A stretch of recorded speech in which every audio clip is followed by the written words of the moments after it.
The day will soon come for the red nation. Freedom on the horizon. Follow the regime. Final battle soon approaches. Waiting for eternal help. Brave sacrifices made. The revolution will be won.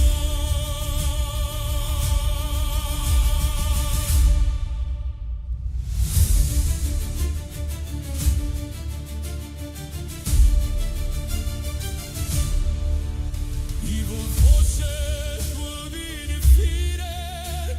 Justice will be served. Voices decline community. Death to the dictator can be heard.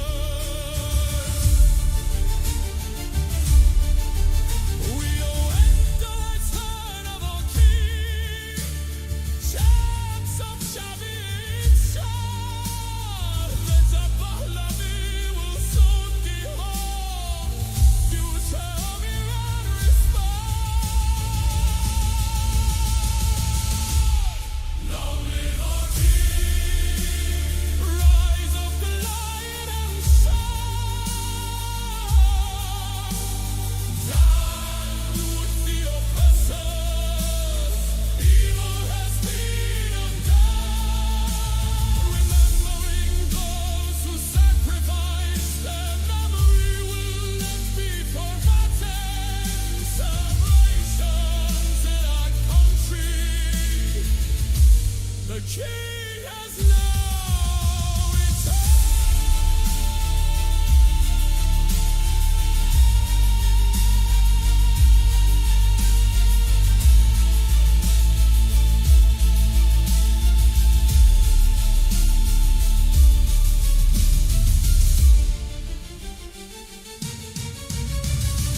Arise now, align with the great nation of Iran, providing help and assistance after freedom has now begun.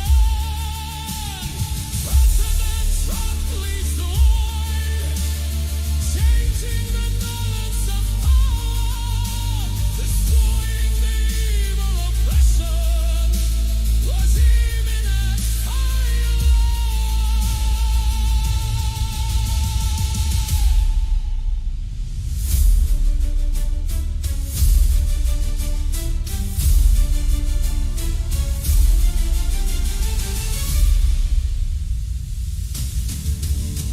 The sun now rises, a lion and sword in its glory. Transitions to a new republic, a new chapter in our story. Real, proud and free, cheering giant sound. Long live the king. Iran is now free. Long live our king. Rise of the lion and sun. Down with the oppressors. Evil has been undone. Remembering those who sacrificed, their memory will not be forgotten. Celebrations in our country. The king has now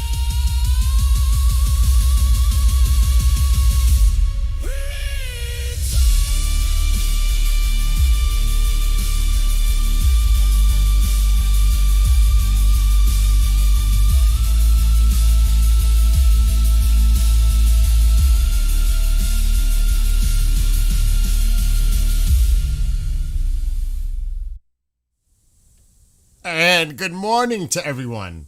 It is a cold 3 degrees here. 3. Anyway, Hope everybody had a wonderful night wherever you are, morning. Who knows where people are watching from? It could be afternoon. It could be tomorrow. I don't know about tomorrow. Yeah, technically it could be if you were in Australia somewhere. Anyway, good morning to Budgie. This slaps on mute. You don't like it?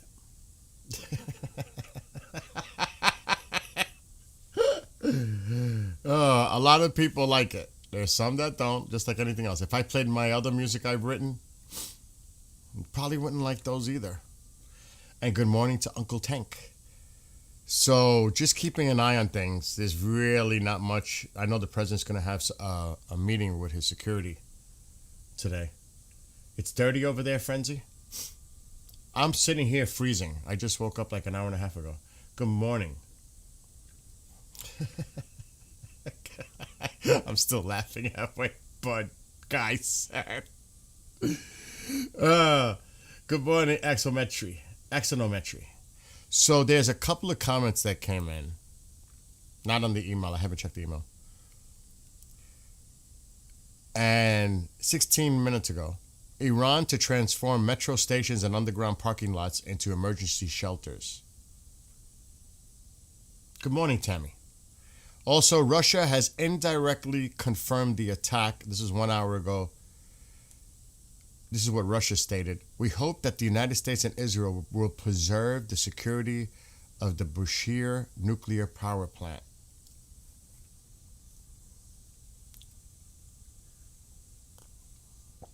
Interesting little comment by Russia.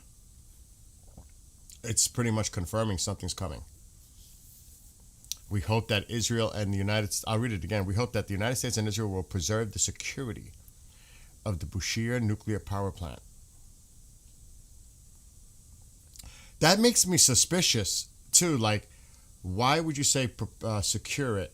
Keep the security of that. It's probably the power plant that provides obviously power. But I'd be very interested to see what's going on in that power plant. Because anytime the Russians say anything, I trust nothing. I don't trust much of anything. Yeah, I got flight radar up on the screen. I'm going to check it in a second. And good morning to... Who was it? I saw somebody. Sneed Patch? Oh, it's dissolved Google. Dude. It might be a dudette. That name... Fairy Butt, from dissolved Google to Fairy Butt. I'm messing with you. It's too early in the morning. A friend of mine is going to get some tats this morning. He's on another chat. Dude, you work hard, Frenzy. You deserve to treat yourself and do whatever you feel that makes you happy. You understand what I'm saying? That's what, when you work.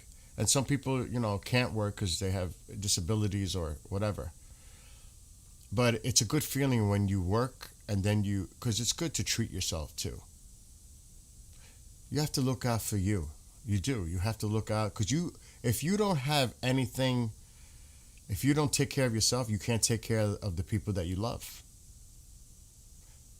A lot of people depend on you. So you have to make sure that you are okay. Because that makes everybody else good to go. Does that make sense? No, that was actually a song that I wrote, the English version of the one that you heard in Persian yesterday. That's the English version I played. Good morning, Gary and Sean. Trump is talking in 19 minutes.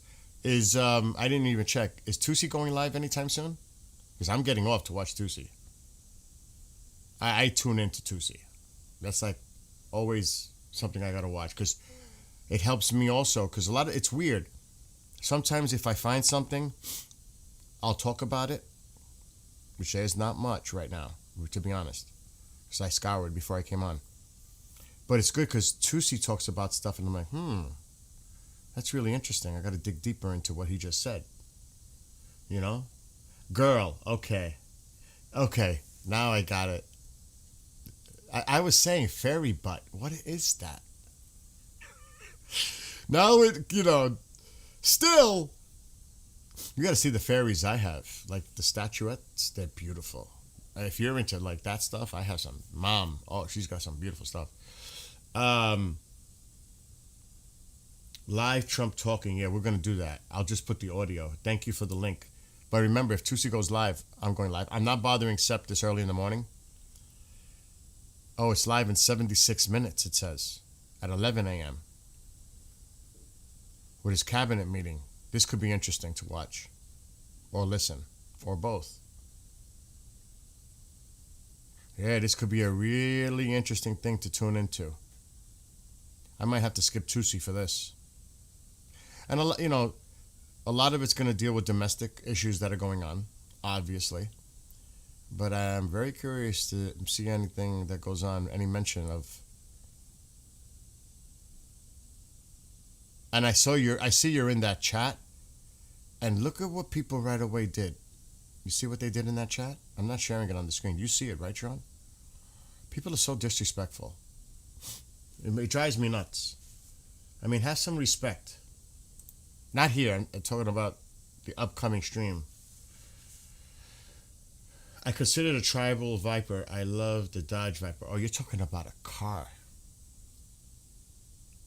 Dude, I'm going to tell you right now, if you get a tattoo or tattoos, just be mindful. Whatever you get now, you want to be happy with down the line. That you don't regret what you did. Just saying. Yeah, there's some other good, better comments coming in. Have you heard negotiations around U.S. in Turkey? I did see something like that. Listen, negotiations are done. Turkey's trying to do some kind of last minute bid because you know how Turkey is. Turkey likes to get in the middle of things. Turkey, I've been saying it. You cannot trust Turkey. Turkey's two-faced. They play both sides. You can't trust Turkey. Their intent. You just can't. They play both sides. Like, seriously. In my opinion. And I could look it up. I did see a mention of that. Let me see if... Here it is. It's right here. I knew I saw it 2 hours ago. The Saudi defense minister is visiting the U.S. together with the head of Israeli intelligence. This is what it says.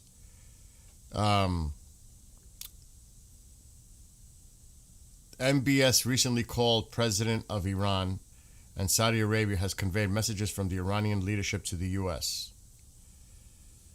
The militarization of the Strait of Hormuz has greatly alarmed the countries of the region. Saudi is looking in their personal best interest, even though they would love to see Iran, the regime, fall, because they are enemies. Publicly, he might say something, but privately, he will be so happy to see the regime fall. A lot of this is just posturing, putting the thing out publicly. But like I always say, behind closed doors, it's a different story. It always is. And they don't want to get attacked by Iran. That's why they're saying you cannot use our bases to attack Iran. But that doesn't mean the bases can't be used for other means. That's like a technicality thing there. They're just looking out for their best interest. They don't want to be targeted because they know that this could blow up into a regional conflict. So that's the concern, making this like more of a regional conflict that other countries get involved directly. Because you think Saudi Arabia, if they were attacked by Iran, that they're not going to do anything? They are enemies. This is a Sunni Shia thing too. So they're like Qatar, Bahrain, Saudi Arabia, UAE. You're going to see them make certain comments publicly because they don't want to be targeted. Because, they have their own self-interest. It makes total sense. Now, as far as Turkey, let me see what it's saying if I see anything about Turkey. But I saw that and I found that interesting a few minutes ago. That there's still stuff going on, back channel. And you mentioned Turkey, so I'm going to check Turkey.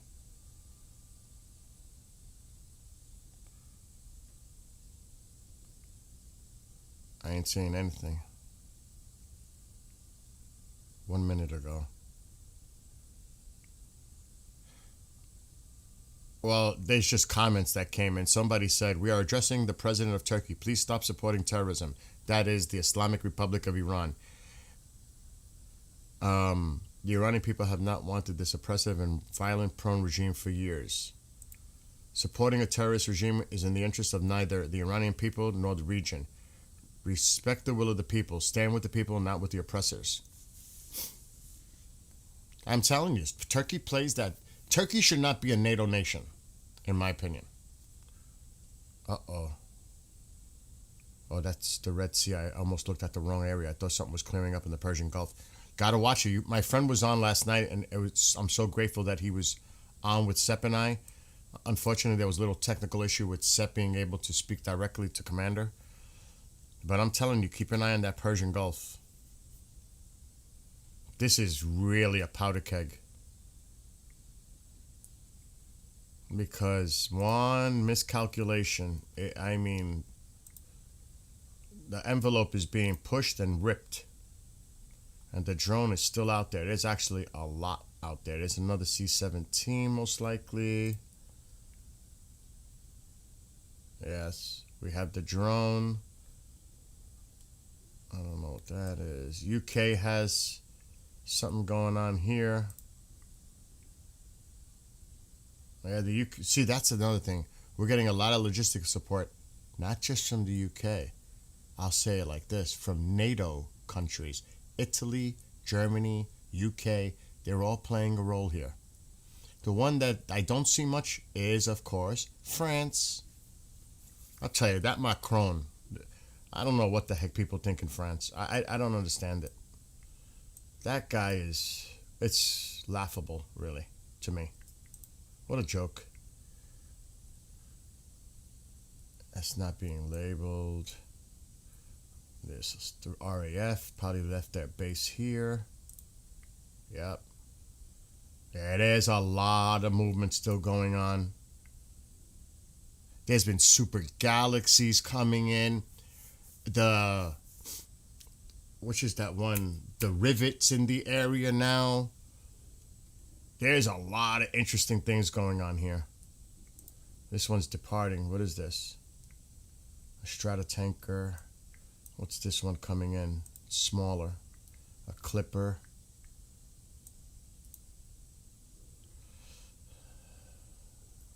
Those are small. I'm not going to pay attention to that. And believe it or not, yes, even Germans. The Germans have been involved too. To a point. So there's not much going on there.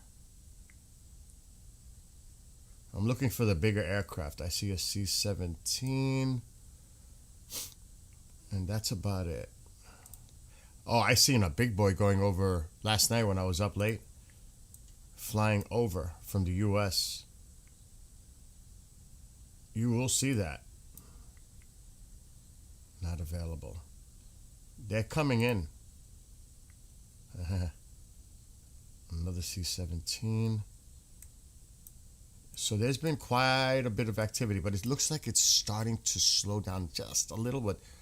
When you see those super galaxies coming in, that's some big time equipment coming in. Big time.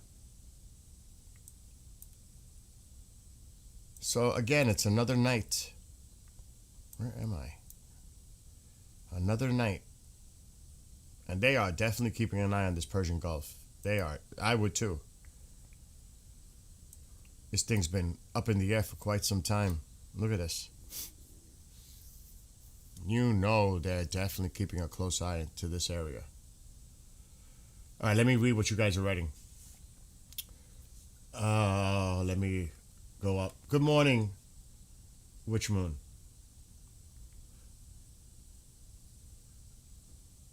Good night. Good night. Have a great one, Frenzy, and have a great time doing what you're doing. Iranian airspace is still open. If there's an imminent strike, expect to see. Yes, we've been discussing that for days now, Sneed. That's why I watch Flight Radar, because last week we seen it. That's why you got to keep an eye on it. Good morning, Ali.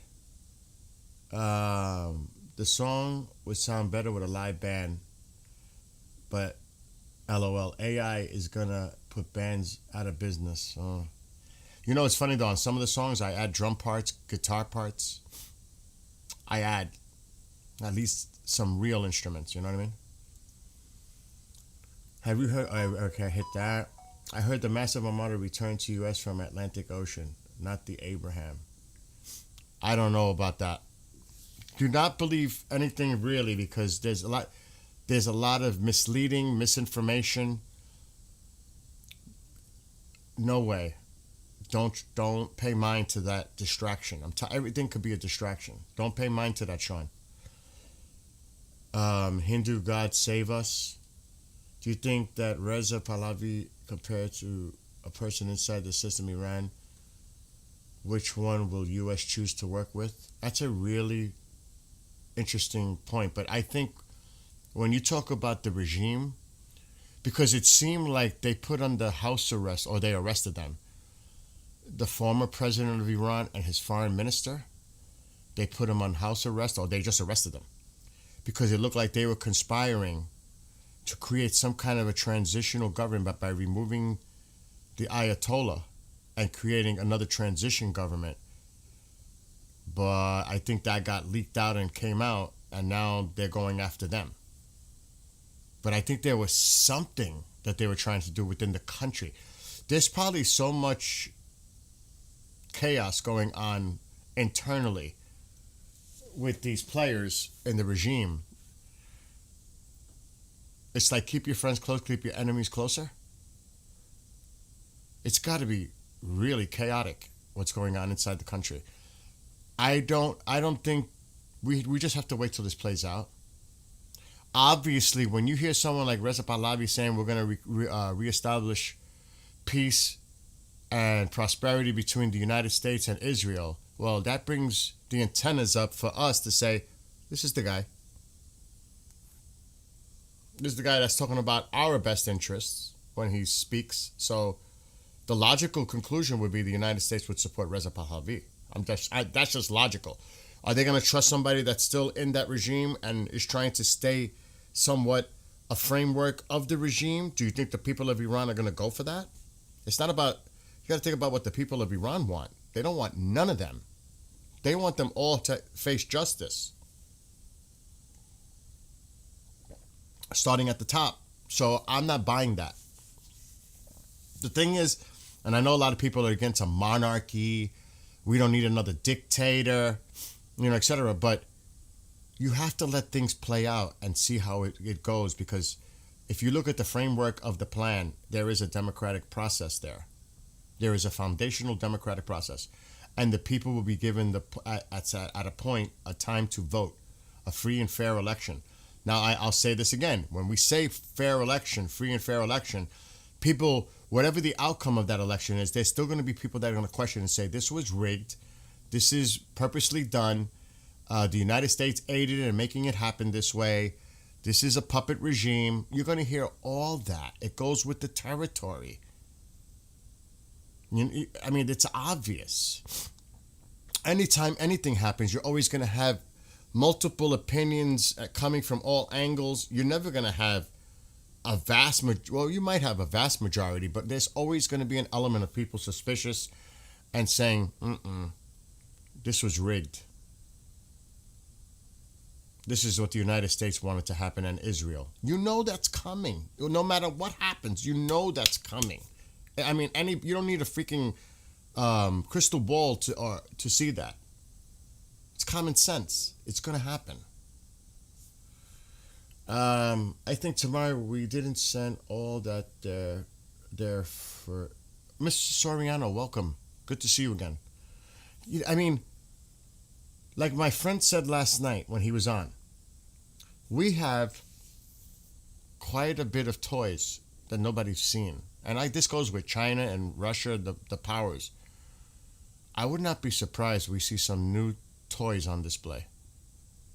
We may not even know about it. But I would not be surprised. I don't want to, because you have to also think about the military industrial complex side of things. I'm just being fair. I'm trying to be objective and fair. There is a plane that just went over that it's going to be the first time it's going to be applied in an operation. I can't recall the name of it, but this is like an amazing aircraft. It went over. I don't know if it was yesterday or the day before. It's there now. First time ever used. Like I said, the military industrial complex may try to say, well, let's test some of our toys out and see how they do. And it might be subtle.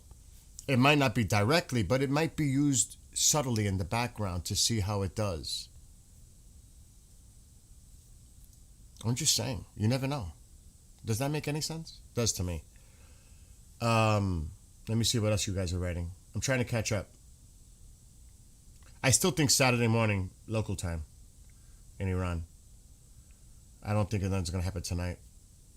It's probably going to happen tomorrow. I can't say probably. Let me take that back. It might happen, not probably. It might happen tomorrow night. Well, tomorrow afternoon, my time. Friday afternoon, after the markets close at 4. I would not be surprised by 5:30 we start hearing word of something going on in Iran. Because then it would be like 2 a.m. over there. I'm just saying. I'm not saying it's going to happen. I'm just saying that would be my guess. I got to put more wood in my fire. I'm freezing. It's only 3 degrees here. I'm sitting here freezing. Even though the heat is on, I'm freezing in here. I've been watching the military air traffic, and I've seen a lot of ours and friendlies, partner nations in the area. Alexa, stop. Absolutely. Like I said, there's a lot of coordination going on between the UK, United States, Germany, Italy, and even NATO planes. The AWACS planes. I've seen those. And honestly, I feel like we might be prepping for more than just a strike. Oh, this is not going to just be a simple strike. This is going to be a pounding. And then once they think that maybe there's a point where they need to stop and reassess, that will happen. But, I have a feeling we're going to go in, come out, and then Israel's going to go in to keep it constant. That's what I think is going to happen. Israel's going to come behind. All right, let's see. That's just my opinion.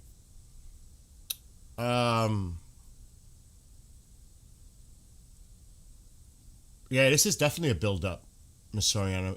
I agree with you. I live in Cyprus. I'm English. There's lots going on here. I've been keeping an eye on Cyprus, especially with the RAF. Oh, gosh, yeah. There's been a lot of activity in the last few weeks in Cyprus. I mean, there's something going on here right now. An RAF. That looks like a tanker, a Voyager. It is. Another tanker going. It's about to take off. Because see, it's about to take off. So yes, absolutely. And you're there. You're on the ground. The anticipation is insane, isn't it? Think how the Iranian people feel in the country. You think it's one thing for us all from looking from the outside, even Iranians. Can you imagine the people in Iran? Oh my God. Sorry, I gotta get wood in my fire. It's freezing. I'm freezing. I gotta put a sweatshirt on. It's like 3 degrees here. 3. Not in the house, but outside it's 3, so the house is cold. I gotta put a sweatshirt. I'm getting like the chills. Last thing I want to do is get sick. But yeah, I've seen a lot of activity. Everything you guys are saying in chat, and that's why I love it when you guys contribute, and because I learn a lot from all of you. And that's what it's about, a global community coming together and sharing and speaking about experiences and stories like the Iranian people. I'm telling you, some of them, it's so... Anyway. Let me see, I think... So Ms. Soriano thinks tomorrow.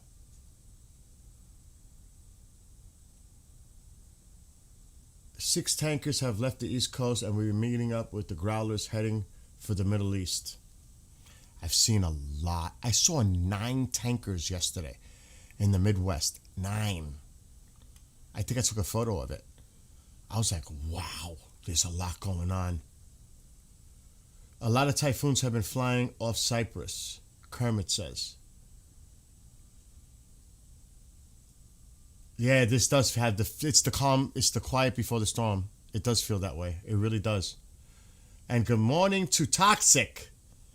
Excuse me. Like I said, I'm sitting here freezing, literally.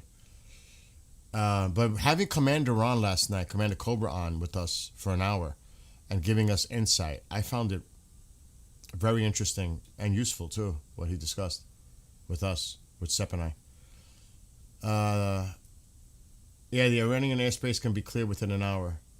It can happen quickly. Good morning, Sam. I agree. He wants democracy exactly like the UK. I've been saying that. Do you know that? Who said that? User? I've been saying that. It's almost like the same type of model like the UK. I've been saying that for a few weeks now. Because I have the plan. I downloaded it. Thanks to Sepp. I have the whole plan. And I would suggest people go read the plan before making judgment. Then make an opinion. Read the plan. Now, I don't remember the link. I know it's for that freedom. Oh, my God. What's it called? I don't know if I have the link. Maybe somebody in chat has the link for that. But I have the plan. And the president will be speaking soon. And if anybody sees that, have a great one, Frenzy. If anybody sees Tusi going live soon, please let me know. Because I definitely want to check out Tusi. I don't know if it's in my downloads. I got to clean out my computer before things turn over. Seriously. Right here. Here's the PDF. It's probably going to appear on the screen.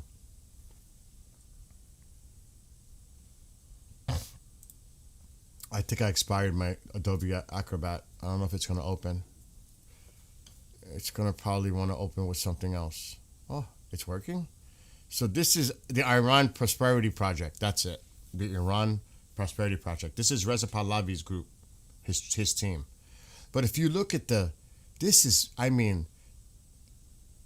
is extensive. This would take time to read. I suggest you go check it out. And that's where you got to go visit.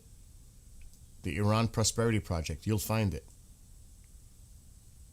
And look at the plan. Go look at the plan. Yeah, but the UK, we're not talking about the framework of a democracy with a parliament and the monarchy. That's what somebody's referencing. Now, you can have that framework, but you also have the discourse with the political aspect of that democracy. Oh, boy. So, I understand you're from the UK and what's going on there. But it's this, you could say that the same thing is going on in this country between left and right. But it's still a democracy. I mean, we're not going to make this a political thing, but it's the framework of democracy. And the Iranian framework will probably be very similar with a monarchy similar to the UK, but yet have a parliament, a democratic process by people that were voted in by the people. What happens politically after that is part of it. But it's the framework that's important. Now, you know, I'm sure there's a lot of UK people with Starmer. You hear Tusi talking about it all the time. That's the politics. But you need that framework to build on. Now, what happens politically between parties, conservative, liberal, all that other stuff, that's a different story. But you still need that framework. And it's up to the people to decide how they want to vote and move forward and, you know, speak their opinion, protest, rallies, all that. Okay. The problem is improve. Okay, I'm going to read what Sam is writing. Yeah, that's what I'm trying to find out when Tusi's going live again. But the president will be meeting with his cabinet in 50 minutes approximately. Do you know how many more Iranian friends in and out of Iran? Oh, you now have many. When you come to Iran, the hospitality will be unforgettable for you. Well, I'm honored for that, Sam. I'm honored. I've been busting. I got to stop busting Sep's chops. Because I think I'm starting to annoy him with the brains and tongue sandwich. So I'm not going to bring it up anymore while he's on with me. Because I don't want to upset him. Because I've been saying it too much. But I'm doing it as a joke. Because when he told me about it, I was like, really? And he says it's good. And I'm like, that's the first thing I'm going to try when we're sitting down with everybody. I want to see everybody's reaction when I'm eating that. Do I necessarily look forward for that moment? I don't know. I don't need to read until be settled by people voting people. Yeah. And we have to see how the process goes out. But first of all, we have to get there. We're not there. It hasn't even started yet. There's a lot that has to happen between now and then. A lot. So we need to not get too ahead of ourselves because the situation is volatile and still has to play itself out right now. So yes, we can start talking about the future, the possibilities, the infrastructure, the government, all that. That will come in time. It's going to take a lot of time, actually. It's probably going to take a few years. Oh my God. Dandy, I'm disabled man suffering with MS. I heard about Zahra who murdered by the RGC terrorists recently on its press. Oh, that's, yeah. It's disgusting.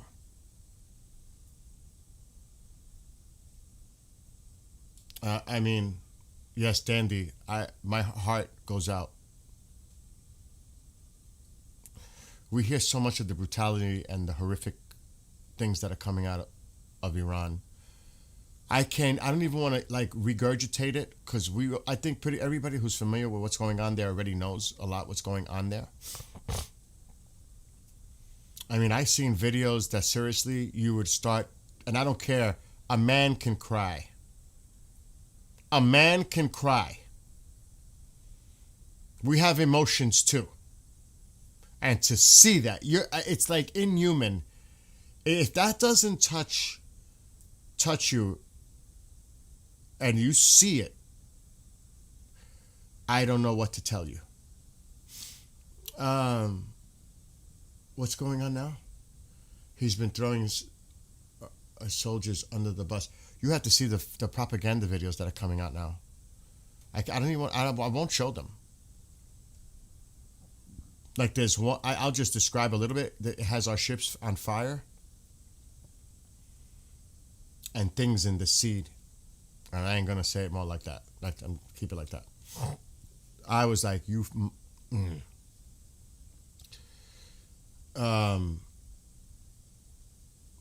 there's problems everywhere. There's problems everywhere. I hope Tusi is able to open his English pub in Iran. That's the plan. That is the plan. Tusi, it seems like he's got his plan once he resettles in Florida. That's his plan. To open up a pub in Tehran and God praying for his father over there.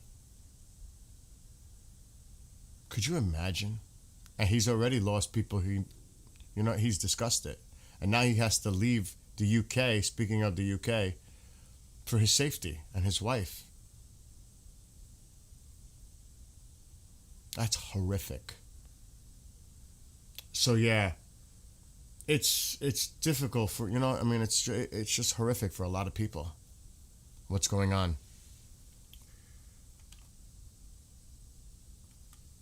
Now, I don't know if this is true,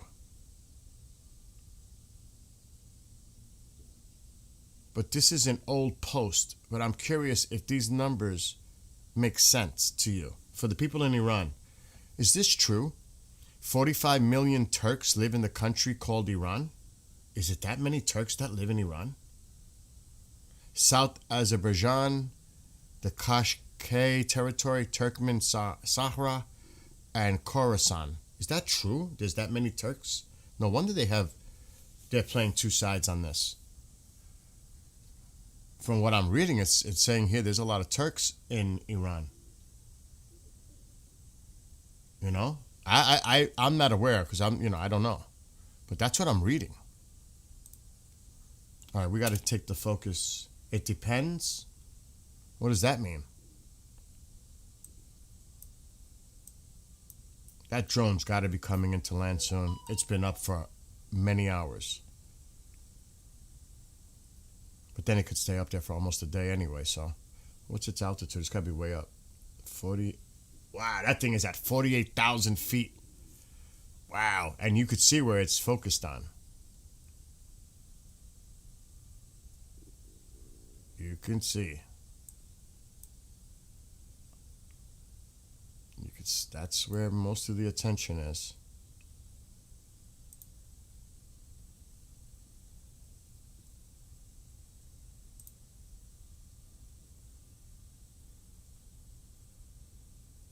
Qatar.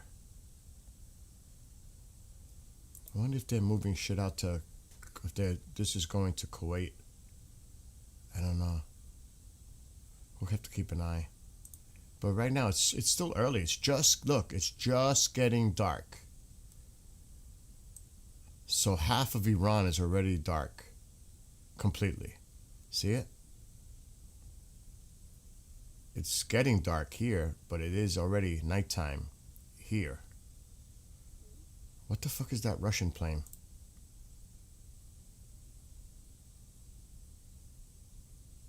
I don't trust anything. There's a few UKs out there. I wonder where that tanker... Oh, that's another thing. I would bet money, and I don't know if anybody agrees with this, I would bet money that they're taking out targets in Iraq, in Syria, for these proxies, these Hezbollah announcements that they're making. We need to hit these proxies big time. Whether they're in Lebanon, which the Israelis are taking care of, Syria, Iraq, get them. Get them now. This is a good time to do it. Get them now. I would not doubt if you'll see some typhoons. Depends where this is going. Depends. I would not be surprised if we see typhoons alongside here. Somebody was in Cyprus. I wonder if they're noticing any movement. Somebody here was from Cyprus. Very curious where that is going. Because they might be assisting, refueling. That one took off. It's an Atlas. There might be something going down in Syria or Iraq. I would not doubt it. I would take out the proxies now. Without attacking Iran. I would take these proxies out as much as I could. Weaken them as much as I could. What is this, Vegas? It's a small. Okay.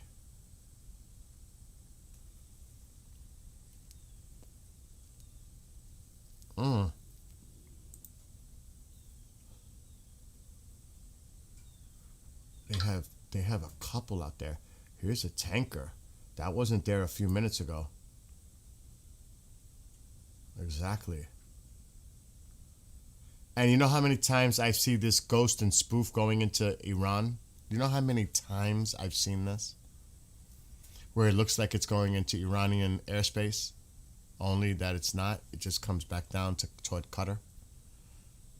Oil is going up because I think there's a lot of speculation that something's coming within the next 24 to 48 hours. All right, let me read what you guys are writing.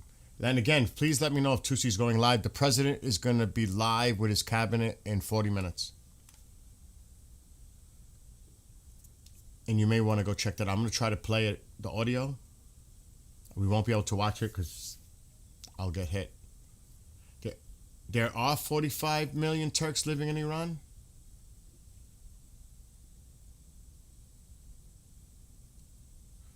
I think we are done with negotiation. I think it's done. You have to look at the similar rhetoric that happened, and I can show you, but I think I have an image of it.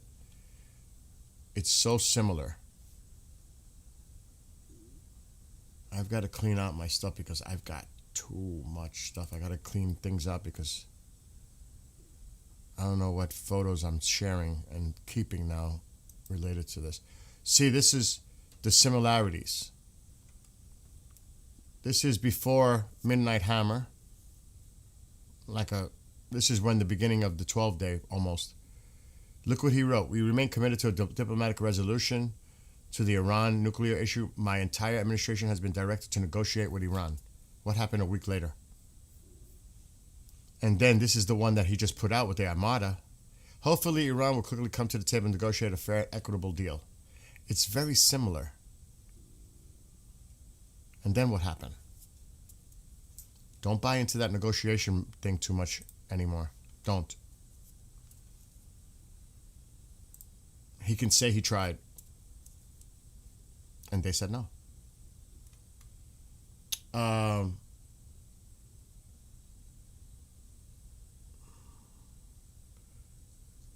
But a lot of them, I can say majority describe themselves as Iranians, just not Persians. Okay. Bro, love your site. Like I said, there's a lot of other countries and our people, a government that can... Hold on, I just skipped what I was reading. First, oh yeah. What are you doing for many people? Born and raised in D.C., so we are cut from the same cloth. I got mega caps made since you had. Guy would love to send to you. Email me. I did order a mega cap, but it just cleared customs from China yesterday. My cap is on the way. But I appreciate that. But here's the email where you can contact Sep or I. Right there. You can contact us at iranfreedomazadi@yahoo.com. So you might want to reach out. Arash. If I mispronounce anybody's name, I apologize. You could reach out via email. You can definitely do that, and we'll talk privately. Please be careful. You know, you got to be very careful because they're tracking everybody. They're trying to... The vulnerabilities, you got to get the VPNs going. You got to protect yourselves. Because even if you live here, we've had them come in, regime trollers coming in here. We've had them. We've seen them. People that have been here know that, and they're showing up everywhere. They're showing up definitely in 2C, Goldie, everywhere. They're even other podcasters that are covering this. They're going all over the place. It's like thousands of them. One of the goals of this government must be that the people know what their national wealth is and that the people are responsible for defending that national wealth. It makes total sense. My son-in-law is a major in the British Army and off to Cyprus Monday. Wow, they're reinforcing. They're reinforcing their base. That's another thing. The Cyprus base, the RAF base, is also possibly a target because they know that they're assisting the United States.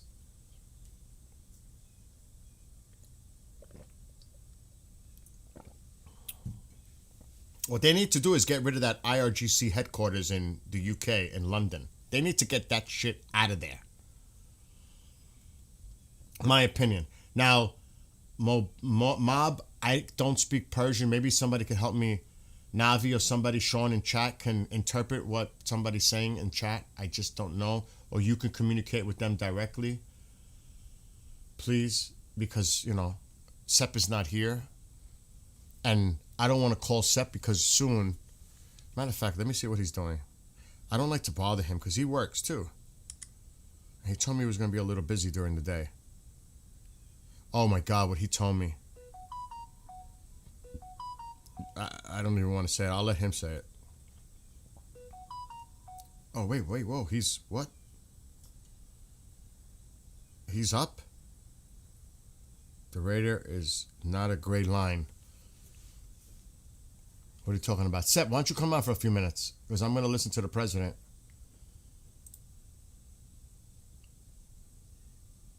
I'm not seeing anything. There's no solid line. I know, but it's not showing the solid line on my end. He's messaging me directly. Let me call him quick.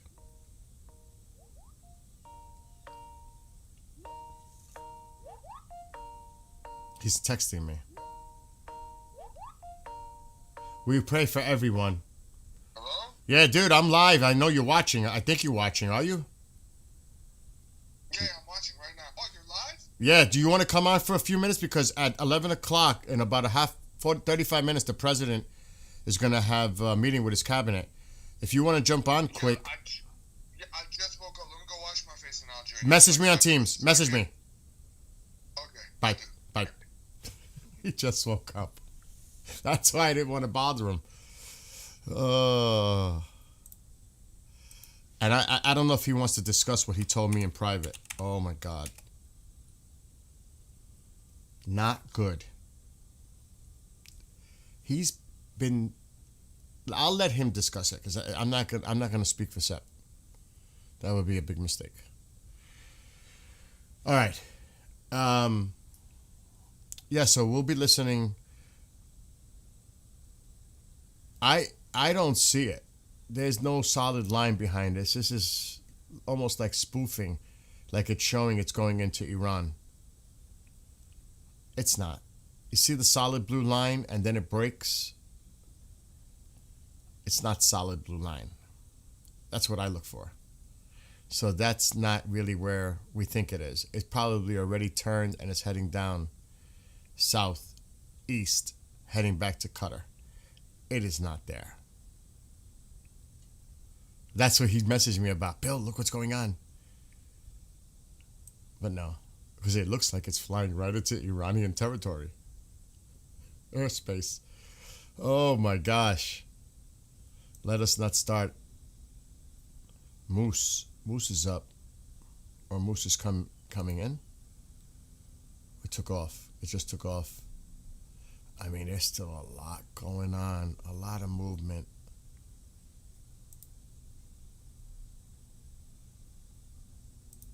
This drone has to come back soon because it's been up for a while. Look at that. It's been going back and forth. Mom, oh my gosh. Yes, Mom, I'm live. Are you going to Alaska now? It is freezing in here. Where are you right now? I'm in the living room. I'm live. Oh my God, Billy, why don't you tell me if you're going to go out? I'm not going out. There's no reason for me to go out. All right, I'll see you later. Love you. Bye. That's ridiculous. Bye. She thought I was not here. Because I'm in another part of the house. She doesn't know. Anyway, so he's looking at that.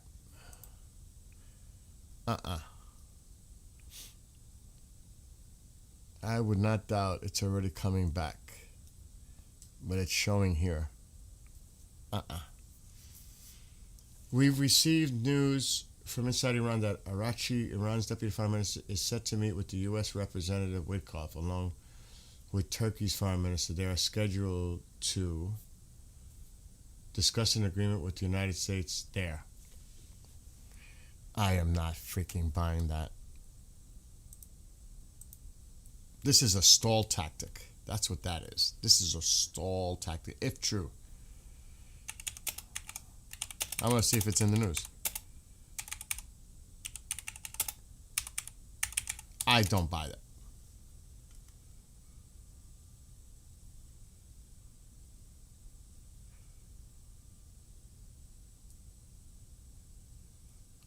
I see one from yesterday, but it doesn't. It says that there will be no meeting.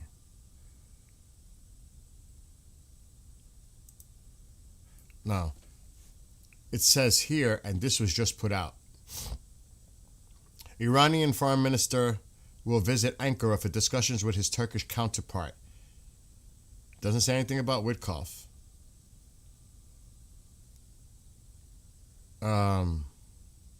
The agenda includes bilateral relations, regional security, and escalating tensions with Turkey expected to oppose military intervention in Iran and emphasize dialogue.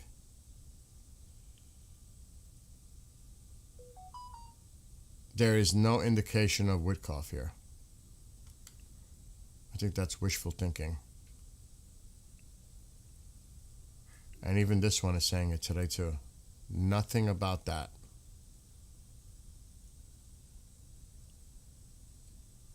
No.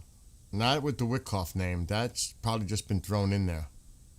Now, who knows? Maybe secretly he's going there. Iran foreign minister heads to Turkey amid U.S. standoff. Iran rejects claims of U.S. negotiations. The president has said that time is running out. So I don't think so. Turkey's just trying to play the game. That's all they're trying to do. They're playing the game. I'm not buying any of that at all. None. No. It's Turkey playing Turkey. That's what that is. Any UFOs about? I would not doubt you see a lot of people saying that UAPs have been spotted if there's a campaign. You know that's coming too.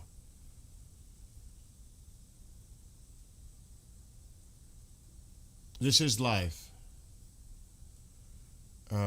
Love to all of you too. In the UK, Canada, Iran, wherever you're all from, love to all of you and your families.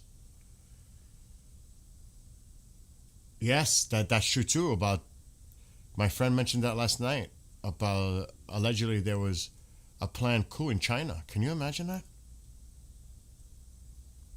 And what's up, Jason? A mole is bust. A mole is a good friend of mine for many years, over a decade. He likes to bust my chops, and I like to bust his chops. So that's why he comments the way he does. I saw someone say yesterday that they were using public airlines to transport their weapons. Very possible. Very possible. And obviously, if there's craft coming in to Tehran or other locations, they have their transponders off. You don't even know they're there. The Chinese, the Russians. You can't depend on flight radar, only for certain things. There's a lot going on that we don't see, and we're not supposed to see. So that goes without saying. The reason I really watch this is not so much about the military filter. It's about the air traffic. If we see this air traffic start to change, where they go east to west and west to east, and this starts to clear out, it could be game on. And it's not a game, but you know what I mean. Exactly. We have enough intelligence, whether in space or otherwise. Drones, intelligence on the ground. We know what's up. All I know is that Persian Gulf has my interest because I think, like Rubio said yesterday, if there's any indication of some kind of incoming threat, we're wiping everything out in the Persian Gulf. All their naval assets, that drone carrier will be sunk within minutes. All their little speedboats and their, I don't know what those submarines, if you want to call those mini subs, they do have a heavy sub. And all those drones, the missile capability, we're going to hit those like, forget it. So it doesn't really take that much to trigger this to go up, but I think that Persian Gulf, to protect the fleet, the Lincoln and all the assets, the bases, that's going to be a priority to protect our people. It has to be. We have to protect the forces, the men and women. We have to. We can't just allow it to come in. Like Rubio said yesterday, we may have to be preemptive and act first if any indication that they're threatening our bases is coming. They have to. We're not just going to let them fly and start swarm droning. We have to take a proactive approach. You know what I mean? And I'm with that. I mean, I felt if it were me, you know, they're showing videos of this drone carrier, and you know, I'm like, do you really think that's gonna make it? What do you have around it to defend it? And then in the foreground, you see all the tankers. There's so much traffic. If you look at marinetraffic.com, look at all the traffic. It's crazy in the Persian Gulf. There's a lot of traffic. Thank you, Arash. I will definitely check it out. And Sepp will be joining me in a minute, but he better come soon because I want to hear what the president has to say. Let me see if I have that video. I might have deleted all the videos because I have to clear it out of that carrier. I was like, oh my God, this is ridiculous. Really? I think I may have deleted the videos because I like to keep things fresh. Oh no, I still got it. Hey, you want to see it? Look at this. This is and the music, that typical music. Look at the carrier. I don't want to play the music because I might get hit. Look at it. Look at it. There's their drone carrier with escorts. That. And look at the tankers in the background. How long do you think that lasts? Any of those? They're toast. Toast. There won't be one drone lifted from that thing. They're showing it off proudly like, look what we got. Yeah, we know what you got. Ain't gonna last. The same way you threaten our carrier. You think that's gonna last? Come on. That's gone. And that drone that we have flying over right now is definitely paying attention to what's going on there. And it should be around here somewhere. It's hard with all this. There it is. Right there.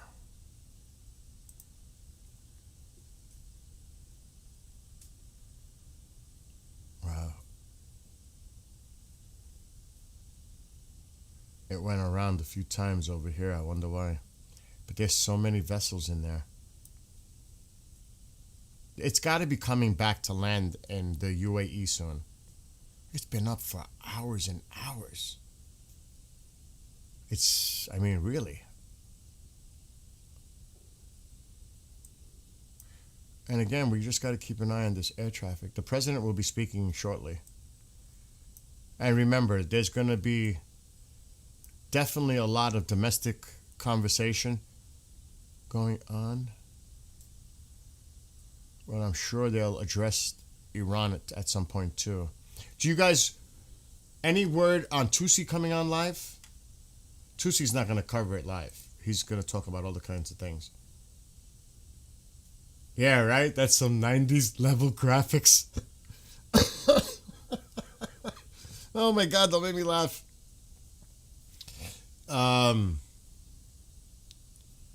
Abraham Lincoln has appeared in the ghostly form and has installed fear within the Iranian regime. The Iranian government and the IRGC as if an attack is very close. I really think an attack is within the next 48 hours. Maybe they know we are watching and it's all AI generated. It's just typical propaganda stuff that they put out. Like, that's going to help. It ain't going to help. All that propaganda stuff is exactly what it is. Rhetoric and propaganda. Like, you think we're scared? We're concerned about certain things, like the amount of drones they produce and the amount of drones they have, and their missile range and capability, especially the ones that are armor penetrating to our ships. Oh, there's a concern, a legitimate concern, no doubt. But, really? You think those videos are going to change anything? Don't think so. All right, I'm getting all kinds of messages coming in from Telegram. I think it's time to catch up to Telegram.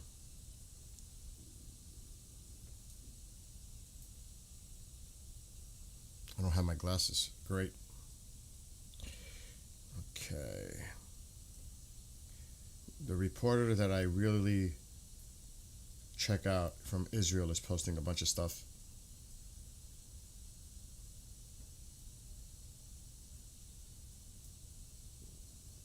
Another warship, this is what the Israeli reporter is saying. Another warship is here. The USS Delbert D. Black destroyer is currently in the Middle East. Another destroyer is in the area.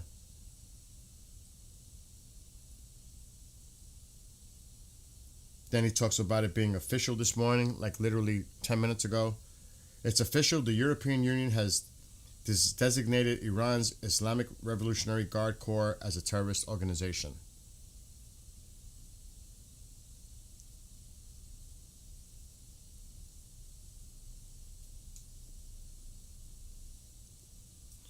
Oh shit. This is a few minutes ago too. This is actually 2 hours ago. 4KC, and these are the big boys. 4KC-46A Pegasus aerial refueling. This is the newer class. Tankers going by call signs Gold 31, 32, 41, 42 have departed this morning from Pease Air National Guard Base in New Hampshire and are preparing to cross the Atlantic. Towing a flight of 6.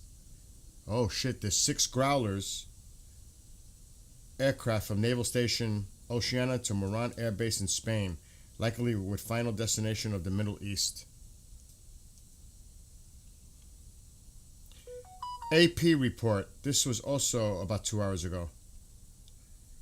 Iran has issued a warning that it will conduct a live fire exercise next week in the Strait of Hormuz, one of the world's busiest shipping routes that handles 20% of global oil traffic. Live fire?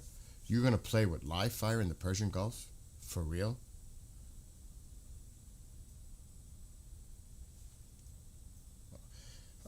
This was 3 hours ago. Preparing for the worst. Tehran's preparations for an American attack. Maximum alert in Tehran. A plan was announced to convert, I read this earlier, underground parking lots and metro stations into shelters. At the same time, the senior leadership is moving to underground bunkers, and the Iranian army is adding 1,000 new drones to its arsenal for attack missions, intelligence, and electronic warfare. Also this morning, Middle East countries are still trying to push the United States and Iran into talks to prevent a possible confrontation, but these efforts have not succeeded so far, as Washington and Tehran continue to entrench themselves in their positions.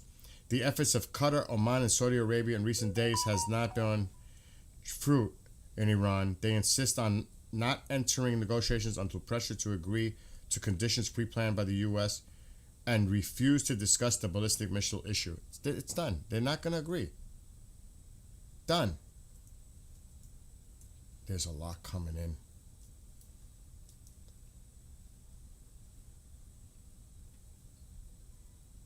I'm checking my other ones. They're talking about that the EU finally passed. All right, this is coming from the other side now.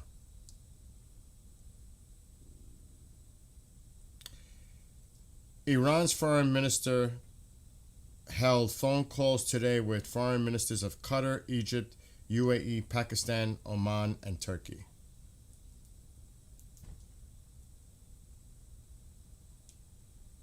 This is Pakistan's prime minister. Spoke with my brother, president from Iran, today. We exchanged views on the evolving regional situation, agreed that sustained dialogue and diplomatic engagement are vital for peace, security, and development in our region. We also reaffirmed our commitment to further strengthen Pakistan-Iran fraternal ties through regular high-level engagement and institutional cooperation. Go screw yourself. And then they're saying it too. The Iranian Navy will conduct live fire exercises in the Gulf of Oman and the Indian Ocean next week, alongside China and Russia. Oh, good luck with that.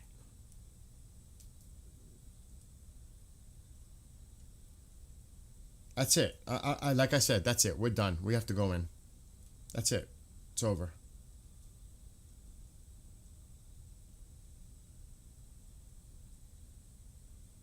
Another prominent athlete in Iran has been sentenced to death. Iranian wrestler Saleh Mohammadi, currently held in solitary confinement, is facing imminent execution by Iran's Islamic regime on the charge of waging war against God, solely for participating in anti-regime protests. It's fucking horrible.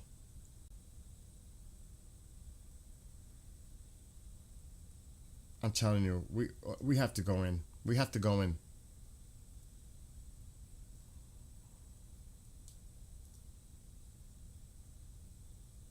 This has to stop.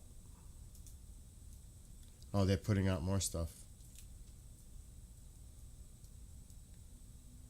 The other side is putting out more stuff. It's like coming out crazy on Telegram. The Times of Israel, this is what they're quoting from. The head of Israeli military intelligence Major General Shlomi, I can't read without my glasses, Binder, visited Washington this week for talks with the U.S. administration. The discussion took place amid ongoing regional tensions with Iran. The visit was initially barred from publication but has now been cleared following a report by Axios on the matter. Trump realized that a military operation against Iran will be much more difficult to carry out than it was in Venezuela, citing unnamed American officials. This is CNN. Take that for what it's worth. In their opinion, the complexity of United States lies in the military resources available to Tehran. Moreover, it is emphasized that the capital of Iran is located much further from the coast of Caracas, which complicates the planning of a possible military operation in the region. Are they fucking stupid? They think because Tehran is further away that it makes a difference? I mean, that's just retarded to even think that. Look what it says. I'm sure this mentally ill, senile idiot thinks Iran is right next to Venezuela in Latin America. Oh, this is what I mean. No more coffee because I'll have a fit. Look what they said. That's what they said. I'm sure this mentally ill, senile idiot thinks Iran is right next to Venezuela in Latin America.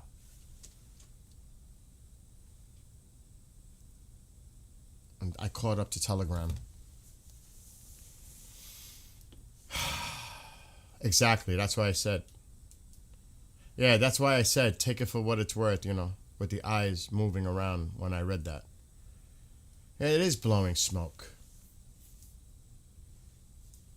You got to remember, and I know there are a lot of people who are confused, frustrated, the Iranian people.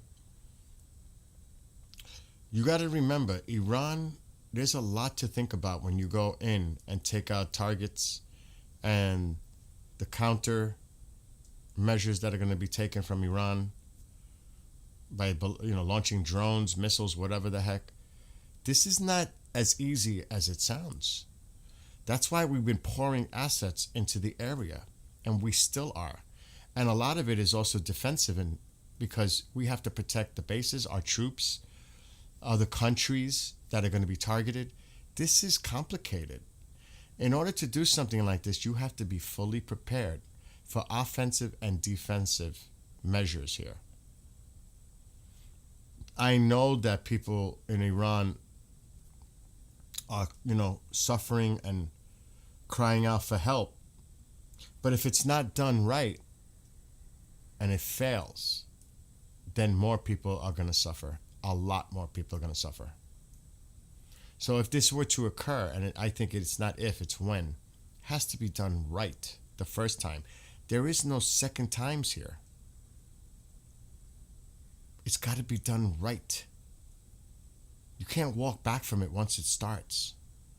So you please understand there's a lot. This is very complicated. It's so easy to say, let's attack. Let's do it now.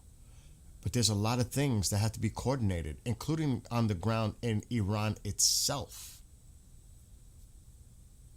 So I'm with you. I'm with you. And I believe it is coming very soon. But not until we feel we're ready and we think we're ready to protect not just the people of Iran, but to protect our people and our allies in the region. All right, I'm halfway up. Sep is messaging me. All right, let me call him.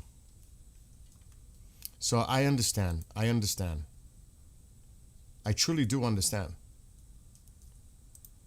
But would you rather it be done right and you have a fighting chance, or it fails and then the people of Iran will suffer immensely? All right, I know you can't hear me. What happened? I lost him.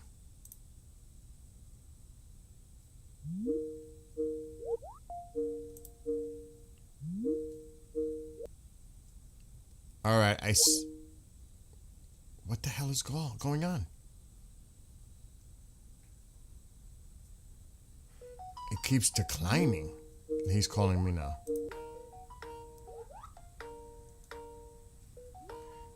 All right, you should be there. I got to get my mic working. That was bizarre. Oh, All right, hold on. You should be able to hear me now. Can you hear me now? Yes. I can hear you now. Okay. No, we're just going over everything. They're saying they're going to do live fire exercises now in the Gulf of Oman, Arabian Sea, along with Russia and China, which is a lot of bullshit. They're throwing a lot of smoke going on. But I'm telling you, Sep, we have to hit them very soon. This can't go on like this. I think it's tonight. I honestly think it's within the next 24 hour, 48 hour. I agree. Tonight. I agree. It's coming very soon. What's the question now? What's going on in this question by Mohammed? Let me see. And hello, Mr. Bill. Do you think if a war breaks out, it will be global after the stock market close? I don't understand. Global effects, obviously, it depends on what happens in the Persian Gulf. If you shut down that Persian Gulf and the oil flow stops, that's 20% of the oil supply. So it's, even though the market will have a global, it's definitely going to have a global effect because you're stopping the oil from coming out. And we have to see how that develops, because they're probably going to lay mines and form a blockade or even sink tankers to block the Strait of Hormuz. Anything is possible here to try to slow that flow. But, and yes, it would have a global effect. It may have a regional effect, obviously, as well. There's a lot of countries that are very concerned about what's going on. Look at Saudi Arabia, look at Qatar, look at Bahrain, look at the other countries, UAE. You don't think they're concerned about how this affects the region? Of course they do. Look at Jordan, look at Israel, Iraq, everybody. Iran is turning its metro station and underground parking lots into emergency shelters as tension clears. Man, I hope the Iranian people have better options than going to state provided. It's crazy that we have to say this. I mean, who do they? I agree with you, because what if they say we hit those areas and all those people are lost and they die, and who knows if they're planting fucking bombs to make it look like we did it. That's what I'm saying. It's no way. Fuck that. I wasn't thinking about this. Like, now who? Oh my God. They better not fall for that. I agree with you, because they might set it up to make it look like we hit it and all those people perished. I would not. Let me translate this. Let me translate this for them and tell them to be careful. Yes. عزیز ایران اومده خبر گذاشته که میخوان پارکینگ های زیرزمینی و به جای شلتر جنگ استفاده کنن که شما بتونین برید توش و اونجا پناه بگیرین. دوستان عزیز، حواستون رو جمع کنین. میدونین این حرومزادا چجوری کار میکنن؟ خودشون میان اونجا بمب میذارن، یا آدم میره توی دفعه میترکونن، میگن آمریکا زده. نرین اینجاها، نرین، برین جاهایی که میدونین امن‌تره. اصلا برین شهرهای دیگه. وقتی میدونین جنگ داره شروع میشه اینجوری جمع کنین برین یه جای دیگه. اگه فامیلی دارین خارج از شهر، اگه هم نداشته باشین با تو شهر اونایی که خودشون اونجا پناه میدن بهتون تا جایی که من انسانیت میتونم روش شک. ولی Also, he's right. Obviously, there would have to be refuelers, tankers in the air to get them to reach certain areas in Iran, so that they can, carry out their mission and get back to the carrier. So, but they have to keep the carrier at a safe distance. They just have to. So they're definitely going to be refuelers in the air. Yes, there definitely are going to be bots. They're everywhere. They're on Tusi, they're on Goldie, there are other people that are doing podcasts about this. They're appearing everywhere. There are thousands of them. Thousands. I read that a few days ago. Thousands of them. And that's exactly what they're doing. So we've seen them, right? Sep, you guys seen them in here. I've seen them. And yeah, we definitely got to watch out for the schools and the talk with schools and mosques and hospitals. The typical setup that always happens. You know that, Sep. They always use it. We've seen the pictures of the schools already being used as staging areas so that if it does happen, you know that they've been doing it. And then they're going to say, oh, we hit a school, we hit a hospital, we hit a mosque, etc. You know that's coming. You know that's coming. So, yeah. Yeah, there's a lot of assets still moving around. Still. There's still a lot of assets moving around. And when you see these big boys coming in, you know what they're bringing. They're bringing in heavy equipment. Probably I also need to say this. There's a lot of Iranians in the chat that are using Google Translate. Don't mistake them for bots. They're just also one of us. They're just not fluent in English. Marco, I've seen you putting a lot of flame on our friend Mohammed here. He's just not that fluent in English. He wasn't being ignorant. He asked a good question. Any question is a good question. Not asking a question is ignorant. He's actually taking time translating and asking, trying to educate himself on the matter. So don't be mean to each other in the chat. If somebody isn't typing fluently in English, just want to remind you that this is there's millions and millions of other people that don't speak English. So, Yeah. They're trying their best. It might best. be the language of the world, but remember that. Yeah, they're trying their best to try to translate it into an English. Well, the president is going to be live soon. I'm going to play the whole thing because you're going to hear a whole bunch of domestic topics coming up too, but we need to hear it because we may miss something. And I definitely want to see what the press has to ask questions, after it's over. But this is going to be a long thing. I don't know if you want to just sit back, Sep, and just chill out and listen. Yeah, we just have to listen. I'm scouring Twitter right now. It's just the same regurgitation. I know. Has designated IRGC. Let me say this though: you fuckers had the chance to designate Islamic Republic of Iran as a terrorist organization, but you purposefully, and this just clicked into my head, you purposefully went for the IRGC. I mean, isn't that kind of weird? Like they could have designated both of them as illegitimate. But they did it. They just went for the IRGC. We need to keep that in mind. There might be something up these people's sleeves. Just be careful, guys. They might be playing, two-faced games. The stream has started, but it's just showing the White House. Once this starts, we'll bring the audio. The audio will probably kick in automatically. I have it open, so it's just Marco, waiting. the Iranian people don't speak Arabic. We speak Farsi, Persian. We're not Arab by ethnicity. Some Iranians are, but we speak Farsi. We don't speak Arabic. Ask them, is anybody that is Iranian from Iran right now in chat? Yeah, there is another destroyer. I read that earlier that came in. The Israeli reporter posted about that. But it is the USS Delbert D. Black destroyer. That's the one. The USS Delbert D. Black. That's the destroyer that entered. I'm reading it right now on a post. It's this one, right? Well, you can't see it, but it would be that one right there.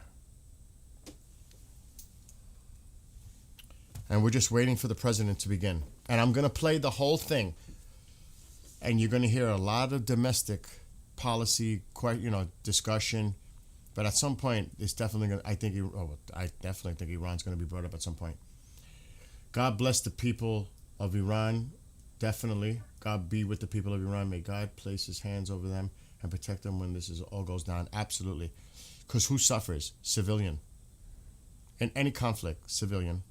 So I hope they protect themselves and stay indoors and don't buy into that regime nonsense about going to designated areas for protection like these emergency shelters. Do not trust them because they want you all to congregate in one area. Don't trust them. You're putting your lives at risk trusting them. That's for sure. I would never, dude, there's no way. I'm staying in my house. I'm going to hunker down. I ain't trusting them. You know what I mean? And I know you think the same way as I do on that. No way am I trusting them. Are you still there? So Russia Okay. is ready to evacuate its personnel from the Bushehr nuclear power plant, which has been a cooperation with Iran. They have a power plant there funded by Russia. So we might be nearing tonight, man. This is kind of pointing towards any moment now. It's funny you said that because I read that earlier. Let me see if I can get it. Hold on. That was mentioned. That was brought up earlier. And I read it, what they said. It's over here. Let me read it. Let me see if they put anything up new. They're talking about the live fire exercises next week in the Strait of Hormuz. They're nuts. You're going to use live fire in an exercise in the Strait of Hormuz and in the Gulf of Oman? Are you nuts? The United States ain't going to just watch live fire. They're going to take action. That is such a stupid move. The United States is deploying more F-35 fighter jets to the Middle East. That was a half hour ago. And this is what Russia said. We hope that the United States and Israel will preserve the security of the Bushehr nuclear power plant. That's coming from Russia. So there you go. What you just referred to. Still waiting for this to start. It's live, but it hasn't started yet, the cabinet meeting. Yeah, stay home, shelter in place. Best idea, Uncle Tank. They kept them in there before, I believe, axonometry says. But if any of these high officials are your neighbors, change houses. Go to your family's houses. If you just go away from them. If you know any government officials lives next to you, or you're next to a military base or any place that could be a target, go away from there. Go to your aunts, uncles, anybody. I hope you guys have family that is able to give you guys that shelter. If not, friends, I'm sure, even neighbors 2 street down that you can trust.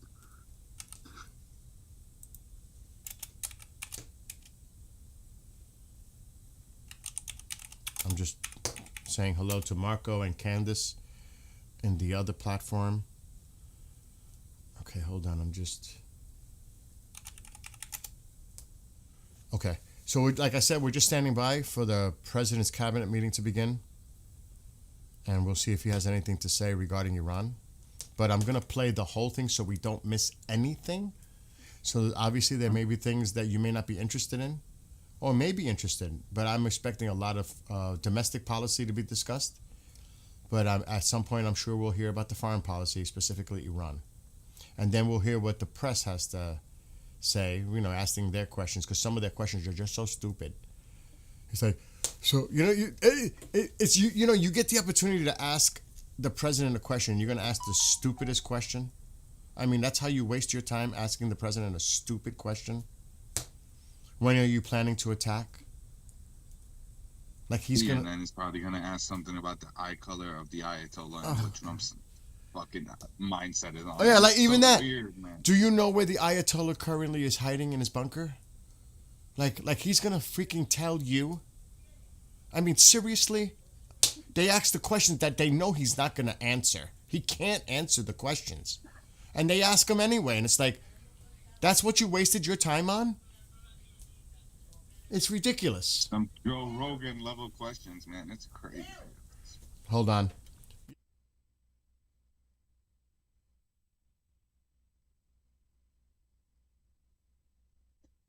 All right, Marco Mom. is looking for a wife in the midst of all this.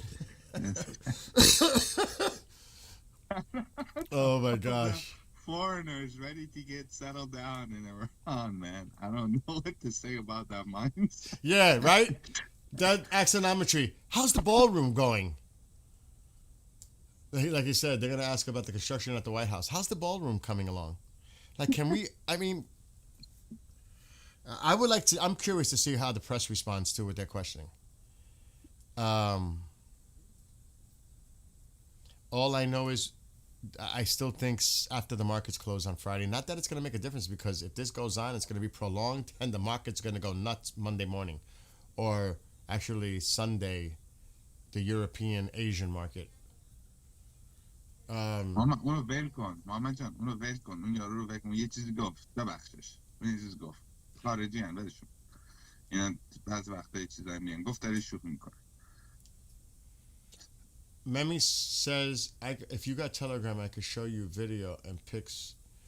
Email us. Do not put your personal information, because there are people that may not be chatting, but they're lurking and watching. So you can email Sep and I here. Do not put your personal information in chat. Do not. So if Telegram, if you want to provide your Telegram contact, we can do that. I have Telegram, so does Sep. We'll reach out to you. But email us. Don't. And we have to be careful, because as I'm saying this, others might do the same thing and try to mess with Sep and I. You know what I mean, Sep? Yeah. We have to be careful.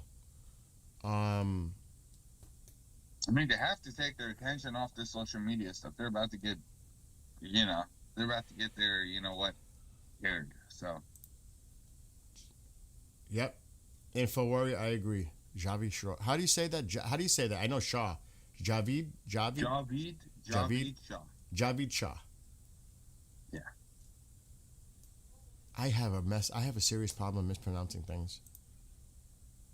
I just do. We're still waiting on the president. I'm going to mute because Mom Ziller is entering the room. So I'll be right back. All right. Well, Bill is dealing with that. I'm going to read some chats. How you guys doing today? I'm a little bit sleepy, eepy. I was up like 4 hours ago. I only have 4 hours of sleep. But I'm up. I'm here answering questions.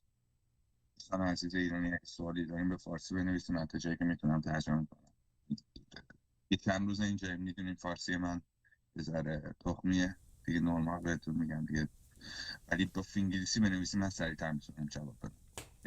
یعنی با الفابت رمان بنویسیم، یعنی امشب میزنه درصدش خیلی زیاده. آره درصدش خیلی زیاده، جوری که این داره الان چیز میکنه، قول میکنه. Can you talk about boycotting of Huda Beauty? Oh man, where do I start with that? Where do I start with that whore? Explain that to me. Explain that to me, because I'm not familiar with that. What is that? Okay, so we have this fucking bitch doing social media shit. And she's a beauty social media, whatever. And then she decides to post the video of people in Iran burning pictures of Trump, Netanyahu, and the Shah, and saying, people in Iran are protesting, so trying to like push the agenda that, just looking at one side of the thing, the side that's provided by the state media. And then she goes on and says, oh no, I didn't, I wasn't, and then, starts backtracking and whatever. And now, guys, if you see it, matter of fact, print out papers saying that don't support this person directly supports terrorism and supports the killing of many, many people. And just if you go to Sephora, any of those, just stick that on there. Just stick that on there. Great move that we have learned from the Free Palestine movement. Let's use those same cancel culture stuff that they use. Yeah. That's that. When they expose themselves and show their true colors, they can't go back on that. I mean, what a whore. You're over here pushing beauty and all of this and looking great and wearing tight dresses that are sheer that you can see your body on, and you practice all of that, and then you go and take the side of the Islamic Republic? What the hell? What kind of oh my God. What a disgusting human being. Genuinely, man. They gotta send her back. Send her to fuck. Ayatollah, use her as a nice. Oh man, whatever. I wish the worst for that woman. I wish the worst and the worst for them. Maybe not. Maybe not. Nothing close to losing her life, but genuinely, I hope her business crashes down to nothing if she loses everything. I know, Marco. You're my friend. That's been my friend for over a decade. I know which Marco you are. There's two Marcos in there. I see you. And here's another thing. And I don't want to say I'm reading too much into this, but right now he's having the cabinet meeting at the White House. Well, all the players are located there now. They're not that far away from having a situation room meeting as well. Do you know what I mean? Everybody's there. They're in place. Do you know what I'm saying? They got all the key people in the administration located in one place right now. You got to watch Pizza Watch tonight. You got to watch to see if anything happens because, like I said, everybody's come together now for this cabinet meeting. That means they're all there, which means that they're also very close to the situation room. That's all I'm saying. Do you know what I mean? Does that make any sense? They're all here. They're 100%. Is the cabinet meeting that's not streamed, right? That's not discussed. There's no press in there. Oh, there's press in there. They'll have their questions afterwards. Oh yeah. You'll see well, we're not gonna see the video. They sit on a big long table, rectangular table, and Rubio will be on his right. I believe Hexet will be on his left. You'll see. I'll show the video quickly and I'll freeze it because I don't want to get in trouble. For copyright, because this is not the time I want my channel to go down when we need the channel to stay up. Because I'll get a strike and I'll be banned for a week. Okay, thank you, Arash. We will definitely look at the emails. What's this now, Navi? We just received news that high-ranking officials from Saudi Arabia and Israel are traveling to the United States regarding Iran. There's going to be so much talk. There was a phone call today amongst a few of them, trying to still convince the United States not to take action. And the thing is, the president is saying, look, we offered them this. They said they're not taking it. What more is there to talk about? There's nothing more to talk about here. They made their decision. They refused. There's no more talking. We're not going to delay this anymore. This delay tactic is done. They were given the opportunity, and they made their decision, and now I'm going to make my decision. It's that simple. You know? It's like, Oh man. this isn't Obama, no offense. This is not Obama or somebody else that you can speak to and maybe talk him down from doing something, you know. When the president makes up his mind, I mean, it's definitive. He's going to do it. I mean, I don't see this being backtracked at this point, especially with everything that's going on. All the pieces. Yeah, being I got some horrific news, man. They're sending SMSs out saying that all these videos of all these killings are fake, and that they shouldn't look at anything in social media. So they're saying none of these videos, but Heat Online. They're desperate. They're desperate. They're saying that all of those are fake. Yeah, they're desperate. What'd you say? They're desperate. They're desperate. Yeah. Yeah, they know. دوستان عزیز اسم ایشون بیل هستش بیل. It's an act of desperation because they know. But wait a minute. Didn't the supreme leader even say, or someone in the regime say that they admitted to like 3,000, like a week ago or something like that? They admitted to that amount of, they call them rioters or terrorists now, that there was thousands that lost their lives. Even they said something. So how is it fake? I don't get it. You know what I mean? That doesn't even make sense to me. They admitted it. Well, they got CNN on their side now, so they're definitely going to be stronger. Yep. That's how CNN got there. CNN, man. That's how they got there. They're sucking up to the regime. They're not going to say anything objective or balanced about the regime while they're in their country because, they won't. It's going to be pro-regime-ish, and it's going to be people that they're told that they can talk to. It's so biased. It's so bullshit. I ain't buying any of it. None of it. Zero. None. Hey, man. Crazy, man. This is crazy. And I agree. This is crazy. Marcus, if you're not on the ground in person in Iran, it's kind of hard to believe. You have to be there. You have to know what's going on the ground. You know? درود به دوستان. I mean, really, it's the people of Iran. They know what's going on within the country, and they're trying to get it out to the people. But that's why they had a blackout with the internet. They didn't want anything coming out of the country while they were killing thousands and thousands of people, injuring probably hundreds of thousands of people. The brutality that they're doing in hospitals, and I don't, you told me some disturbing stuff last night. I mean, it's happening across the country. There's no denying that. And even Tusi's getting those videos showing what happened in Mashhad. There's still it's crazy. It looks like a war zone in Mashhad at night. Tusi showed it yesterday. I was like, whoa. You know? Exactly. Tusi TV has sources in Iran. That's exact. He put it in chat as I'm saying it. It's exactly. So we see what's going on. And God protect Tusi, his family, everyone at this point. This meeting was supposed to start 15 minutes ago, so I'm still watching it. The audio is up. Once the audio comes on, you'll hear it. Right now, not yet. Hasn't started yet. We're going to play the entire thing. I know there's going to be things that people may not be specifically interested in, or they may be, but we're looking for any comments regarding Iran. Exactly. Goldie and Armin also gave sources, and they've lost. Even Armin has discussed this. They're losing some sources. They've lost contact. That's horrific to think. Horrific, man. Yeah, I don't know. Arash says you guys don't even know what happened to that bazaar. Rash, over 1,000 people got burned. Oh my God. And that's why I said you got the email. If there's videos that you can send to us, images, photos, anything, please keep it credible. We don't want to put out disinformation, propaganda. Email us. Emailed us this stuff. I mean, it's that simple. And we are definitely going to protect identities and privacy and confidentiality. Because it goes both ways. Everyone's at risk. And I don't say that lightly. And I'm not trying to inflate it. Everyone's at risk. Because remember, there are people lurking and monitoring what we discuss, even the people in chat. Just be aware of that.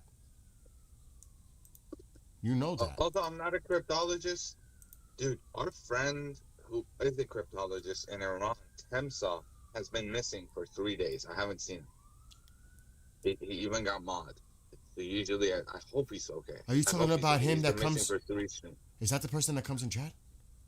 That's the person. That's one of our mods. He's just not been. He's not been in the chat. Usually, I ask him about crypto stuff because he's a cryptologist. He used to work remote in Iran, and now he's just not online. I pray to God he's okay. Oh my God, yeah. That's right, Temsa. I know who you're talking about. I hope he's fine. Usually I'd ask him, but guys, this crypto stuff could mean something. Iran has a large reserve of Bitcoin. They usually use that for illegal stuff, and that's how they've been washing their money. They just put it all in Bitcoin. Somebody said with anything with Bitcoin happening, just remember there's going to be a lot of wallets that just get left unopened for years because it belonged to officials. Someone said he was here last night. Oh, Temsa was here last night. Yeah, Shahab is saying that. Okay, Thank God. Then Temsa. Okay, thank God. Wow. We're still waiting for the president's cabinet meeting to start. I'm trying to catch up to the chat too. Gold is at its highest. Bitcoin. There's so many things going on.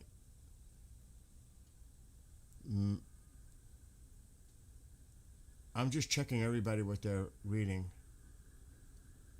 There's some crazy stuff going on here in my area with fire trucks and ambulances. I don't know if you could hear that. I think it's coming through the mic. Okay, good.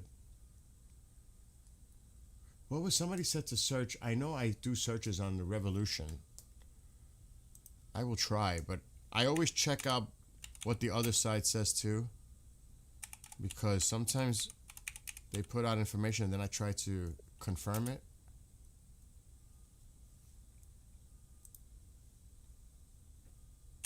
What's up, Eddie? Nothing much, man. I'm doing fine. Trying my best. How are you feeling today? Are you okay? Everything all right?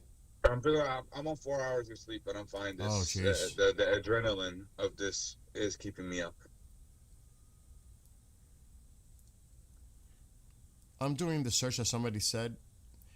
It pretty much brings up the same things on the searches that I do. But I am trying. I'm going to check what the others are saying. The propaganda side. But there's one that's like, it's on the line. It's weird. I could share it on the screen. But they seem to be on the side of the Iranian people. This one. I'm just looking at one now different. Check this one out. And we're still waiting, by the way. Not that. That's my search. Hold on. I just had it. This one. Daily Iran News. This is unbearable. That's old. Let's see. Breaking. We know about the European Union designating the IRGC. This is crazy, bro. IRGC Navy will carry out live fire exercises in the Strait of Hormuz next week in response to the American exercises in the Middle East. That is playing with serious fire. That is just insanity. You're going to do live fire in the Gulf of Oman, in the Arabian Sea, near our forces? Are you nuts? You do that, we're attacking you immediately. If you start using live fire, you are really looking for an ass whipping. For real. I'm just going to say it like that. So you can see what they're writing. So I'm going to keep on an eye on this because they've been putting us some interesting information. And so far, everything I've seen that they've written there is credible. Like you said, it's hard to find those consistent, credible accounts, Sep, you know? Mm-hmm. And I know you've got a few.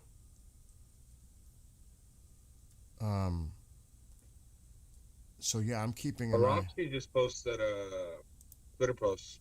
I'll send it to you so you can read it. All right, do it. This is the foreign prime minister. Yeah, that's right, he is. All right, I'm going to check it. Send me the link. We're still waiting for the president.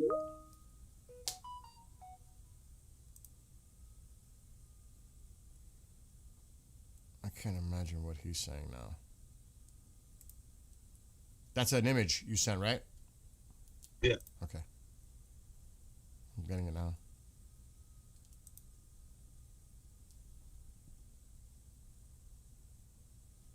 Opening.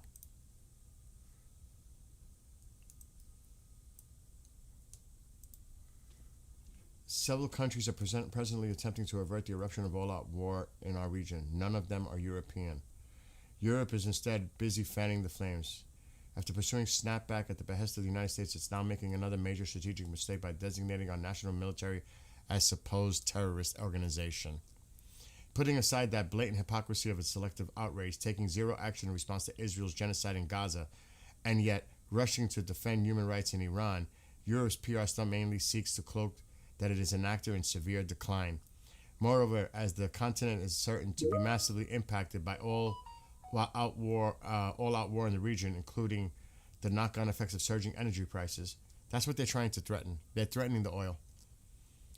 The EU's current posture is deeply damaging to its own interests. So you can see they're just digging their hole deeper. That's all they're doing. Now, what is this you sent? I can't read this, so you might have to explain this. The tweet headline explains it. Okay, the Iranian newspaper Kayan, which is affiliated with the Iran... Kayhan? Thank you. Yeah. You got to help me, bro, with the pronunciations. I got you, man. I got you. Pronunciation is not that important as the news. But Yeah. I'll help you get it done. Trump acted with great stupidity. We will sink the American ships and close the Strait of Hormuz. That's it. I'm done. And that's his pay. That reflects his... He's affiliated with this paper. That's his Fox News, yeah. Oh, that's it. I'm done. It's got to happen. Trump acted with great stupidity. We will sink the American ships and close the Strait of Hormuz. Dude, that's it. I'm done. I'm done. It's got to start. It's got to start. We got to stop them. We got to stop. We got to preserve the Persian Gulf. We got to go after them. We got to sink their shit, take out all their drones, take out all their missiles, protect our fleet, protect our troops.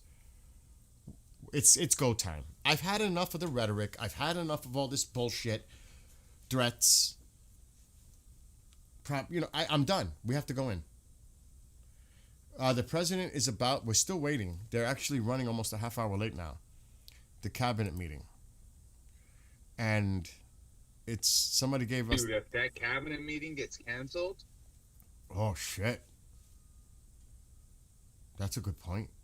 It is nighttime right now in Iran. Could you imagine that they if had? it gets canceled, then it's happening tonight. That we can say confidently. And what if they're holding a backup emergency meeting before the cabinet meeting Ooh.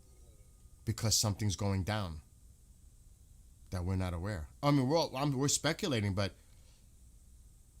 really, could they be in the situation room or in a private meeting before the cabinet meeting? Because it's public. And there's What was happening last night, man? What was that deterioration? Did we ever figure out why they were deterring? So late last night, Sepp and I were communicating. They automatically, all of a sudden, they started to divert planes that were going into Iraq from Kuwait and Saudi Arabia, and they started to go west. And it looked like, oh shit, something's about to happen. That happened for about 20 minutes, and then the flight started coming back into Iraq. But there was a little time last night where things were acting weird to the south. A lot of planes started to divert because you could tell where their path originally was going, and it was going this way, and they were supposed to be going straight up. There was diversions last night. Just saying. Yo, Bitcoin is tanking, man. Why? What is this? Where is our cryptologist? Any crypto nerds in the chat? Anybody in the whole crypto space? Can you guys give us like a assessment? See, we had a commander. We had somebody in the army. Let's just say that in the chat. Well, the president has definite interest in the cryptocurrency. I could see Iran 100% operating with crypto. I could see it. It's a modern country, man. It's more modern than people realize. There's no freedom. It's modern. Life is really easy there if the currency and everything is in place. It will be a beautiful country. The foundation is strong. It's just that the laws and the way everything is going and the government is corrupt. I could see Iran, if they're pressing the reset button, then they might do some crazy Jetson, futuristic. Let's just change to crypto. So there's a couple of comments. The IRGC has been trying for a long time to close that Strait of Hormuz, and that's true. They've been threatening that for so many years. It's about to go bye-bye for them. It's coming. I'm telling you, it's coming.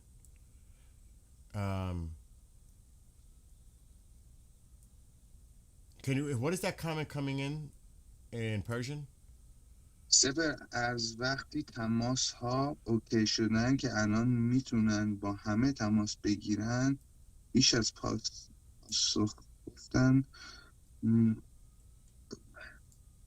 مخاطب او میخوره و خیلی گفت و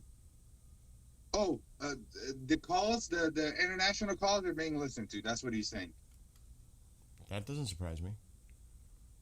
Yeah. Somebody's saying when Bitcoin dumping war is coming. And Thank you, Marco. Retired, but was in the personal security side of Navy. Wow. Tanking faster than the New York Jets. Oh my gosh. Oh, actually, I would rather say the Kansas City Chiefs. Oh, what a season they had. They tanked. I think that's better because the Jets have always been losers. I'm a New York Giants fan, but it hasn't been too good either. Sepp, since the calls, oh yeah, that's what you just read. This is new. It's beginning to happen a lot later. Noticing a few days ago. Man, Yeah, we're just waiting for this cabinet meeting to start, and it was scheduled for 11 a.m. So it's been a half hour now. boy, I'm watching. Bill, it. one of my childhood friends who I recently got into contact with, dude is tatted up to his neck. Cool gangster as fuck. I grew up with this guy. He used to come to our house when we were kids. Completely radio silent, man. I called his number, it didn't even ring. Oh no, that's I happening. knew he would be one of the ones on the front line, man. And I know for a fact, even the first day I started thinking about him. Because I know what his mindset was. Even when we were kids, me and him used to talk about this stuff. 9 years old, we used to talk about this stuff. Wow. We used to say, energia hasta divisto man basta. That's what we used to scream that in our class, which is like what do you say? It was like a chanting saying that atomic energy 200 a pack. So basically making fun of this whole idea, weird obsession of Iran putting all of its money in nuclear and whatever. Even as kids, and man, I don't want to assume the worst, but I hear if you. he's not with us anymore, God rest his soul, because he's just not answering me at all. The drone has finally landed after many hours in the air. They'll put one right up, right? It may not be that. It may be the Poseidons go up, which I would not doubt that we start seeing the Poseidons going in. They're going to constantly keep monitoring this. That's a C-17. I would not be surprised. نظرش چی در مورد سپاه عزیزم؟ یعنی منظور چیه نظرش در مورد سپاه؟ And again, just because we don't see it doesn't mean it's not there. Mhm. We got to keep that in mind. There's a lot of stuff going on right now that we're just not seeing. And here's that tanker. And that tanker is not far from Syria. And it came from the RAF base in Cyprus. It went around The red Syria. planes are just the planes that Bill has clicked on. That's it. Yeah, But all the planes that you should be seeing on screen are military. He has the military filter on. yeah. Whatever that they allow us to see.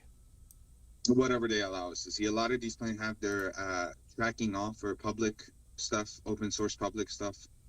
And so it's hard to say what's on the air. It's probably triple the amount that we're seeing there, maybe double. Whoa, more, probably a lot more. If there's, Really? military. Just in the air? I would not doubt there's fighters, somewhere in the area, the Typhoons, the UK, who knows. But you might be right. It might be triple. There's a lot more. Let's just say that. There's a lot more than we're not seeing. I'm just checking to see what's coming in. Okay. Dude, there is some big time aircraft though. I wonder if they have those tankers. They're not showing them. Or maybe they are. Those look like C-17s. Those are not tankers. Those are C-17s. Man, I was thinking of getting a flight to Tel Aviv. But I don't know. I'm considering going there for ground reports for this whole thing. But I don't know, man. I don't know if with this dirty bomb stuff scares me a little bit. I think you should just sit back and see how this plays out before you decide to make any kind of move. You know what I'm saying? It's hard. It's I know, Really hard, I know. Bill. It's really hard to sit back. I know, but and Mom will be worried sick. Yeah, and no, she'll be with me. She'll come. Oh, well, So we always go together. you're in it together. Yeah.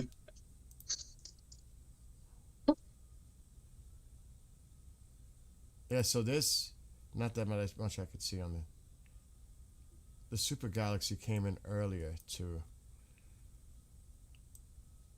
I think it was Qatar. It'll show it. Al-Udeid. Come on, not available. Dude, I'm telling you, this is actually strange that this cabinet meeting was supposed to happen and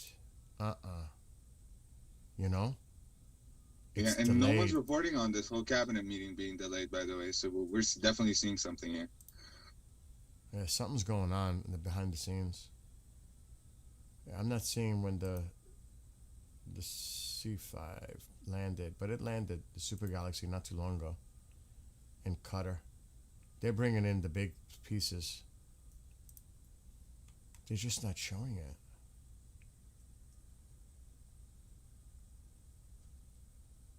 Indeed. These are takeoffs. We don't want takeoffs. We want landings.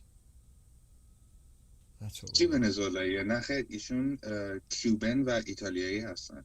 This is the one. منم ایرانیم. Rammstein. This is the one that came in. Oh, Actually, that's a C. That's a You're Puerto Rican C-17. and Italian, right? Yes. Yeah, as Puerto Rico by Italians, and they thought that you're Venezuelan originally. Oh God, They no. were asking. Actually, Puerto Rican, Italian. I'm a mess. Yo, Venezuelans are really racist amongst themselves. That's what I have a friend who's Venezuelan, and yeah, let's just say he's off the goop. Let's just say that. Let's just say that. Mom. I don't know why that country is like that. You have in that little plate, like I don't know what you're talking about, Mom. food. What food? لاتینو نمیدونم کدومشون برای مرده. یک کدومشون هستش ولی میکس داشت میکس In a little I'm coming, Ma. Give me a minute. I'll let Sep take over for a few minutes. No. I'll come. I'll be there in a minute. I'm coming. Dude, this is so bizarre. Maria, Billy, let me tell you something. Do you have you took any wood from here? Yeah, I got plenty of what I brought in for now. Oh my God, it's freezing in here. I said that. So yeah, I'm just gonna share the screen quick. We're waiting. Oh my God. We are waiting for the president cabinet meeting to begin, and it was scheduled for 11 a.m. So I'm sitting by waiting with all of you and Sep. We were supposed to start at 11. Yeah, dude, I think the cabinet meeting is canceled. Could you imagine? God. Mom's the Puerto Rican one. I am a mutt like you can't imagine. If I showed you, which I don't know where it is, the ancestry thing, English 6%, Native American 16%. It's really from Spain. They went to Puerto Rico, but it's really Spaniard. I'm really Spaniard. Of course, Italian. You have any Persian blood in you? I don't. I never looked to like the details like that, but I looked at the big numbers. You know what I mean? Yeah. I also have Lithuanian, which is Russian. So I'm a mess. I'm serious. Yeah, I got some Russian in me too. I'm also like kind of a Iranian mutt. I'm Afro-Persian. I'm Persian on that side, and then from my Persian side, it goes into Azerbaijan, and then they go back to Russia, and then from my Afro-Persian side, I have absolutely no idea. From my dad's side, Yeah, I did do the tree thing, and it took me months. I'm related to Christopher Columbus's son. Damn. And Ponce de Leon from Spain, and I have the evidence because I did all the documents and went up the tree. It took me months. That's a story for another day. My eighth great grandmother is a Ponce de Leon. I could share one on the screen, but we're not doing that. And Diego Colon is Christopher Columbus's son. I am my eighth great grand uncle, who was the Capitan in the Spanish army, is a Diego Colon. So he's related directly to Columbus's son. Because Columbus's name in Spanish is Cristobal Colon. It's not Christopher Columbus. اینجا میتونیم تایید کنیم که اینا دارن آدما رو میکشن تو زندان 100%. این اصلا اینا خوناشامن، اینا چیزی نیستش که یعنی خارج از سوال نیستش. اینا انجام دادن یا انجام میدن و اینا دیگه سال دیگه داریم میبینیم دیگه. من که خارج از ایرانم ولی شما دیگه بهتر از من. I understand Spanish. I don't speak it well because my father's Italian and English. You know, they spoke English all the time. Spanish was hardly ever spoken, which is bad on Mom for not making us learn the language more. I blame Mom. But, you know, I don't like hold it against her. I'm just saying, it should have. My father, it didn't happen. That nobody spoke. So you speak? Wait, so you don't speak Spanish? I understand it perfectly. Mhm. I speak Spanglish, broken Spanish. Okay. I could So you communicate. can learn Italian pretty easily. Oh, yeah. If you ever The decide Latin. to like. Oh yeah, the Latin similarities. Yes. Yeah. The trick would be learning Persian, bro. It's the foundation. I told you this. I know. Many. What do you call those people that speak like multiple languages? Sesquipedalians? No. That's people who use big words. I don't know. People who speak many languages. Yes. And people Yeah. don't realize there's actually a study been done. The Persian people rank on the top for intelligence and IQ. That's a fact. That's Shout a out fact. Iran, man. Shout out Iran. Seriously, Shout that's out a the Persian fact. people. That's right. Look it up. I mean, you don't take my word for it. They rank way up there. Intellect, intelligence, IQ, etc. I'm not making that up.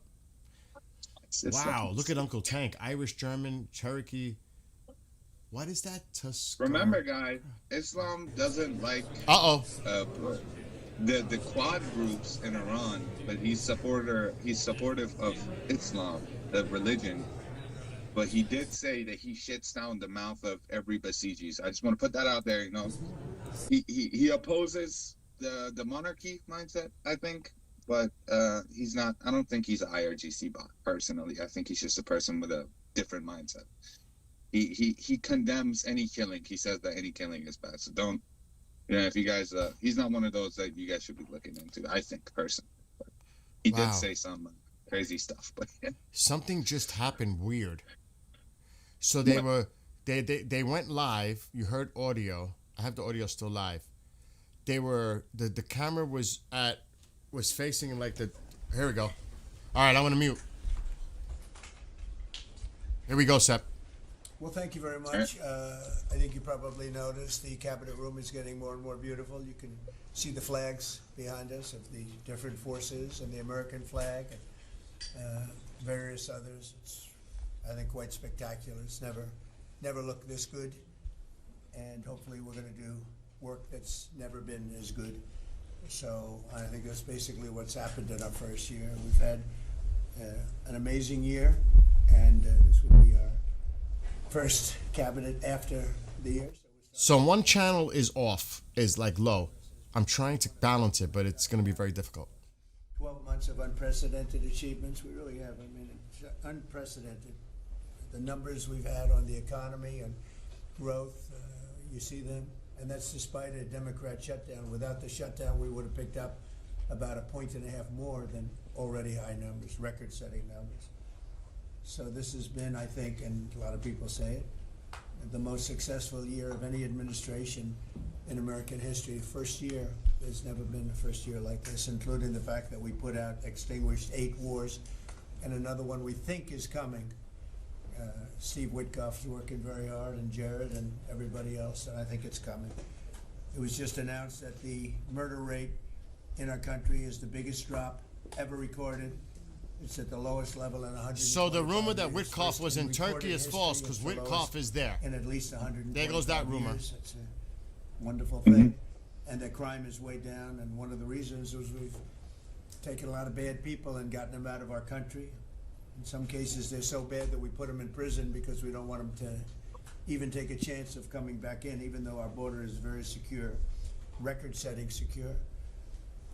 We had 0 illegal aliens being admitted into our country for the last 8 months. That's hard for even me to believe, but the people that make up the lists are supposedly nonpartisan, but I would say they lean toward the Democrat side.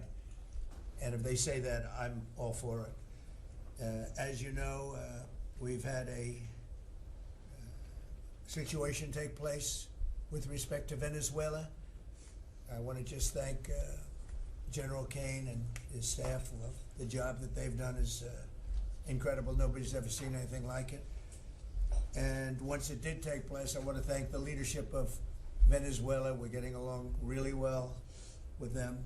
The relationships have been very strong, very good. And they have informed me that they feel there's very good security, very strong security. We're working with the various people involved, including Chris and Doug and everybody on the oil. We have the major oil companies going to Venezuela now, scouting it out and picking their locations, and they'll be bringing back tremendous wealth for Venezuela and for the United States, and the oil companies will do fine too. Venezuela will actually make for themselves more money than they've ever made before, and that's a good thing. And the people of Venezuela were literally in the streets waving American flags. They were so happy. And the people in our country, like in the Doral section of Miami, which is considered Little Venezuela, they're thrilled. And I just spoke to the president of Venezuela, informed her that we're going to be opening up all commercial airspace over Venezuela. American citizens will be very shortly able to go to Venezuela, and they'll be safe there. They'll be safe. It's under very strong control.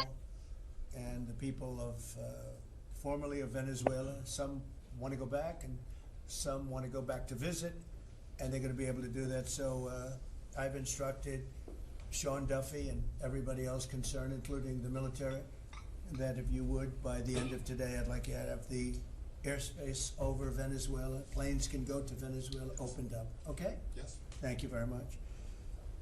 And I want to thank all of the people in Venezuela for what what they went through, and I want to thank the leadership for really they're doing a good job.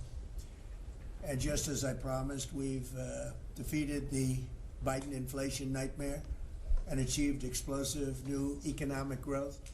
The Atlanta Fed is predicting an astounding 5.4% GDP growth in the fourth quarter, and that's despite the fact that we had a Democrat shutdown. We would have had that number would have been 7%, which is a number nobody's ever heard of. And we've been given great national security because of tariffs, and we've also been given unprecedented income because of tariffs.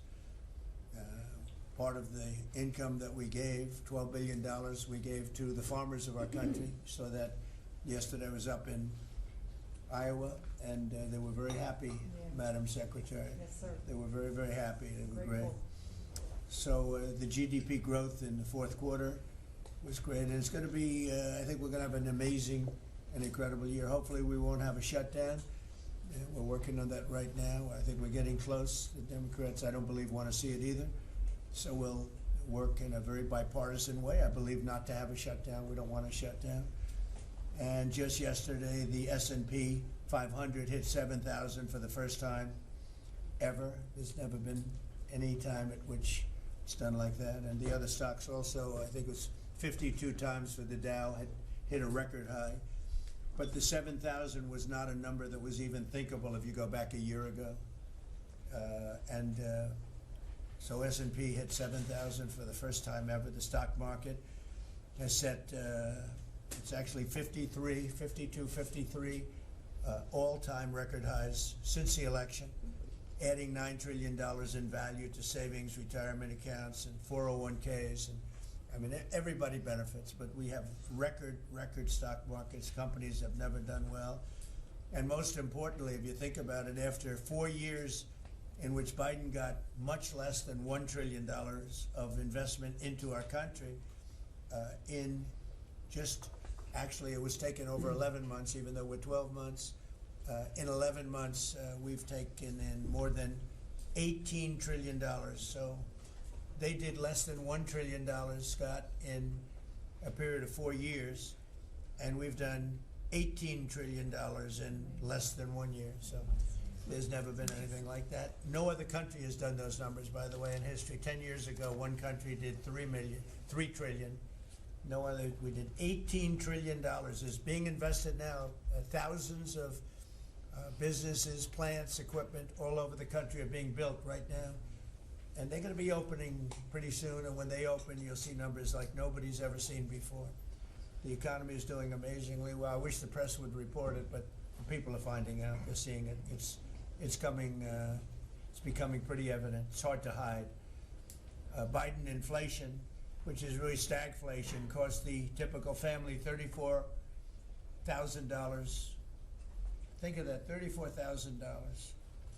But after 1 year, growth in real incomes is outpacing inflation by more than 3,000 under Trump. So one cost 34,000 and one made 3,000. That's a big swing. Gasoline has plunged to, think of this, over $4 a gallon, depending on where you are. In California, it's $7, $8 a gallon. While I was in Iowa, and they had $1.85 because I had it at $1.99 a gallon, and I was corrected by two farmers that said I just bought my gasoline for $1.85. So Chris, you have to be doing something right, you and Doug, right? But I don't want to give you too much confidence. You got to keep it going. We're drilling. I think I can say we're drilling more than at any time ever in the history. We're taking out more energy out of our land, but specifically, if you look at oil and gas, we've never been anywhere even close. Is that a correct statement? That is correct. All-time records. Yeah, great. It's a great job. Well, it's supply and demand, so that's going down rapidly. And you know, when energy goes down, everything else goes down. They tried to do their thing. It was a disaster. Then they ran back very late to the Trump policy, but they didn't do the Trump policy. They cut leases. They did everything that they could do, but they lost it, and they were very high. And we're now less than $2 in many areas, $2.30 a gallon average. Grocery prices, airfares, hotels, car payments, and rent prices are coming down very fast. And you don't hear the word affordability issued by the Democrats anymore. Now they're going into other things because they're getting beaten badly on affordability. Remember that when I was elected, I came into office, I inherited a total mess, starting with eggs, which were 4 times higher than they were just a year before. And Brooke got them down very quickly before Easter. He said they wanted me to buy plastic eggs for the egg hunt, at the very famous egg hunt at the White House. Sir, would you buy plastic eggs? And we buy a lot of, like 100,000 eggs. They said, we're not going to buy plastic eggs. And by the time we had the egg hunt, a few months later, we had the prices down pretty good. And now they're really low. Now they're at a very low level. So we really have, you don't hear the word affordability because we inherited very high prices and we inherited the highest inflation in 48 years. I say the history of our country. I think it sounds almost the same. Actually, I think 48 years sounds actually worse for some reason. So I'll go with the 40 because the press corrected me. I said history and they said, it's not history, it's 48 years. I said, I'll accept that. And we had the highest inflation in 48 years. We have now as you saw yesterday with the Fed, I'm not a fan of his, he said that inflation essentially is not a factor. It's really been pretty amazing. I just put out a statement about his statements. I won't repeat them here because they're too angry. And thanks to our tax cuts, millions of Americans will soon receive record-setting tax refunds. You're going to get a lot of tax refunds, with the average refund expected to be over $1,000 higher than it has been at any time. So we're going to be getting some pretty good refunds, a lot of people. If congressional Democrats had their way, Americans would right now be facing the largest tax hike ever. You know, their proposal was to raise taxes very substantially. And our proposal, which is in the great big beautiful New Deal, it's a New Deal in its own way. It's a Republican version of the New Deal. Right behind you is a nice picture of FDR. This is a much better deal than the FDR deal. But we have the great big beautiful bill, and it's given tremendous tax cuts and a lot of other things. People are now finding out how good it is, and it's just kicked in as of January 1st, by the way. So we're really starting to see it. Even though it's a month, we're really starting to see it. The U.S. economy would be cratering if they had won this election. Our country would be in very bad shape. Would be maybe not much of a country anymore. I don't think it would be a country anymore. They were doing everything wrong, but they were going to give you the largest tax hike in history, and we're giving you the largest tax cut in history in the great big beautiful bill. In addition, I think it's very good. I think it's very important. You have no tax on overtime, no tax on tips, and no tax on Social Security, but you also have, you're getting this is the first time this ever happened. If you buy a car, you go out and borrow money, you get an interest deduction. You take the interest rate, the interest that you're paying on the loan, you're able to deduct it for income tax purposes. So that's a first ever, and I think it's going to be great for everybody, including the car companies. I was in Detroit 3 weeks ago, I went to the Ford factory, spoke to the General Motors people. It's all the same. They're doing better than they've ever done. The factory I went to was like a World War I, earlier than World War I factory opened up. One of the oldest buildings, but one of the biggest. And Ford was getting ready to close it a couple of years ago, and then they saw that I was doing well, and it looked like I would have a good chance of winning, and they kept it going, barely going. And last week they announced, during my visit, they announced that they're going to round the clock, on the round the clock production. They never thought it was. I said, did you ever think? I spoke with Bill Ford and the president of Ford. They were both there, and they said, we can't even believe it. We were going to close this building 2 years ago, and now it's going round the clock. He said, we cannot. I mean, they said, we wish it was twice the size, but they're now building additional plants in the United States, as is everybody else.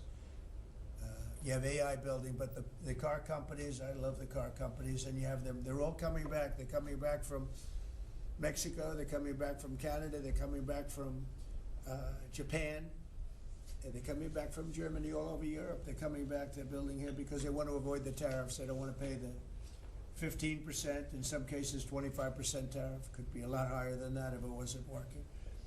So because of that, they're all coming back. One statistic yesterday that Scott told me is that for the first time ever, tell them about the steel in Japan, that we are now making more steel. Go ahead, please. So yesterday they reported for the first time in 26 years, the United States of America produced more steel than Japan. And that is entirely driven by your tariffs. Amazing. Thank you.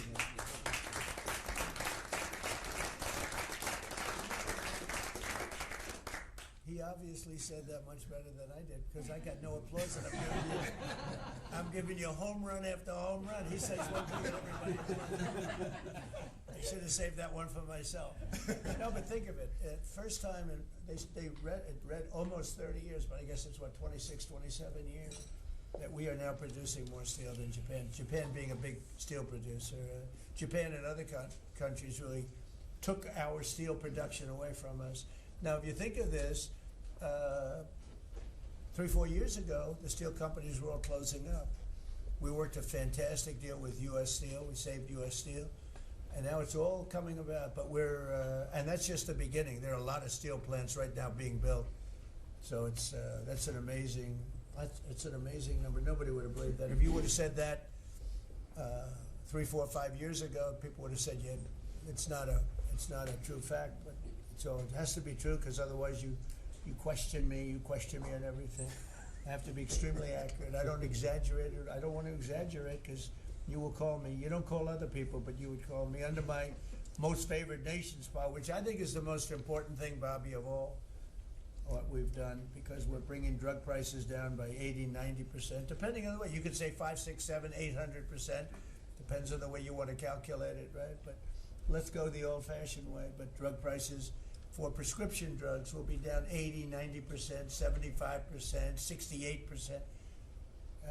They've only gone up for years and years and years. They've only gone up, and now we're going to have essentially the most favored nation. We're going to have the most favored price in the whole world. Whatever the lowest price in the world is, that's what we're going to pay. And I don't want to go into a big deal, but nobody else could have gotten this but this administration. I'm being very nice when I say that. The cost of prescription drugs is coming down by a number that was never even thought of. This will have a huge impact on healthcare, by the way, because obviously drugs are a big part of healthcare, and it will help repair some of the Unaffordable Care Act's damage that they've done, because the Unaffordable Care Act, which is Obamacare, it's unaffordable.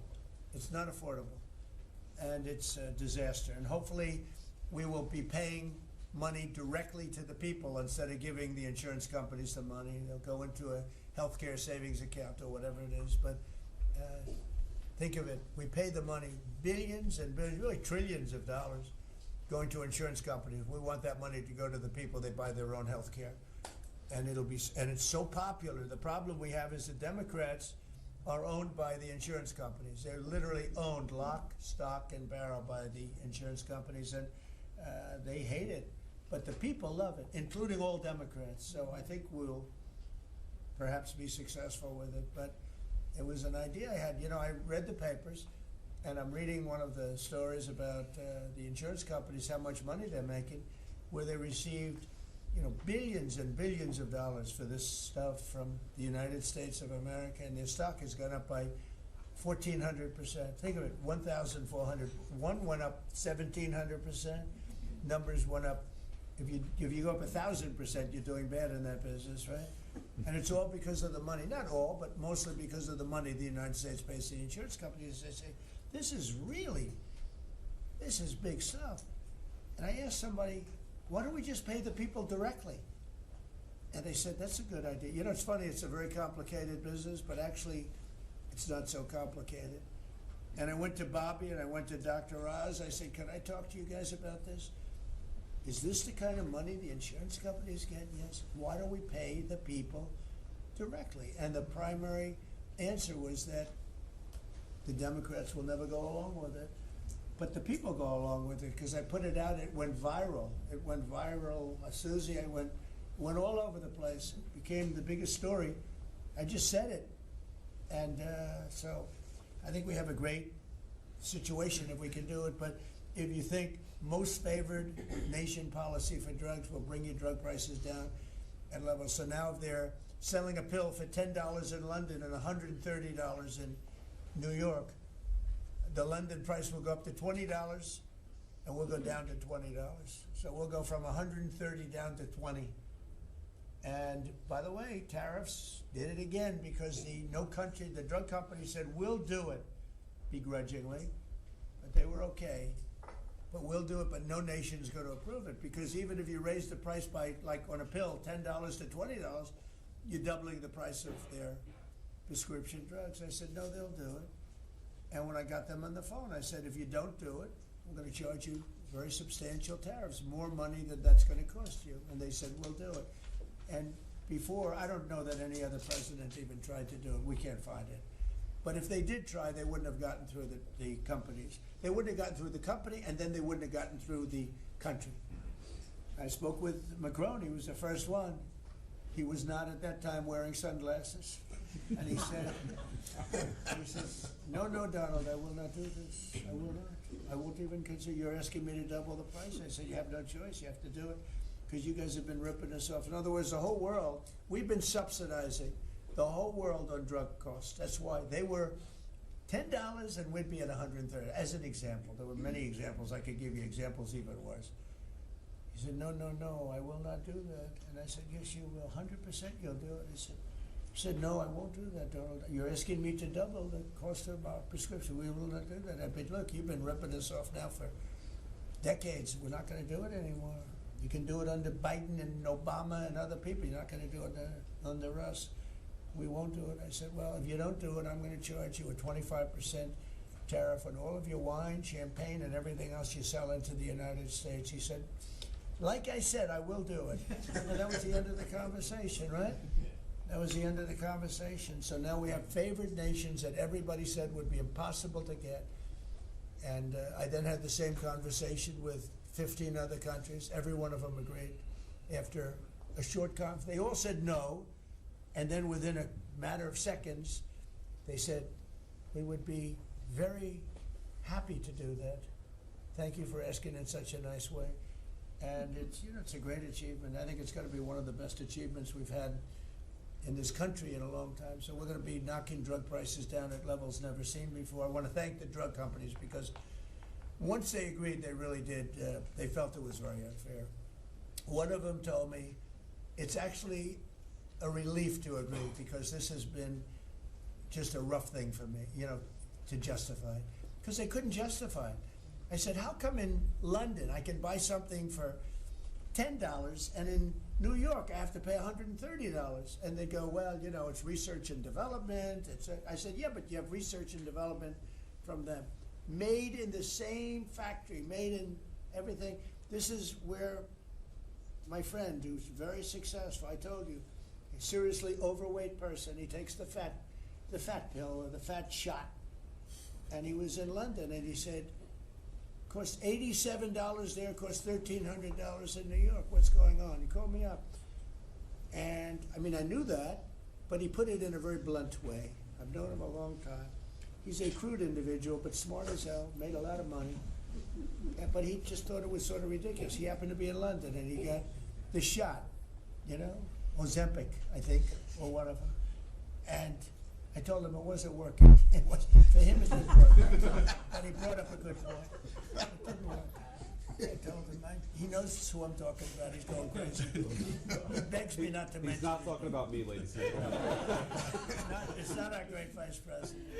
No, but he begs me not to mention his name because he's become very famous without mentioning his name. And he is actually a very well-known business person. But he did make a point.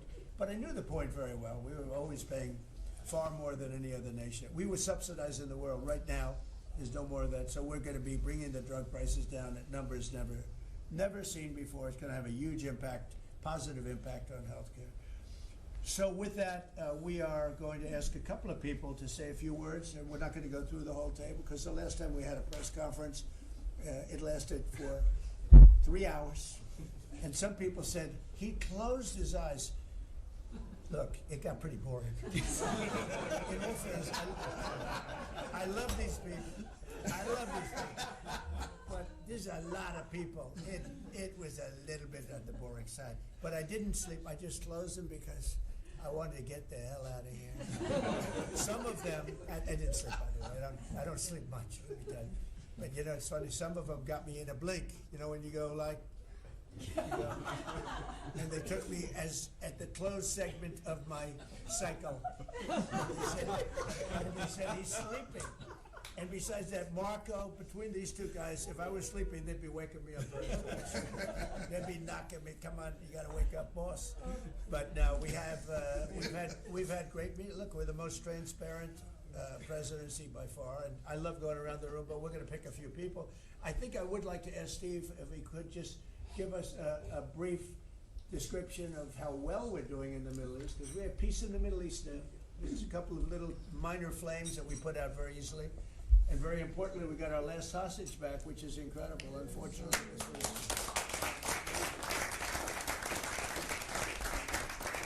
It was something that nobody said could be done, and I will tell you, Hamas was a big factor in getting all of the hostages back. We were not happy with them, and they had to bring them back, and they found the dead hostages, the bodies of hostages were. And those parents wanted their sons back, I think in all cases sons, but they wanted their sons and their family. They wanted their sons back as much as the people that had living hostages that we got them back too. So we got the 20, but remember, we got hundreds back previous to that. But I always said getting those last 20 back is going to be very tough. And we got them back, and we got all of the bodies back also, which to those parents was just as important as getting back the son that was living. Steve, could you give us a little description, please? Well, your policy of peace through strength, that's what delivered them home. Without that pressure, it never happens. We are in the second phase now. We've stood up for the first time, Mr. President, on your behalf, a technocratic, all Arab government. We've got the terrorists out of there, and they're going to demilitarize. They will, because they have no choice. So we expect that. Pardon me? And now we want to get Hamas no guns, right? Right. They're going to give it up. They're going to give up the There's a good chance we're going to AK-47s. get that. A lot of people said they'll never disarm. Looks like they're going to disarm.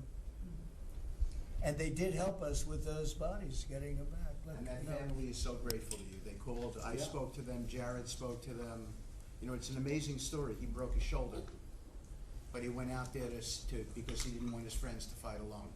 He would be alive today, but for that, he had no reason to go out with a broken shoulder, and he went out and fought them courageously. And died. And died.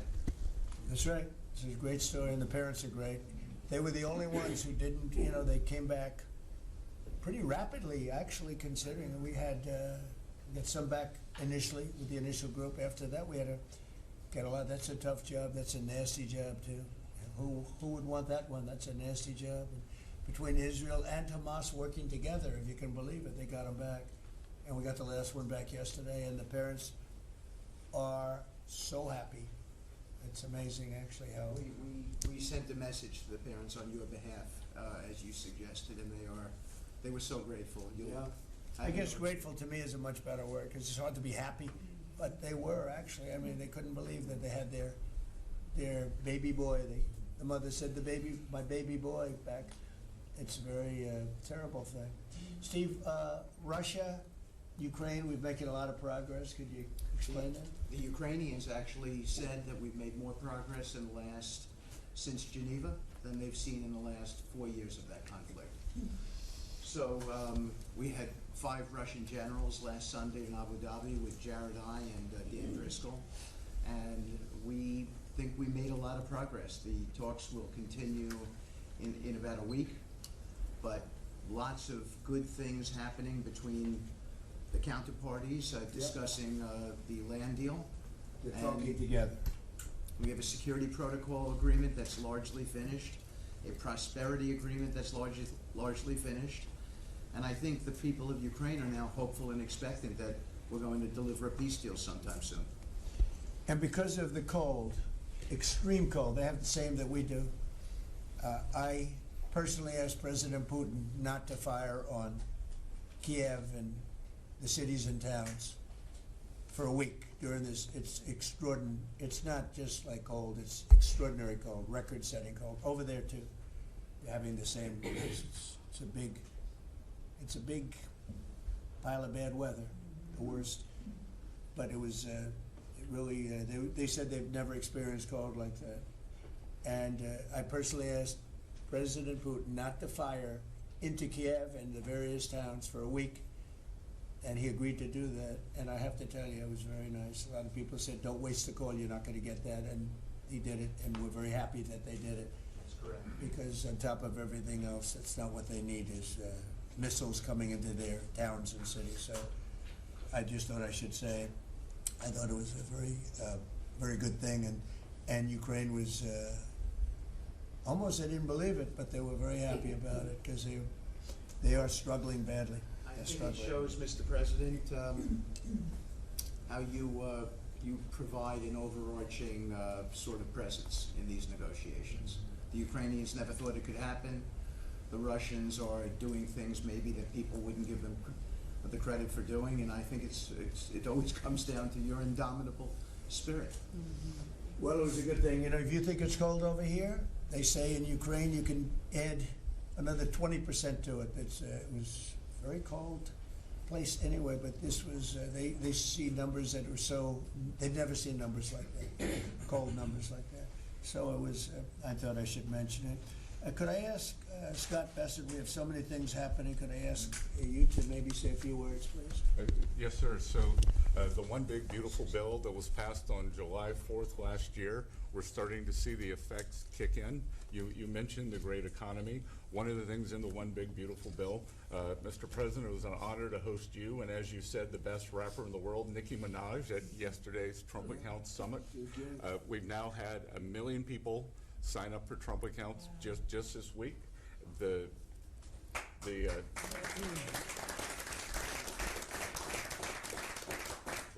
think there'll be 25 million families who are eligible. The segment that you and she did has 1 billion hits.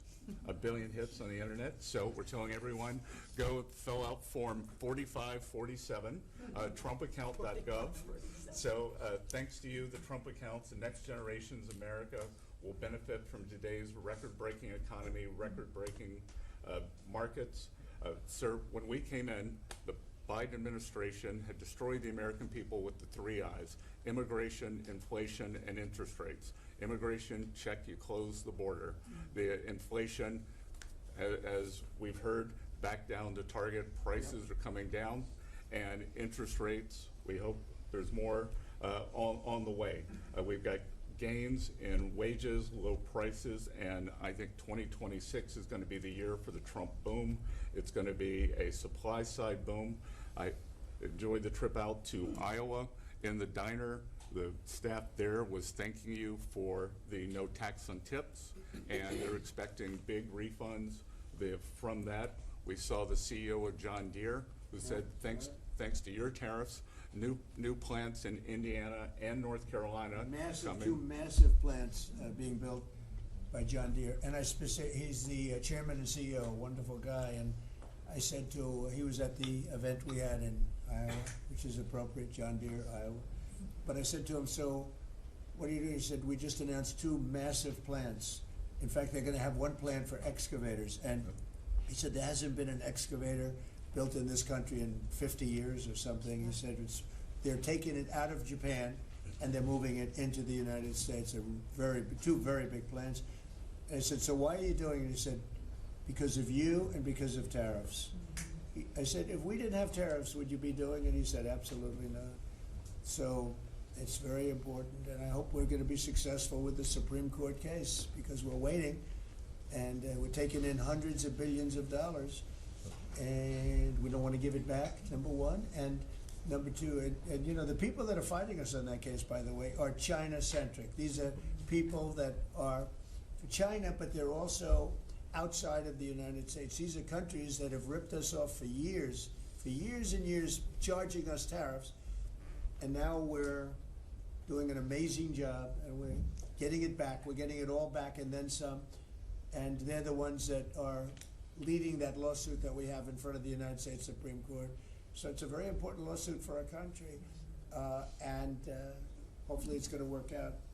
We're waiting a long time, but hopefully it's going to work out. We've taken in hundreds of billions, even trillions of dollars, and certainly we've taken in trillions of dollars of, you know, a big part of that $18 trillion that's coming in is because of tariffs. They're coming in, they're building because they don't want to pay the tariff, and the tariffs are very, you know, steep. They could be much steeper. You probably saw I put out a truth today, and the tariffs could be much steeper. We've been actually very nice about it, but even being nice about it, we've taken in hundreds of billions of dollars, and honestly, they've given us tremendous national security.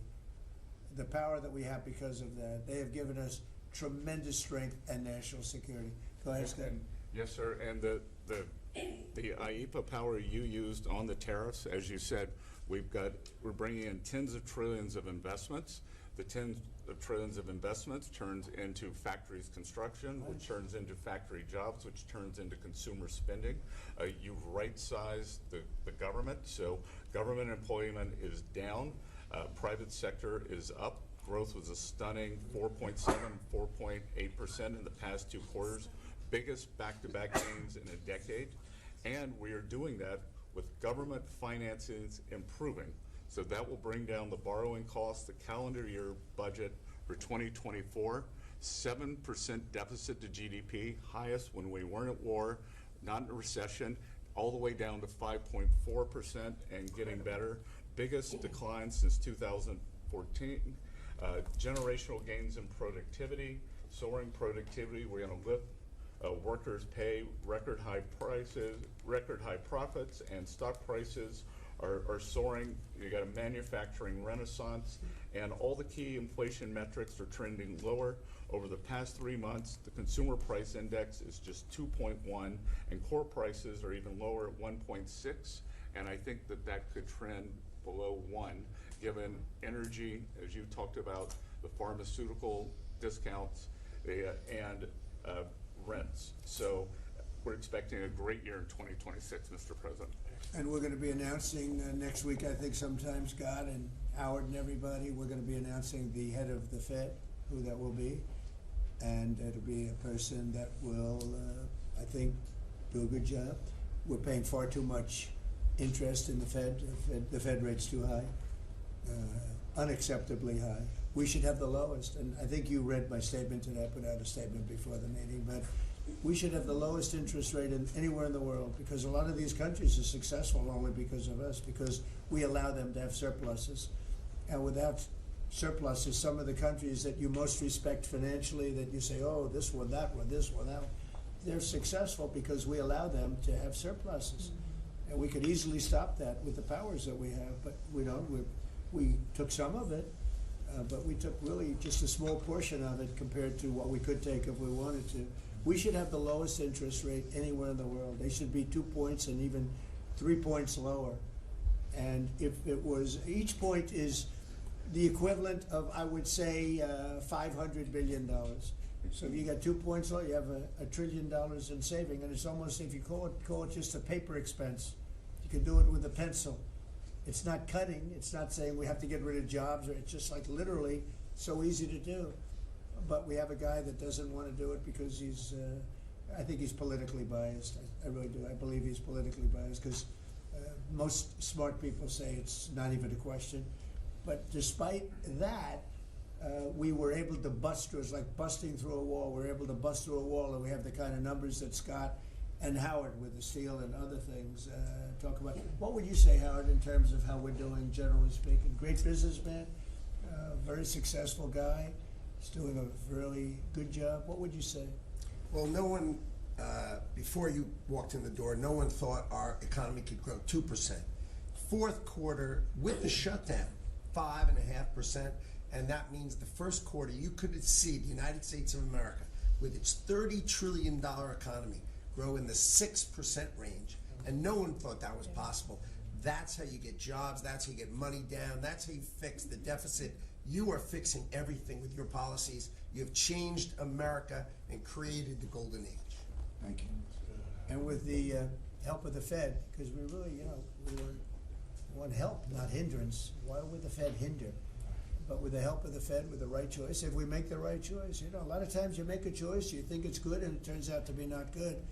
But with the help of the Fed, we could hit numbers that have never been hit before. We could hit 8, 9, 10. There's no reason why not.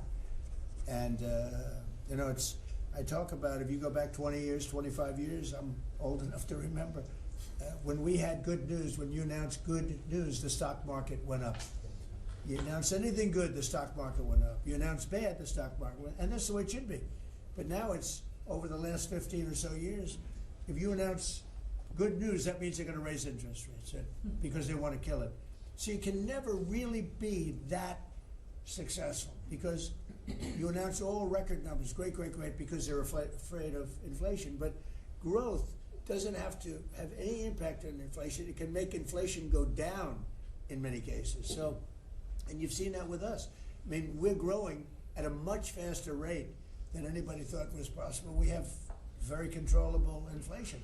With Biden, we were getting killed, and we had the worst inflation in 48 years in history, in the history of our country. And that's with going down. So growth is a great thing. It doesn't mean inflation. And I want to go back to a system where when we announce good news, they say that's great. We can lower interest rates instead of raise interest rates. And by the way, if inflation comes, we'll take care of it when it comes. But they're trying to guess it, and they're trying to get it 10 years before in advance. And we want to make this country greater than ever before, and I think we're doing that. But we want to make it that when we announce great news, everything goes up. If we announce bad news, that happens too. We bring it down, and we control, and we do what we have to do. But we can have numbers in the upside like nobody's ever seen before. I want to ask Bobby to say a few words, if he would, about some of the incredible things that we've been doing in your department with Oz and everybody else. Mr. President, we're in the process of implementing your great healthcare bill, which is going to increase affordability, drive down costs, and increase the quality of healthcare for every American.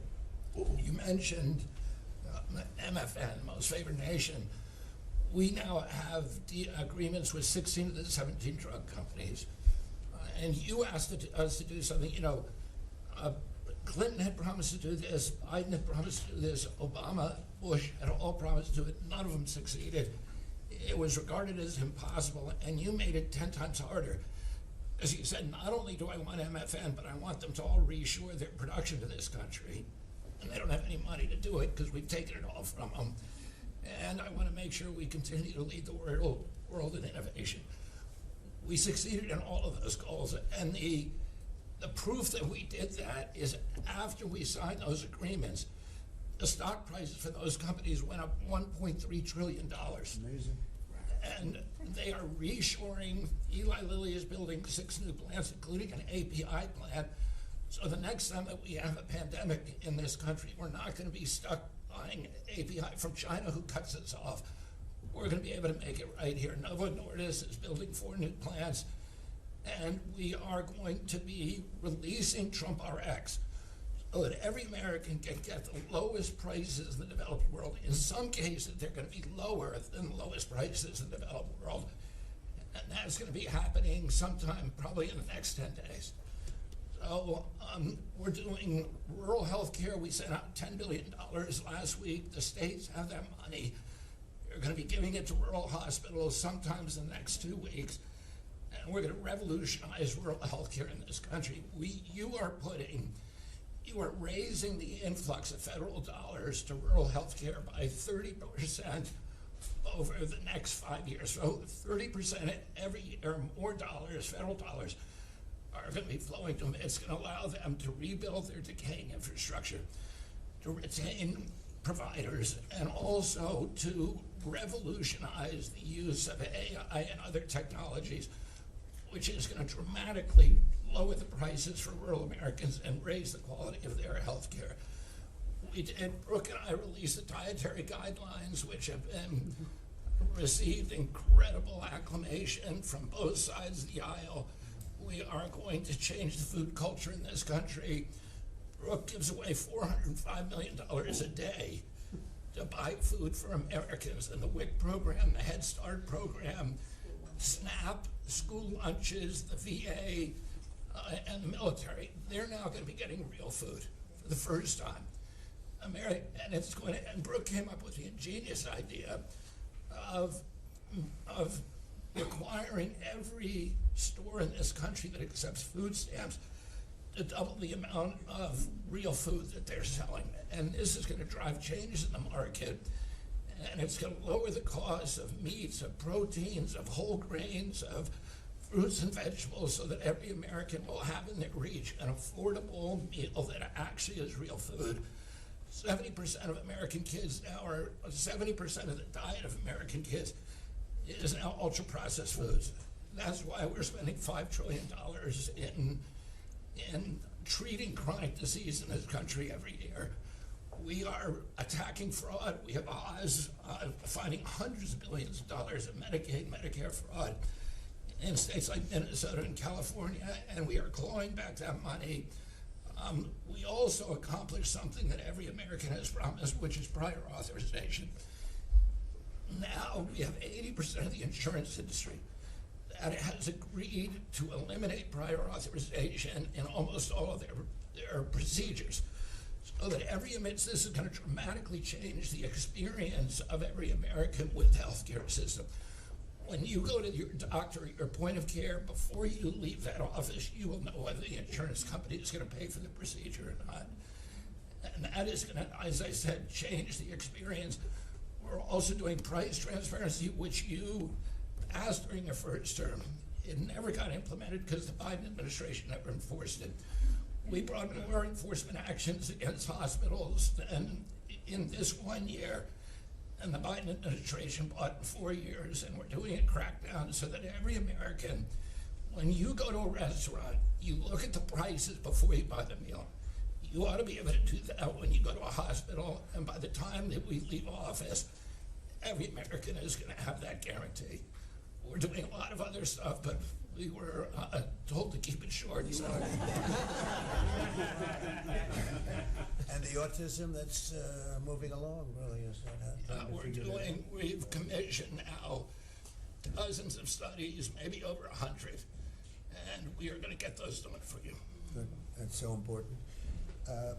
Also, Eli Lilly, Merck, Pfizer, every drug company, they're spending trillions of dollars right now, as we speak, building plants in the United States because they want to be able to save a lot of money on tariffs. It'll be hundreds of percent, 100%, 200%, 300% in 2 or 3 years from now.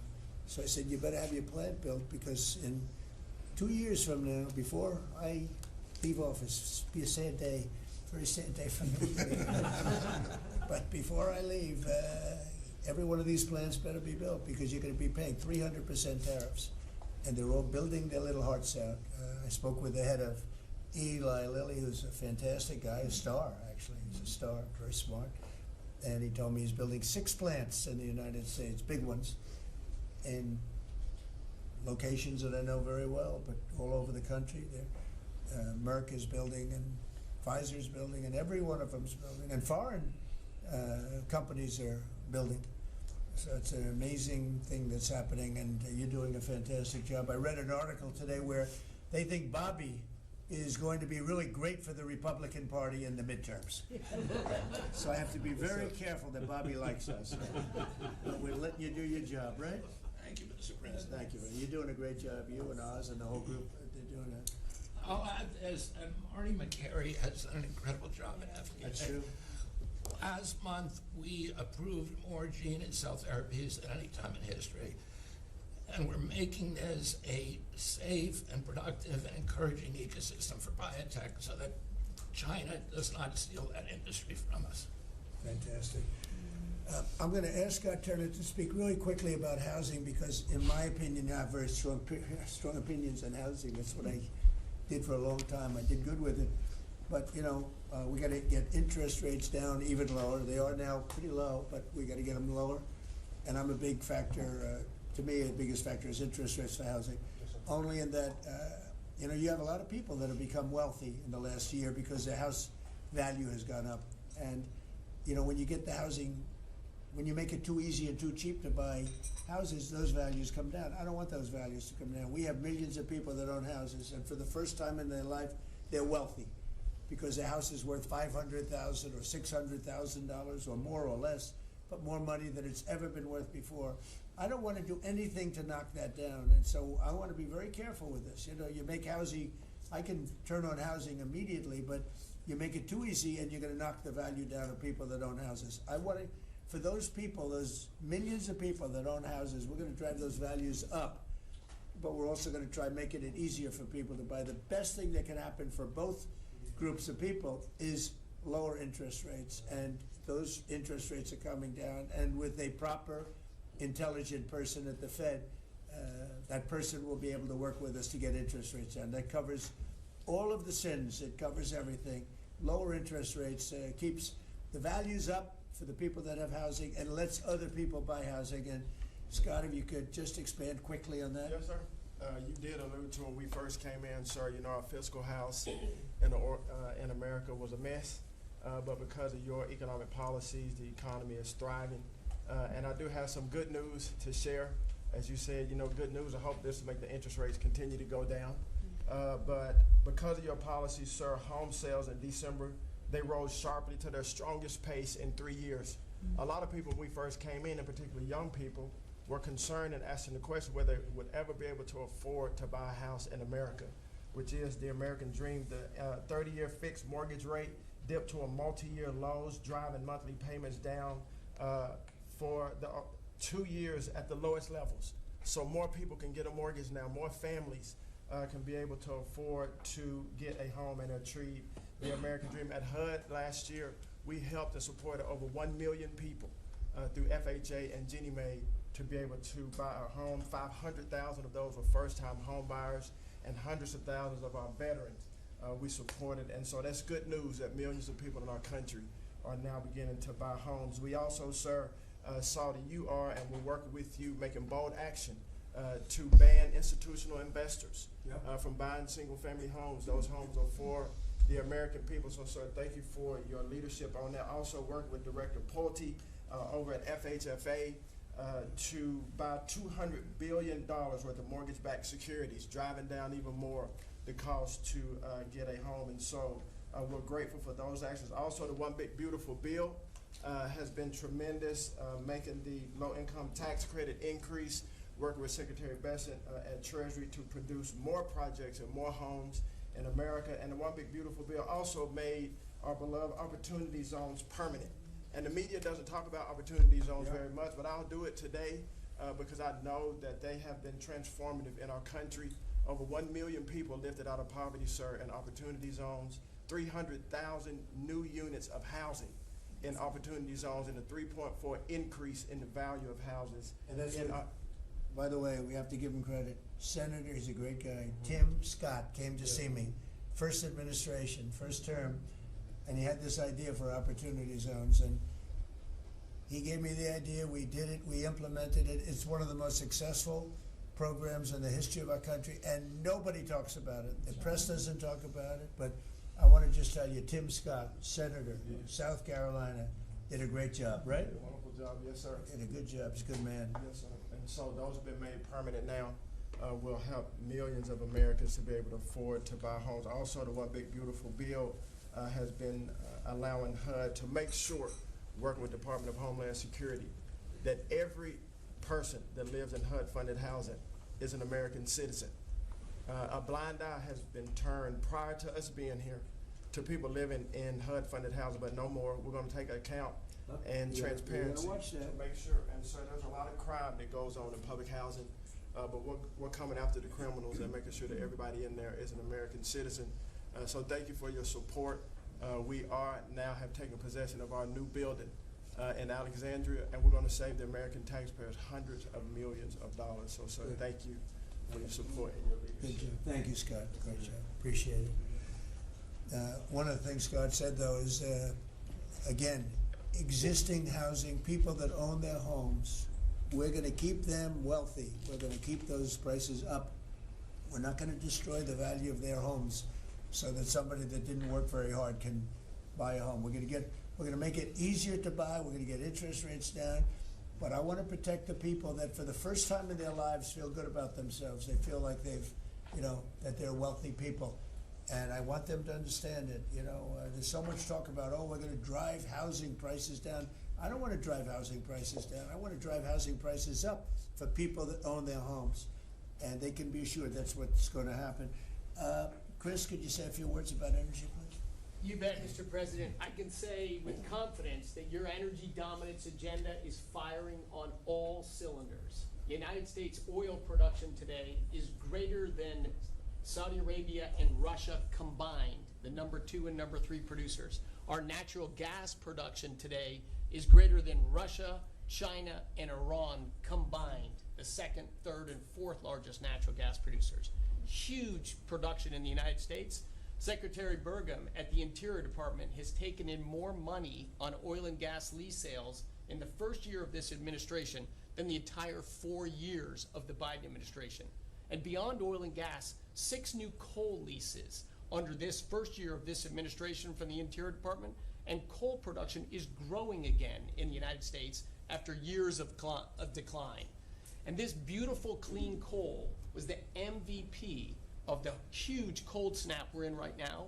I can say with some confidence, hundreds of American lives have been saved because of your leaning in and stopping the killing of coal and revitalizing coal.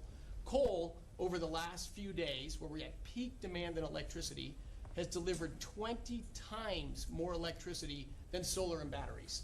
Think about that, 20 times more. It's because coal doesn't mind very cold weather. Right?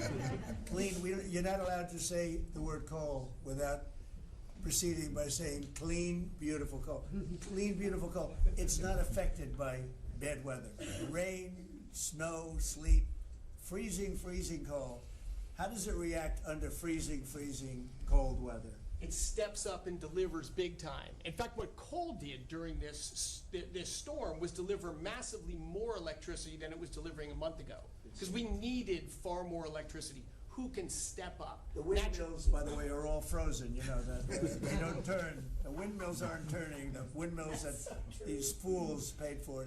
The fool is this country, because the people that have the windmills get massive subsidy, and they make a fortune on windmills that don't even work, and they don't produce anywhere near what they should be. And it's the worst, most expensive form of energy there is. And by the way, Europe is destroying itself with the stupid windmills they're putting all over their beautiful areas of most magnificent landscapes in the world, and they're just destroying.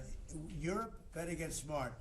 Between immigration and energy, they're destroying. It's not recognizable. They've got to smarten up before it's too late. Please go ahead. Yeah, in New England, with somewhat European energy policies, at peak demand time, very cold in New England, wind, solar, and batteries that you were just speaking of delivered less than 3% of the electricity needed at peak demand time, and that's when it matters.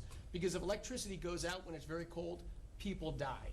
Over 200 people died in a smaller cold snap during the Biden administration.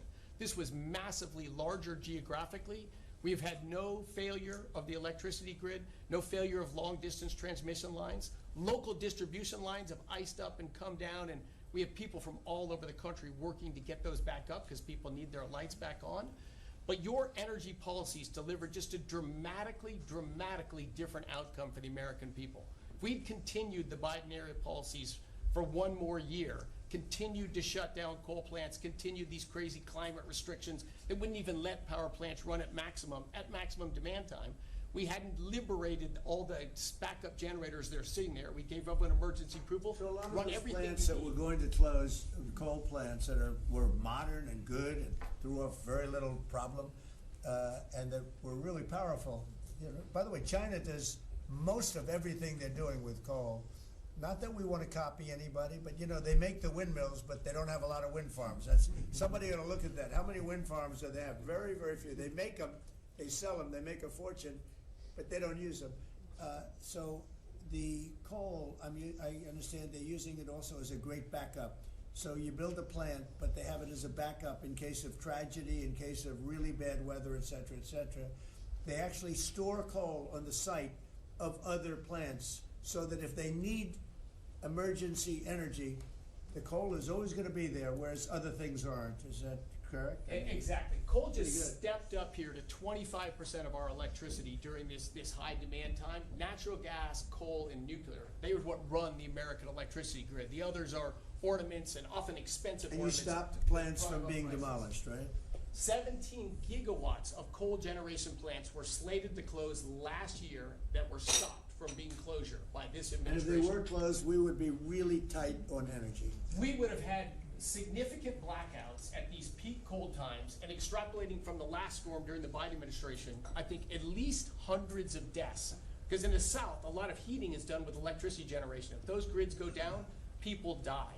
So these, and when going back to the Working Families Tax Cut Act, or the one big beautiful bill, that got rid of $500 billion of subsidies, energy subsidies, that do nothing but make energy more expensive and less reliable. And under this administration, we've spent massively less on energy, and we've delivered massively more on energy. And when you have more energy of lower prices. It's a fantastic job. You and Doug. Doug said, you got to get this guy Doug. You got to get this guy Chris Wright and get him as soon as you can. He said, but I want you to run energy. He said, well, I'm good at it, but he's better, right? Didn't you tell me that? So I gave him the land, I gave you the energy, right? And it's a great combination. I mean, they literally have, I said, maybe we'll merge it in some way. They said, we don't have to. We get along. They work together, right, with the land. He's got the land and the energy. He's got the knowledge to take it out. It's been a good combination. This administration, the whole administration, and your leadership has been very focused on energy, because we can push down energy prices, we can lower costs on Americans, and we can raise wages by bringing jobs and opportunities here. It is a transformation of American energy. Thanks for your leadership. He's one of the most respected people in the energy world. And Doug told me about Chris Wright. They said, if you could get him, what he gave up to do this job, you're making a little less money, but that's all right. You don't care. What you're doing is fantastic. But he said he's the best in the world. Other people have told me that. The heads of the biggest companies have told me that. And it's really panning out to be so. We appreciate it very much. It's great. One of the things we're doing with energy, I think that's so important. We have an old grid, been around a long time, and not really, can't be much expanded. It can be fixed up a little bit, but can't be much expanded. And we have some plants that are so big that the grid would never be able to hold it. We're allowing them to build a electric producing plant, mostly electric, but they can use nuclear to do it, they can use oil and gas, they can use coal, they can use whatever they want. I think many are choosing oil and gas because it's there, it's tried, it's true, it's plentiful, it's inexpensive. Some are going nuclear, some are going both. Many are going all three. But the plants, you read, well, how do we ever fire those plants? Because to do this, we need 2 times the electricity we produce in 1 year for the entire country, which is almost hard to believe. These buildings are so big. They're going up now. So I did something that nobody thought was possible also. When they build their building, they build their own electric generating plants. And we are seeing some of the most incredible designs you've ever seen. So we don't need the grid. I read an article in the Wall Street Journal saying, oh, we're falling behind China. We're not actually. We're leading everybody because I'm letting them build. The government would never be able to do that. Now, China's a different kind. They build, they do things that you got to hand it to them. President Xi, they build vast amounts of energy. They don't have certain constraints that we have in this country, but we're more than topping them. We're leading China by a lot on AI, and it's primarily because I'm allowing them to build with their plant their own electricity. If they had to rely on the grid, they wouldn't have any power. You wouldn't have any power for anything. And they're building the electricity. And one of the reasons I'm able to do that is we have a very capable man in the room named Lee Zeldin. He may be in the room someplace. Is it his normal place? He's there. He's always there. Most reliable, solid guy, and he's done an amazing job. Could you just explain that? And also, because of the fact he's so good, California has a problem. The hardest permit to get when they lost 25,000 or so houses, which shouldn't have been lost, they should have allowed the water to come down from the Pacific Northwest, which was very plentiful. But they didn't do that. They lost 25,000 houses. Lee and his team gave them the most complicated permit within 20 days. Everybody, every single house that burned down got the federal approval.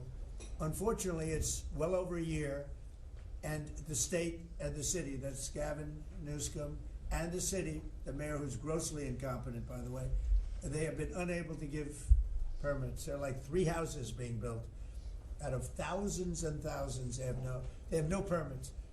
So I read about a week ago that it's possible because of what's happened, whether you declare national emergency or something, these people are they're dying to build their house. They want to do something that I could put somebody in charge from the federal government. Congratulations, Lee. And I'm putting Lee Zeldin in charge of getting them their permits, city, federal. You have the federal, you need the city and state. And I hear you have great powers over them if we want, and we're going to give you that power. We've already given you that power. So Lee Zeldin is going to work with the thousands of people that are dying to build their house. And I also recommend one other thing. Give them the house plus a 10% bonus. In other words, you get a bonus, you can build your house 10% larger. They've suffered so greatly. They've waited so long, and they should be given a bonus. So I think, and I've heard this has been done before, they get a 10% bonus. They can build a house that's a little bit larger than what they had before. And I'd like to have you take it over. Mr. President, your great Secretary of State was looking for another job. I was thinking about him, but he's pretty well booked. I watched him. He did a great job yesterday, but he's a little booked up. Let's go, Lee. Talk. No more ideas like that, Lee. When President Trump came into office, he immediately signed an executive order giving EPA 30 days to complete our Phase 1 hazardous material removal so that the Army Corps can come in and complete their Phase 2 debris removal. So at first, the response was that was going to be impossible. Good luck trying to get it done maybe by the summer. But we figured it out because operating at Trump speed, the president was just sworn in. We had to get it done, and we got it done in less than 30 days. The Army Corps then came in and completed the debris removal. So the federal government, while the governor has tried to accuse this president of not focusing with a laser on putting all of the weight of the federal government into getting this done, it happened from the moment he was sworn into office. SBA came in. I think it was about half of the disaster loan money, billions of dollars from last year went towards these residents and businesses. So the full weight of this government. But right after I was sworn in, which was actually a year ago today, my first trip was to East Palestine because the vice president never forgets his home state. The second trip was going to Los Angeles. There were people with contractors all over Palisades and Eden ready to rebuild right then and there. You're talking about a year ago. And now the frustration, the passion that we all hear from all these Los Angeles residents. And President Trump, he's made it clear to us that he's heard enough. And the message should be heard loud and clear to that local leadership, they should be motivated listening to this right now. And when this cabinet meeting is over, if it hasn't been done already, is that they need to go into the office where these permits are just laying around, flip over tables if you have to, fire people if you have to, and get all of these approvals done so that people can rebuild their lives. It's been a year, and this president has had enough. So whatever you can do, you know, that's gonna be very important. And it's so sad, those people, we were there a few days after the fire, you were there with me, we're walking down the streets. The people are devastated. The love that they had for that property was, everybody was gonna rebuild, and they thought they could do it immediately. They should have, we gave it to them so quickly. But they can't get their permits, they still can't build. And they're losing spirit too. I mean, a lot of people are losing spirit. And the other thing I'd like to talk to you about, and other people about that, right, happen to be sitting around the table. They want to build a low-income housing project right in the middle of everything in Palisades. And I'm not going to allow it to happen, okay? I mean, maybe it's politically correct, maybe it's not. I'm not going to let these people destroy the value of their houses. I built a lot of low-income housing. I made a lot of money building low-income housing. I know more about it than anybody. We're not going to allow this guy to build a low-income housing project on top of everything else in the middle of that mess that was created by the fact that they didn't allow water to come down from the Pacific Northwest, okay? And I'd like you to have that stopped, and stopped immediately. No financing, that might be you, Scott, because they'll come to you for financing. It's never gonna be approved. You would never approve. Scott thought it was a horrible thing. So there's gonna be no financing for low-income housing. Let the people build their houses, and as fast as you can, help them, help the mayor and help the governor get their permitting done, okay? Yes, sir. Okay, thank you very much. Kelly, you know, I think you were just alluded to, are you helping some of the people out there with loans? Yes, Mr. President, thanks to your leadership, you also helped put the fires out. Your executive order got water to the scene in your earliest days of your presidency. So you've been there from day one. We've been out there twice now. There had been no changes until your executive order this week that is allowing that permitting to happen quickly. We have 16,000 structures burned. We have put loans out on 12,000 of them for $3.2 billion.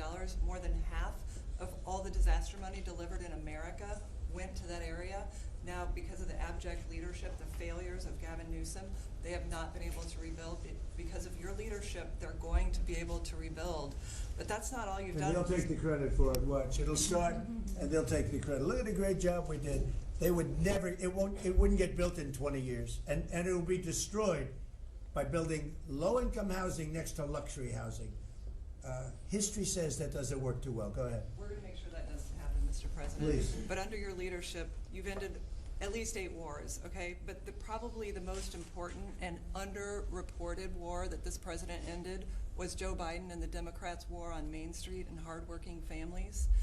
We've seen it as I've gone across the country this month, 10 different states, and we saw it when we were together in Iowa. Hardworking families, farmers, small businesses expressing gratitude, lined up to thank you. I was out with our great vice president last week in Toledo, Ohio. They are thanking this administration for getting Main Street back.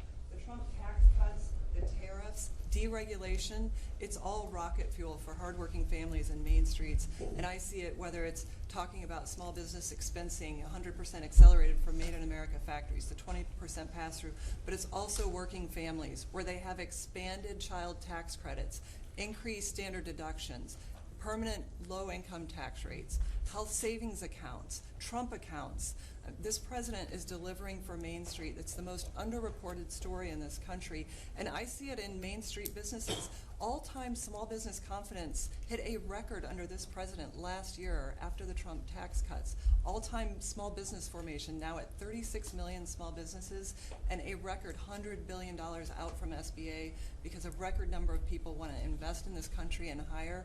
And whether I've talked to manufacturers about tariffs, they know that this president is bringing manufacturing back, just like Prince Manufacturing in Macon, Georgia. 500 employees machining parts for our defense, our agriculture, our automotive, our aerospace industry. They're going to hire 500 more people this year because of tariffs, because of the Trump tax cuts, and because of SBA lending. And I see this state after state as I've gone across the country, talked to hundreds of business owners, walked dozens of factory floors.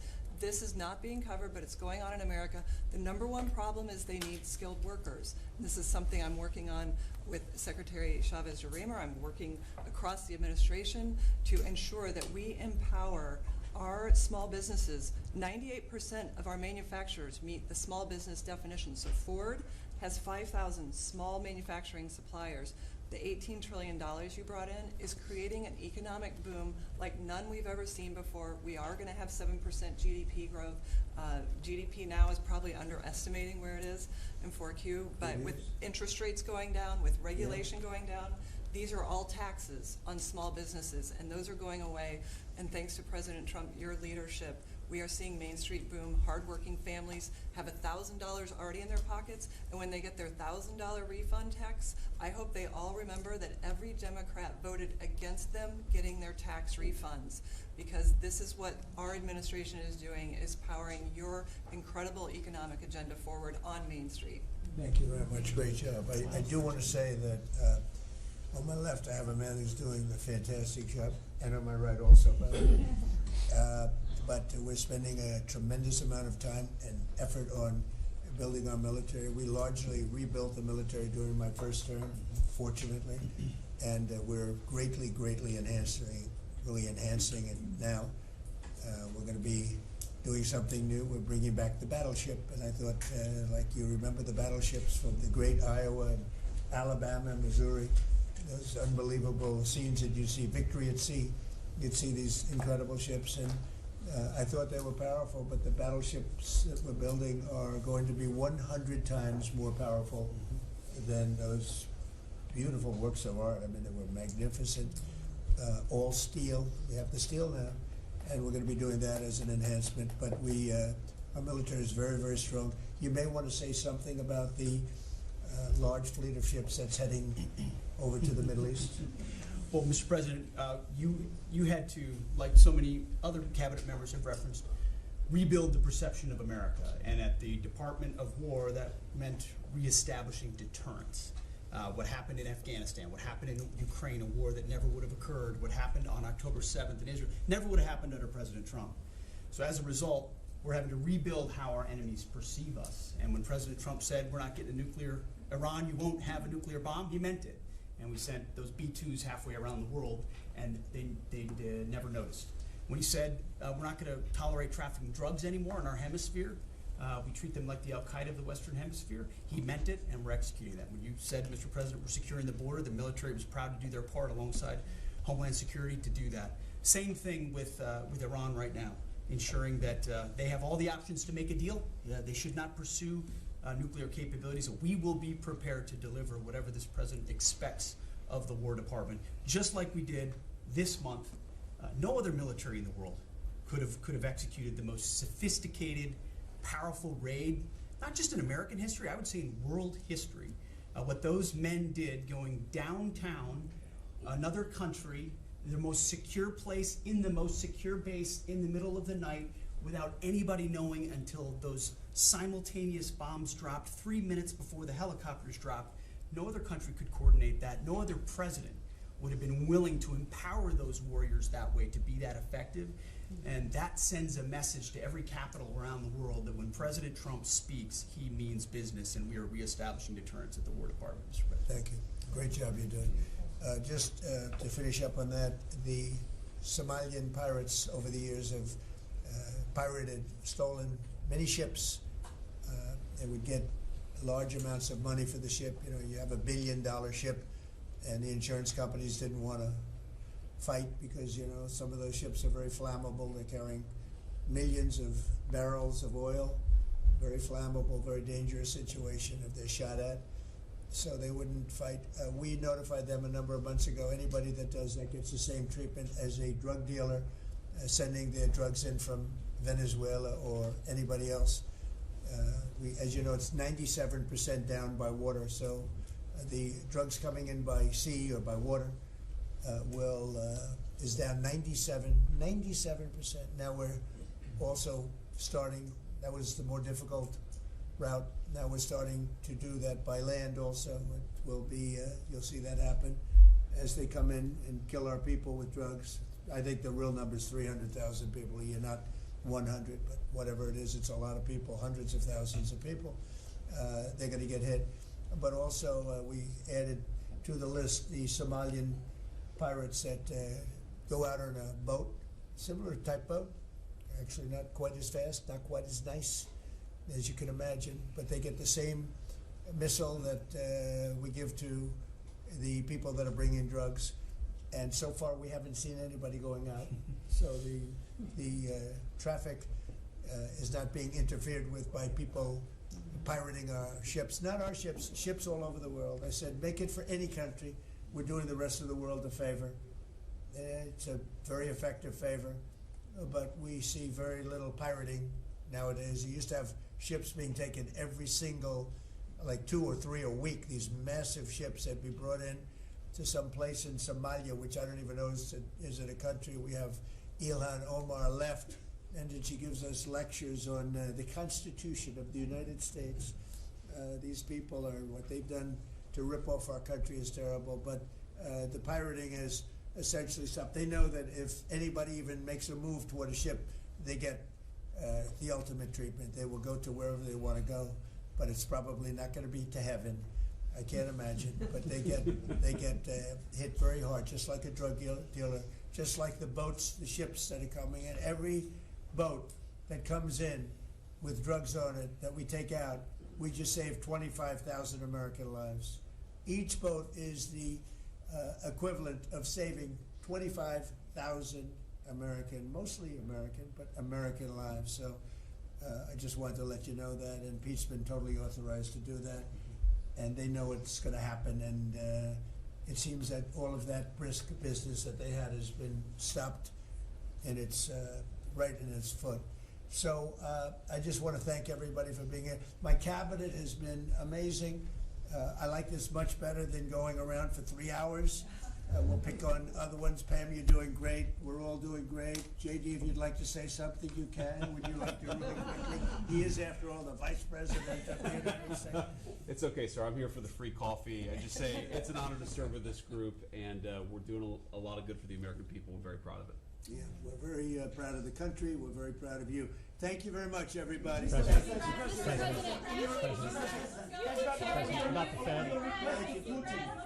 President. Mr. President, why not take questions? President. Not the Fed, Mr. President. On your request, why not take guys? Thank you. Thank you, press. Go, start moving. Thank you, press. Keep moving. Thank you. Go, guys. Thank you, press.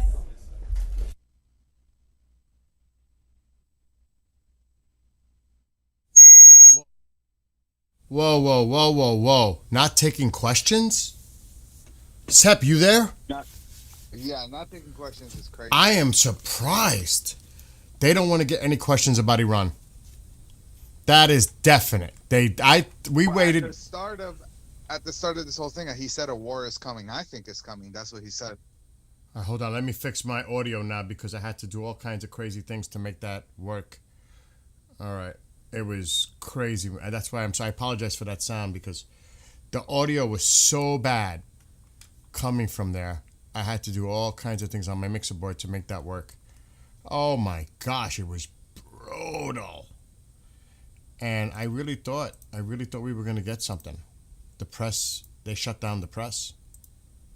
That tells me they don't want questions because everybody's thinking about Iran or maybe what's going on here in our country with ICE, Minnesota, all that. They just shut it down. They didn't even allow questions from the press. I'm like, whoa. So, I mean, that could be an indicator in itself. Because they know that, that's what everybody's thinking right now. And I said it before it began, it's going to be mostly domestic. They touched on a few things, Gaza and some other things, but nothing really. A little slight mention by Hexet regarding Iran, but not much. And sometimes that's what, you look at that and you read into that. What didn't they talk about? They didn't talk much about Iran. They didn't take questions. To me, that's an indicator. Yes, I agree with Smokey and a lot of what other people are saying. But again, not allowing the press to ask questions, shutting it down, that tells me, That's what, I mean, of course, I'm speculating, but it's interesting. Let's say that. I'm not seeing. Man, I would have Go ahead. loved to hear some though, but I lost you on audio for a second. do you have All me right, back? there you are. Yeah, you broke up for a second. I'm not finding anything new. I've been scouring in the background. I'm not finding anything coming out at all. It's like so quiet. And I was spending this whole time sitting here trying to find things. Not much. I'm looking again. Only that Iran has condemned the European Union's decision to designate the IRGC as a terrorist organization, calling it a major strategic mistake. The foreign minister accused Europe of escalating tensions, claiming the move undermines efforts to prevent wider regional conflict. That's the only thing that I got coming out. And the destroyer that entered the Middle East. But other than that, dude, it is quiet. Very quiet. They talk about... I was looking up the recipes because you guys brought that up. I don't know what that Kali Pashi thing is. Oh, God, there's like brains in the middle of it. Are you serious? It's just a carcass, man. It's just straight up. You don't eat that, do you? No, I've never had it. Oh, my God. But people say it tastes good. I guess to each his own. Man. To each his own. And what's the stuff around it? What is that? Let me put it on the screen. So it's called a head and pache. What is that? Hooves. So it's hooves. Persian sheep head stew. Yeah. Yeah. Okay. That's like a more traditional way of eating brain. Oh. I wouldn't try that. I heard the cheek meat is good. That I wouldn't beat. Oh, I'm gonna wear my coolest. Boiled, so I'm not with it. I'm wearing my coolest zombie shirt when I eat that. Brains! Oh my God. Man, I gotta. Oh. But Bill, man, what do you think? Do you think we're gonna see anything tonight? It feels like we're gonna see something tonight. We say that every night. Yeah. I still think it'll be the weekend. I think they're buying time, and America is giving them that time for some reason. Probably because they need it themselves. Yeah, but you got to remember, we've been still sending in assets. Super galaxies are coming in. All kinds of equipment is still coming in. So, I mean, you could look at it both ways. I mean, I don't know what's flying in either from China or Russia as all this is going on. Who knows what they're getting. Every day that passes, we're doing things, they're doing things. To me, the shit has to hit the fan soon. And I'll say it again, negotiations are done. They're desperately trying in certain channels to see if this can be diffused. And I think it's falling upon deaf ears at this point. Because unless Iran changes their position, there's nothing to talk about. Really, there's nothing to talk about. At this point, there's nothing. You could try the UAE and all these countries pleading. We've heard that before. You're saying we can't use your bases, so, I mean, who cares? You're telling us we can't fly over Qatar and Saudi Arabia, UAE, whatever. So, what the hell? We're going to do what we got to do. They're going to protect themselves. They have to. They have to think about their sovereignty and protecting, whatever their interests are. But at this point, you're telling us one thing, we can't use your airspace and all this shit. And then you're trying to tell us not to act on top of it. It's like, really, really, stop it. And Turkey, of course, playing the two sides, of course. As always. So I think it's go time soon.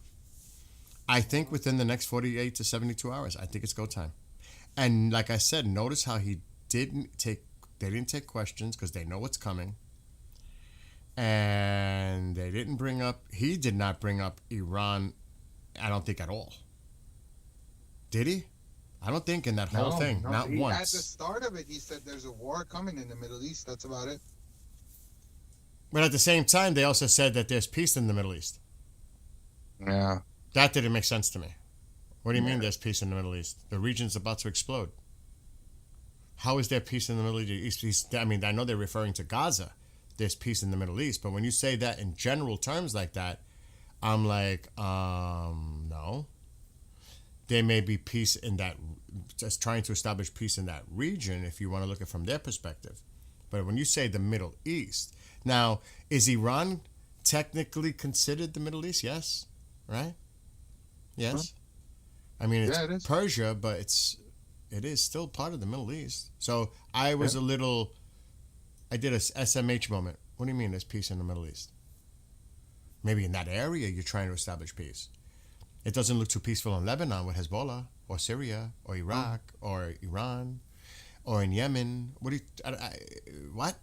There's peace in the Middle East? And I think that was also a tactic.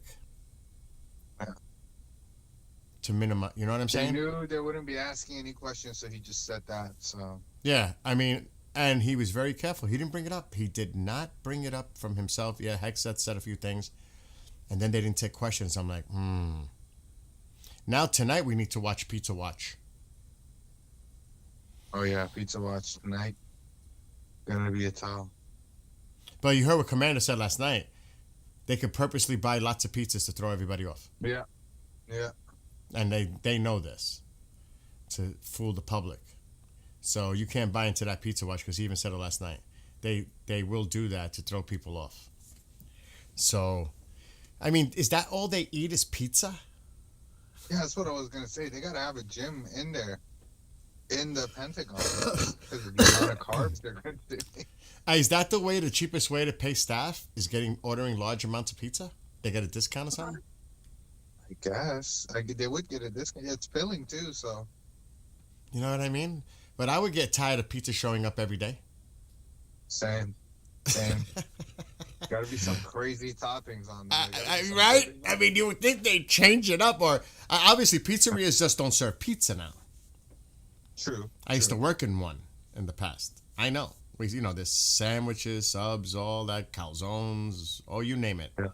So, but still, I would think there would be a little change in that. Chaos tonight, tomorrow night, but I think it could happen tonight because no questions. I'm just saying that's kind of odd. They usually do take questions, but they cut it off immediately because they know the kind of questions that are coming. Now, does this have to do with this whole Minnesota ICE thing? I don't know. Does it have to do with Iran? I don't know. But obviously, they didn't want to take questions for some reason. What that reason is, I can only speculate. Brian, we're just keeping an eye out and watching. Now, what time is it now? It's about 9:45 in Iran, so it's still early. Very early. I mean, you never know. Like I said, I still say Saturday morning Iran time. I'm still sticking to it, Saturday morning. Or even Sunday morning Iran time. I really don't see it happening tonight. But I think we are literally 48 to 72 hours away. Could be wrong, but I think it's coming. I mean, how much more is coming in? I mean, really, like how many more assets are really coming in now? They've got, now don't get me wrong, it takes months. It normally takes months to prepare. This has only been a few weeks, really. So, to put it in that perspective, I mean, everybody wants to see something happen, but it does logistically take time. But, and again, we could look at this, and that doesn't mean there's other things going on. Something just came out. Iran, China, and Russia will conduct joint exercises in the Sea of Oman. I think we heard that already. Yeah. But everybody's reporting on it right now. So I honestly do not see that. I think that's rhetoric. I do not see China and Russia having a joint operation in the same area as our Lincoln. as some kind of a joint force exercise. I don't see that. I think that's Iran putting out bullshit out there. Now, I don't know, if they're trying to play some kind of game with us, for us to make an act, for us to move, thinking, oh shit, they're about to do a live drill exercise. Maybe we need to act now. I mean, it's a game. It's chess. I don't buy that. And I have heard no comments coming out of China or Russia to confirm that report or denying it. So, I'm not buying that one. We know about their propaganda and the rhetoric that they put out, so I'm not actually surprised that they would throw something like that in the game. But everything is quiet right now on Flight Radar, pretty much. It's not showing too much, and they're not going to show us. I'll say that 1,000 times. They're not going to indicate what they don't want us to see. It's that simple. I was just thinking if we see any big craft coming in, there's really nothing. This is what we have to pay attention to see if anything here changes. And it's early, dude. It is. I think it's time for coffee for me to wake up after that. Dude, that press was so long. I took a shower. I had the last thing. I came back, and it's gonna be a long day. Yeah, go ahead. Go get your coffee. And I agree with... No, I'm here. If you can't hear my coffee maker, then that's it. Okay. I agree with Smokey. No chance Russia gets involved. Russia has its own problems. So does China at the moment, internally. I definitely don't see that happening. Volguy says he thinks it will act between tonight. And that's true too. The longer Trump leave it, the more time they have to prepare. I mean, you can only prepare so much. I mean, you put the pieces in place. Now it's just a waiting game. And you can only imagine the tension that people are experiencing right now. And of course, the Iranian people, they're just wondering what is going on. When is this going to happen? You can only imagine what's going on in Iran. You can only imagine what's going on in Israel. You think those people are relaxed right now? They're extremely tense and stressed out. The whole region, Jordan, everybody. Even the countries that say they're not going to have anything to do with it, they're still worried. The whole region. Really. Everybody's at the edge, waiting to see what happens next. We're at that point. I think so. We're at that point where we say, okay, when does the first thing drop here? And where does it start? And who starts it? And it's gonna happen so fast that things are just gonna. And that's the thing too. We're gonna have to depend. I'm not depending on CNN from Tehran. But I mean, they probably will show video footage of anything that's going on. That may be something to watch. But it's also about the people that are putting out the videos and photos coming from within the country of anything that's going on. To me, that's the source. Sam says tonight. And when Sepp, he's making himself a little coffee on the side. When he comes back, he'll address the Persian comments. Looks like something is heading to Moscow out of Tehran on Flight Radar. I'll click yours. It's a lot easier. Just mine will load it. Well, maybe mine won't. Yeah, there you go. Yep. There you go. Good one, Brian. Very good. From Tehran to Moscow. Maybe the Ayatollah's on it, and he's fleeing. It says military or government. It's an Airbus. Let me look this up.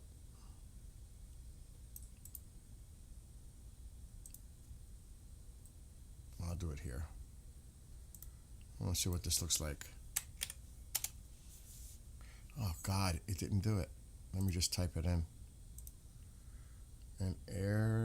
Where is it? Airbus A321. That sounds like a passenger.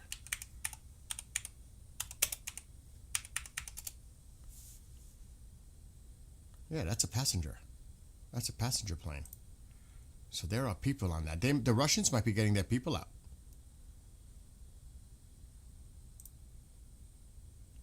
That's an Airbus. That's what I thought it was. That's what that is. They may just be getting their people out. Or who knows what else. I'm speculating. Or maybe the Iranians are fleeing to Moscow. Or maybe it was loaded with other small munitions or something else. Who knows? I think that Russia's probably pulling their people out. If I had to guess, they're probably getting their personnel out of Dodge. Or it could be that Iranians are fleeing. What's going on now? Tel Aviv. What's going on with Tel Aviv? I don't know. What do you mean? There's still a lot of air traffic coming into Tel Aviv and departing Tel Aviv. There's still a lot of air traffic. There was a lot of Russian flights leaving Tel Aviv too, to Moscow, in the last few days. I've noticed that. So, I mean, all of us can speculate, we can guess, and all of your opinions are valid. But there's still a lot of air traffic. What's RAF up to?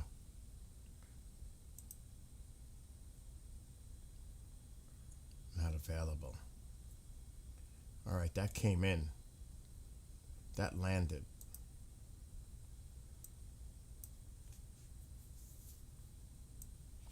Sepp is going to have to hold it down in a few minutes while I go out for a few minutes. If he wants to.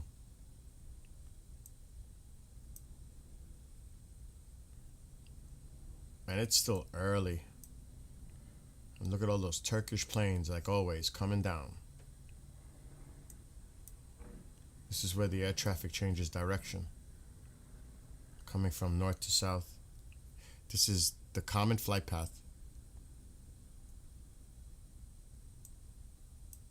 So it's pretty much watch. And again, we have to watch the Persian Gulf.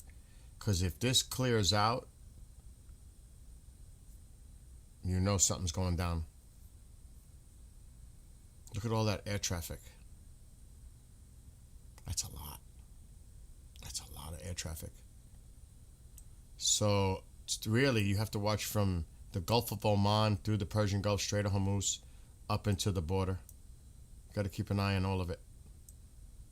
And definitely some other indicators of airspace being closed down in certain locations. So it's pretty much sit back and watch and wait. It really is to that we're at that point. Brian's saying a bunch of F-18s just landed in Spain. Prime Minister Netanyahu is currently convening a restricted security discussion with the heads of the security establishment. That could indicate something's coming.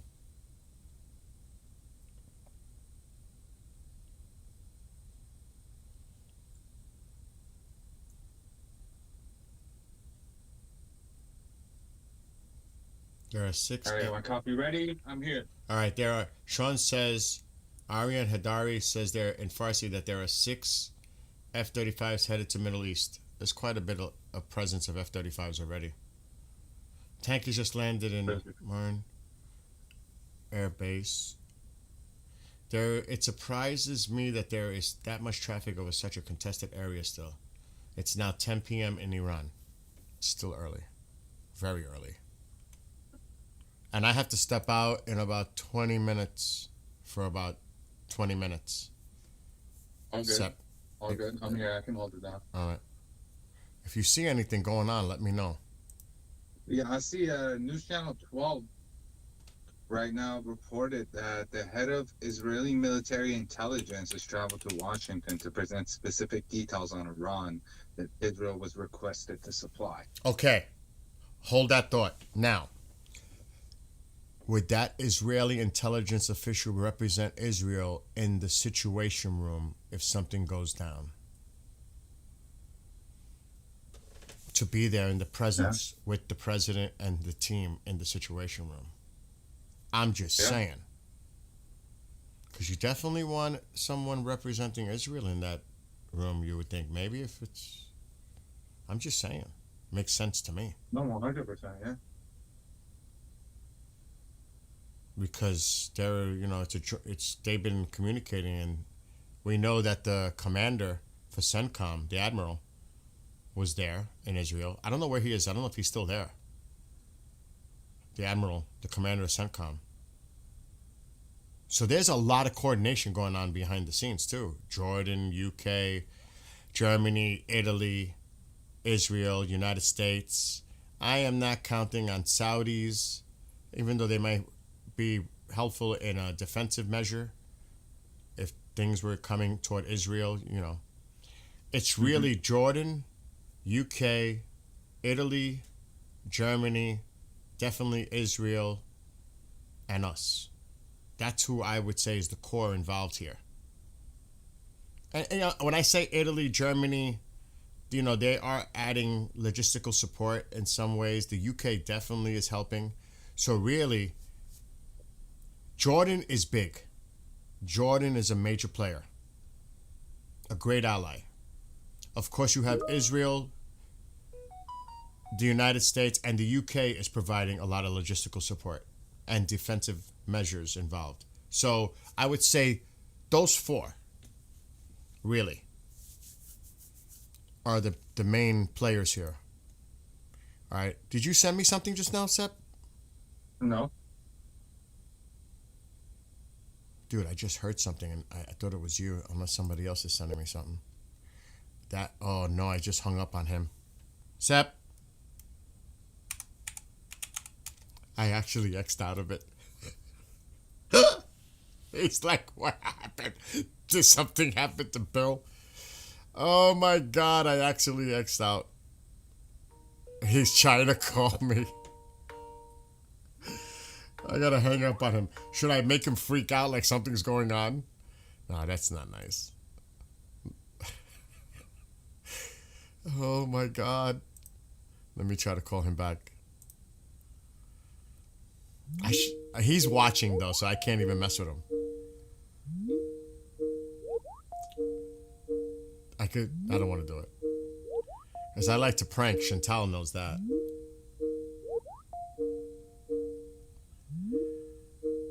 What's going on here? Now I can't get in contact with him. I could mess with him. Should I?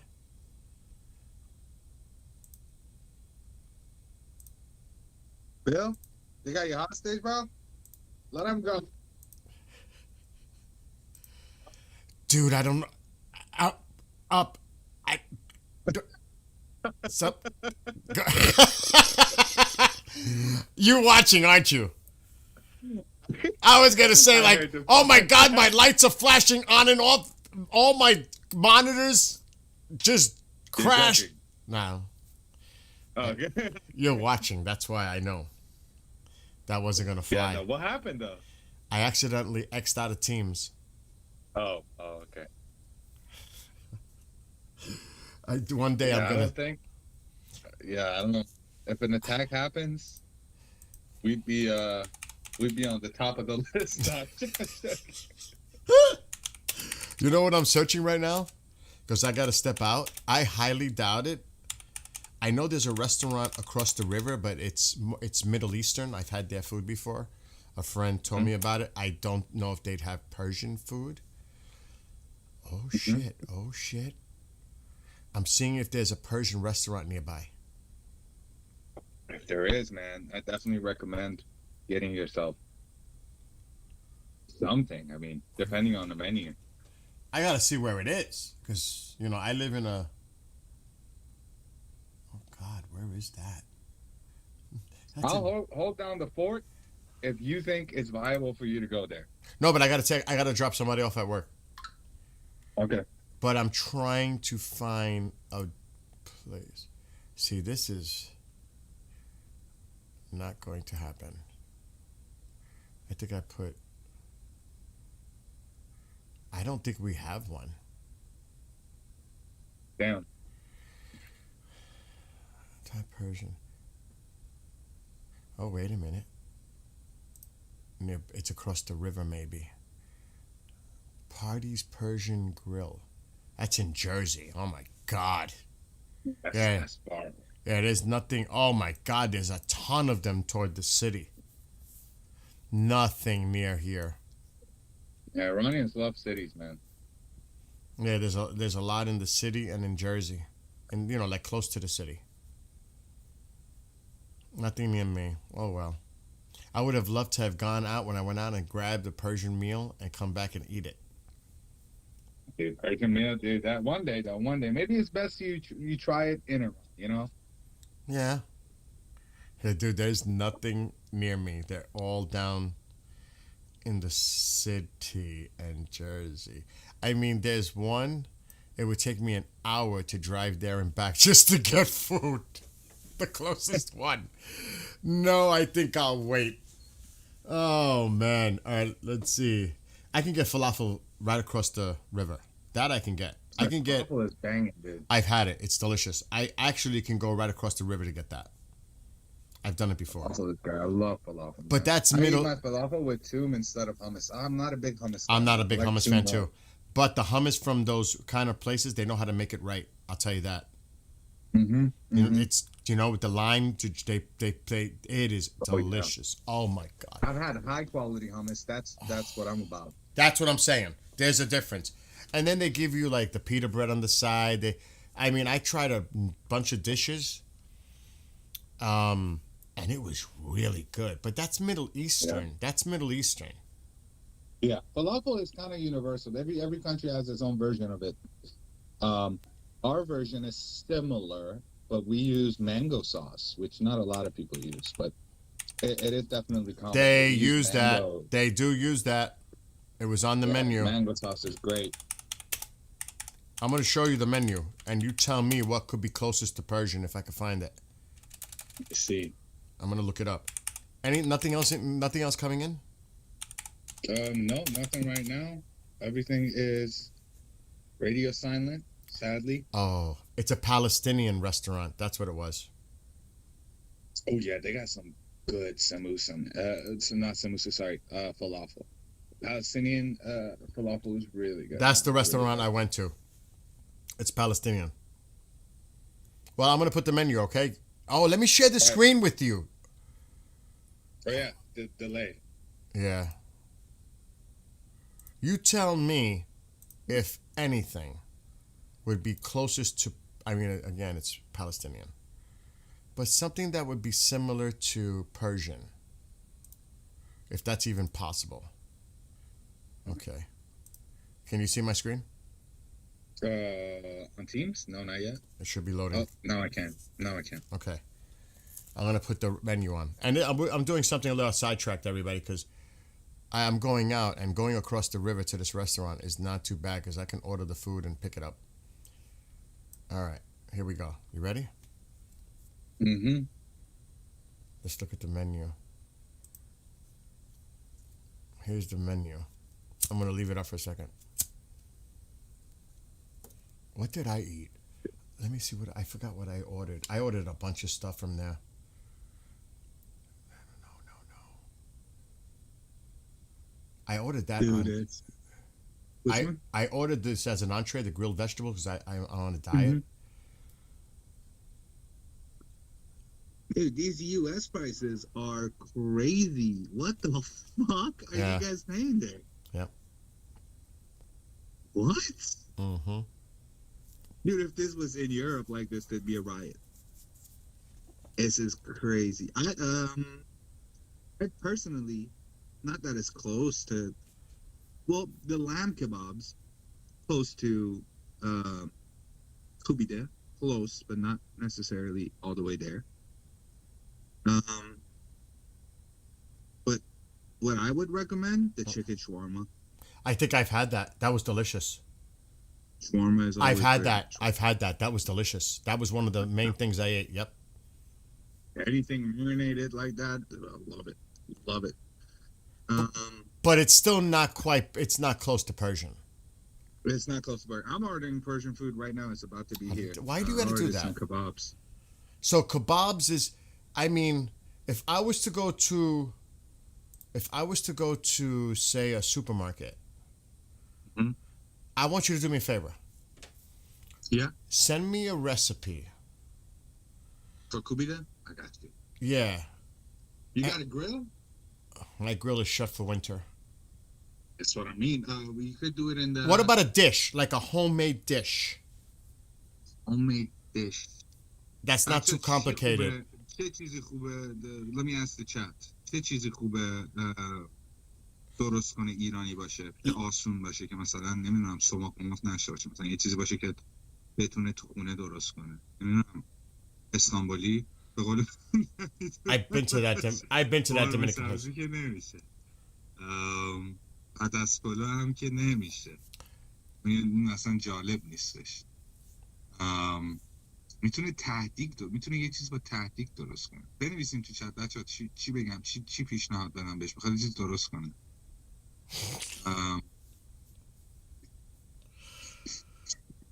I have.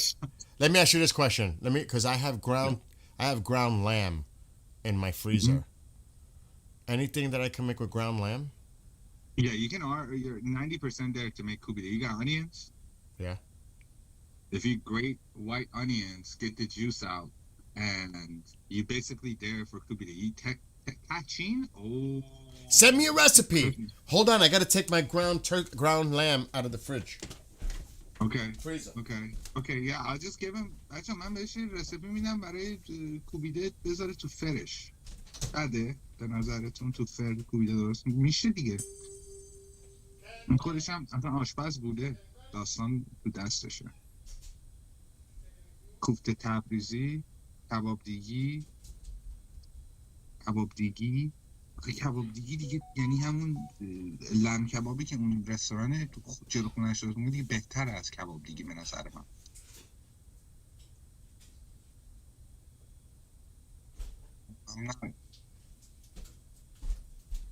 Yeah, let me just give him I got it. All right, Just gonna give him. got. You got two. skewers? I got 2 packs of organic ground lamb. So I'm going to take them out of the freezer. So now, send me a recipe that has anything to do with ground lamb. Okay. You have flat skewers. Huh?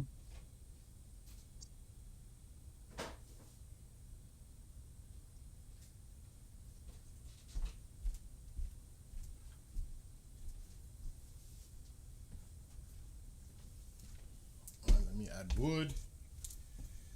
Oh, fire's gonna go out.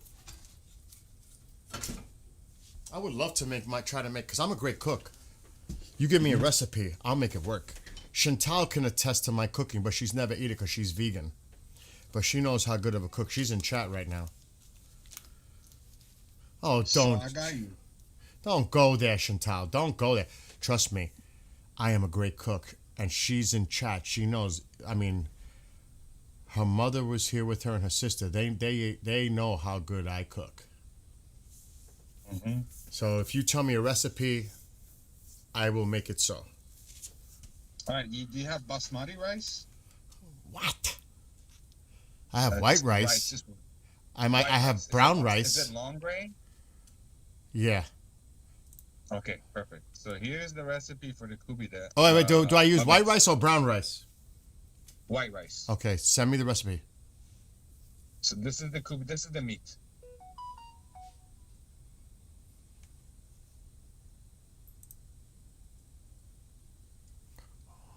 Holy shit.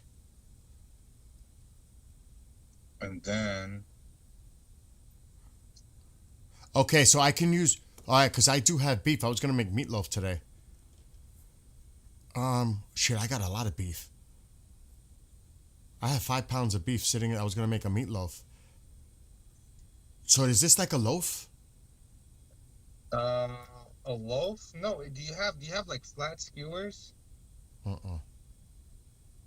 Okay. All right, let me just read your recipe.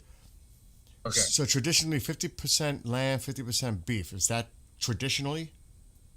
That's traditionally, yeah. I can make that happen. Do all lamb. You can do all lamb as well. I love lamb. 1 tablespoon salt, pepper, sumac. I don't know if I have sumac. Turmeric, I do have. All right, I'm going to have to buy some of that. Matter of fact, how about I do this? Do you think, I'm going to order Walmart. Do you think that lamb, using all lamb is best? Yeah, I've had all lamb kubita before. Tastes pretty good. Is it, but I mean, is it better or, you know what I mean?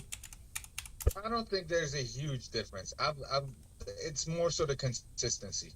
But I think for your case, I mean, I don't know how you would do it in an oven or like on a stove. In an oven. maybe? Probably in an oven. In an oven, yeah. All right, hold on. Let me write that. I'm going to order some stuff. Hold on. So I should go with the 50-50 mix? The 50-50 mix wouldn't be bad, yeah. I usually have 50-50 mix. That's what restaurants do. But the high class one is all lamb. I'm doing lamb then. I like lamb. I prefer the taste of lamb. Lamb grounded. Kebab tabe'i. Okay. Yeah, you could just do this recipe and then do it in a skillet, press it all down, and then with like a what do you call it? The things that you flip stuff over with. A spatula? A spatula? A spatula. Do like lines that make it look like kebabs. You know what I mean? So like long strains, and then turn it over. So you're saying to fry it or do it in the oven like that? You could do either. If you do it on the skillet, it turns into kebab tabe'i. If you do it in the oven, it's well, you don't have any skewers, so it's technically not going to be kubita. So you just do it in the skillet. All right, hold on. I got to order this other stuff. What's important is the rice. All right, hold on. Let me just order these ingredients because I'm gonna try to make this later. I believe me, I'm gonna make this work. Ground sumac.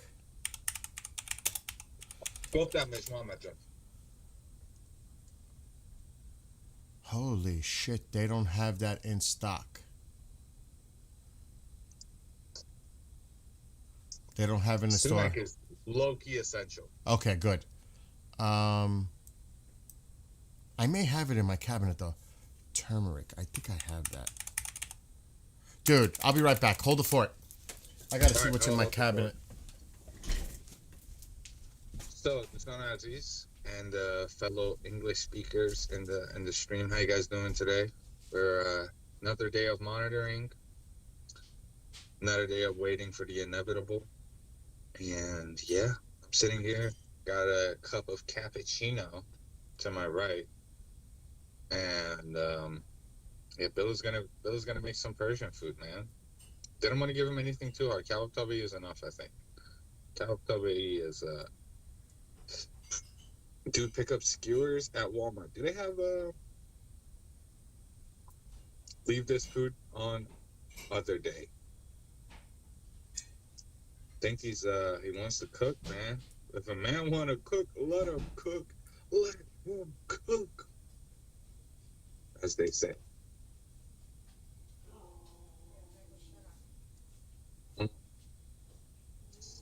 Kubita, well, kebab tabe'i in kubita recipe kebab tabe'i style. So everything that has kubita اینجا گریل که نمیشه تو این زمستون. جوجه کباب زعفران فکر نکنم داشته باشه. اون صدقا باید مرینیت بشه.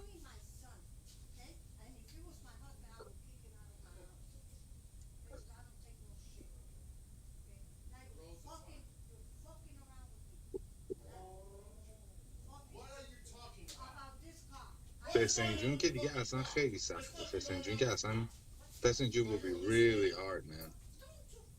Fessengene, he needs pomegranate, concentrate, walnuts, a lot of stuff, man. I don't think it will be. I think korme sabzi korme, he needs korme. Gayman, that's a possibility. Gayman. I told that to one of my friends. He said, gay men. آقا سپر تو اینترنت سرچ کن دستور پخت کبابیگی رو میتونی پیدا کنی. برای زدم. Here, Kendrick, here. I'm not disrespecting you at all. Here, Kendrick. خیلی خوشمزه میشه. She's sick. This is a mental issue. It's a mental issue.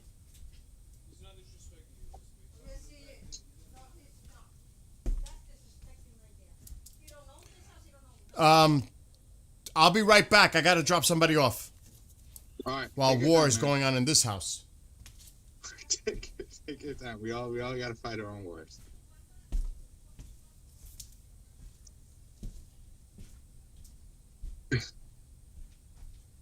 She's mentally ill. I tell you, it's like starting an argument for nothing. It's like ridiculous. It's like mentally ill. Come on, Kendrick. Let's go. Kotlet Mush Ali. Gotta wait for that one, man. Kotlet Mush Ali. We gotta wait for that one. We'll have his kotlet sooner or later.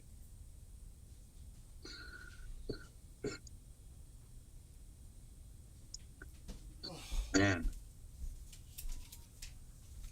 Massive power in CENTCOM. Iranians know well about Iranian mothers, man. They could be passionate too. Very fiery.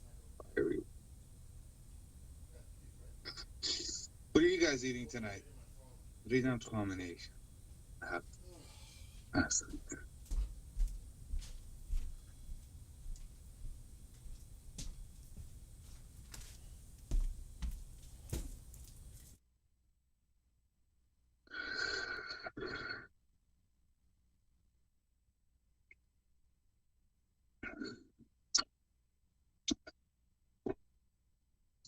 Another Iranian ship, cargo ship, is taking on waters in Caspian Sea. They think it was an explosion on the ship. Really? Really?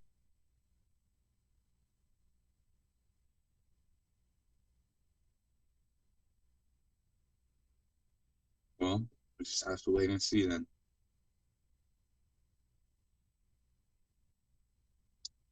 Inside Wire said Trump pins "time is running out" message to Iran.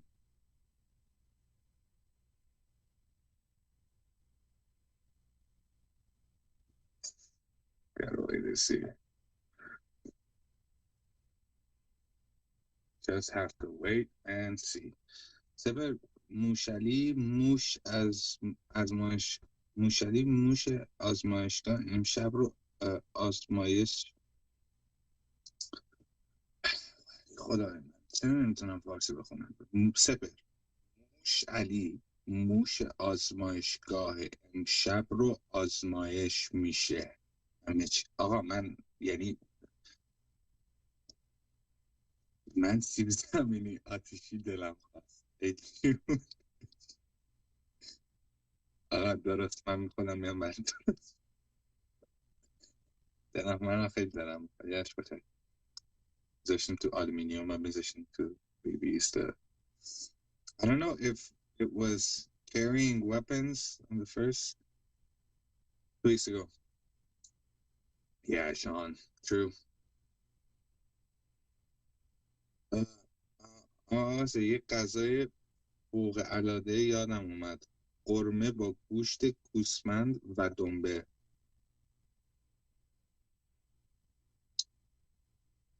سپر زور نزن. من زور بزنم به خودم you know what.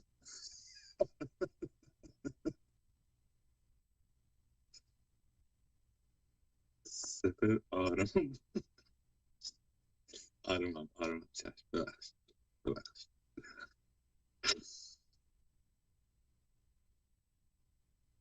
آقا من چرا نمیتونم اینو بخونم. سپر موشلی موش آزمایشگاه امشب رو آزمایش میشه همه چی. چرا این سنتنس برای من what it's not making sense for me.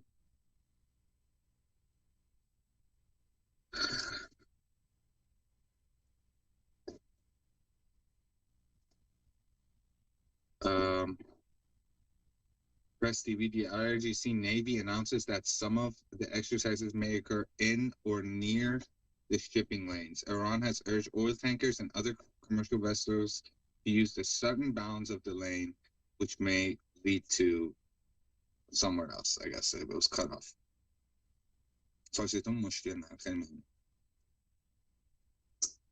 Can you refresh the flight screen? I cannot. I'm not there. I'm not on next to his PC.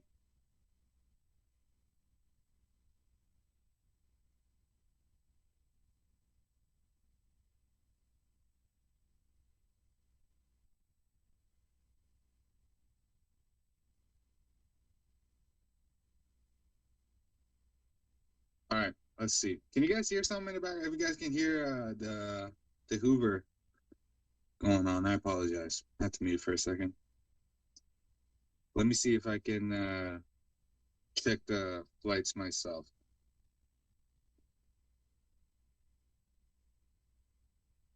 میگم سپه جان امشب رو این موشک آزمایش میشه یا نه؟ نمیدونم واقعا نمیدونم. هیچ کسی نمیدونه ایران چه کاری میخواد بخوره. فقط میتونم بگم ایرسپیسی که الان میبینین همونه. I can say that whatever's going on the screen is correct. It doesn't need a reset. I'm checking it here. It's exactly what I'm seeing on his stream. What I can say is, let me see if I can find a drone in the air somewhere. No drones. They have their, what's it? No, it's up. I couldn't hear anything. All good.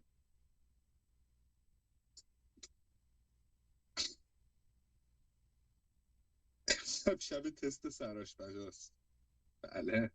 بله امشب همه میپزن. Everybody's cooking tonight, man. US is going to be cooking Iran. Bill is going to be cooking Persian food. And I'm being cooked mentally because I'm on 4 hours of sleep.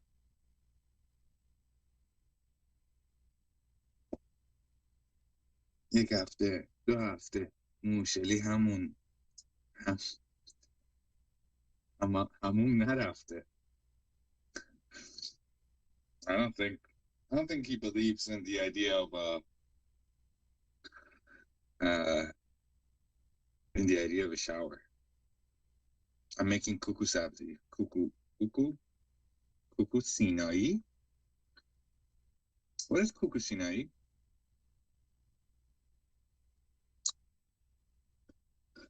اسرائیل اسم این حمله رو گذاشت عروسی خونین؟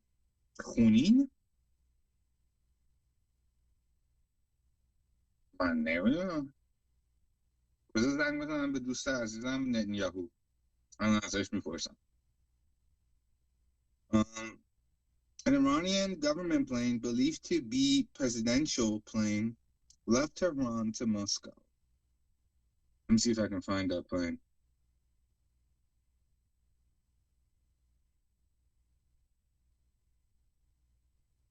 Let me see.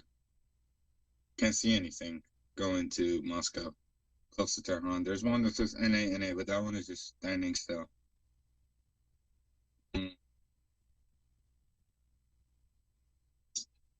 Okay, guys, my food is here. Give me a second. I'll be right back.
So my food is here. I'm back. Sorry for making you guys wait. If you guys waited, let's do a little price comparison, guys. So the plane is just about past Azerbaijan. Let me find it. Tehran, Moscow. Yeah, world number one worldwide. Wait, someone just rang the door.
All right, guys, I'm back. They didn't get me. No, I forgot I did 2 orders. I forgot I did 2. I did 2 orders, man. I ordered the drink separate from the food. So in Austria, 3 orders of chili kebab kubide comes to 53 euros. And one masmusir, one small portion of masmusir, comes to 6.90. So, with like a 10 euro discount, it came to 50 euros exactly. So 50 euros for 3 chili kebab kubide and 1 masmusi. That's actually not bad. That's not bad. Not bad. Is it the same for you guys? دوستان کنسل شد. کسی خبر داد؟ نه، حمله کنسل نشد، تازه درصد رفت بیشتر بالا. که بوی کباب میاد. وای آخ چون من سگم خیلی کباب موش دوست داره. اوکی.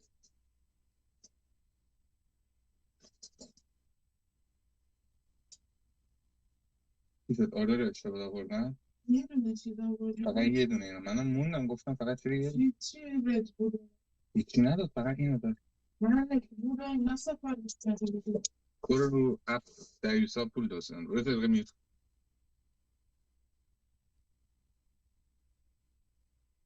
God damn, man, they didn't bring the orders, man. They didn't bring the orders correctly.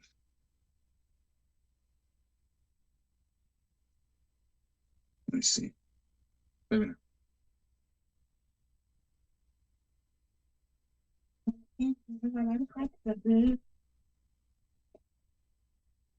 آره دیگه. نداشتم؟ نه.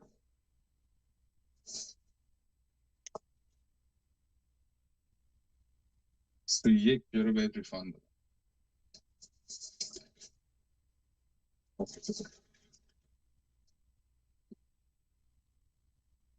الان درست شد. Seb, I'm assuming you heard the reports from Iran loading its gold onto these planes and going to Russia. That would be, I mean, that wouldn't put Pass them. Gonna catch a 15-minute nap stroke. Meds are kicking in. All right, man. Enjoy your nap, Uncle Tank. $15 Canadian with salad or drink. That is amazing. That is amazing price for Kubida. It's great.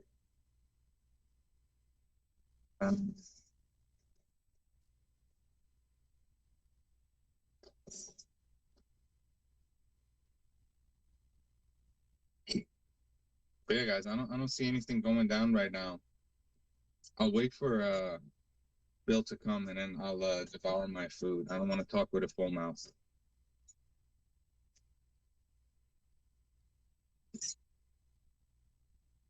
I tried to nap after lunch, but the baby is all up in my ribs, so I can't breathe. Are you pregnant? Is that what you mean? Or is that, you mean that the baby is sitting on top of you right now?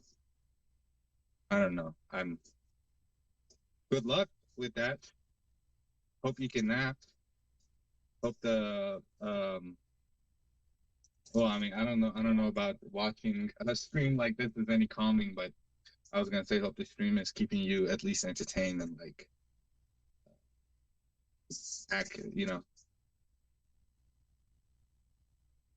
Salam Mahanaki, salam to Sazis. But yeah, guys, the attack is not canceled. Nothing is going on right now. Go ahead, enjoy Sept. Bill does it all the time. I can't leave you guys be, man. I can't leave you guys. Well, nothing is happening. Would you guys be okay with that? Is it okay with you guys? I'm here. I'm reading the chat.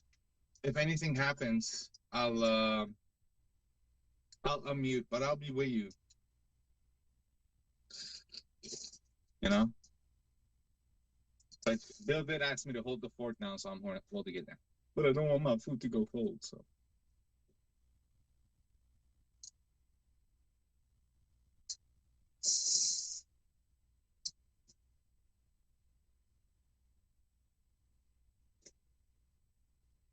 Dancing.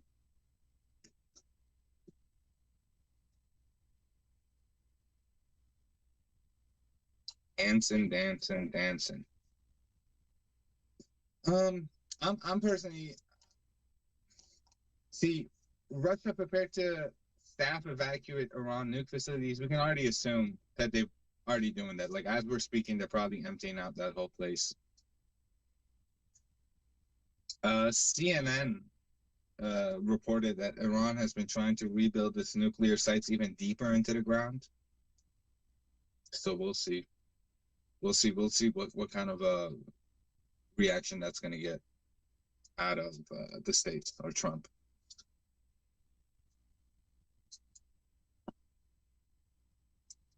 U.S. Secretary of War said we will be prepared to execute any actions the president orders regarding Iran. So they're ready. They're on their tiptoes. I think we might see some tonight, if not tomorrow, if not the day after, the 31st. Sep? Yes. Marco? How you doing?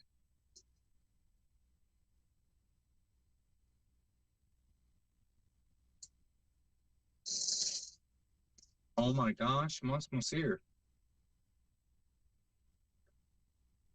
And an Iranian government plane believed to be presidential left Tehran to Moscow. Yeah, I did see that. It's #1 tracked right now on Flight Radar. I'm still looking at it. It's Mirage Airlines. چیزه؟ دولتی حکومت الان یه دونه پرواز داره از تهران میره مسکو، یعنی در رفتن. آره؟ Mama Sep just confirmed that it is it's definitely government airlines, whatever. Let me ask you guys this, to the Iranians in the chat. When you eat kubide, do you eat the onion separately, or do you break it and drop it in and scoop it in with the spoon? Let's have some controversial talks.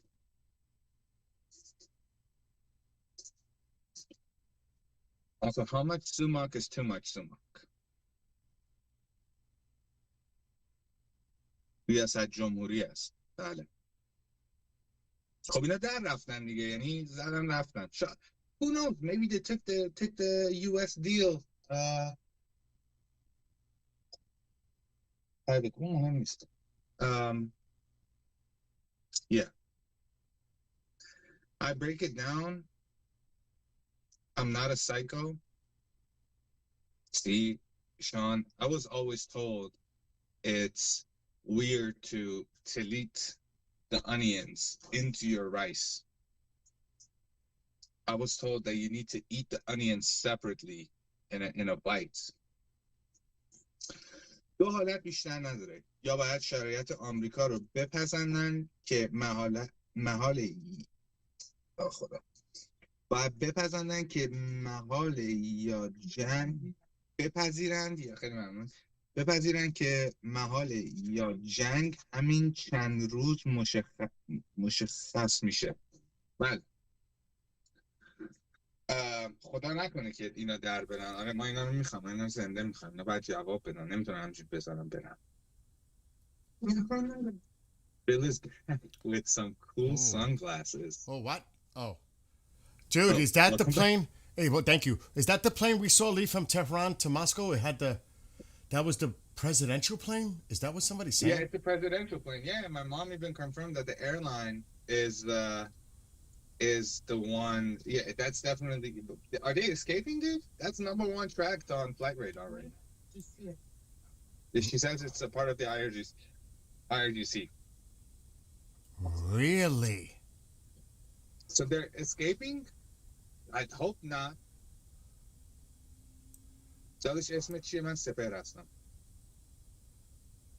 It's got to be heading north.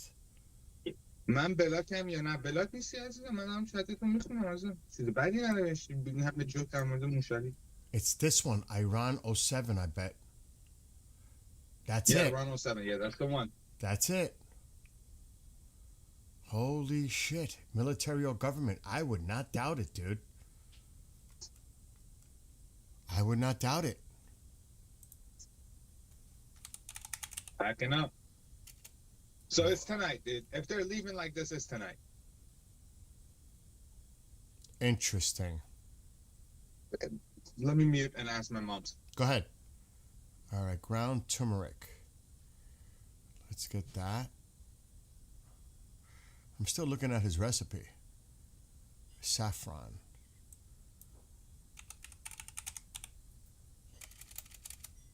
I had a war with my mother earlier. Chantal can tell My you. mom makes.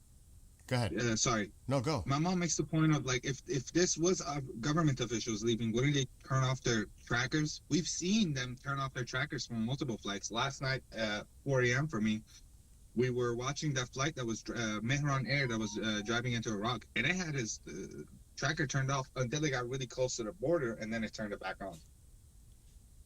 Okay. Okay. I see your recipe for the meat. I'm going to have to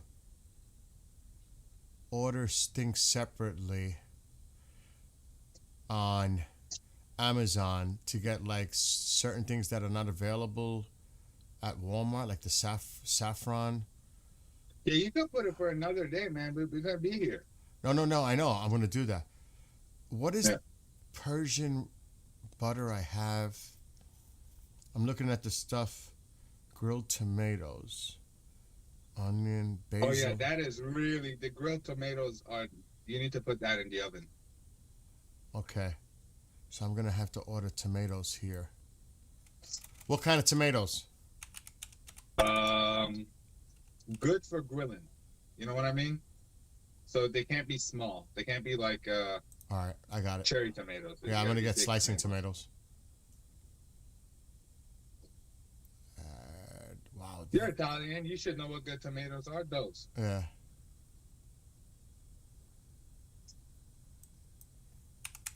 So what does your mom think?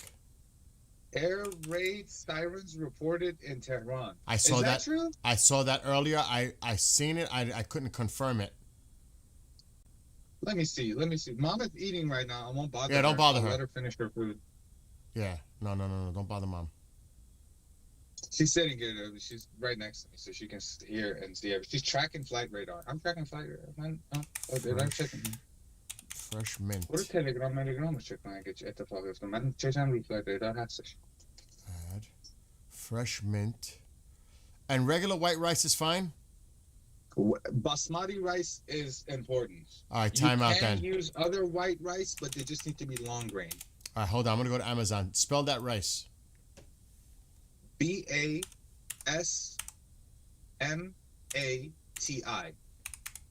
Got it. Or Persian rice. You could just search Persian. That's even better. That's a next level. Basmati is like available to us on the outside, but if you search Persian rice, then it's even better. آقا یکی برای بی برنج دوری بفرسته بس زندگیشو اصلا کلا عوض کنی. When I put Persian, it's coming with the basmati. Okay, then it's yeah.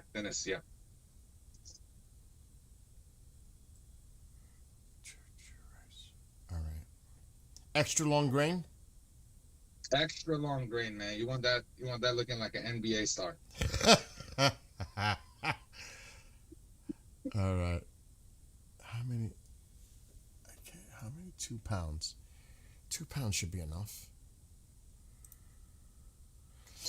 You know, you might not have Persian restaurants near you. Check if you have Persian grocery, like supermarkets next to you. Good luck with that. Really? Yeah. We use basmati. Everybody uses basmati. I use basmati. I don't. Bill, I can give you Berenj Dudi. Sean can give you a rice, Bill, that'll change your life, man. I'm talking about this rice. We don't use it, so it's smoked rice. No other country has this. It's dry. They take the rice husk and they smoke the rice on top of it, and you use like 1-to-4 ratio. So if you're using 3 cups of basmati, you want to use one cup of smoked rice to give it that aromatic. I'm down. I'm down. Dude, Sean, get in contact. Send an email to Iran Freedom Al-Sati about how you can send Bill smoked rice. We're abusing the system. Dude, what am I looking up for saffron? Like a powder? No, like normal. I can send you saffron if you. But how fast would it be? Can I send you normally? No. Don't do that. Don't do that. You don't have to go through that. You sure? It would take a week, but I can send you some really high grade saffron, man. It says saffron threads. That's the one you need. Saffron threads. All right. No, it'll cost Make sure you. it's not Indian saffron. Make sure it's not Spanish saffron or Greek. No Greek. No. Yes. Greek saffron is good. That's what my mom said.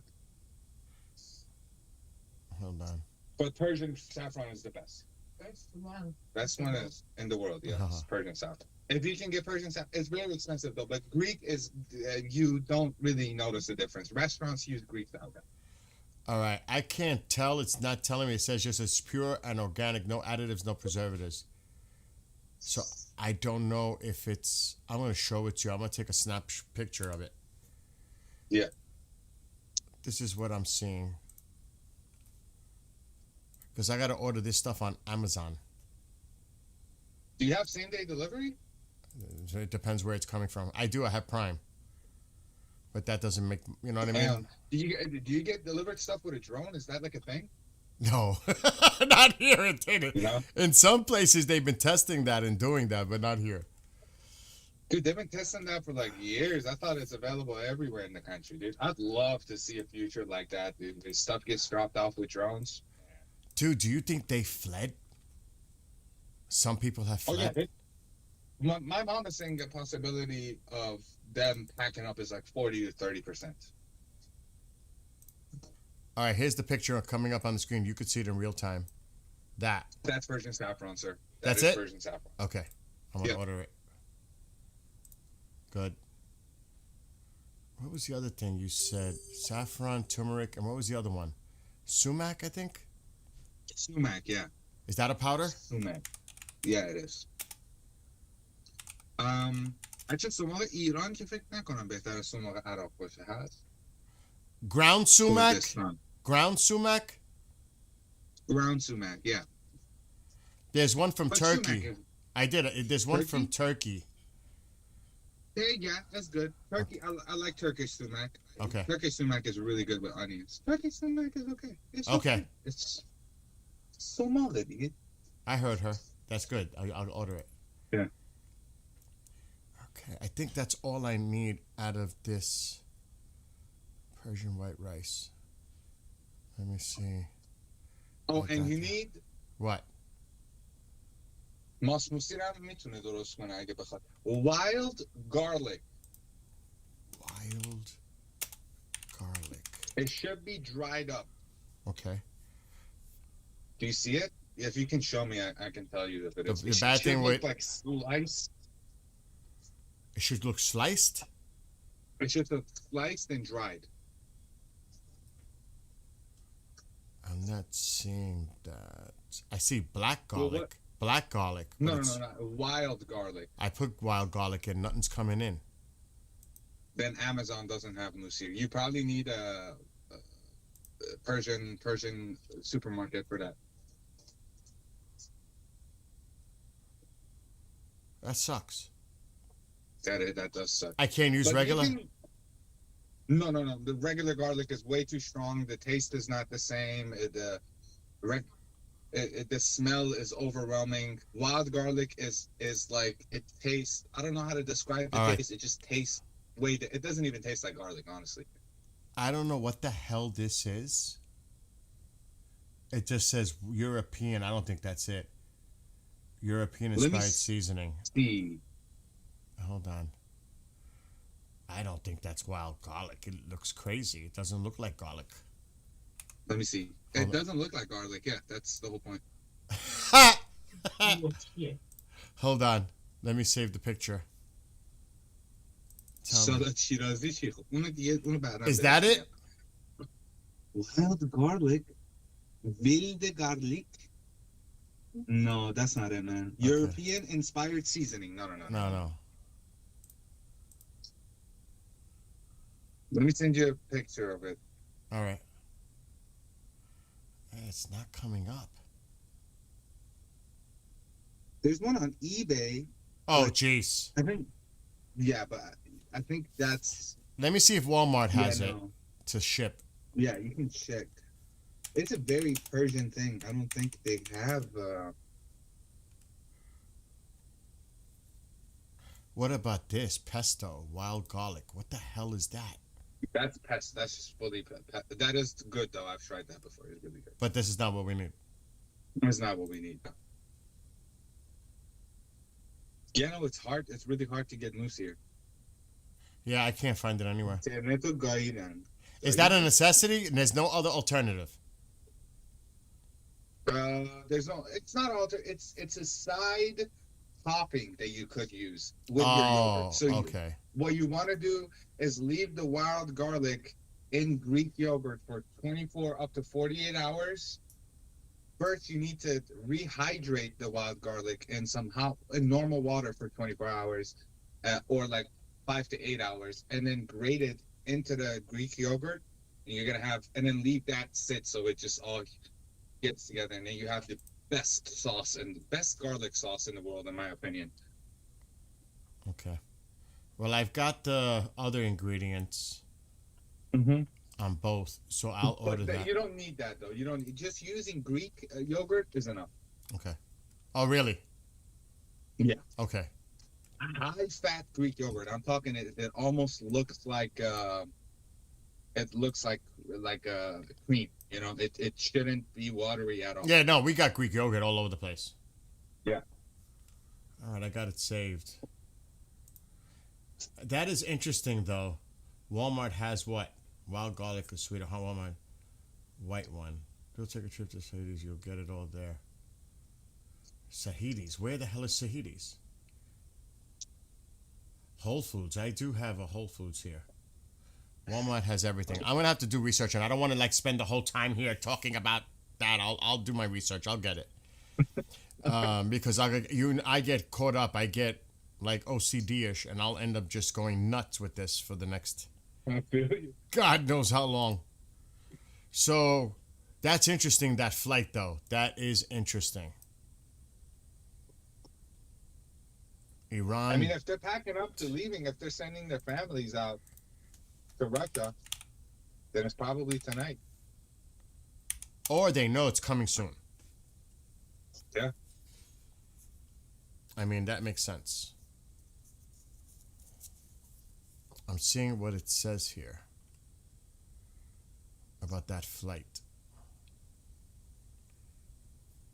I'm not getting any information on that specific flight like that. I'm going to put a YouTube thing here. I just want to see what they're saying. Oh no, that's just somebody using that name. Iran. There's somebody that's using it on TikTok. That's just a user. But I believe it that it could be somebody important on that plane.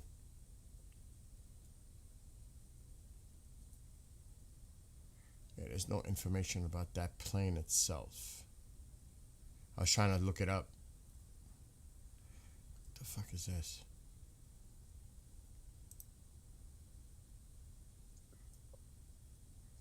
Yeah, it's impossible to try to find it. But anything else coming out? Not as far as I'm seeing. I am a little. I'm also eating, but I'm not seeing anything right now. I mean, I'm refreshing. My mom is checking. Everybody's saying Khamenei fled. That's not true, man. He's gonna die there. Yeah, I agree with that. It also helps the martyrdom of it. Yeah. That he did not give up and he didn't flee. Do you know what I'm saying? If he packs up, then you know the IRGC is gonna take over. Oh, for sure. They're gonna 100% take over everything. Everything. New president, new leader. If he leaves, the IRGC takes over. This just came out not even an hour ago. President Trump has decided to prioritize striking Iran's ballistic missile program and nuclear sites based on an assessment that widespread strikes targeting Iran leaders and military positions would not topple the regime. I don't buy that. That's coming from the other side.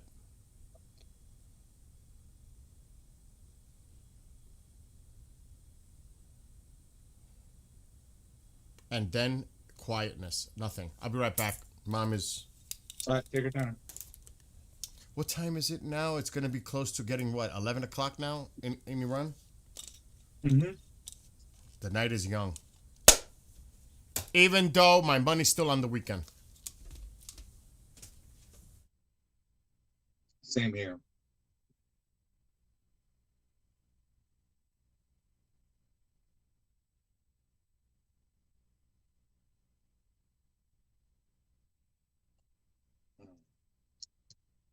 What are we thinking, guys? Man, all this sitting hurting my back.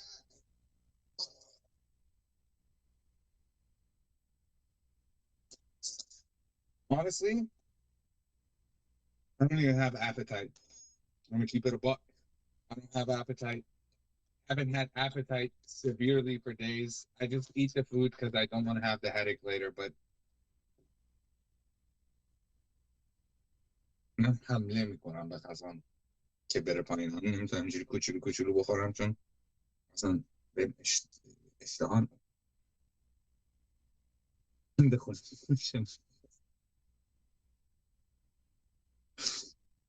آقا من میگم اونایی که بخوان بفهمن ترامپ چی میگه باید برن 7 سال دانشگاه ییل و ترامپولوژی بخونن. تا این مدرک رو داشته باشین شمنامه 7 تا رو گوشون میدم. هرکی باشه. خودم هم included, by the way. خودم هم included. No one knows what this man is going to do.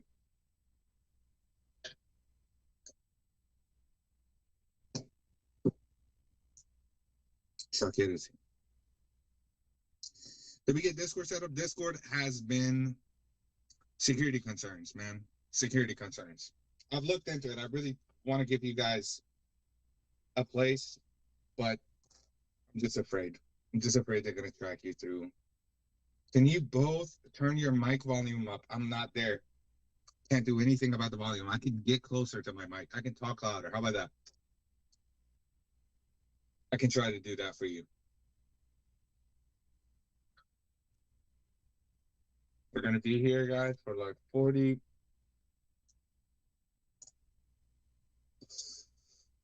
minutes.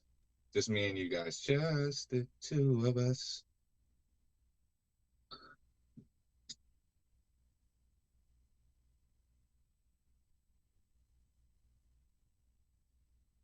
Reuters just reported that Israeli Saudi officials will visit Washington to discuss possible U.S. strike on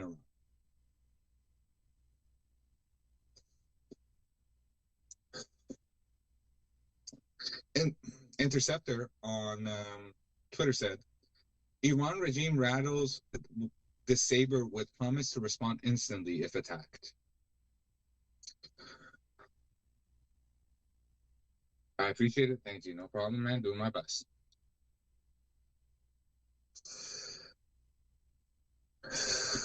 زیتون پرورده وای آخه اون باید بره پامگرانت مولسس بگیره نه زیتون پرورده پامگرانت زیتون گفت دوست داره I think he doesn't like olives. That's what am I tripping? He said something about olives. I can't do olives, I think he said.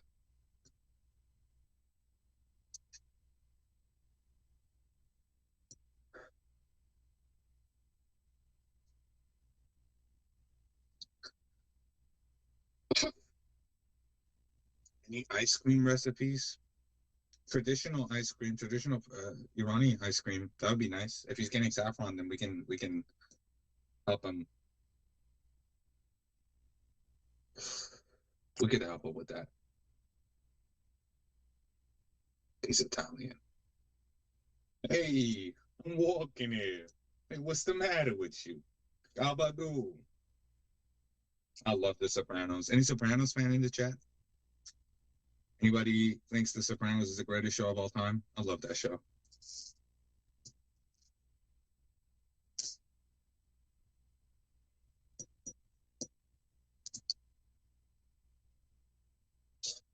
Hey, vaffanculo. That's what I can also use. It means go fuck yourself in Italian, I think. A lot of Italian, what you call it? Italian students here in Vienna. I've had the pleasure of talking to them. Really good people.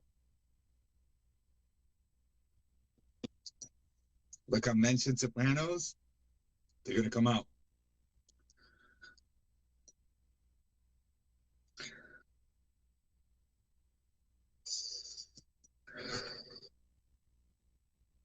I need to give myself a gourmand. No, I'm joking. I'm joking. I'm joking. It's a joke.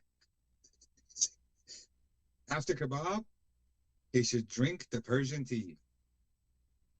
Man, it's really, with these sanctions, I don't think it's easy to find stuff from Iran, right? What's the matter with me? What's the matter with you? Hey, come on. Hey. Is this racist, what I'm doing right now? Am I being racist? I mean, I grew up in Europe. I've been to Italy twice. I don't want to dunk on the Iranians who say they're from Italy to hide the fact that they're from Iran.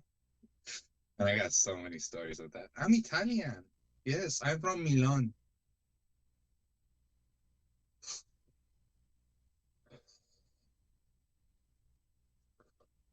Don't worry, Sean is over there. Oh yeah, we got Sean in the upper province. Sean is like close to Alamut. Sean, you got to get me smoked rice, man. Sean, if I come, I'm coming to Gilon to try that guy's, the guy whose father passed away, rest in peace, the guy, his restaurant, the Salt Bay of Iran. اگه اصلا خوراک غذای رشت و اینجور چیزا من بخاری خاطر بخاری پلو آقایقاتا و مارغانه بقیهش رو یادم نه اما پورنگ یادش بخیر.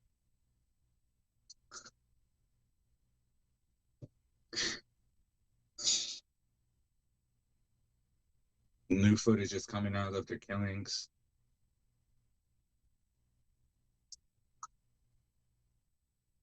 I have smoke rice here. I love smoke rice. I love smoke rice. What is Trump about? About ladder from what is Trump talking about later from the White House? Milku. I don't even have a report that he's going to be talking today. Later.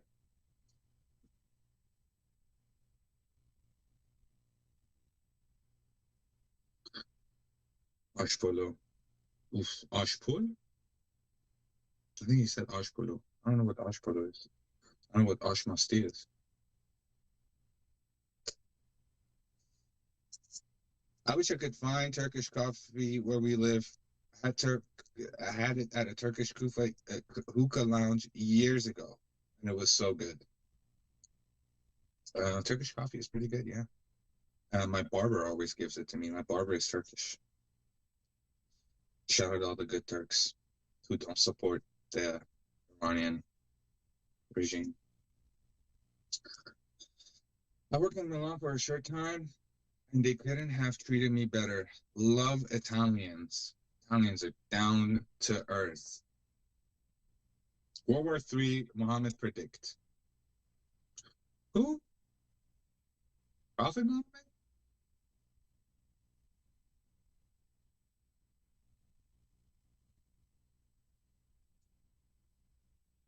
So Trump just pinned his tweet on Iran on Truth Social. That's pinned.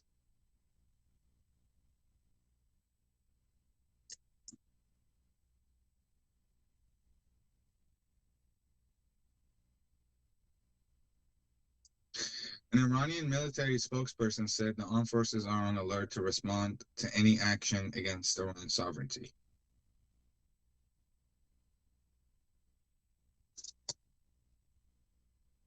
Saudi officials are meeting with Trump today in D.C. Yeah, that is true. We did report on that. Iran to Trump. This won't be over in a tweet. Iran has issued a direct warning against any quick military action. Iranian army spokesperson Mohammad Akriminia says that the days of hit-and-run operations are over. The warning. If Trump thinks he can carry out a quick operation and then tweet 2 hours later that it's over, he has mistaken. Not any. The scope. Iran threatens to expand any conflict to the entire region. The target explicitly names the Zionist regime Israel and all countries hosting U.S. bases are legitimate targets. Iran is promising a regional firestorm, not a photo op. Well, talking is all they do.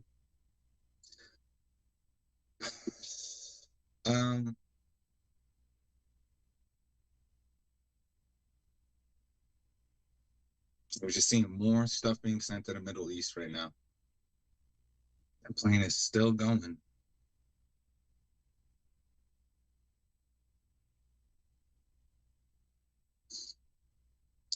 Russia and China will join Iran in a naval exercise in the Sea of Oman and Indian Ocean. We hear that, but it's Al Jazeera. So, and we all know what Al Jazeera is. Please, IRGC, make a stupid move. Please. Please think you're bigger than you are. Please. Please think you're the big bully that you always think you're. All this, all of this, nothing to back it up with. Nothing.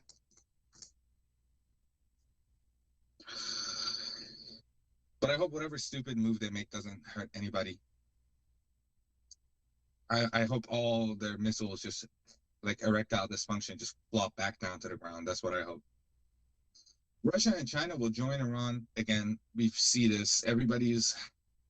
Russia says it's preparing to evacuate staff. We've seen this. Should stop reading these out loud.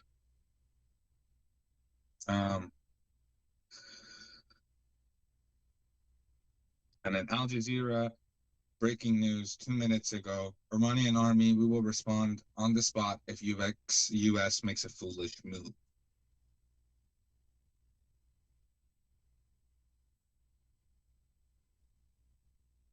Let's see, man. Let's see if they do make it. I think the ones that are being foolish is Iran, but if this big talk, this big talks against the U.S. every single time, it gets boring. Yeah, it is a snooze fest, but we have to keep in mind there's people's lives in the line.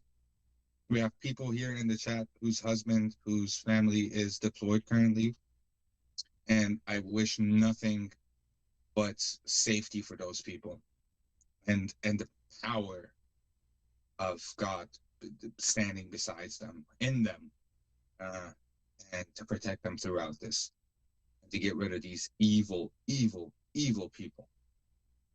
Truly evil, man. We've not seen evil to like. I don't think there's been a moment in history where a country has massacred its own people to this extent. Man. I wish the best for everyone out there. Same, man. Same. I do wish the best for everyone out there. The Iranian people, the troops that are deployed.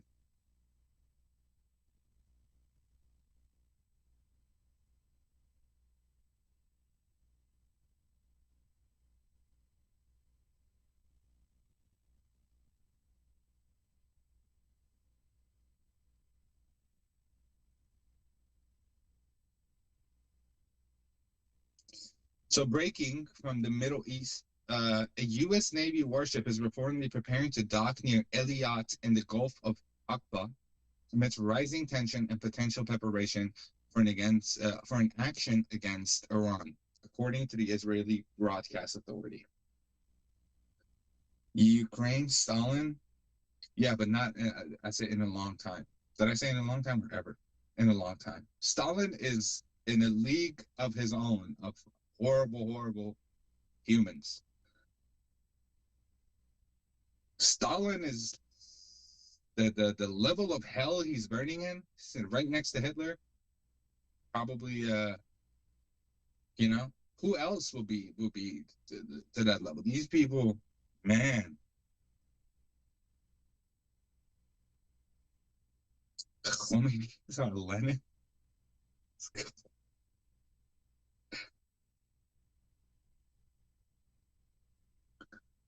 So, not verified yet, but first reports show that the airstrike alarm system has been activated in several densely populated settlements and residential areas in Tehran. Sean, are you using...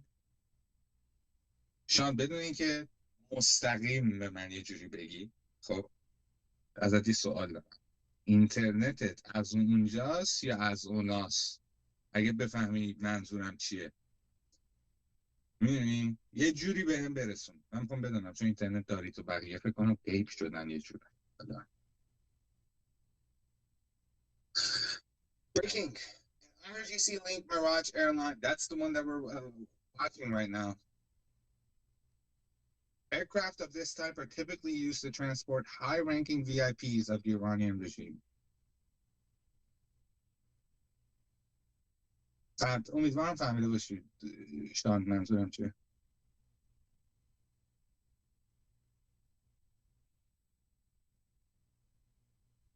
من چه کشور نیستم. اوکی.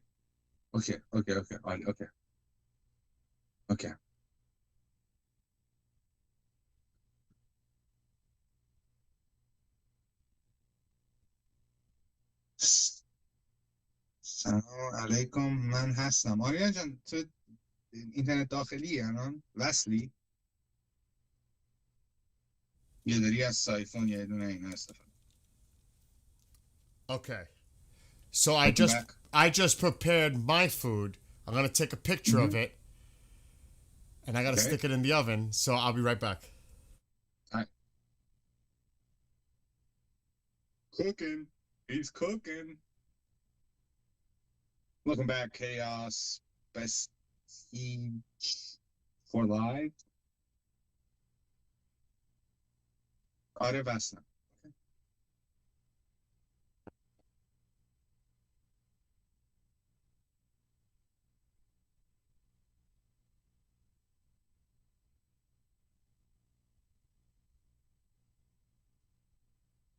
Prefieren basta.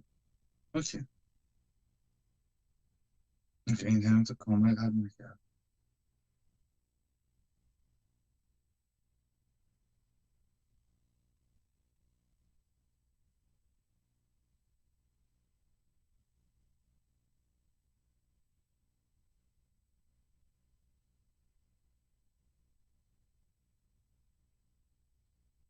Discord only.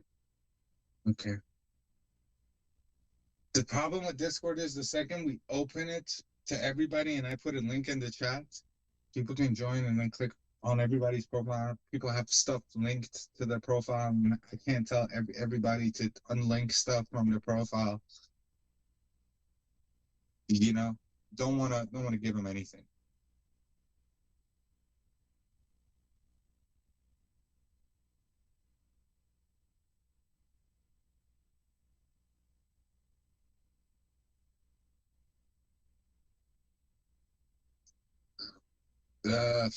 This is from the other side. It's not true. It's propaganda. Warning, warning, propaganda. I'm about to say some propaganda. I'm reading propaganda from a CG group. Where's it coming from? Basiji is a Twitter handle. Oh. Yeah, it's propaganda. Just want to read it. It's what they're saying. The copium. It's their Never Neverland. So Trump has announced that since regime change cannot be achieved through the U.S. attack, will target Iran ballistic missile program to weaken it. This is untrue. This is false. This is not correct. Trump has not said this anywhere. So yeah. That's what I was just mentioning a few minutes ago. Yeah, it's all fake. Here's the photo. You see. I did send it to you, but I'm gonna show it on the screen. So this. Ooh, what is that? You might say, what's underneath there? That is a red version of meatloaf. People make it brown with the brown gravy. This is a red. So it's ground beef with diced onions. Ketchup is inside mixed with the meat. Breadcrumb, eggs, salt, pepper, oregano. There's all kinds of seasoning in there. I make a big loaf. That's 5 pounds of meat. Now let me ask you this, Bill. You're a cook. I would say I'm kind of a home cook myself. Do you use MSG? Oh, hell no. Why not? What's going on there? What is this rhetoric? Don't tell me you're one of the people that doesn't like MSG. I don't like. You use that in the ketchup. But oh well, that's true. It probably does have a little MSG in the ketchup. Monosodium glutamate. Yeah, that's true. You're right. Yeah. But I use ketchup, and then I dice the potatoes, and then I cover it with tomato sauce. There's a little water in there, and let me tell you how yummy that comes out. What you see on that screen. Dude, I am a big supporter of MSG. Huge supporter. And the racist rhetoric tied behind it goes back years and years. With and the Chinese food. It all started for us here in the United States, a lot of it with the Chinese, MSG. Yeah, and they injected people with MSG, and that's why the rhetoric started. So that's really horrible. But all it is monosodium glutamate, that's all. Well, you'll see. Fatty. You'll see later when it's done in about 2+ hours, because I do it slow. That, and I made the Spanish rice. You'll see later. And I made my homemade potato salad. I got my own little recipe. I mix cultures. I make rice and peas, which is rice and beans, kind of, with a lot of like Latin spices and all of that. But I make the rice the Persian way, but half. So I do actually fry the Iranians are gonna crucify me when I say this. I fry my rice, guys. I wash it, I let it dry, and then I fry it. Because to me, that makes Persian rice even better. They know what they're doing when they're frying rice. It just brings out the aromatics. It's amazing to fry rice. So I definitely recommend to the Iranians too. Do you know something? It's not a cooking show. No, but I'm getting actually hungry. But the thing is, when you're a cook, you modify a recipe. You do it to your liking. Do you know what I mean? Like the recipe. Yeah, I take from there, all my favorite recipes. Exactly. And I just make the thing that I like. Exactly. You make it according to what you like. You know what I mean? So it goes with the territory. Yeah. A cook adapts. They make it a specific way that they know that they're going to enjoy it. or the people that they're serving it to is going to enjoy it. So Like tactic? No, not like tactic. No, before I cook the rice in water, before I boil it, the rice gets fried in oil, and to give it a little bit of color, not really, but to just give it a little bit of that color, and it just changes the flavor, man. It changes the flavor completely. dude, that flight has me very curious though. I'll say it again, leaving Tehran, going to Moscow, and that is a military government flight. Was that under the Iranian flag? Yes, it is. It's an Iranian. Bill, I'll be right back. Go ahead, good. Well, I'm gonna grab a cigarette. No, go do your thing. We're taking turns here. What time is it? It looks like it's after 11:45. Yeah, 11:45. No, bullshit. I'm wrong. It's oh my god. Let me just ask Alexa. Alexa, what time is it in Iran? In Iran, it's 11:14 p.m. 11:14 in Iran. So it is still early, even though I still say Saturday or Sunday. I ordered all that rice that he told me to order. I forgot what it is. I forgot the name of it, but I ordered it. Everything is a decoy. Everything is a play. Everything is miscommunication to, just to play that game. I'm going to actually see if I find anything on True Social. If he's posted anything.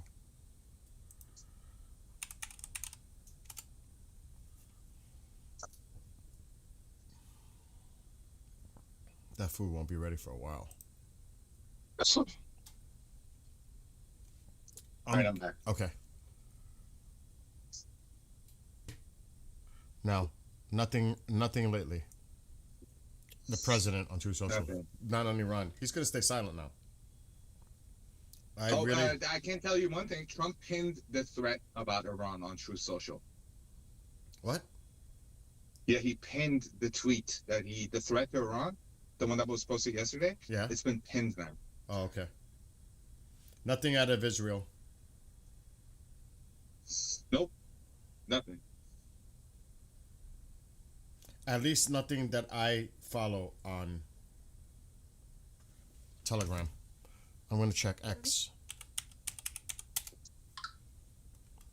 Is Tusi planning another show? Because he usually does at least 2 a day. If anybody knows that, let me know. I know Goldie's live. She's live from like 10 in the morning till nighttime. She's on all day. Wall Street Journal reported that Iran informed Egypt that they strongly object the U.S. terms and cautioned that they may strike targets across the region. Okay, so they rejected. Yeah, and Al Jazeera is posting breaking news, man, one after another. Government in a state of war readiness amidst rising tension. Iranian vice president. But we've been hearing that same rhetoric. We're ready, we're ready, we're ready. Yeah, and I feel like Al Jazeera is just catching up. But once we see them catching up with all of this, it has to mean something. If they're mentioning it, because they know what audience it's going to, too. Yeah.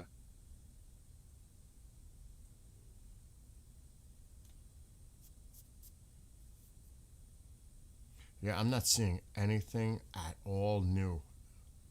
At all. And I'm checking.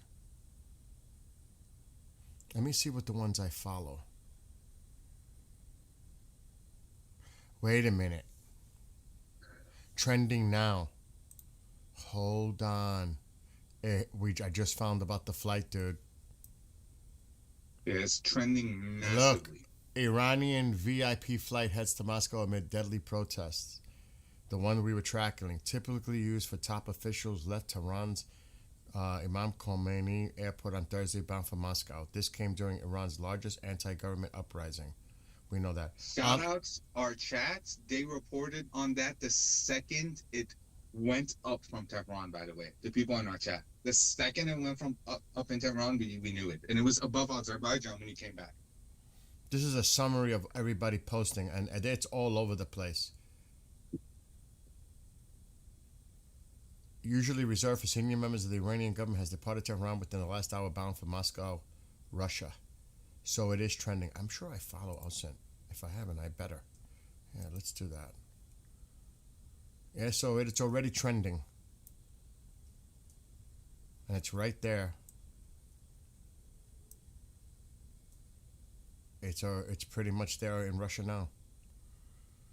So, I'm seeing if there's anything.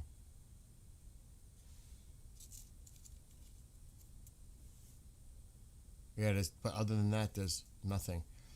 This was. How was the U.S.? I'd strike that. I'm sorry. I mentioned this. I did that. I mentioned this earlier today. 4K. These are the upgraded versions of tankers. The Pegasus, 4 of them, I think. Yeah, 4. Departed from Florida, heading across the Atlantic. So likely heading to the Middle East. So the big boys are coming. And several F-35 Lightnings were with the Vermont astronaut aircraft, and the remaining Growler electronic warfare bound for. That's what somebody else said in chat. The Morón Air Base. I think that's in Spain. I'm not sure. Where is that, folks? You guys told me about this earlier. Is that heading towards Spain? There's a lot of stuff going on.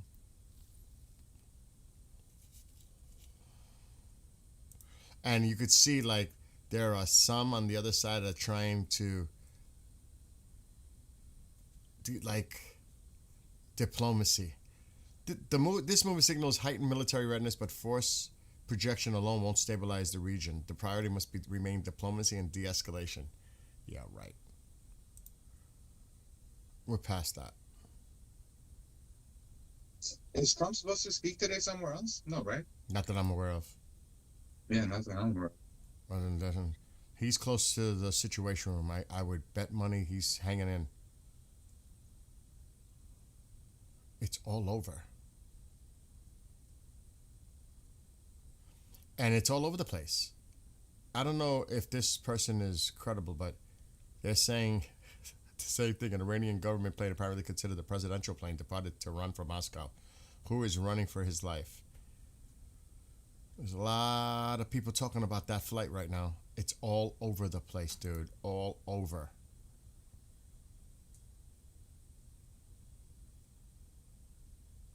So a lot of people are paying attention to that flight. I'm just saying. Let me see what they're saying. Nothing new from them. I'm going to see what the propaganda arm is saying. I like to check, just to see what their chatter is.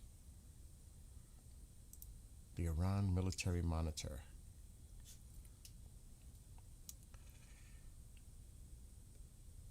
Oh, they're going after Pahlavi. They're going after him now.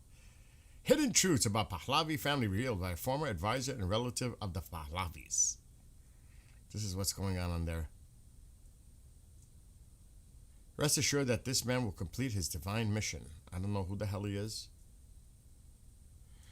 I don't even want to show you the graphic shit that they're showing AI. It's horrific. Yeah, I'm not going to post that propaganda. I'm not putting that propaganda. Absolutely not. It's disgusting, actually.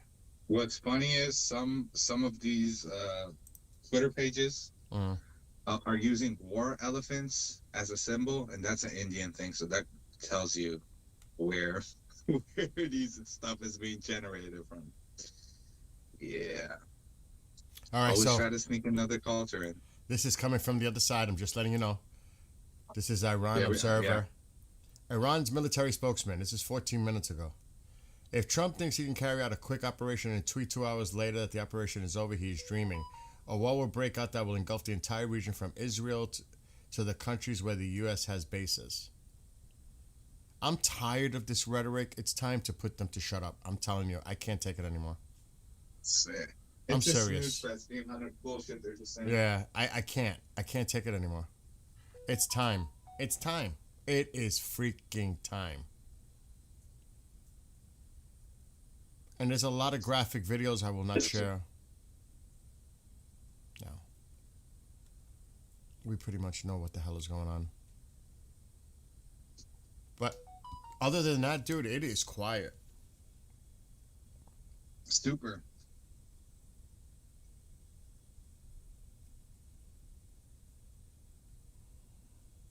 Oh, they put on another one. I can only imagine. On same shit.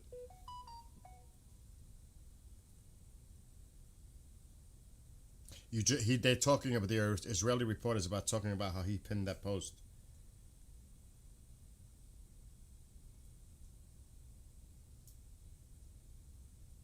And they're also talking about that plane.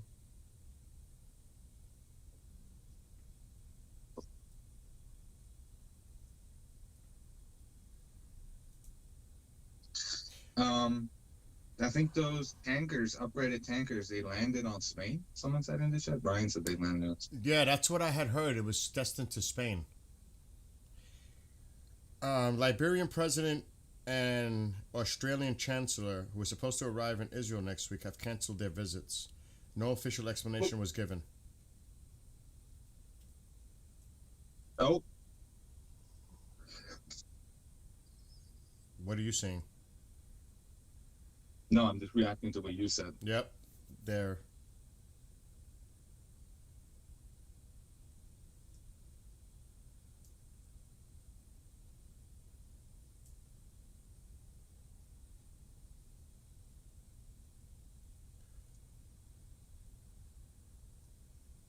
Iran's army spokesman. This is all just coming out now. Aircraft carriers have serious vulnerability against missiles, especially hypersonic missiles. That just came out. So there's some spokesman who must be doing a lot of talking right now on their media or something. It's time to hit them. I'm serious. They're doing a lot of talking, threatening our carriers and threatening our bases and all this shit. It is time. I'm done. I think a lot of people are just fed up. Let's go. Let's go.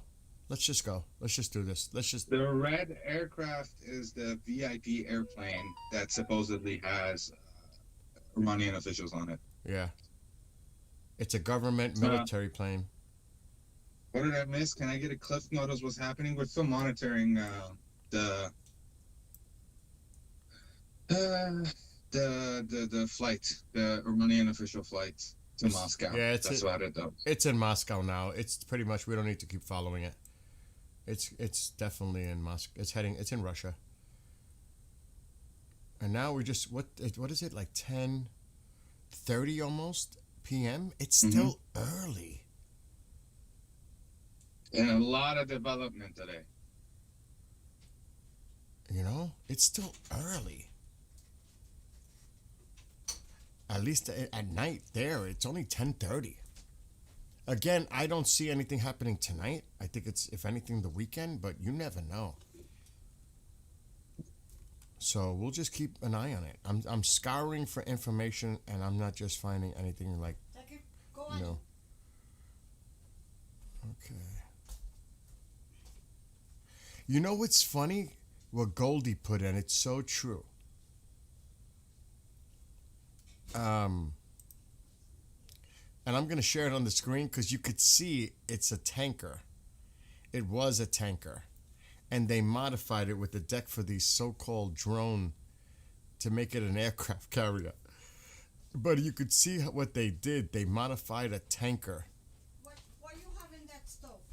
What do you mean, what do I have in the stove? Yeah, I'm asking you, on top of the stove, what is there? On top of the stove. I'll be right back. Sep, I have to go check what she's talking about.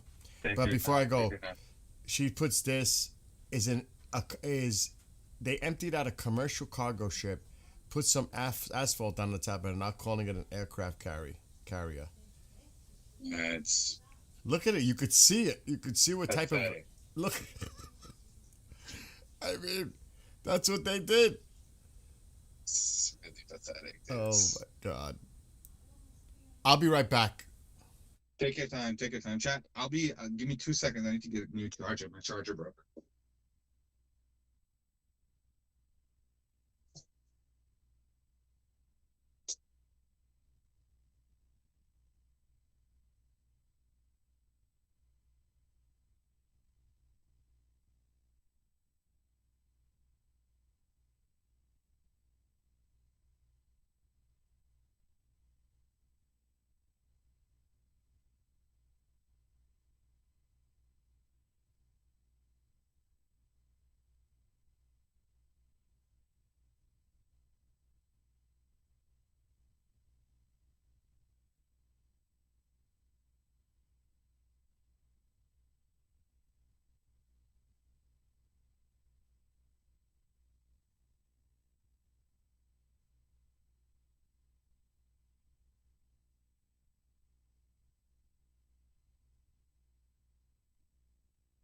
Okay.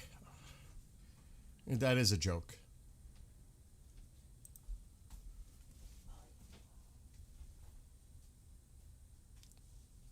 But other than, dude, there's very little information.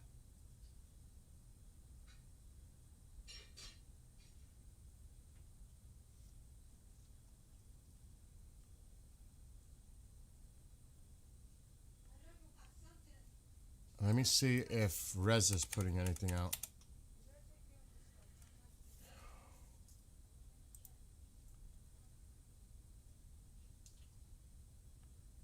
Now, well, that was the original.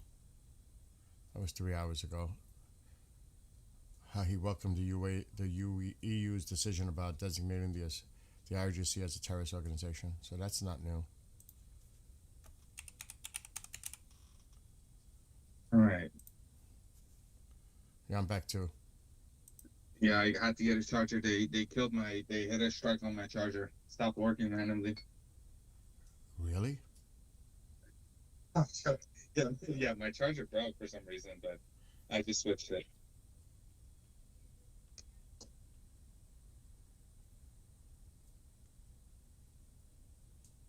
I understand I'm not in the role of debunking. That's why I asked what's your source so I can confirm what we may or may already know. The thing about Iran, China, and Russia doing a joint operation, I've not seen any credible news report on it. I've just seen a lot of people report on it, but no credible reports.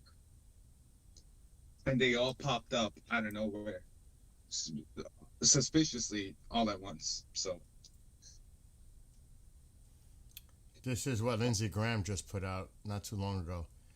The Iranian religious Nazi murderous regime and a fair nuclear deal do not go in the same sentence. The protesters who have been dying by the thousands are not seeking a fair nuclear deal for the Ayatollah. They are seeking to end the Ayatollah's repressive regime so they can have a life with freedom and without fear. Keep protesting. Help is on the way. And that, I'll just have to wait and see. That was at 1:02, so that was like 2 hours ago he posted this. Lindsey Graham.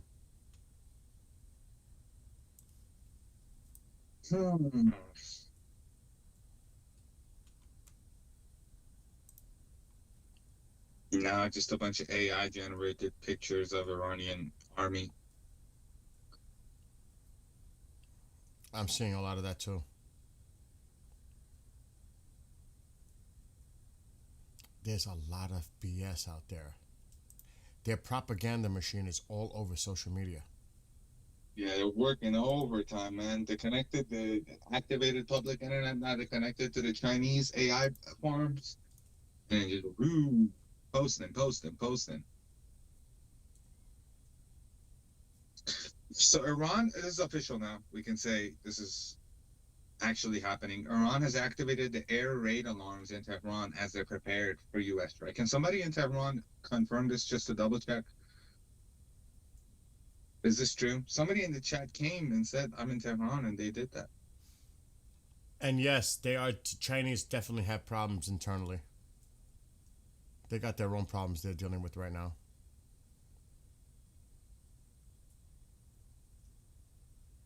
Twitter stopped working? What's going on? Is Twitter okay for you? It's working for me. Dude, I refreshed that so much. I probably break it. Hold on, I gotta see what they're saying.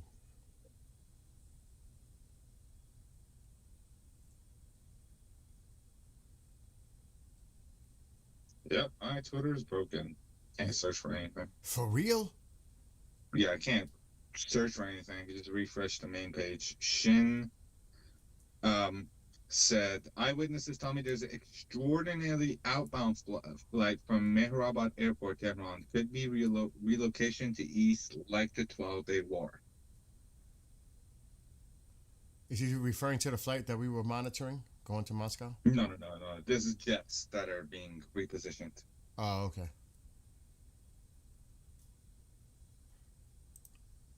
Dude, I'm serious. I'm scouring and not finding much. اصلا آلارمی میشنوی آلارم ایر رید میشنوی یعنی جنگ هوایی چیزی میشنوی تو تهران It's just regurgitation.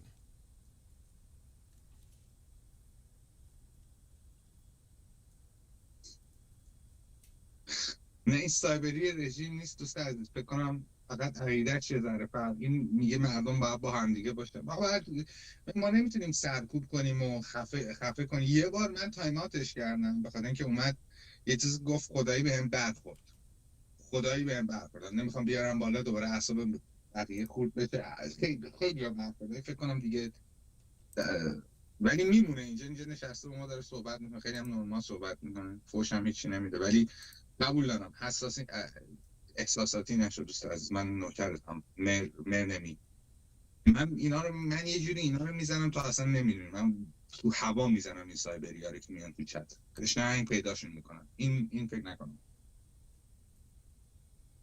گفتم فکر نکنم یادتون باشه چه گفتم یادم نیست حالا ولش کن داداش ولش About time they got the Poseidon up. Poseidon's up? It's up now because they have to patrol the Persian Gulf. I was surprised that, but then again, that doesn't mean that there's other stuff going on. But I'm just saying, I was hoping to see the drone of the Poseidon up. And it's going up now. The UK has.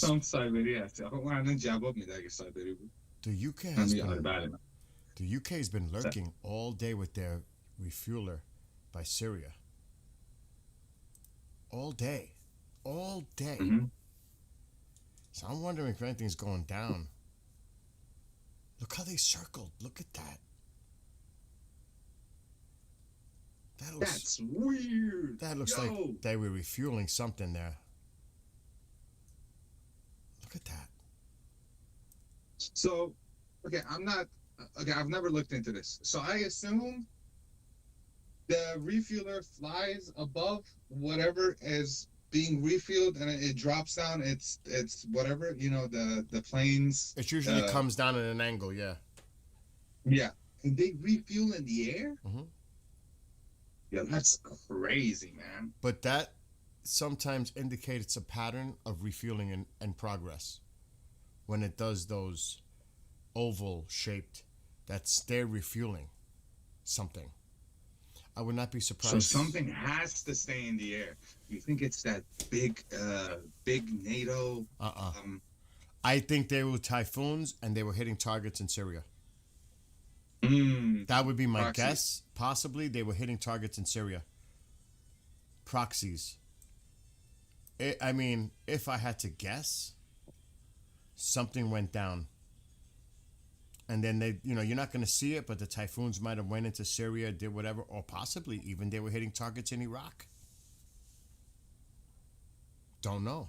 But it looks like something was going on with that Voyager refueler.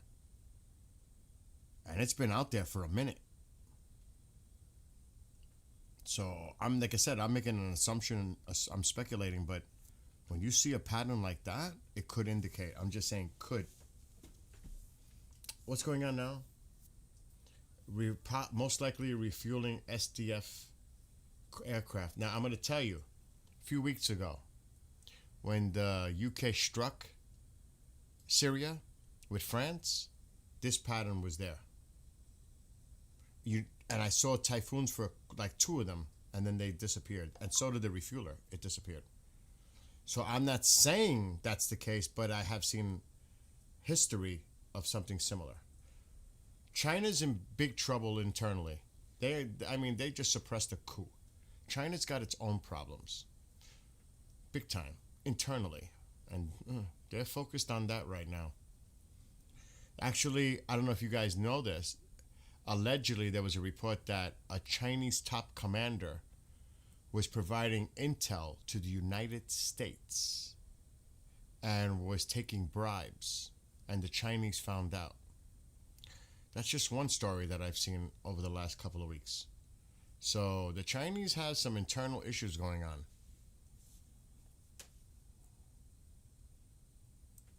And I forgot where it was reported, but I seen it. And I was like, whoa.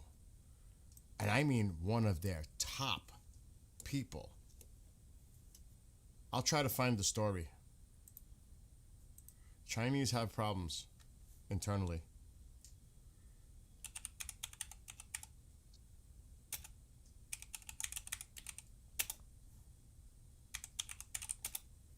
So, No one, Sean, I don't think nobody supports the regime in our chat.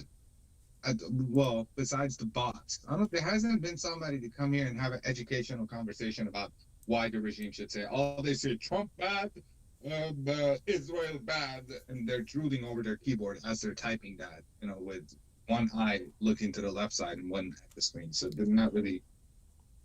Look at your screen. China. This was 4 days ago. I read this on the Post. China's top general accused of leaking country's nuclear weapons program to CIA. That is freaking big. Mm-hmm. Shout out her. I hope she's fine.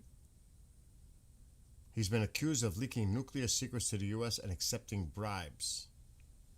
As Xi Jinping purges the country's senior military leadership, there is definitely internal issues in the upper ranks in their military in China. That immediately reduces trust within the top commanders of their military. So China isn't doing shit. China has to figure out what the hell's going on with their top military commanders. Because you can only imagine now the distrust, and you don't know who's been compromised.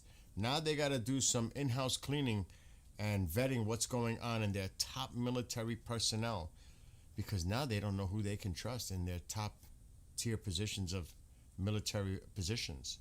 This is bad. This is really bad for China.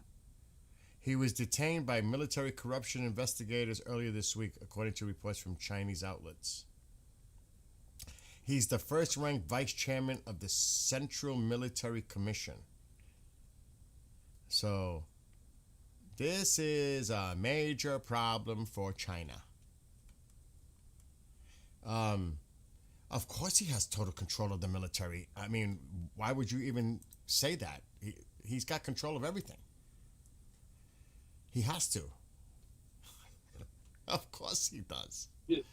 There is only one military right now visible in the whole region? That's crazy. No, but I mean, he's in charge of everything that goes on in China. You don't think he's not going to be in charge of every aspect of the military? He's got to rein it in.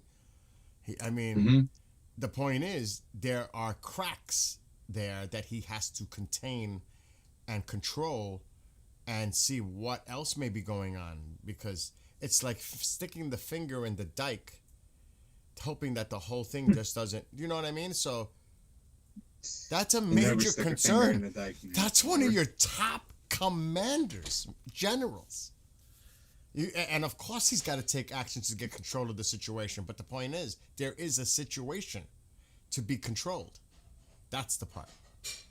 So, I mean, they got their own internal problems. That's what I'm saying. What is this QA 420? I'm not seeing anything on the radar.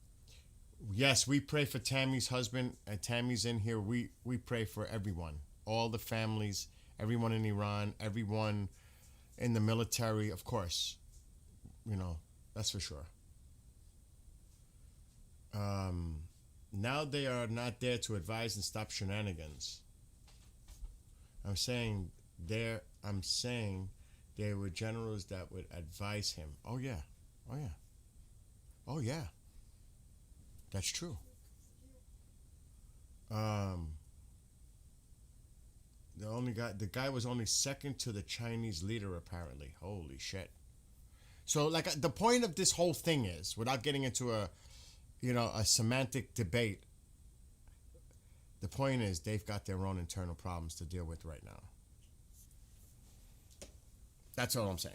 They got things they got to address internally. I'm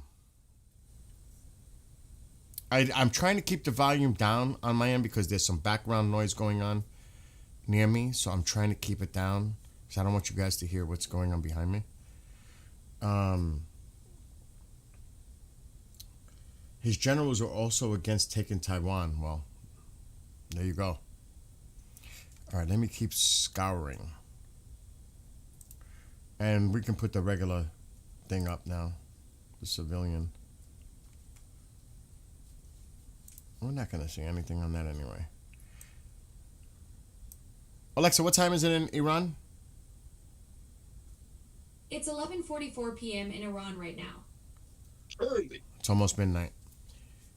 Somebody says, did you hear Trump coming on national TV at 4:30 Eastern? I have not. But that doesn't mean it's not going to happen, but I have not. And plus, usually he wouldn't address the nation until nighttime when he knows everybody's home from work and everything else. So I'm not reading too much into that, if that's even true, to address the nation on something.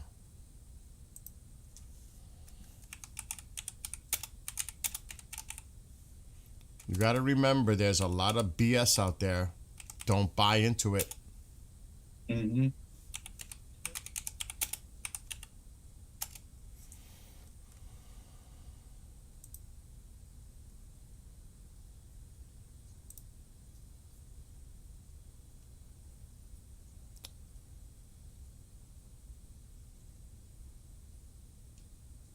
Oh, well, it might be. Let me see. No, the cabinet meeting. No. No.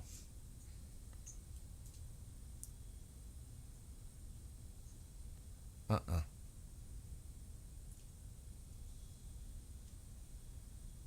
not seeing anything about that. He already had the cabinet meeting. Nothing on the media. Mainstream, at least. Nope, zero. Okay.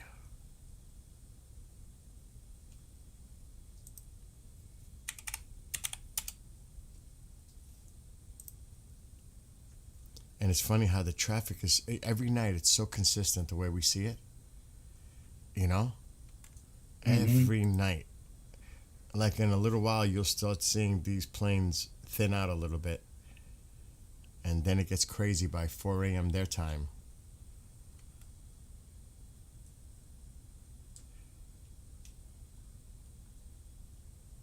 Dude, I'm honestly seeing, like, it's so quiet.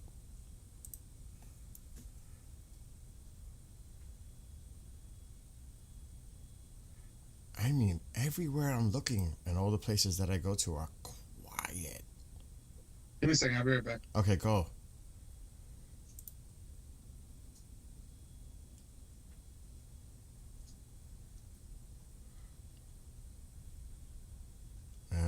Same.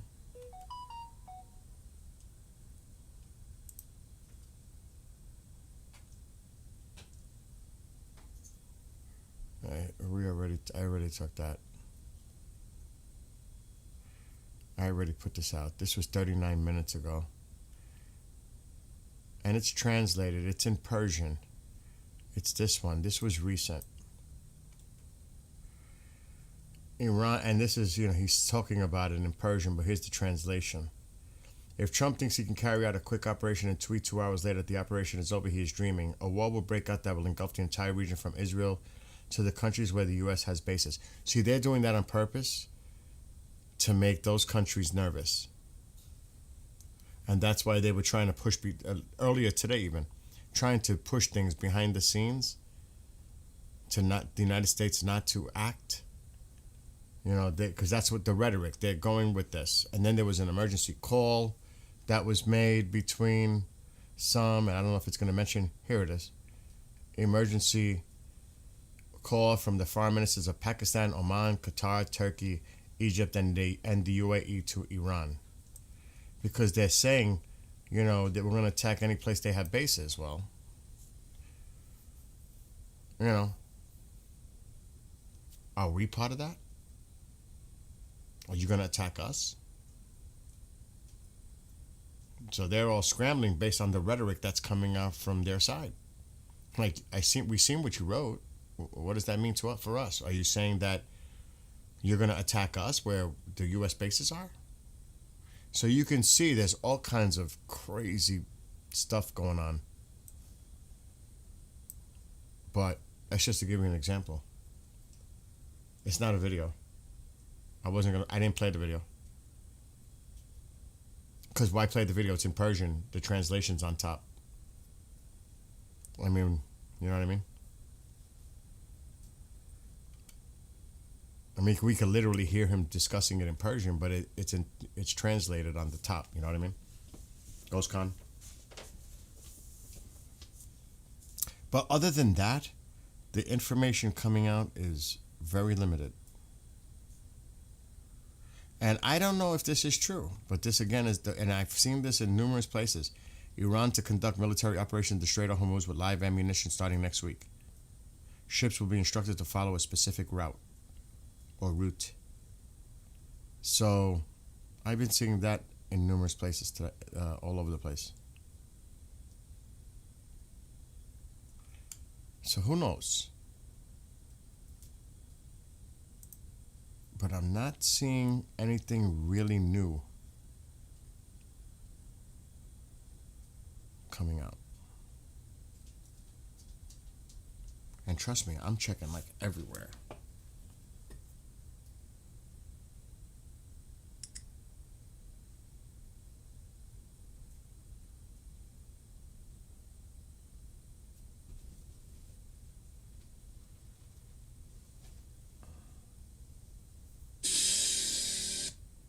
Get lost.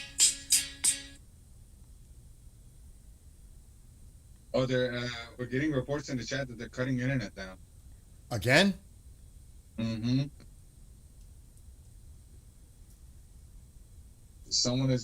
Arian is losing his connection.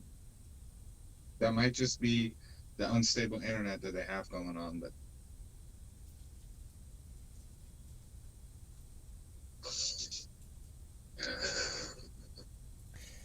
Report on Iran International, which I'm going to check. The Italian embassy in Tehran has reduced its staff and called the country's citizens to leave Iran immediately. That's the latest coming from an Israeli reporter. Report in the Wall Street Journal.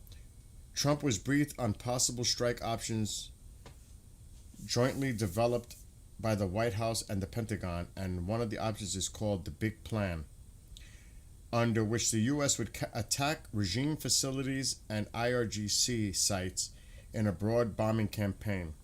Other options include strikes against symbolic regime targets, leaving room for escalation in bombings if Iran does not agree to stop its nuclear activities, or other measures such as cyber attacks against Iranian banks or tightening sanctions. Oh, please, let's not start with this tightening sanctions shit. I understand you're squeezing their economy to collapse, but it's already collapsed, pretty much. Bill, not to switch subjects, but dude, I might put a large amount of money on Polymart. I just saw somebody put $8 million bet on March 31st saying no, there won't be a strike. What?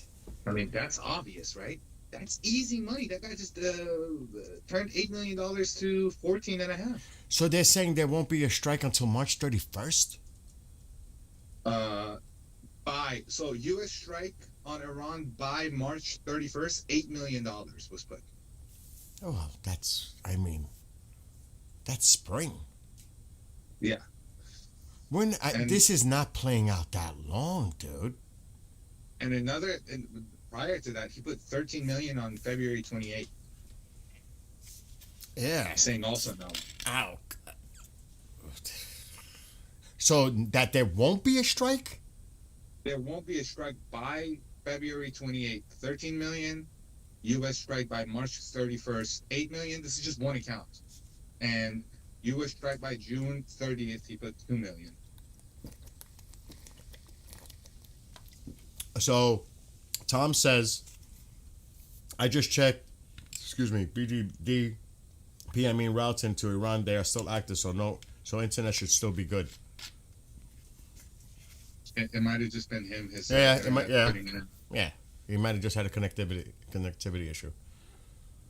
But this is infinite money glitch, man. The way these people are betting on like a day prior to an attack, they're just putting like 5 million on it a day prior. Next day, the guy has 2 million more. It's crazy.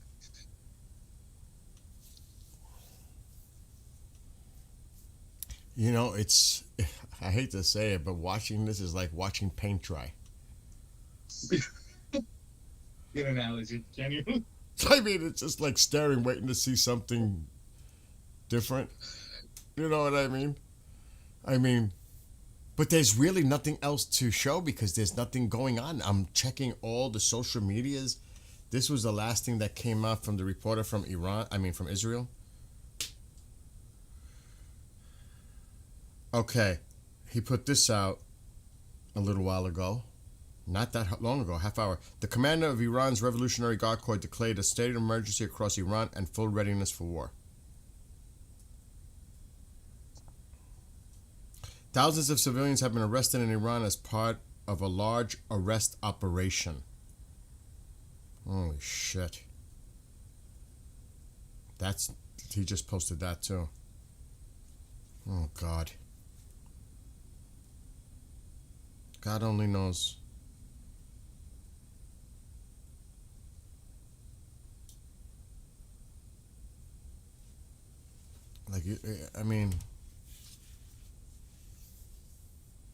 You know, what do you... People... Go ahead. No, you go. No. Just some people were asking if you can check what type of military flights took off from America right now. There was a whole bunch of stuff coming across from Florida. I don't know if we'll see it. Because they probably turned their transponders off, but...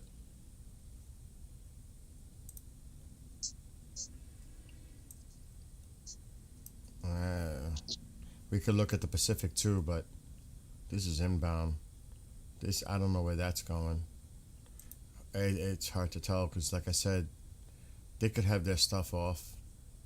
That's that Pegasus, though. I would not be surprised. Oh, I wouldn't. Well, it's going in circles.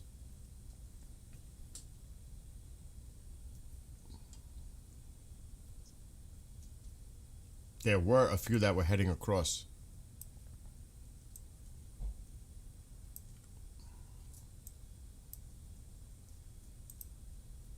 Petro. What an interesting name. Fuel. Petroleum. It's a strata tanker.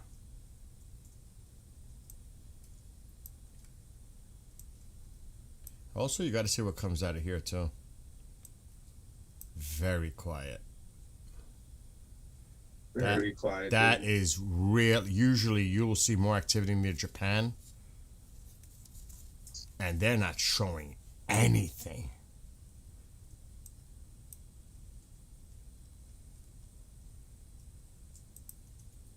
That's another tanker, if I had to guess. But looks like it's heading back. Honolulu, yeah.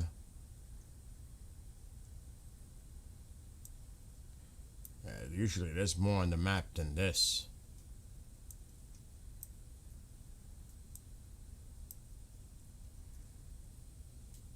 Who's that up there? Come on.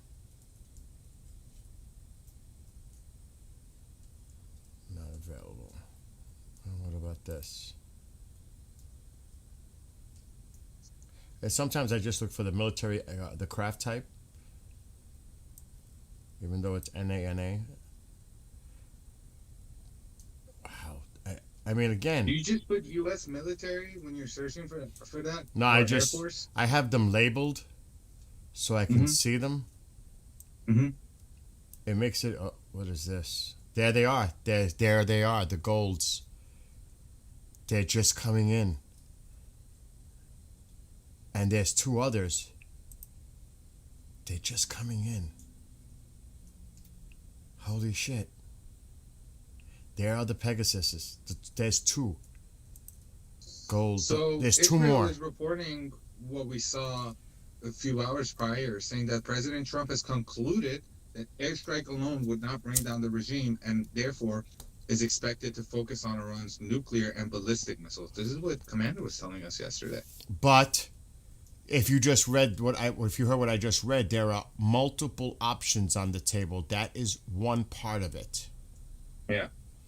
I mean, do you know what I mean? There are different options. You can have option 1 and 2 combined. You might have 1 and 3. You know what I mean? Those are the options. Does not necessarily mean that that's the one he's going to decide on. Do you know what I mean? So that's more hypothetical. It's up. The president will make that decision. But there they are. They came.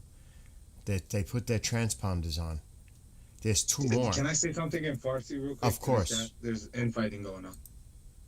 بچه‌ها بحثو میدونم این خیلی چیز سیاسیه که ما اما الان ما داریم جنگو داریم برات، یعنی اتفاق جنگو داریم نگاه می‌کنیم. نمیدونم شما چرا بحث سیاسی که آره جاش هست، ولی حالا هی چت پر میشه در مورد این داستانا و یکی به این میگه اون و یکی به این میگه اون و اون بسیجی دیگه.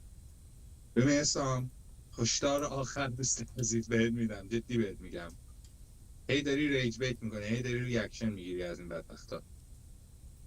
ول کن دیگه بابا، بشین نگاه کن، اگه اتفاقی افتاد ما میگیم، اگه نیفتاد هی میای اینجا میگی پهلوی این نیست و اون نیست و این نیست و من نیستم و اینو اونو، بعد هی بحث میکنی مذهبی و ول خسته شد. Alright, all done. You done? Yeah. They're bringing in the big fuelers now, and there's two more that are not showing up. There was 4.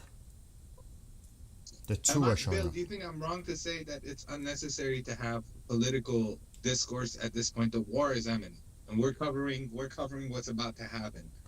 There's going to be plenty of time when that time comes about the, the political transition.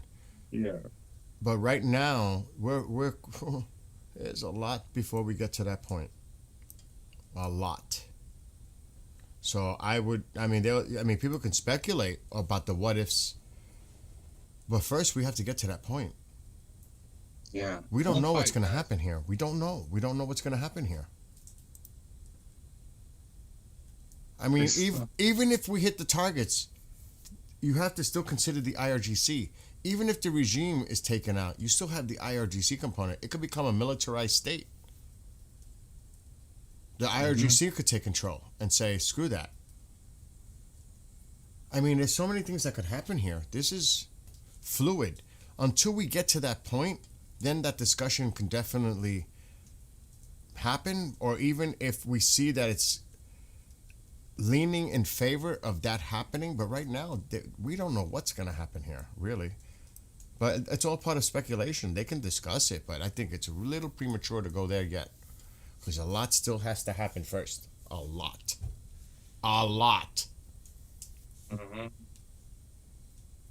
I mean, we're not even at that, not even close to an operation yet. I mean, well, no, I can't say that. We are, it looks like we're building up to an operation. But until that operation starts, we don't know what the outcome of that operation is going to be. There's so many variables here, including what Commander said with the dirty bombs. Oh my God. I mean, God forbid. What would Iran do? Because you know the ultimate goal is to destroy Israel. No matter what. It's almost like if we go down, we're taking you down with us. That's a scary thing to think about. Uh-oh, the IDF just put something out. It's probably about Gaza or... Yeah, it's Gaza.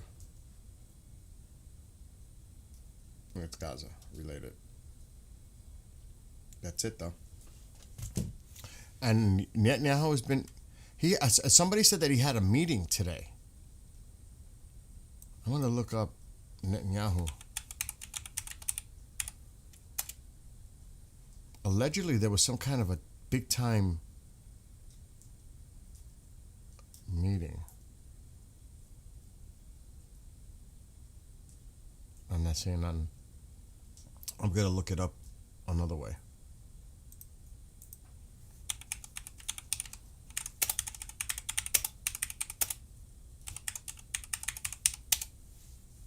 Let me see. Man, the last time I was seeing news like this, it was the 14th, and that was where the almost attack happens.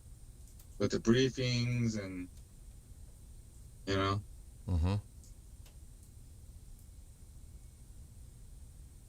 They're not mentioning it.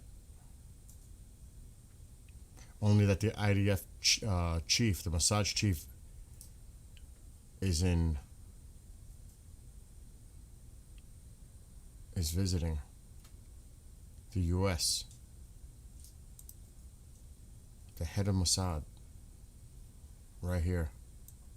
This is Yahoo News, the Jerusalem Post, though. IDF Intel Chief Mossad head visits the U.S. to present advice on striking Iran. This was today.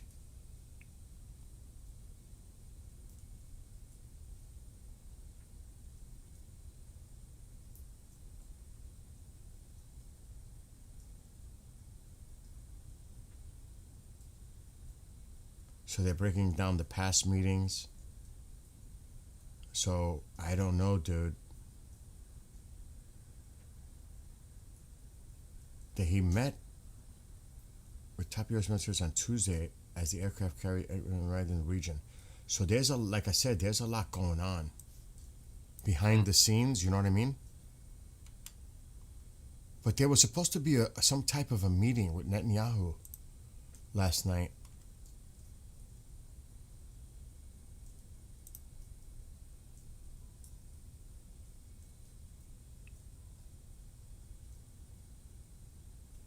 Like this was today.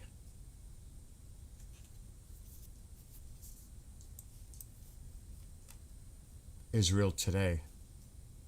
That's where it's coming from. Khamenei advisor warns of strike on Tel Aviv.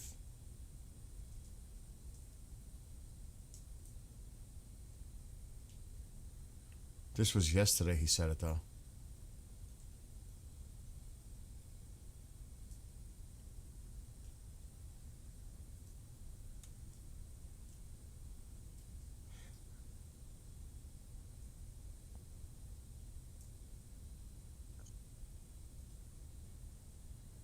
Oh man. I'm telling you. We're close. I think we're close, dude. I do. I think we're close.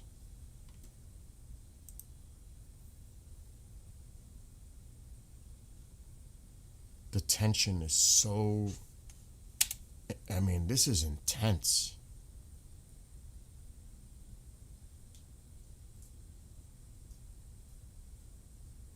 And we're still moving assets into the area. Nothing. Dude, I can't find, like, I'm looking everywhere. Unless anybody in chat has something. Yeah, I'm not finding anything new. Well, I love all of you too. I love all the people that support democracy and freedom. Uh-oh. We may have a visitor. You might want to check the Persian stuff going on. Let me see. Are you talking about Islam? Yeah. What's he saying?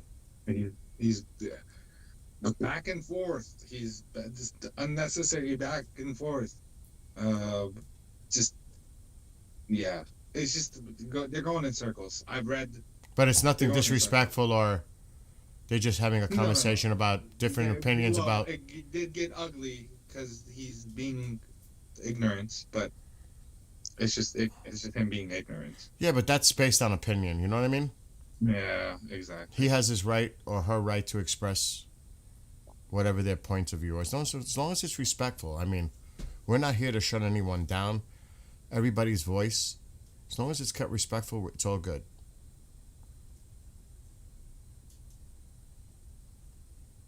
But I'm not kidding. I can't find nothing.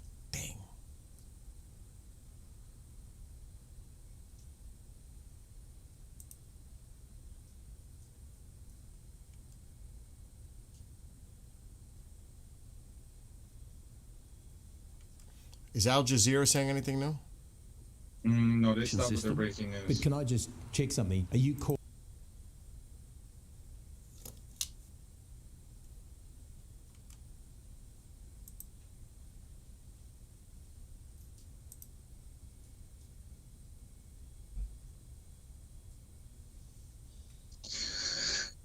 Iranian media just keep pushing images of the Navy being destroyed and the same rhetoric.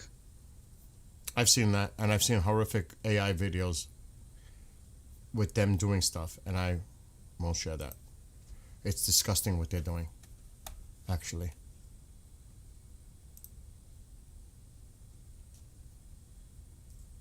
Oh, what's this, dude? Okay, nothing.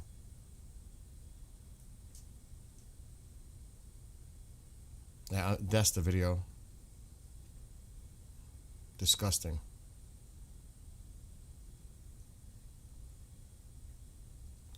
Like one thing they put yesterday, Pahlavi will be in Iran very soon, but not to rule, rather to answer for the crimes he has committed.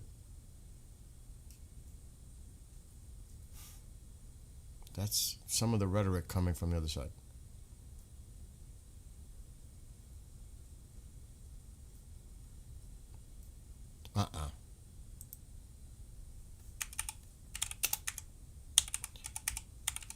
What about that channel Monato? What is it? Manoto that they use, that Goldie goes to a lot? Manoto, yeah. Check them, see if they're putting out anything.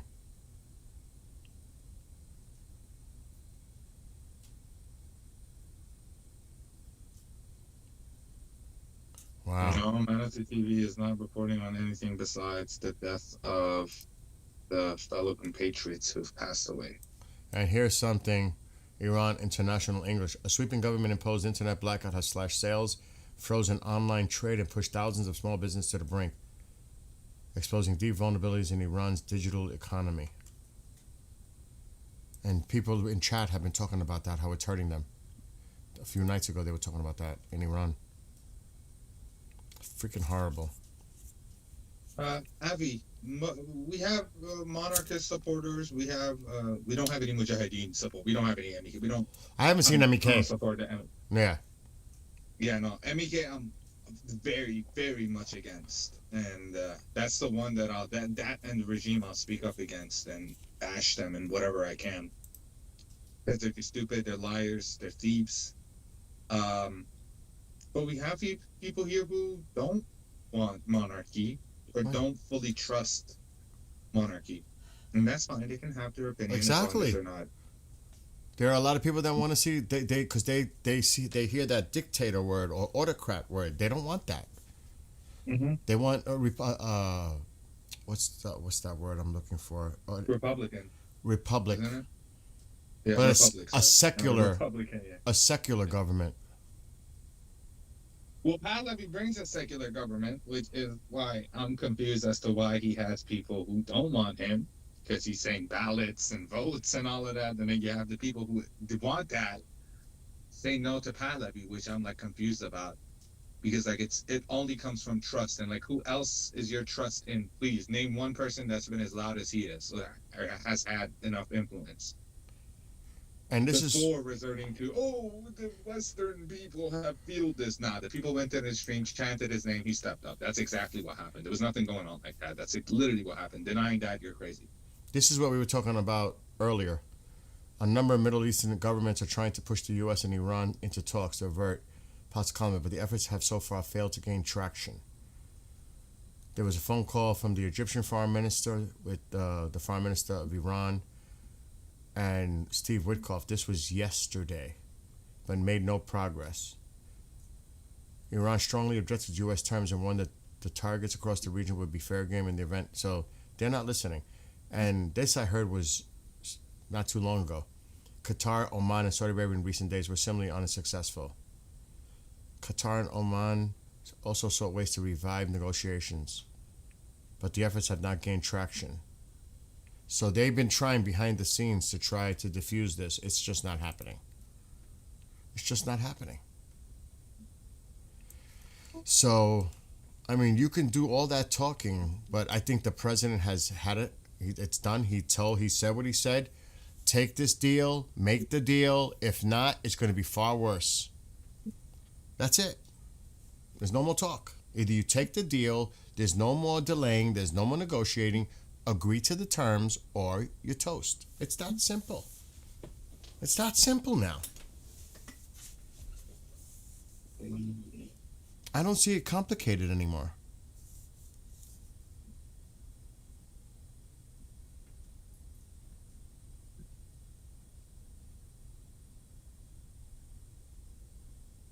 Yeah, I don't know, man. Tonight is looking like the night, but also this air traffic wearies me. Yeah, and it is actually almost 12:30 a.m. I mean, the night is still young in those terms, but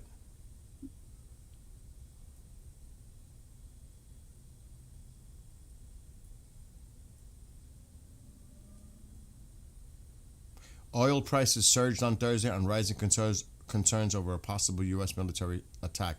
So if it's affecting the markets, fuck the markets. If people are concerned about what, guys in the chat, like I support that. I support somebody with that view, who isn't trying to take away from the strongest party, who's trying to bring democracy into the country. If you're trying to take away from the one party that has the majority and is trying to bring you with him, then there's something weird about you, man. There's definitely something weird about you. I'm not gonna lie. You need to look at yourself. And we have one of them actually, one of those rats, Mishima Kazuya says, Iran ballistic missiles are underground, which will be impossible to destroy. They've destroyed them before. They're in the Zagros region. We already know where it is. It's very easy to destroy them. And I just want to add, we've already discussed about the airstrikes being specific to the ballistic missile programs and nuclear. That is one of the options that have been discussed. And yes, that we've discussed that. Also, we spoke about the plane that left Tehran headed to Moscow, the 007 Iran plane, which is probably what Tusi's going to address. And also that the Italian embassy, we mentioned that. We went over those points already. Yeah, we read that.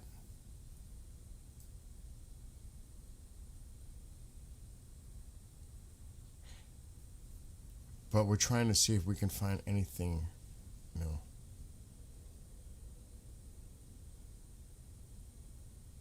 This was the destroyer that we mentioned earlier. It went through the Suez Canal.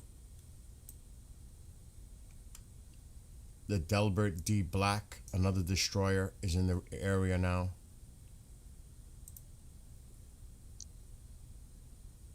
So I seen Ospreys in the UK. Well, the U.S. Navy Osprey aircraft early on Thursday flying into the Gulf of Oman. Deb, Yes, Mom. what is burning here? Nothing's burning. That's the meatloaf in the oven. What's gonna get burned? Let me go check that. I'll be right back. All right, take your time. Hold the fort down. I think Musavi has a chance to come back. Musavi publicly denounced the government the other day or today, I think. He said, "Put your guns down and whatever and whatever." But I don't know. I've lost my faith in Musavi as well. I've lost anybody that continued to have power under all of this. Again, my family left Iran in the Green Revolution. We were out there in the street chanting for Musavi, just like any other people. Millions of people came to the streets back then. I was a kid. I was a child, 8, 9, and as I stayed, you still my best stay, but the missiles are spread out throughout Iran. Good luck finding them. Who are you to tell them good luck? They'll find them. They found it before. Man, if you spoke a handful of Farsi, you would have seen what Pezeshkian said. But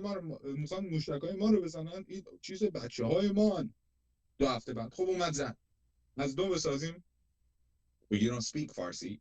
You don't understand this. You're just a sheep following. So have fun being a sheep. Bad. Keep on banging away in the chat. Mishima Kazuya. What a fitting name. What a fitting name. Truly an evil person. Shame that we both like Tekken. Fuck you for liking Tekken. Tekken is my favorite game of all time. I love Tekken, man. Could have gone pro. If I wanted to. I still can. I still can. Everybody in Iran loves Tekken. I assume he's from Pakistan because his name is Mishima Kazuya. Careful. America can end up in a situation Russia is but worse. Yeah, like your assessment has any value, buddy. I want to read a book based off Musavi's time in house arrest from the start to end. But Musavi still should be judged for his term in 19. Be dim or light. I didn't even know he turned. I didn't even know he did over here. That's Mortal Kombat, Tom. It's not Tekken. That's Mortal Kombat. No, you can't get that wrong. Hello, I'm new. Still learning. Hojimadi Armin. Okay, we already know where your missiles are, what satellite surveillance is for. Yeah. You see, unlike Iran, America has a lot of satellites.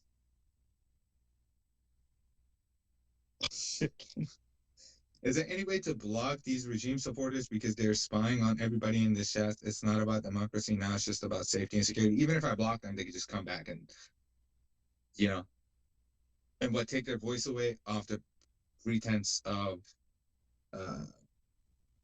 freedom to Ahmad Mishima. Yo, we need some Pakistani insults. Whoa, what am I doing? I'm not citing violence against somebody in the chat. Wink, wink. Sudan, we should. Surprised you still got my reference. Of course.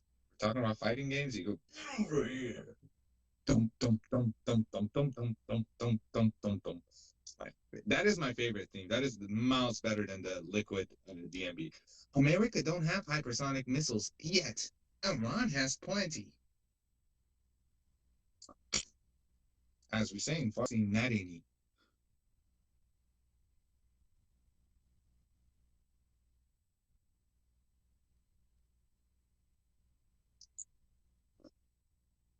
شاه هم یه زمانی شاه بود. چه نظر خنده‌ای داری.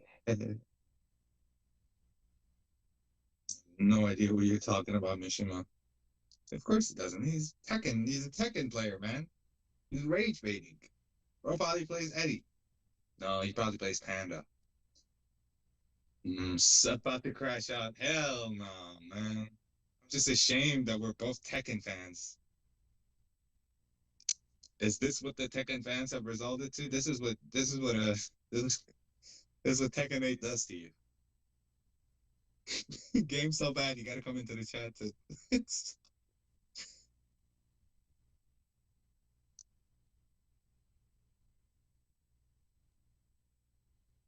US had hypersonic missiles since 1970. Yeah, just fact check. Don't even fact. What do you guys want me to do? Do you guys want me to? Okay. Let's take a vote let's take a vote because this is annoying. I want to read the chat and like talk to you guys, but then we're all getting emotional and like focusing on Mishima's shitty rage bait. Let me read this. I know that. Okay. Well, there you go. I know the situation in Iran better than you, clown. Oh, he insulted you. Pick him up. Pick him up. Sure. As mods crush his skull. No insults. Here, my friend. Get him out of here. Fatality. You just got gooped on. Reworded, Mishima. نمیدونی چی میگه. آقا من خسته شدم مسیجای تو رو بخونم اسلام. وای. بهتون قول میدم اگه آمریکا بخواد ایران رو تو 1 ساعت به زانو در میاره ولی نمیخواد، چون ایران برای آمریکا وزنه بالاست در برابر کشورهای عربی مسلمان ها هستن. هیچ کشوری مثل ایران نمیتونه اسلام رو تحریق کنه. بابا کن دیگه بابا. برام اینجا خسته شدیم بابا. بابا عیده خودت برای خودت نگه داشت، این چیز پریواته. ای میاری این وسط. خدا بین یه آدم و یه نفر دیگه است. ای میاری میخوای بکنی که حلق ما اسلام و این. بابا میبینین مسیحی ها این کار کنن، یهودی ها این کار کنن، اینقدر در موردش حرف میزنین، اینقدر تو روحمون اینجوریه میکشی. بابا خسته شدیم. هی نمیخوام اصلا خود بشه. بابا بس کنی دیگه، جمع کنی اومد حسابی. یعنی چی هی میاد برای من اینجا اسلام.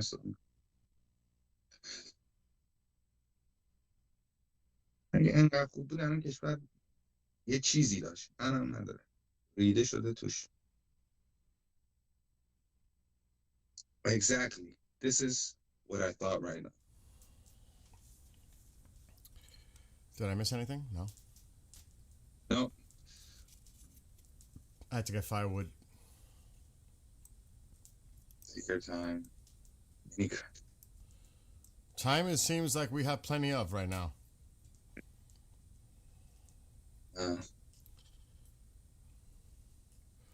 It's almost 12:30 now, a.m.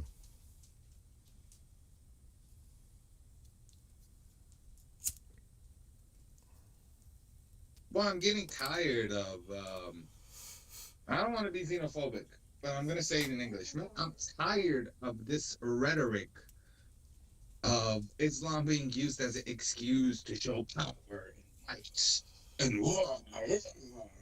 And bro, it's so weird. It's like you're forcing your religion on all these other Iranians in the chat that don't want it. Stop forcing it. Stop using it as you're allowed to have your opinion. But I'm going to tell you this.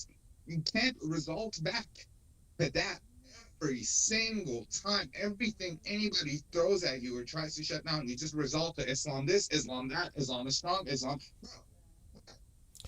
I think it's because some feel threatened that the target is Islam. Well, they say don't attack our mosques, don't burn our books, don't do this. But for 47 years, you've killed people under the name of it. You've used mosques as places to gather groups. You've literally brainwashed. Some Iranians like to say, "Oh, Iranians can't be brainwashed." Dude, you've brainwashed the youth. So many of them had to be woken up when internet came into their hands. Come on, man. Let it go, man. It's between you and your God, not the next person next to you. You have no say over what they believe in. I would never. Absolute zero say. I respect all people's forms of worship. I don't judge. Do you know what I mean? It's not my place. Mm-hmm. You know what I mean? What I do is my business. What other people do is their business. I keep it as simple And they as should that. keep it like that too. Exactly what we're saying. They should keep it like that too, man. They should keep that's their business. It's not the business of the millions and million other people who aren't. And I'm fine with them. There are brothers. We're by blood. We're of the same nation. But if you're trying to separate me, tell me I'm filth, which you were saying in the chat, you were saying filth, non-believers, this and this and this and that. Bro, I'm going to get emotional. I'm getting angry because you're calling me filth, non-believer. My place is in hell and this and that. Bro, come on. I mean, I'm a person of faith, but I respect people's agnostic or atheistic views too. That's their. Yeah. It's not my choice. That's their choice. But I mean, I'm not gonna dislike them or hate them because of it. Yeah, no, I wouldn't unless you're I gonna mean- come to my face and call me filth and this and that. Then I'll be mad. You know, I mean, I respect everybody's choices. Everybody, you know, has their own life to lead, and however they lead it, that's their choice. It's life should be about choices. Mm-hmm. You know, independent. Giving that choice is what's important, not taking it away. You're not They- doing something grand by taking it away. To me, I'm there. a trader too, Seth. It's fine. It's, you know what it's like. To me, there are certain boundaries. You know, it's also about respect. It really comes down to respect to me. It I'm does not. come to respect. I'm not gonna push my beliefs onto anyone. Do you know what I mean? I'm not gonna do that. Yeah. I'm not going to sit here and be in denial and say 47 years aside, there wasn't 2,000 years where Iran was an Islamic country. Dude, we've been Muslim for 2,000 years. You know, it's ingrained in the culture. It's not going to go away from one day to another. Right? But there's conversations that need to be had about it. And we're going to have them after this, bloodless and in peace. That's like the future.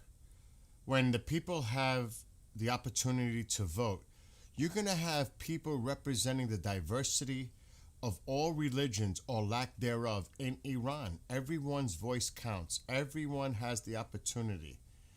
And that's what it's about. Like here, I mean, I have friends from all spectrums of, you know, all across the board. Mormon, Protestant, Catholic, Lutheran, you name it. They're my friends. They're my neighbors and everything. You know, I'm not. That doesn't bother me at all. I don't even think of it like that. You know, who they pray to or who they don't pray to, that's their business. But I'm not gonna push. I'm not gonna push my own personal thing on them, like I'm forcing it upon them, because that's disrespectful for me to do. Yeah. It's like I'm trying to convince them or manipulate or control them or make them change their mind. That's another thing. We all grow up from different perspectives. Like, I mean, my upbringing is definitely different from anyone else's upbringing. It's also how we're raised and where we come from. You know, it's complicated. It's not that simple. Like I grew up in New York City, in a diverse, very diverse. I mean, it can't be more diverse than that. And I'm sure that people that may live in a rural area that you don't have that diversity, it would be strange for you to go to, like, say, New York City, surrounded by all this diversity, and it's culturally different. Do you know what I mean? But there are some people that don't want that. They don't want diversity. They want it to stay intact the way it is. And you have to, I mean, I respect it. Look, let me tell you, when I moved here 20 years ago from New York City, you don't think I heard the racist bullshit when I moved here? And other stuff? Oh, here comes the Puerto Ricans into the neighborhood. There goes the neighborhood. Judging, stereotyping. Do you know what I mean? Mm-hmm. Here they come from New York City. They're going to try to take over our... This is the fucking United States. We can move as citizens anywhere we want. If you don't like it, it's too fucking bad. Too bad. Too bad. Yeah. Too bad. You're not going to tell another fellow American citizen and make them feel cringy, uncomfortable because you don't like it, because that's what they do. They try to intimidate and push their opinions and belief on you. I ain't with that because I experienced it. I've seen it. I witnessed it. So that ain't flying with me. It's just not. So, you know, you can break this down into so many different ways. Let me tell you this right now, in the Bronx, in an Italian mafia-controlled neighborhood, this is a true story. This was in the 80s. Right across the street from my friend's house in the Bronx, there was a house that was being sold. It was up for sale. A black couple came to look at it. Do you know what they did? After that black couple left, if you sell that house, you won't have a house to sell. We'll burn it. Damn. That's the kind of shit that goes on. I witnessed it. I couldn't believe it. But that's what goes on. Dude, if I could open up a conversation about the weird racism in Iran as well, but that's for another day, man. That's for another day. There's some stuff. If I were to tell you, especially since I'm half Afro-Persian, man, those poor people have been dealing with it for And thousands of years. why I bring this up, because we have our differences. But people cross that boundary. They cross that boundary and they force certain narratives. I've seen it. I've experienced it. You know what it was like for me to grow up in New York City? In a fucking school with 2,500 kids. And if you didn't stand up for yourself, you're toast. You're dead. You're done. It's like, it's better to fight than not to fight, because once they find out you didn't fight, that's it. They'll prey on what they assume as weakness. You cannot do that. You have to stand up for you. And you know what? There's a lot of respect, win or lose, that you stood up for yourself. Trust me. I experienced it myself. So I can tell you stories for hours about my experiences, seeing things and growing up. And I came, like, from my neighborhood, I didn't get along with the kids in my neighborhood. So I hung out in another neighborhood. And I really couldn't stand the kids in where I lived, my block, my neighborhood. So one time I arranged a football game. It was supposed to be two-hand touch, but it wasn't. And it was in the snow. It was on my high school football field. And they came there like with arrogance and a chip on their shoulder. One of their goons took off their shirt, like trying to intimidate us. Like, this is gonna... We beat them. And it was bloody. People suffered broken bones, nose, etc. But the point is, we won. And guess what? Even though it was a brutal game and it was rough, the respect afterwards changed forever. Never did I have an issue with the people in my neighborhood. There was a respect that was established because we stood up and we challenged them and we beat them. So sometimes you have to do that. You have to. And I'm saying the best thing that I can give advice for the people of Iran, because I know there's people coming from all different perspectives like Sepp, you are all passionate about the future of your country. And everybody has a voice. The thing I would say to you, don't let that distract you from coming together and having dialogue and communicating and listening to each other and speaking with respect to each other. Because the only way this is going to work is if you communicate, despite your differences, come to some kind of middle ground where you can build the country together. And respect for all diversity, whether it's Islam, people that are atheists, Christians, everyone. You want to make it. Why can't we? You know what I'm saying, though? You want to make it. Yeah. You want to make it inclusive.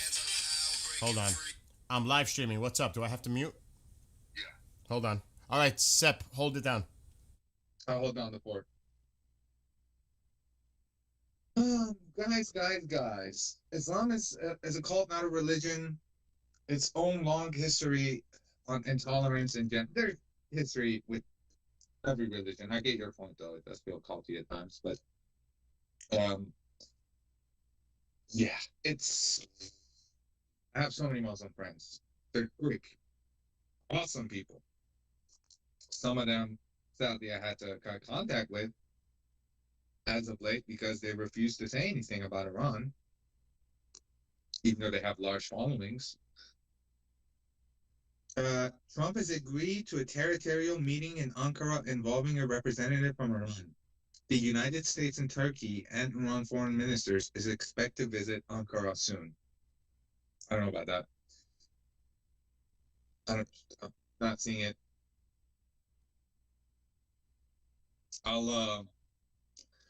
Okay. I was gonna wait for Bill to check it, but huge grain of salt, the size of my head.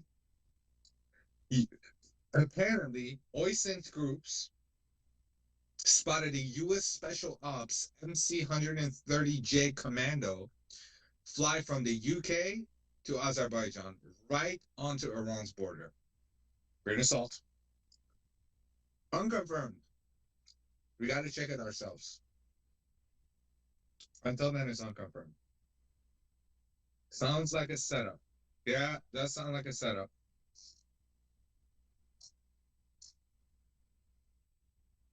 Like last time, he said, I have my whole team dealing with negotiation with Iran, and then boom, they hit him.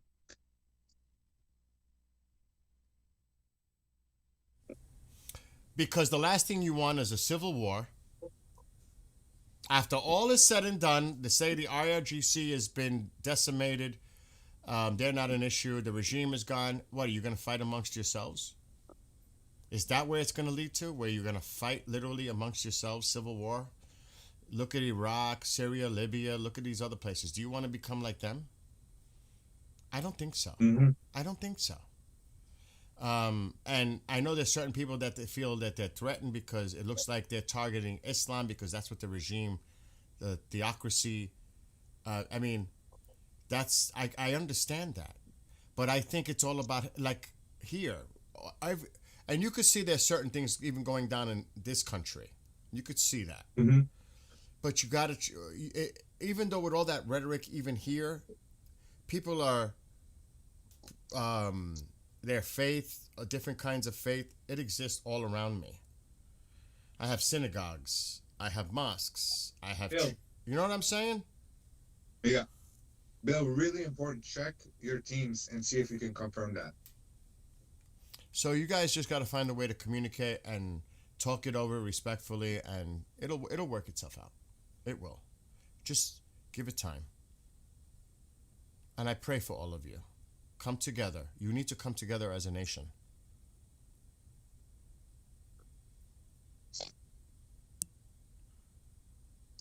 Oh, shit.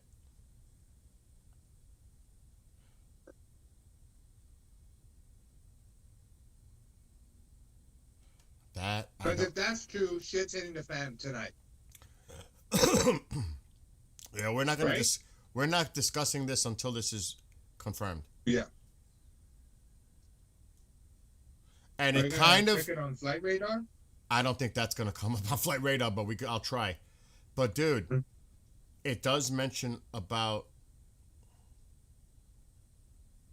eyeing nuke missile sites, not just leaders, as per Channel 12. You see that? What it says? Talking about the link I sent you? If this is the news, that one? Yeah. If The you read second it. one. Yeah. Oh my God, if this is true. And let's hold off on this. Let me go to the military filter. Tomorrow, I'll probably be busy in the morning, but we'll do something in the afternoon. I have some work-related stuff I got to deal with. Yeah, tomorrow I'm busy too in the morning. Okay, we'll work on the afternoon because it would be nighttime anyway. Now, I may be giving it away a little bit by just where I'm looking. I'm trying to correlate it with what. Okay, hold on. I'm not seeing any. Oh, wait, that cannot be. Come on. Dude, look. But that's not. That's the one that mentions the reference to in the article. See it? Yeah. That's the one. What can we tell by that? We can't. It's speculation. But if the article is true in relation to that aircraft, we need to fucking pay attention to that aircraft. Is that not for ground stuff? I don't want to get into the specifics because it'll give away what we're reading. I don't want to put anything out there that could be false information. You know what I'm saying? Yeah. But I will say this to everybody watching, keep an eye on this one. Yeah, I heard about the security meeting earlier, and we definitely mentioned about Austria and someone else, another country, canceled their visit to Israel. And yes, do not share intel about military movement in Israel. We're not. This has something to do with something else.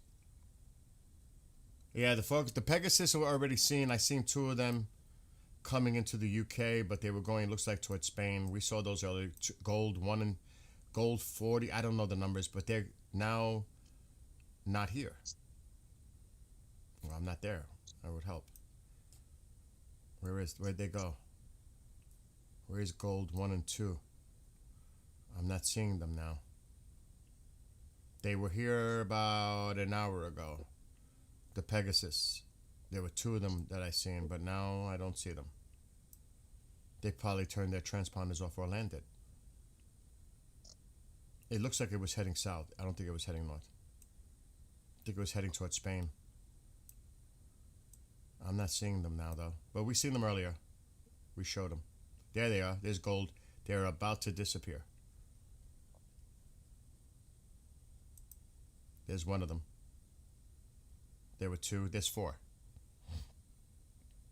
But they're about to disappear. There's one of them. The other one was with it, and there's two others. So, yeah.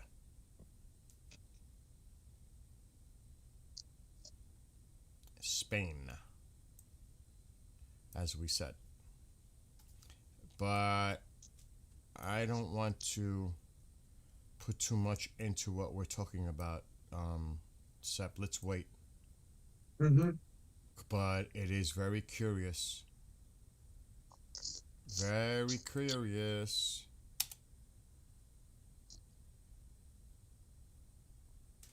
And if it does as predicted,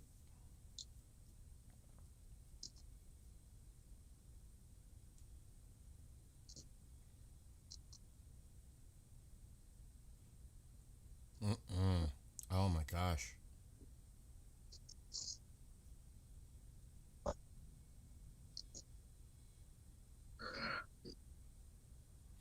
Well, should we discuss it? Should we put it up? It's speculation. With a grain of salt, yeah, I think so.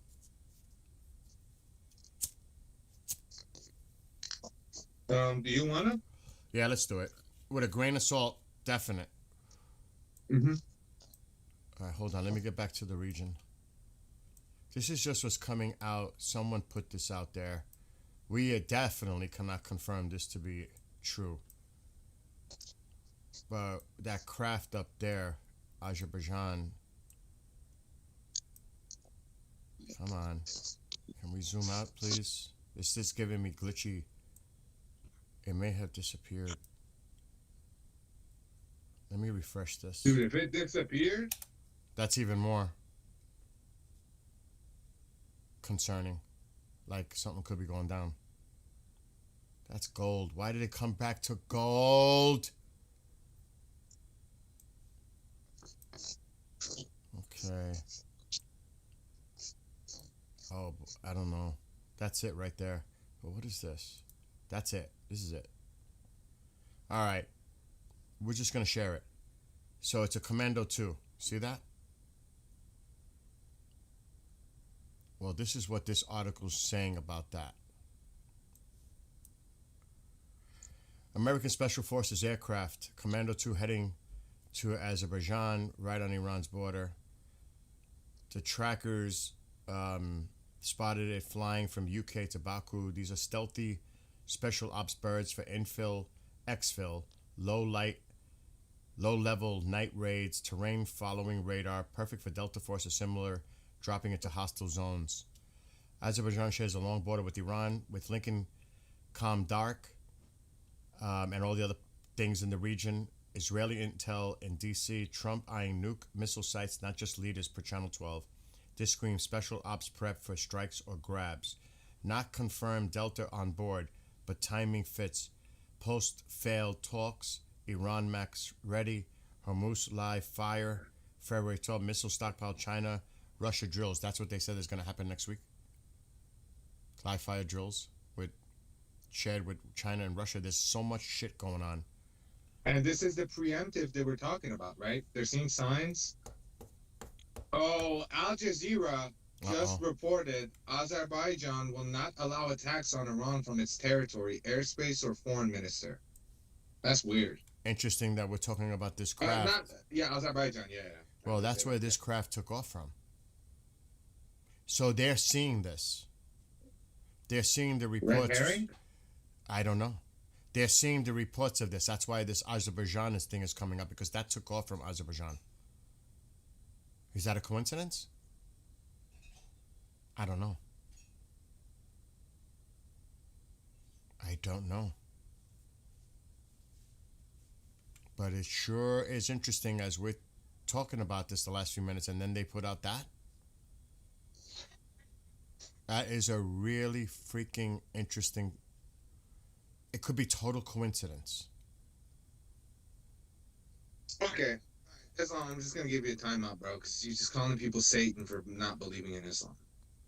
24 hours. Just because somebody doesn't believe in Islam doesn't make them a person that worships Satan. Well, you worship it to your worship is your worship. You can't denounce other people for their religious beliefs. All of Satan and evil and all of that. I mean, that's just not right, because there are people of all types of faith. And it's about respecting all the faiths. That's the problem in this world, is that people don't respect other people's faith. Mine is the only faith and yours is evil. Yours is Satan. Yours is this. It doesn't work that way. Nope. I would say that's exactly what's. I would say God bless you. I would say God bless you for your faith and your belief in Islam, but at the same time, what I believe you should respect as well. Because I'm not. What did Southern people say? Bless your heart. I say it with the double meaning. You know, it's like I said before. Everybody should respect others people's faith or lack of faith. It's their choice. It's about choice. That's what freedom is about. Not to judge. Not that my God is the God and your God is not. I mean, think of history. Think how religions were spawned throughout time. I mean, and all the death and wars associated in the name of religion. Think of that. Just, I mean, that's horrible when people spin it that way. It doesn't have to be. It does not have to be. Anyway, that's interesting though with that. I found that very interesting what you put with that flight coming out of Azerbaijan, and look what just came on Al Jazeera. Instantly, almost. Not even 5 minutes later. Because they're scouring too, and they're seeing things, and they're hearing things. They're very. Al Jazeera might as well be Iran state media at this point. They're it's run by Qatar. Mm-hmm. I mean, they're the ones who really source it and fund it. So you got to take that for what it's worth. But that is a curious little side note. I'm not saying there's any credibility or validity to it, but it's interesting that we read that, and then soon thereafter, almost immediately, you get a response from Al Jazeera saying there will be no attacks coming from Azerbaijan, but that took off from Azerbaijan. So it's kind of weird. Mm-hmm. Definitely. Oh, it took off as well? That's what I'm saying. Oh, wait a second. Dude, on that report, it landed and then it took back off? Yeah. Where's it going? Good question. Good question, but that's all part of the game. Do you know what I mean? It's all part of this game. And it actually left from Georgia. Somebody said Georgia. I just saw that. Snaz, Georgia, yes. Georgia. So technically, it didn't come from Azerbaijan. It came from Georgia. There's a lot. Whoever said that is absolutely correct. Who was it that said Georgia? Snaz. Yes. And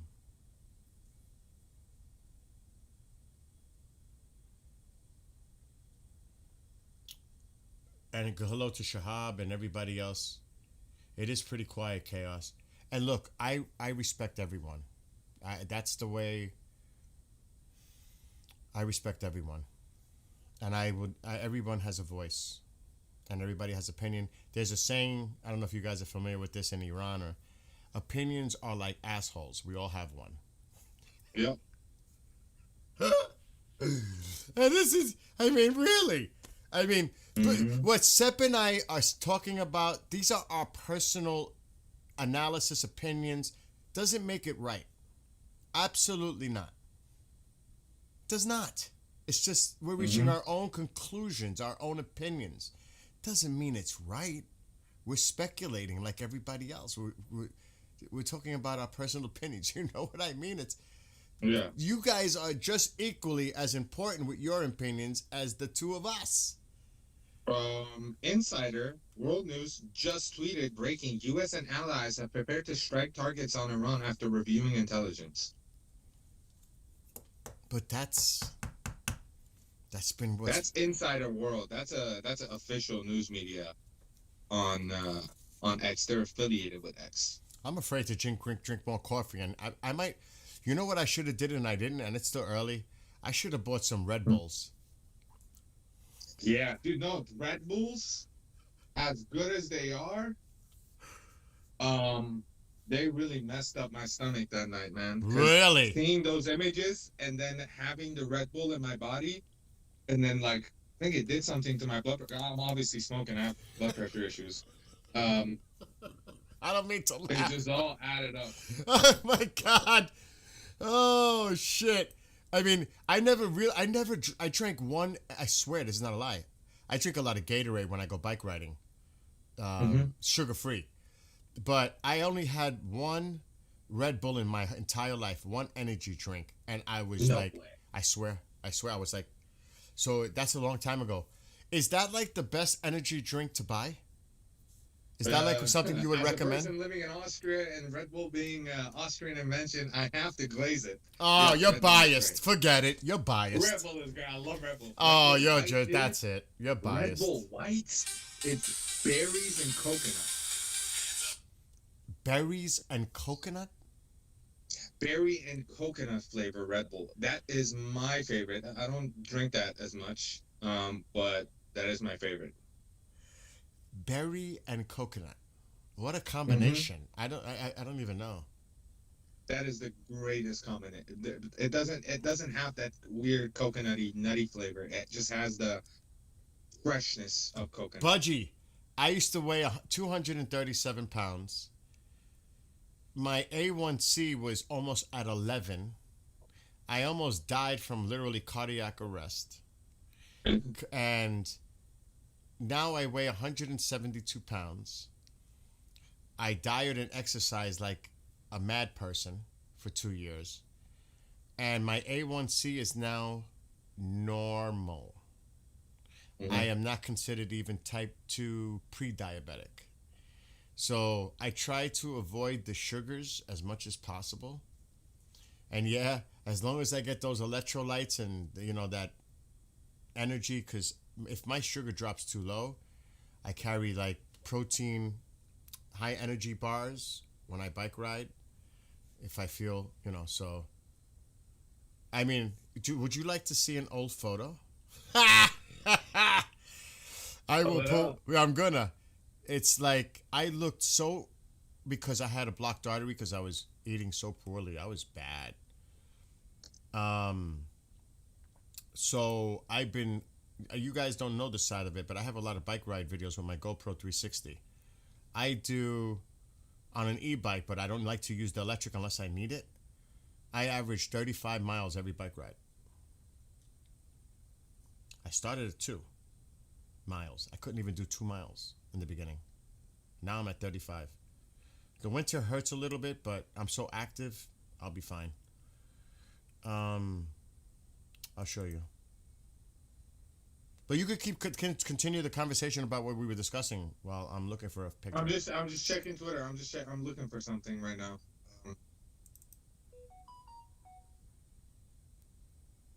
What the fuck? No way. What happened? Let me double check this. I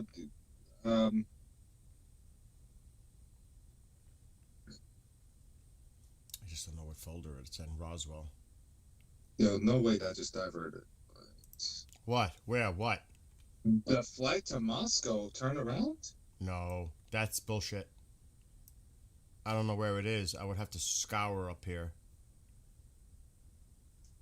Where is Iran 007? Oh my god, to try to find it in this. I could type it in, it'd be easier.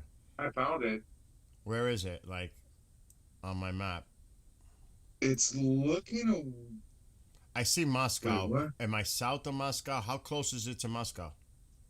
It's pretty close to it's close to the airport, but it did like a weird turn, so it could have come. So zoom in. I'll tell you where it is. Zoom in. Right there. Where? Oh, I see it. I see it. Yeah, right there. Yeah, it's just. Look at that path.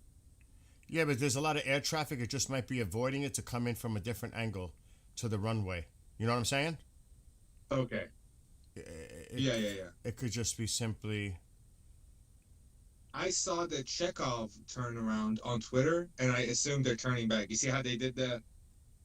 Mm-hmm. But then they turned. Mm-hmm.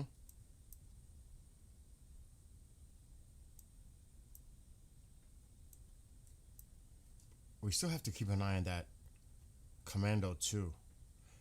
Here comes that time of the night where the traffic starts to lessen up a little bit in eastern Iraq. I'm just gonna hard focus this thing for now. The Iran 07 flight. Yeah, that's gonna land in Moscow soon. I'm keeping an eye on this baby. There's a tanker below over Iraq. I wouldn't be surprised if they hit targets in Iraq or Syria. I wouldn't. I really wouldn't be surprised. What I'm surprised I'm not seeing is any drone or activity over the Persian Gulf, but that's because they're not showing us. That does not mean it's not there. Yeah, there's a tanker.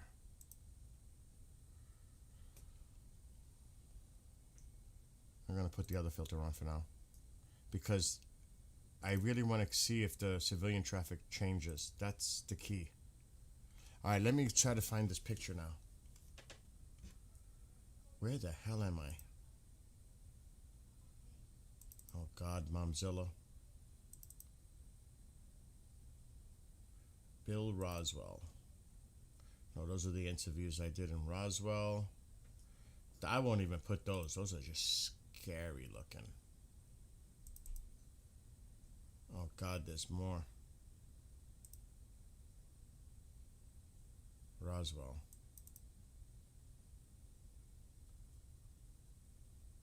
I don't remember which trip this was. Oh my God. I could just show, I don't know. Oh, that was in the hotel. I'm not going to show that one with Mark and...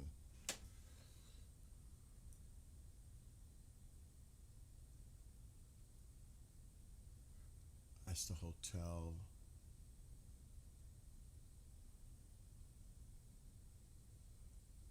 I mean, I could show myself with Daryl Sims, the alien hunter.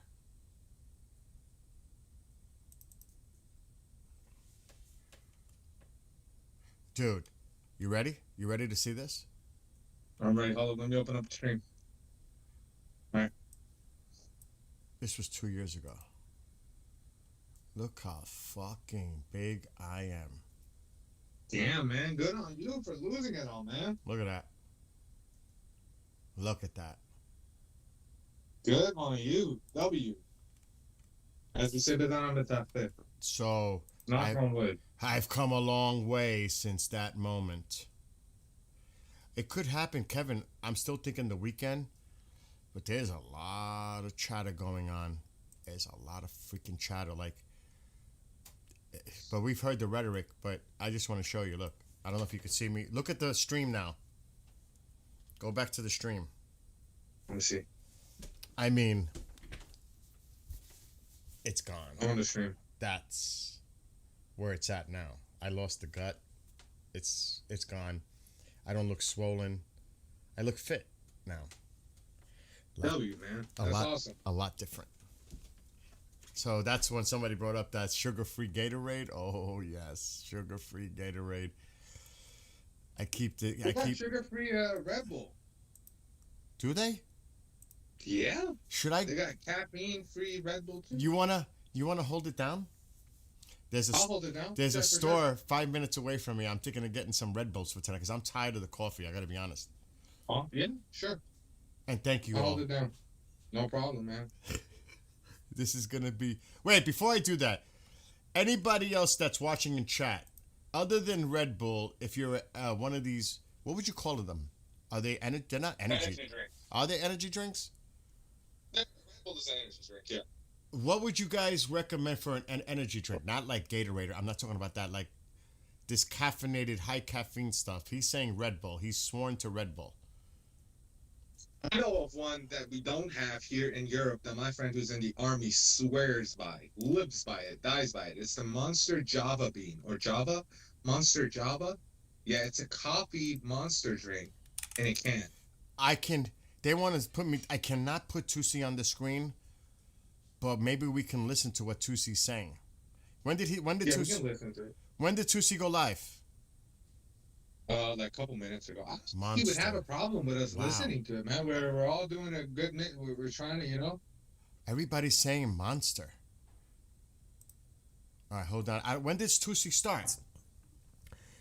We also have the update from Karaj. All right, I'm going to go back a little so we don't get in trouble. Hold on.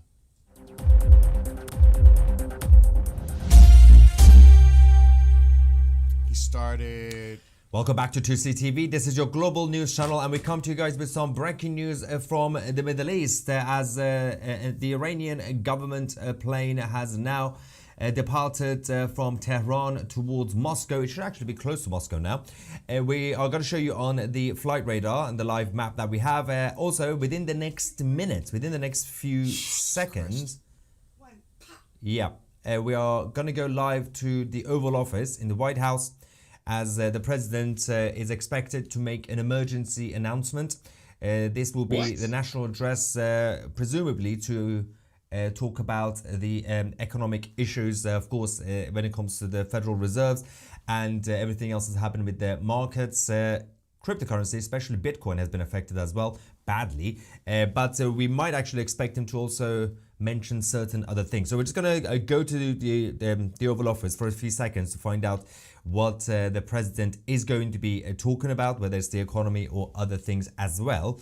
Before we do that, so while we are here waiting for our live feed from the White House, let's talk about what happened earlier. An unplanned last-minute flight from Tehran to Moscow. So this was around about 3 hours ago, around 6 p.m. UK time. It landed. This flight, and we're just going to basically put it on faster speed. It left the capital, as you can see on the top left. This is the Mirage Airlines of the Iranian government, official government plane. There are some speculations as to who might be on the plane, but we don't have the confirmation on this. But it could potentially be the Secretary of the National Security Council, as Ali Khamenei's Security Council. So this is basically the plane went up and went over Azerbaijan, and I think we're just gonna go and see. Could it be simply just they're having some kind of meeting with Putin? Could be, man. You know what I mean? We're reading too much. Meeting is needed to have to send people there. There's always phones. They have direct lines with each other. Well, it's also to show that there's some kind of coalition between them and Russia and China. But I'm not mentioning China right now. But just to show that they're meeting with the Russians. You know what I'm saying? Just to put, we may be reading a little bit too much into it. That's all I'm saying. We have to see if it reaches Moscow, or if it's still, because this is obviously behind, but we are catching up on time now to figure out whether it's still on its way or not. And obviously, we're waiting for the White House as we speak. There we go. Getting closer to Moscow.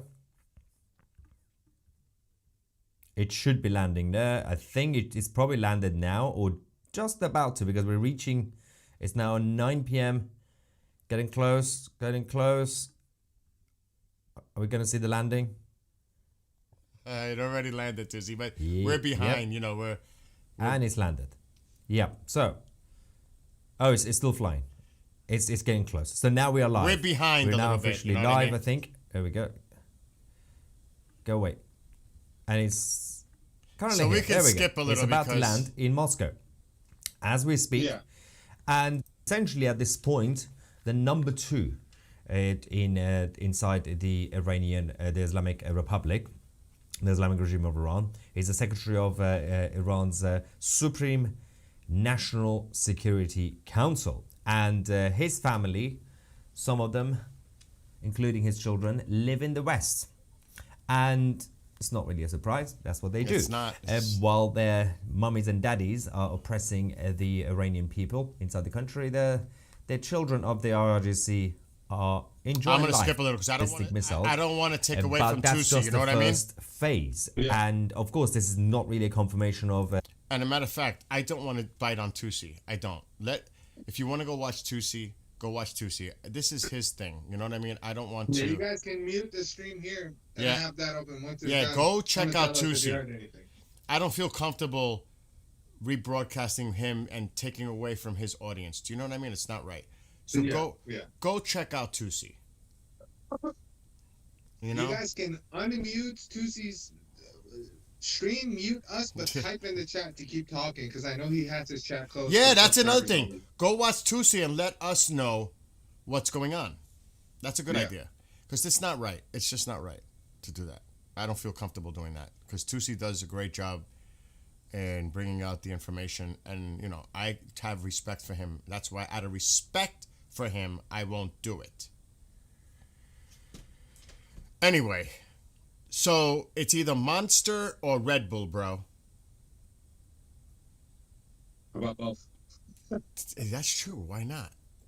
Try both and You see can which try one. one today and another one tomorrow. Why, you think one is too many? Two is too many? One is enough? Two is too many. Two Red For Bulls. real? Yeah. It's like that? 2 Red Bulls is like OD, bro. Oh my God. That's correct. 2 Red Bulls, you are not the same person as you were when you drank. It's almost like a drug a little bit. Oh my God. No, but it's not. That's not the point, bud. It's not right for me to do that to him. Do you know what I mean? It's not. That would be. without disclosing, I'm It's sure actually in reverse. It would be me tapping into his 30,000. Yeah. It's not right. It took that man time to get to 30,000 audience. He built that. He deserves the credit. It's like, you know what I'm saying? He works his ass off. He built that. It's not for me to tap into it and take away from him. That's the point. یعنی let me explain something. بچه شروع تا حدود وحید گفت تا حدودی. خب من هر شب اومدین این موقع بوده گفتم 60%، 40%. ما الان 80% هستیم. چیزایی که ما داریم میبینیم الان، این هشدار میتونه امشب شروع شه. یا از طرف ایران یا از طرف آمریکا، معلوم نیست. حالا بعد بگم. ولی خونسرد باشین، خودتون رو کنترل کنین. یه پروازی از ایران رفتش به سمت مسکو. این پرواز توش آدمای مهمی بودن از نظام، از رژیم، بچه هاشون، خودشون، معلوم نیست. ببینیم، ولی هنوز اونقدر شروع نشده. Go Tusi. That's what I say. Go Tusi. Like I said, that man, he built, you know what I mean? He built that. Empire. What do you say at the end of the stream? I really like it. We are the media. Yeah, W. That's a cool tagline. Yeah, I mean, and there's a lot that goes involved in the preparation and the work involved, and all that work that's involved. Here's somebody else tapping into what he's discussing on their own personal stream. That shit ain't cool. It's not cool. In my personal opinion, that ain't cool. I mean, so I won't do it. I thought about it. Maybe said about they're turning off internet place by place, so there might be something. Really?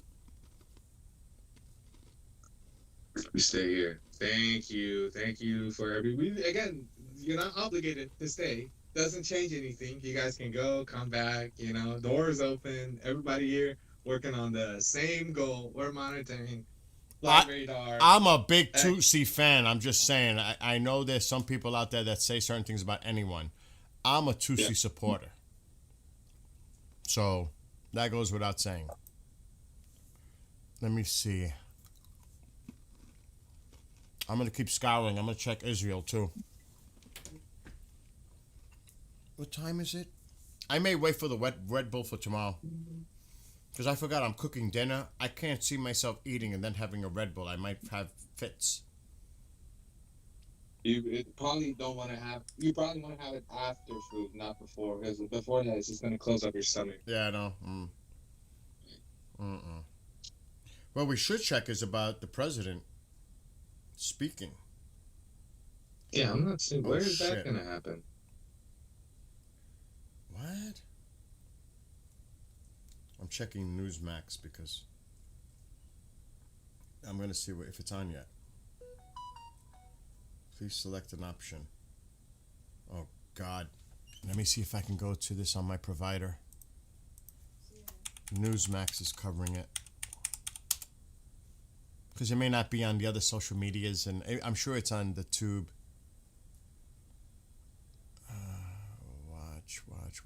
Watch live. Where am I? You don't know, dude.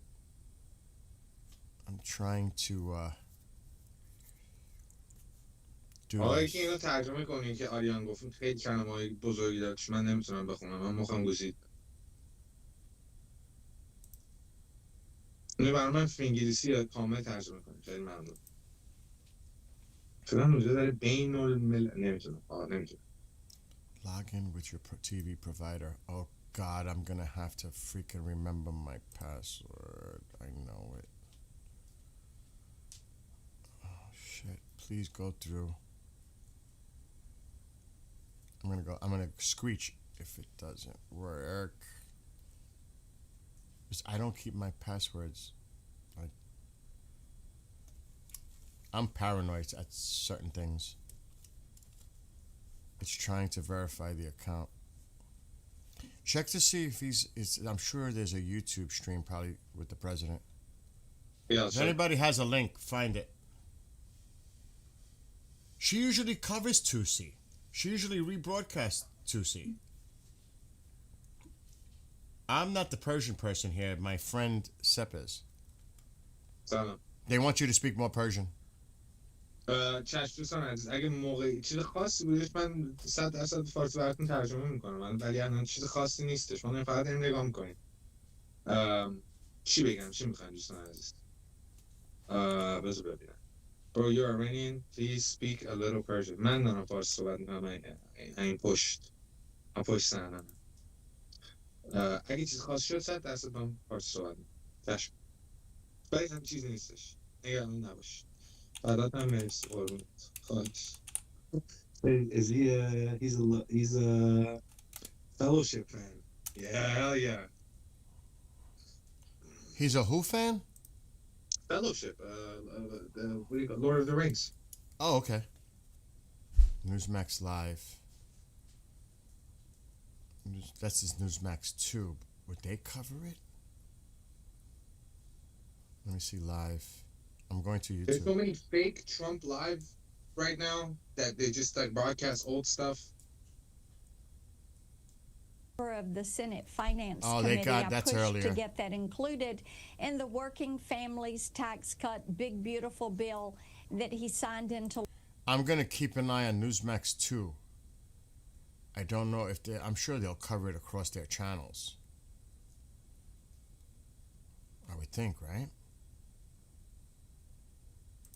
I'm going to check other sources. I'm going to check Fox News. Fox will definitely cover it.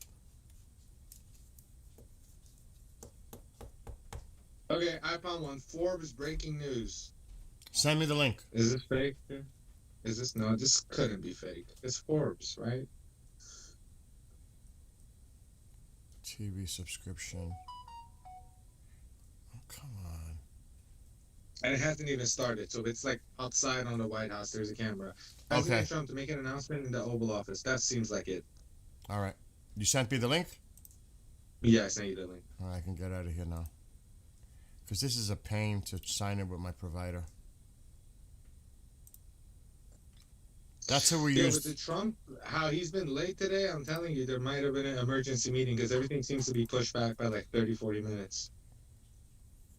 Well, they remember the intelligence from Israel was in town. They might have had a meeting. You know? No, I got to make them. I'll be right back. I got to roll some stogs. All right. You have to get up. I'll move this way. Go this way. There is no voiceover, so it's raw. Forbes is my go-to. I found this one. It's not. Oh my god, I'm getting a call.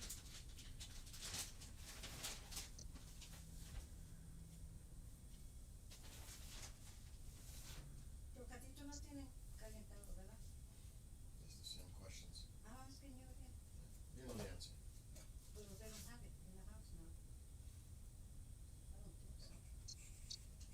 Same questions. You know that the houses are heated for the cats. I'm not going to say it no more. So then what was the question? What is it? I don't know. What's the question?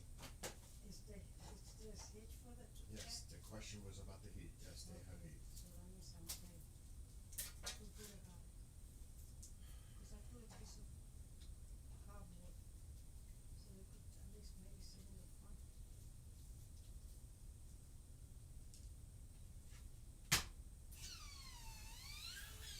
Okay, you can go now. Yeah.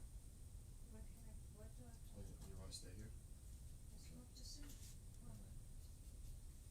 آسمان اسرائیل داره خالی میشه. بذار ببینم دوست عزیز، بذار ببینم این درسته. هر شب ما اینو میشنم ولی نمیدونم. من برای چک میکنم. The reason even Sandy told you that. No, Don't raise your voice that's my on live. family. They don't go for that. Oh my god, Bill should have muted. No.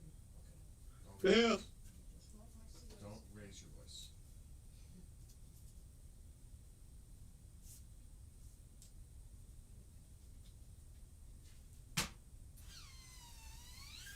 So Israel's sky is not necessarily clearing out. There's still flights inbound, 2 flights inbound, 3 flights inbound. Here's another one. Is it NA? 4 flights inbound. There's another one. No, there are 4 flights inbound, and outbound is going. So there is one that just says Bombardier Global 6000 Alexa, in Israel with tracker. It's on my camera and it bothers me. I'm live. Of people watching. Sophia to Tel Aviv. This one just landed. This is the studio. So we have very light traffic in this time. Yeah, let's see.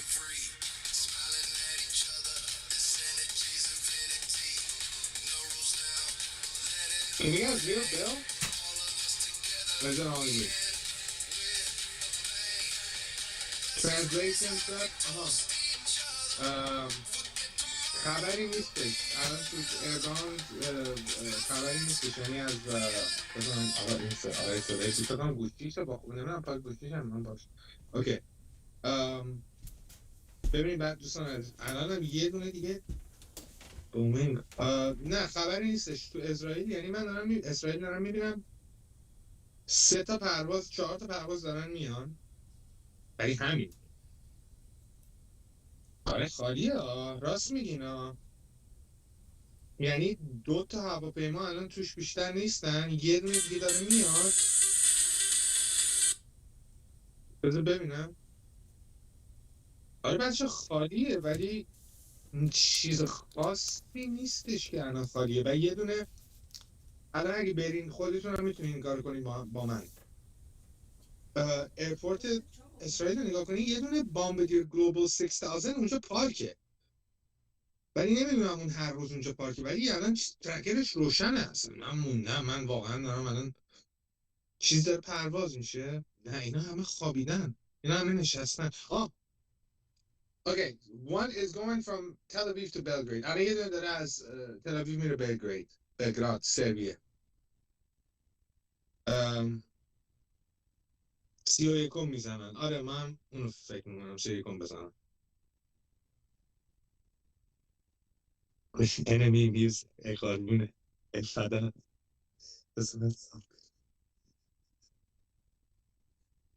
ساب گرفتی enemy. آره 31 100% میزنن. من هم اسم میکنم. I'm not seeing anything. The Bombardier is a private jet, not a military craft? Really?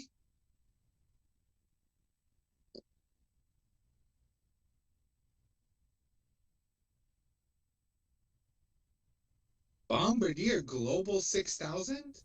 That's a private? Holy shit. Did everything... Hello? Did everything just go dark? What do you mean? All around the area, there's nothing. So you're on military. I know. Ma, what are you talking about? I'm talking to somebody on the stream with me.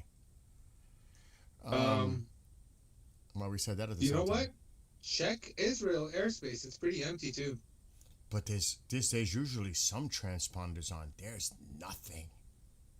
There's this one up here.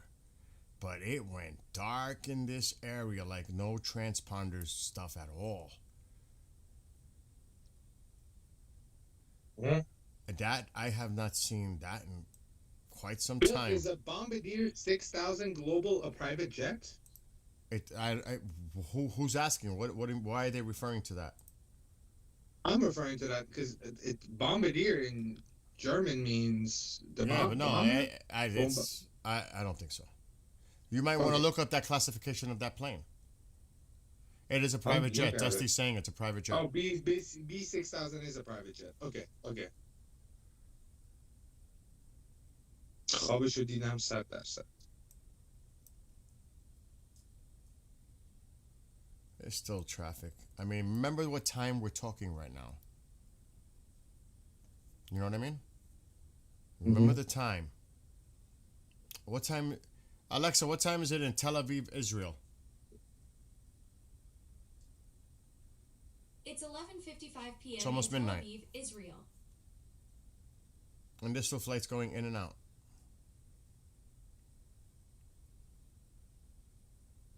Channel 12, Israel officials estimate that Iran will respond with a major retaliation towards Israel. Regurgitation, what are they doing? Even their own channels. Well, maybe somebody's expecting something to go off. They're all... you got to remember, everybody's at the edge of their seat thinking something's going to go off at any given time. Yes. Yeah, that true. Is where... Yeah, go ahead. There's a lot of people right now that are really stressed out, intense, anxiety, everything. I mean, this thing is like just waiting to ignite. You know what I mean? It's a tinderbox. Mm-hmm. It's ready to just strike and ignite. It's that there's so much rhetoric and the speculation. There's so much.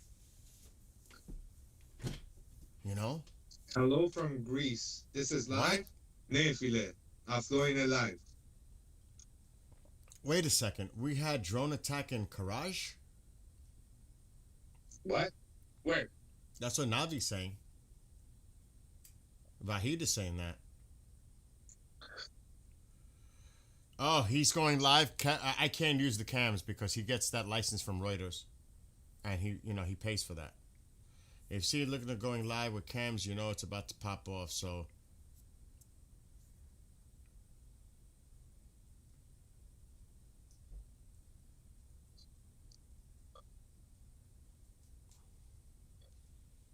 Petro's like, what? You speak Greek? Yeah, I was going to say that.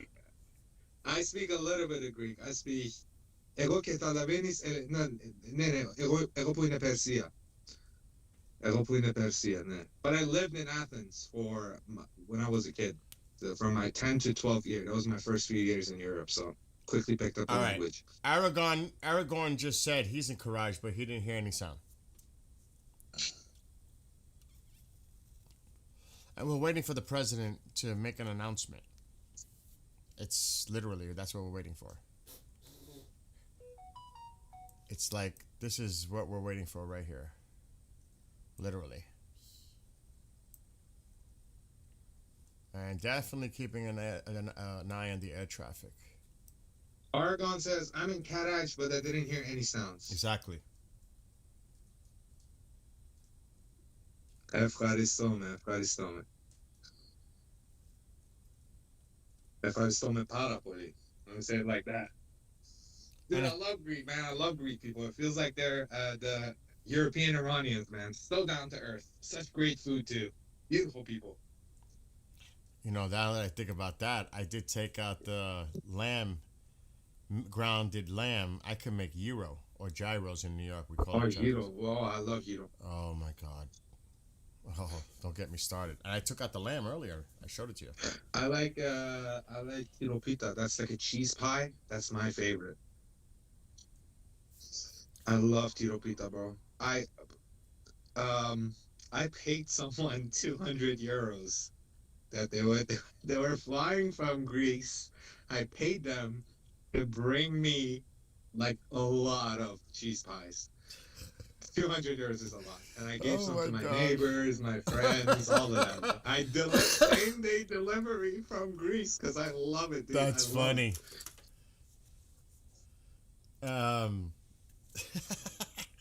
Like we go, Mom and I, she's here, she's in the background. We go to the Greek festival here every year.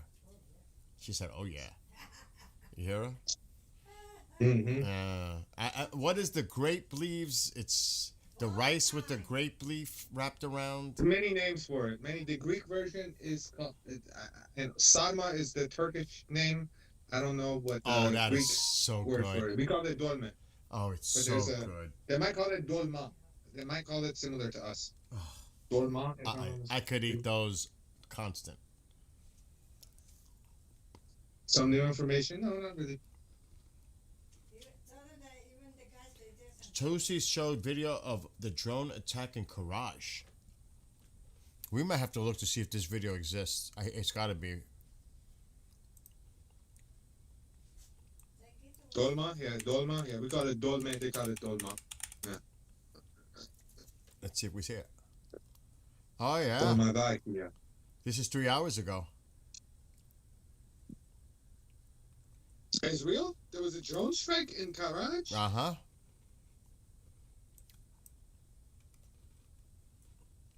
This is the video I'm seeing. One of them, at least.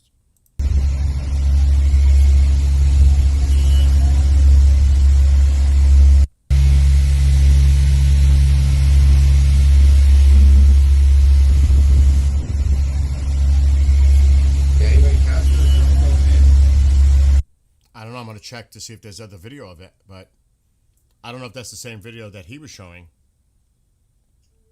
But there is a video floating on. No, that was 3 hours ago. I'll check to see if there's more.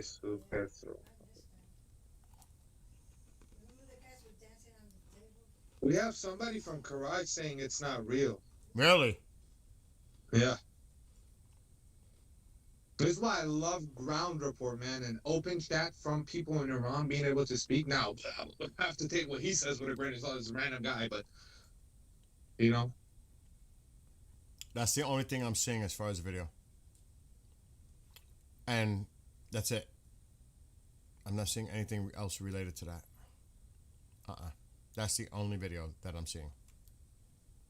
Now, he's there. Aragorn is in Courage. He's saying he's not aware of that.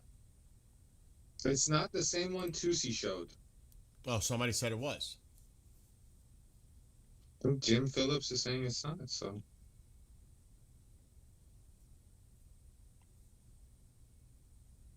Jim just said it's the same one Tusi showed. Oh, it's the same. Oh, maybe I read it wrong. Was it? Yeah, I read it wrong. But Aragorn is there, and he says he hasn't heard or seen anything, right? Oh shit, Marco. Yeah, he said he didn't. He said it's fake. He didn't hear anything. He's from Karaj. He's from Mehrshah. Is that close to Mehrshah? Oh shit, I gotta do this حواست differently. باشه عزیزم. اینفورمیشن خودتو اینجوری نذار تو چت. جدی میگم این حرومزاده ها همه جا. حواست باشه. بگو نزدیک دور و برای اونجایی. اسم دقیقو نگو. Alright, I gotta get rid of the chat for a second because I can't add mods while I'm doing that. Unfortunately, I did not hear any sounds. Yeah. Mehrshah. How come I can't add wrenches? Maybe I have to switch accounts. Oh. Okay, let me get some sources in Iran on the line on my side. Let me call some people. Go, do your thing.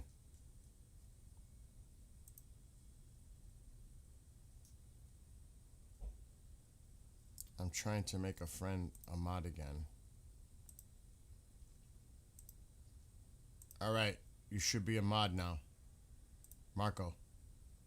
Just be easy with the banning. Do not ban. There's a lot of people from all over. Just have restraint. Don't just ban people, because there's a lot of people, you know, having different opinions. As long as they're respectful, everybody's opinion matters. Right. I'm going to start calling people. Go ahead. Pizza Index still at .com for.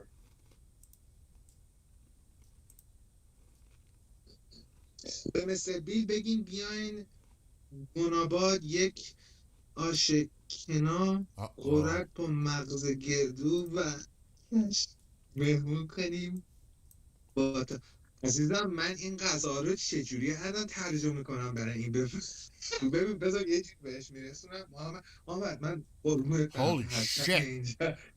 What? This from that news bee is saying this is going to be a coordinated attack with France, Britain, and Israel. I don't know about this. This is a multi-nation strike planning ramping up, likely hitting nuclear sites, missile facilities, and key military spots first. Allies aligning hard. If this list is real and ready, we are looking at coordinate coalition action if the talks stay dead. Tensions at peak level. Holy shit. If that's true, take it with a grain of salt, but there is a lot going on, but I still don't think it's happening tonight. I still think tomorrow. If it happens at all. In the next few days. Bill? Go. I have a funny image that we can show. Okay. This doesn't have to be now, whenever, you know. Maybe once they're striking, we show this to people so we can have a laugh. Save it. This is real. This is not AI. Hold on. That's not AI. Oh God, I can only imagine. Oh my God. Is that real? Yeah. This is the assets that we're talking about. You see those? I definitely see a set of assets. Oh my God, dude. Sep, reach out. Sep, چقدر خفنی. I'm gonna put it. به چیزی هستی. داشت من موزیک میزدم. من اصلا چیز من ژورنالیست میخوام بگم تایسایت. من ژورنالیست من برای فقط این موقع برگشتم به ژورنالیستی. Oh my این کارو انجام ندم ولی الان. Dude is doing a split. A lot of assets there. Yeah. A lot of assets. Big assets. Oh my God. Huge assets. You guys saw those assets? Oh shit. You had to go there. Read the Farsi chat that's coming in. I'm reading it. Argon. قضیت کرج چی بود سپر دارم چک میکنم دارم به چند نفر گفتم زنگ بزنن قضیت کرج و صداش دوستان چند نفر کرج و تهران زنگ بزنن که چیز باشن آره من ایسمن گناباد Bro, I just want to say Mohammed has been saying this every read Aragon چی گفت قضیت کرج صح نداشت دوست من آرمان آرمان میتونی فینگلیشی بنویسی از این به بعد چون من اگه بچه ها کلن فارسیتون رو فینگلیشی بنویسین من سریع میخونم 3 سوته میخونم اینجوری فارسی می‌نویسین اگه کلمه های مثلا نمیدونم انگلیسی به فارسی نوشته شده باشه من اصلا واقعا میرینم به خودم حالا میخواستم بهتون واقعیتش رو بگم. لطفا wrapping up. Oh, we gotta act. Bill, you will saw. We gotta act soon, because I've heard this numerous times today about this joint exercise, live fire with Russia, China, and Iran, set for Monday. This is not acceptable. Absolutely not acceptable. We have to act. We have to act in the next 24, 48 hours. We have to act. That's it. There will be no exercise. Karaj failed assassination with drone? Whoa. What? Failed assassination? User. I've seen user in the chat, but I don't know if it's another user and then something. I don't know if it's the same user. The last time that user was on point. Every time he said anything, it was on point. We're keeping an eye on Trump. I have it ready to go. When the president starts, you'll hear the audio. The audio is ما چک live. میکنیم. آره. ما اون استریم ترامپ اصلا اون پشت آماده است. من ترجمه میکنم به جایی که تونه. تا توانم میتونم ترجمه کنم بس. I have it live on YouTube. The president. So. Mom. So. Argon is saying the Karaj thing is not true. He didn't hear anything. Nothing going on in Karaj. Well, how big is Karaj or Karaj, whatever? A quarter of Tehran? Pretty massive still. So, I mean, if it's a small drone, you probably would have heard it, right? If it impacted and exploded, you think? I don't know. سبب در مورد اون تنگی هرمز شد. Mom, we're live. I we can hear you. Oh, so now it's changed to 5:30? Bean? The regime is saying it was a failed assassination. Where is the regime saying this? I'm going to go to their sites now on X. Maybe they're posting it. I'm sure they would love to brag about that. There was a failed assassination. I bet they were going to assassinate one of their own.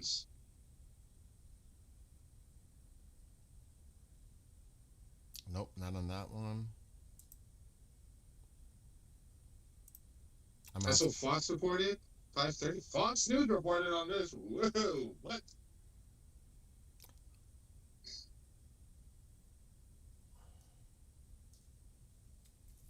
I'm not seeing it on that one. They are reporting about that Delta forces being on an aircraft on their way to Azerbaijan. I'm not buying that. But there, Iran observers talking about that too. I'm going to check my phone. It's not live yet. We got the sound will come in instantly once he is. Yes. What is 2C reporting? Is 2C streaming it? Maybe we're on the wrong thing, but I don't think he is. Hold on, something else is coming in. Uh-oh, breaking. Oh shit.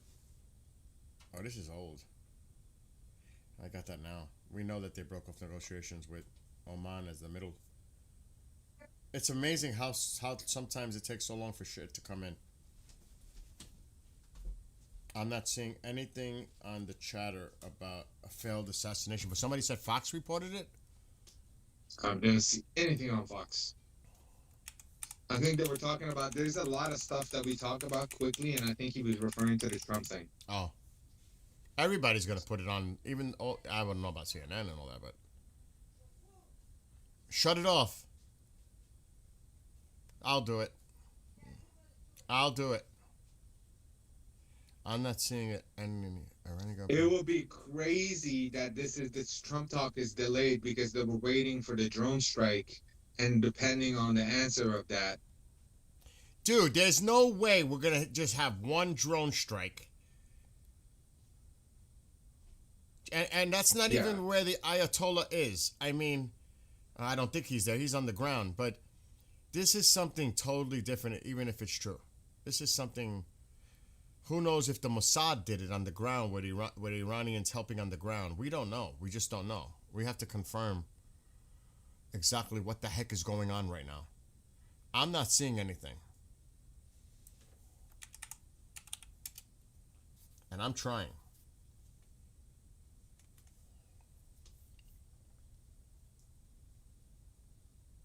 I mean, you could scour your sources, but I'm not seeing anything. I am. Trump on Forbes News. Is it live? Is he speaking? No, he's not. It's No. just okay. I have it open. As soon as the audio comes in, Yeah, we will have hear it open, guys. The Trump stream is open in the back. We're waiting. This is in the Oval Office too. I can't imagine what he's going to announce.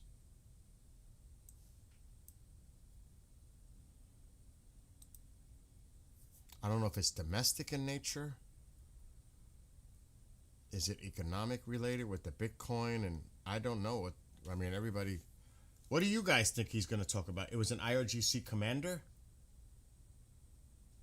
It wouldn't be the Ayatollah. The Ayatollah is not going to be there. He's going to be somewhere on the ground in the facility.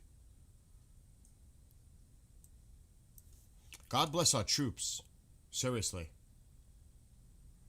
And all the people in Iran, in the region, God bless everyone. Prayers for everyone. If and when this goes down. I think with all the things going on with this supposed exercise, live fire, Iran, Russia, and China, that just pushes everything even, it's, I think, speeding up the process here. The last thing we want to do is have a Russia, China, Iran naval exercise right where the carrier is. Oh, hell no. This is like World War III spark. And I'm not saying that shit lightly. That's like some World War III shit. And maybe that's the whole point that they're trying to put across. Got to be very careful here.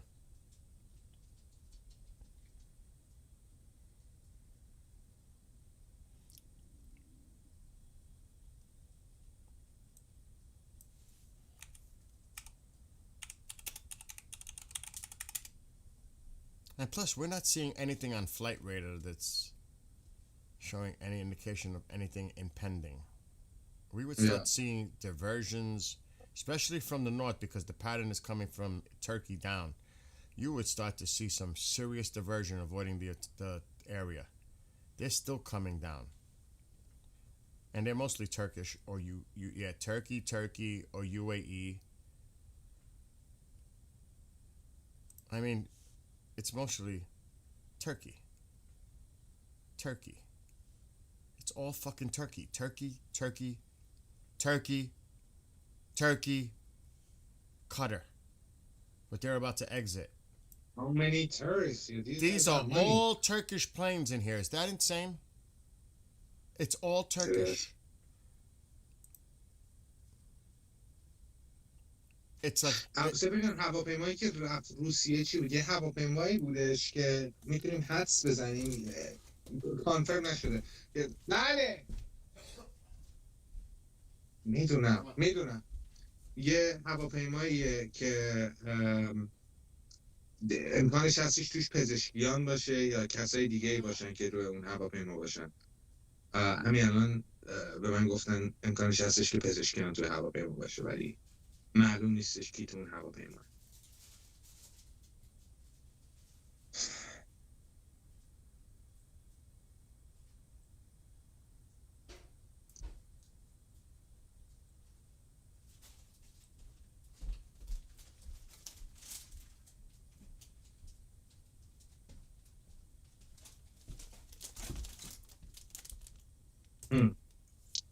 I heard that too, Cap.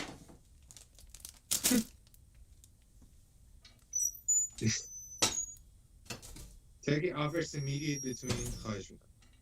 They're still moving assets into the sea. Any strike won't be tonight. I doubt it'll even be this weekend. We don't know, man. Preemptive strikes could happen at any moment. I didn't see anything about a drone too. I don't know why TC reported on that. I'm not seeing anything.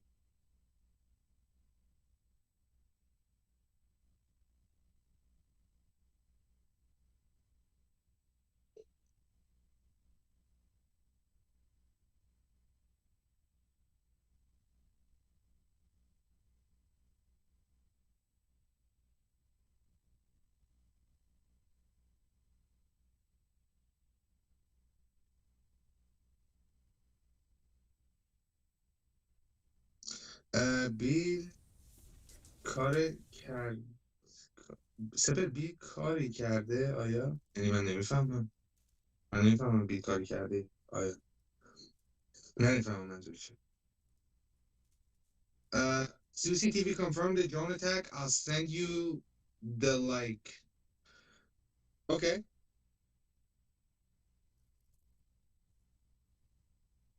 We saw the video. It's just unconfirmed. Is it his ground reports? How did they know it was a drone? How did they know it was not an explosion? Am I gonna come under fire for asking a simple question? Caddy. The craft that you guys are talking about with the supposed alleged Delta Force, we mentioned this already earlier. We were tracking it, and it was heading west. It actually left, like somebody said, Georgia. To be correct about it, because we were looking at it earlier. Now, should be some. Actually, that's it right here. The Commando 2. It actually technically left Georgia. Yeah, and everybody's still reporting on it going to Azerbaijan, which is not true. Not true. So it actually left Georgia. And I think that one is fake news. That whole thing was a fake news. And you said, didn't you say Al Jazeera said that? Yeah. That they weren't going to allow any attacks from their country, as Azerbaijan. Mm-hmm. So this is the one that people were focused on right here. But oddly enough, look how quiet it is everywhere else. Yeah. And I mean no transponders. That is curious. I had not seen it that quiet on the screen. Last night we had the drone flying around and all other kinds of aircraft. Now it is so quiet in the area. Israel has reported that the plane that we saw went to Russia was the president of Iran. Well, he could be just going there for meetings to talk about these drills, upcoming drills, to show, you know what I mean? That could be totally for prop. He's going to be sitting next to Putin, and they're going to be discussing their live drills upcoming in the Gulf of Oman, Arabian Sea. That's all. That could just be all for show. That, you know what I mean? Just to say that Russia stands with us. Because Russia didn't stand with them on the 12th Day War. It was actually pretty embarrassing how their allies treated that.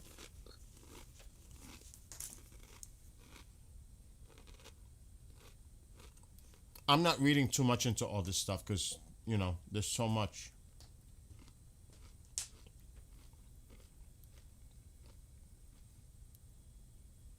No, I'm eating. I don't. This is not like to be funny. It's not like I'm eating munchies. I haven't eaten all day. Nothing. But I had to grab something to munch on, and these things are. I'm gonna pay the price because they're a little spicy. The Doritos. Which one is this one? The spicy sweet chili. Oh, that's my favorite. Is it really? Yeah, it's not even spicy in my opinion. It's just sweet and like slightly chili flavor. Exactly. I like spicy stuff. So. Well, you would love these. Well, you do.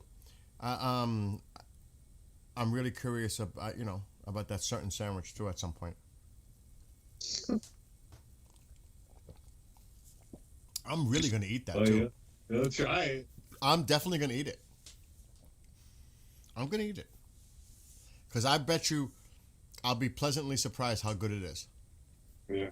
They'll try and bang in tongue before GTA 6. Then it's actually confirmed. That's still waiting on the president, but as Bean said, I think it's scheduled for 5:30 Eastern. Yeah, propaganda.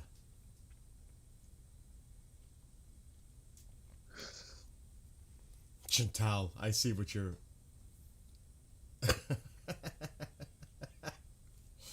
Oh man, I'm glad we're not on TikTok right now.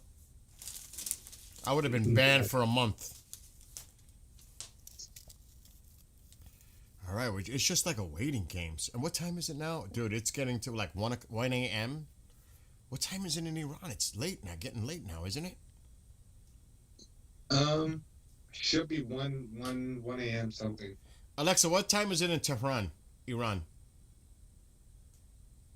It's 1:52 a.m. in Tehran. It's almost 2 a.m. already. Almost 2 a.m. Yeah. What's that? Usually, what? What is he saying? What is a favorite food of Cutlet. Iranians? Cutlet. What is that? It's like what do I compare that to? It's like a mince mixed with other stuff that's then fried. It's like a loaf type of thing. But what is in the? What's the ingredients? What is it made of? Just different ways, different preparations. I don't like cutlet myself, but it's funny. We say you should try cutlet because when these IRGC members die, we say they've been turned into cutlet because they're minced meat, beef, and other debris. We hear that saying all the time. You minced meat. Yes. Yeah. Oh well. You know what? That might have to be the IRG special sandwich. You know what I mean? The cutlet sandwich. You got Bill trying cutlet sandwich before GTA 6. Oh my God. We better stop. I'm going to get in trouble tonight. I could tell. You know what, too? When fatigue starts to set in, you start to get a little giddy and you start to get a little cray-cray in the mind. At least I do when I get like overly tired. Trust me.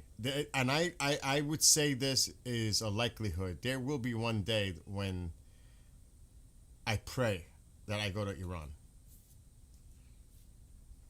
I really can't wait too, bro. Dude, gotta try. I gotta try. Just to hang out and meet you and some of the others in here. That would be so cool.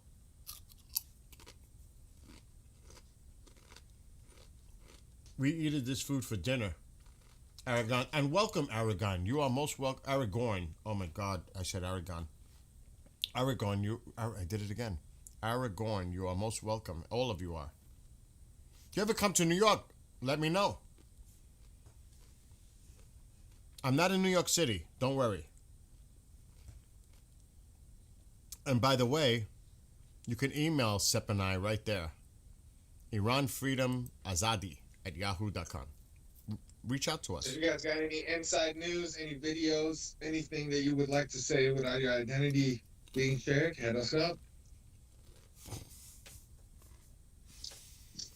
You really want to? You really want to get hungry? You don't want me to do what's done in the oven right now, or my Spanish rice? You don't want me to make you that hungry? I'm telling you. Matter of fact, in time, I'm gonna slice some meatloaf or potatoes and Spanish rice, and I'm gonna bring it right here and eat because I am freaking. I have not had anything all day, and those will get me sick if I eat too many of those. Plus, my diet can't do it. It's not allowed. It's my diet. No bueno. No bueno. It's just that I'm so hungry. Yeah. We're waiting on the president. We're waiting any information to coming in. I'm sure that Tusi's doing his super chats about right now. I'm pretty sure he's at that stage. Because he's been on now for a minute. Es war mit Bingham zu dahin. It's because Can I ask you a question? Anyway. Yeah. Why did that guy was making like he was doing a split in front of a crowd? Like, what was in his mind doing that? What was the reason? Trying to impress his homies. What you mean? That he can still do a split at 75 years old or something? I have no fucking clue why they do the things they do, bro. It's an alien. It's really Oh alien. my some of the stuff God! they do. Like, look at me. I still have range of motion. I can do a split. And then I would hear like a big fart coming out when he's doing it. Busting it down for the homies, man. I It's could just the just type of imagine. activity that IRGC does on the weekends. They all Oh gather my up, God! start showing assets and such. Comparing assets. Better assets. Oh my gosh! Oh. Shut off that cake, yeah.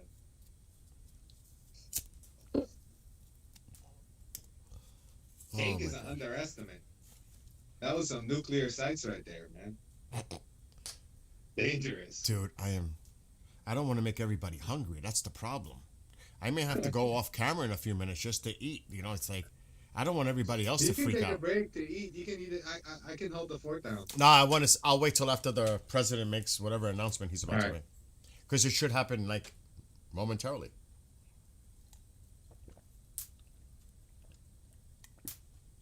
مستر بیل آبشنگولی با غذای ایرانی. بله. بله. Trump in 4 minutes. We have the stream ready. The audio's ready to go. Once it goes live, we'll hear it. Iran sky getting cleared. You're right. That's correct. It is. Most of the traffic is here. Because to the east of Mashhad, you're not going to, you know, Holy shit. Wait a second. That's actually fucking clearing out. all the action's going to be right in here. Because I'm it's expecting a no in like 10, 20 minutes. You Mark got- my words, guys. you got to think of the refuelers it would take to get to eastern Iran. You're talking about that is a trek. That is quite a bit of fuel just to get there. Before you start going there, you better clear this airspace and get air superiority where you can refuel them to even get there. I'm confused with the tinfoil conspiracies that we hear about the U.S. Army and whatnot. And What do you mean? Your friend cleared it up. Well, wireless energy. Yes, we know for a fact they have wireless energy. I mean, Oh my I God, know I for a almost fact lit they- something I was supposed to light on this. well, I'm confused how they haven't figured Shit. out this fuel situation, man. That their stuff still operates on fuel. But, What do you mean? They got plenty of tankers in the area now. Yeah, I know, but like they're fighters and such. I would just assume those to operate without any fuel at this point. With what I'm hearing, I only said one of the stuff that I know that they Well, have, which is what. he's saying that we have technology that, you know, that the 20%, 15% that we're not seeing. Yeah. You know what I mean? But that's not, you're, Yeah. you're not going to see that here. Snoopy. I almost did a boo-boo, I'll be honest. Let me ask you a question. You wouldn't. Do you know what PPP is? That expression? Me? Yeah. What's the PPP? Puff, puff, pass? I'm just saying. Oh yeah. Okay. Yeah. Well, I need to PPP. So I I'm. thought Puff Puff Pass is amongst others. Well, it's like, oh shit, here we go. Well, maybe. I heard something. Pass the Dutchie on the left-hand side. Here we go. It's coming. It's about to start. Here we go. He's signing. He's signing stuff into law. Thank you very much, everybody. Been a little busy day, right? We had a good morning, and now we're having a good evening, and we're going to a premiere in a little while. But there's nothing more important than what we're doing right now, in my opinion. Oh, that's right, the Melania Today I'm movie. signing a historic executive order to combat the scourge of addiction and substance abuse. Big deal in this country and probably in every country. We're calling it the Great American Recovery Initiative. I'm grateful to be joined by co-chairs of this sweeping new effort, Secretary of Health and Human Services Robert F. Kennedy Jr., and Senior Advisor to the White House Great American Recovery Initiative, Catherine Burgum. Thank you both very much. Thank you, Catherine. Thank you, sir. Thank you. Where's Bobby? Bobby? Hello, Bobby. Come here, give me a hand. I love Bobby. You're doing a great job, Catherine, all right? Do we think so? Who's doing a better job, him or your husband? Maybe your husband. He's doing a good job. I'm just getting started, sir. They're both doing very well, and now you're going to do better than both of them.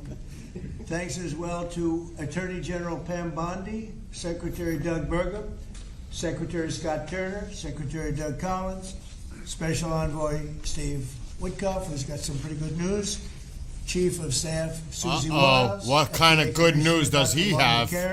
Oh, NIH no. Director Oh, Dr. boy. Jay Bhattacharya. Oh, I've gotten good at that. Jay. We can't put it on Administrator of the screen. Centers Copyright. For Medicare and Medicaid services. Dr. Mehmet Oz, who's doing a fantastic job, and Director of the Office of National Drug Control Policy, Sarah Carter. I also want to introduce a great friend of mine who happened to be here, and he's very much committed to this. He knows how important it is for our country. He's built a tremendous American company. It's called WeatherTech. I guess you've seen the ads. I've seen the ads. I think they're great ads, but more importantly, it's a great product. David McNeil. David, congratulations on what you've done. It's incredible. Thank you, Mr. President. Thank you. Really great. And the president of WeatherTech, Ryan Granger. Ryan, congratulations. What a great job. They built an American company, and it's a thriving company, too, so with a great product. It's great to be here in America. You know, when I was in the private sector, I'd always buy the floor mats, but now that I'm president, I no longer have to buy floor mats. But you made a great Do you know that this could be a diversion? And lots of other things.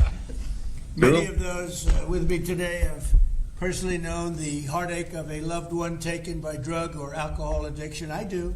To make them Just think like that he's millions busy of with American this, families going to her every year premiere lose tonight an to see the estimated Melania premiere, 300,000 people to drug and then shit alcohol goes down abuse. while that he's And the busy, real so-called number is busy. probably much, much higher than that. I'm just saying. Thankfully, drug overdose deaths plummeted by 21% in the last year. We're working very hard on it. We've closed the southern border, seized over 47 million fentanyl pills and 10,000 pounds of fentanyl powder. That's a record, and I have formally designated Dr. And I'll tell you what, we have a group of doctors, some of them behind me, who have just been incredible, and they've really wanted this designated the drug cartels as foreign terrorist organizations. And for some reason, they didn't want to do that until we came along, but they are indeed foreign terrorist organizations. With our action in the Gulf of America, that sounds so nice when I hear the Gulf of America, drugs entering our country by sea are down 97%. So when you see the boats being hit, those boats kill on average 25,000 people a boat. So that's 25,000, I would assume mostly American lives, but lives are being saved. Now we're taking a bold action to help Americans struggling with all forms of addiction so they can get the help and the support that they need to free themselves from the horrible burden of dependency. The Great American Recovery Initiative will bring together federal, state, local, and private sector resources to support addiction, recovery, treatment, and prevention. And it will help mobilize the full resources and authority of the federal government to help stop this tremendous plague. And I'd now like to invite Secretary Kennedy to start, and then Catherine Burgum, and then I'll sign the order, which I've just signed. And wanted to make sure the signature was good, took my time.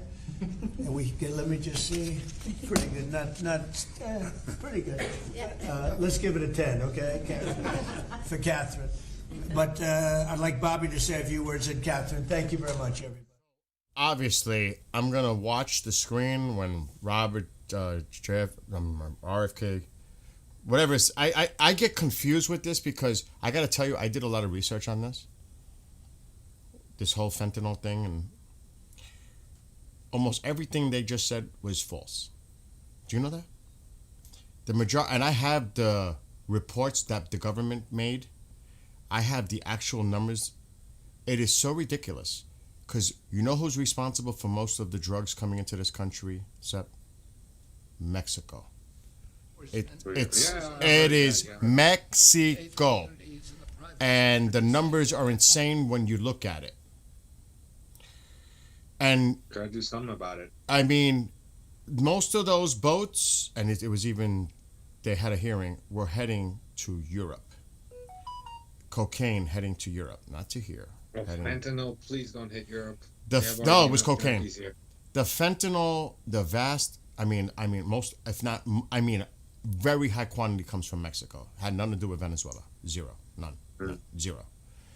And I have the documents. I have government documents to prove what I'm saying. I'm not going to do it today, obviously.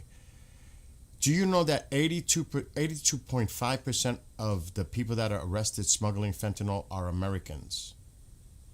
And it's coming over legal points of entry through trucks, vehicles, etc.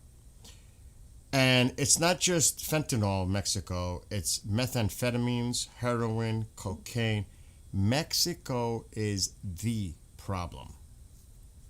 Mexico. So Gotta fix that first. And like I said, I'm not. This is not to be discussed right now. I know I'm going way off the target, but I have a document that was made by our government and it was given to Congress last year, breaking down exactly the problem with these drugs. And I have it, and it says it clearly. Mexico. Not anywhere else. Mexico with fentanyl. And the Chinese precursors that they send to Mexico. So the China connection is definitely there too with Mexico. So, facts matter. Facts do matter in any situation. It doesn't matter how you look at things. When you take the politics out of it and you look at the facts, that's what matter. So, just to be, and like I said, I can show the stuff on the screen, but this is not the conversation for right now. But Robert I can't even say his name, Kennedy, is speaking right now on the screen. Colombia, that's the cocaine, Kevin. It's the cocaine. And like I said, this is not a conversation for now, I know that. But I actually have evidence to back up what I'm saying. It's not just like me talking opinion. I actually have documents, government documents, to show you the exact report that was done and issued to Congress. And I don't know why they don't talk about it the way they do. Anyway, he's talking right now. We'll just keep an eye because I want to see if the president makes any remarks regarding Iran, because that's what this is about, Iran. And right now, he's just going at it. So we'll just wait. Anything coming in? Anything? Nothing? Zero?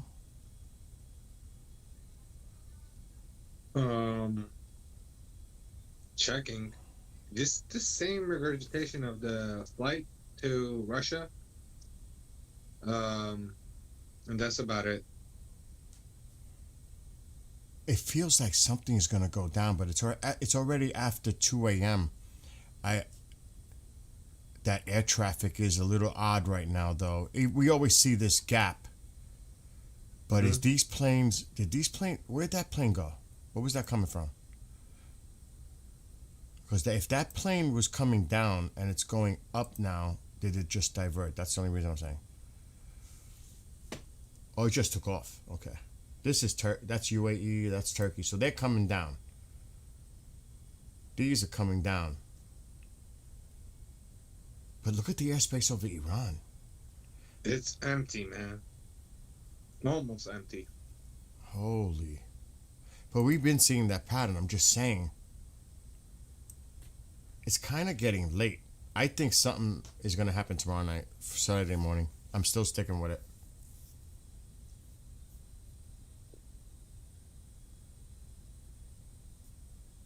I don't know, dude. Okay, bro. It's I'm gonna too. call people stupid clowns and just take his money for it. Go take it. Okay, now Go she's take it. talking, by the way. And once it comes back to the president, let's see if he takes any questions from the press. Because, this is specific about what he just signed. And she's just talking about it now. Once she stops speaking, because he referred to the two of them, and then it's going to go back to him. Because I forgot, tonight is the premiere of the Melania documentary. That's the premiere he was talking about. He's going to go see the premiere with his wife, the first lady, right after he leaves here. If I had to guess, that's what he was referring to. So she's still We just going. have to wait. تمام منتظریم حرف عوض بشه چون گفت ویتکاف خبرهای خوبی داره و هر وقت دوباره دوربین افتاد دو ترامپ من میوت میکنه استریمو ولی الان اون یارو رابرت اف کندی با اون صدای تخمش داره حرف میزنه. Mom, I'm on the what? Eddie was sending me a message. A package. I haven't seen it. Not that I seen. No, I got to go back outside and check. Okay. Let me mute.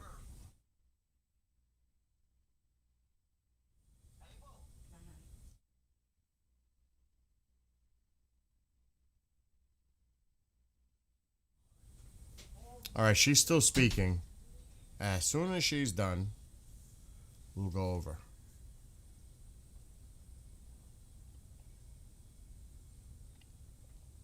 I mean, I can put her on now, but 15 years later. the audio is so bad on this stream. I think it's compromisable. I mean, dude, it is so bad. Because that's coming, that we're using the Forbes. That's on them. That's not on the president. That's on them. That's poor on their end. Coverage. Poor. Very poor. It's unacceptable. You're an audio guy. I'm an audio guy. That shit is unacceptable. All right, hold on. I think she's almost done. Looks like she's coming to a close. I'm going to put it on for now. We should announce the national response to the opioid crisis. And nearly a decade later, the crisis remains, and in many ways, it has grown worse. Not because we lacked compassion, not because we lack effort, but because we never fully aligned our system with the truth. Addiction is not a moral failure. It is not a character flaw, and it's not simply a behavioral issue. Addiction is a lifelong, chronic, relapsing medical disease, as real as diabetes, cancer, and heart disease. And when we fail to treat it as such, we don't treat the disease, and we pay mightily for the consequences. Emergency rooms, jails, foster care, overdose deaths, and broken families. The Great American Recovery changes that. This initiative represents a fundamental shift from reaction to prevention, from fragmentation to coordination, from stigma to science, from short-term fixes to long-term recovery. And for the first time, we're aligning federal leadership across health, justice, labor, housing, veterans, social services, the faith office, and education around one single shared truth. When addiction is treated early and correctly, people recover and families heal. Addiction is a generational disease, and if we don't treat it properly, it repeats from parent to child, from community to community. And when we treat it like a lifelong condition, the condition that it is, we stop that cycle. We save lives, we restore families, we rebuild communities, we return people to dignity, purpose, and productivity. Mr. President, thank you for seeing this moment clearly. With your leadership and the Great American Recovery Initiative, we're establishing a new framework and a new national response to the disease of addiction, including treatment and care that parallels other chronic diseases. With this framework and treatment, recovery is not the exception, it is the expectation. Thank you. Thank you, Donna.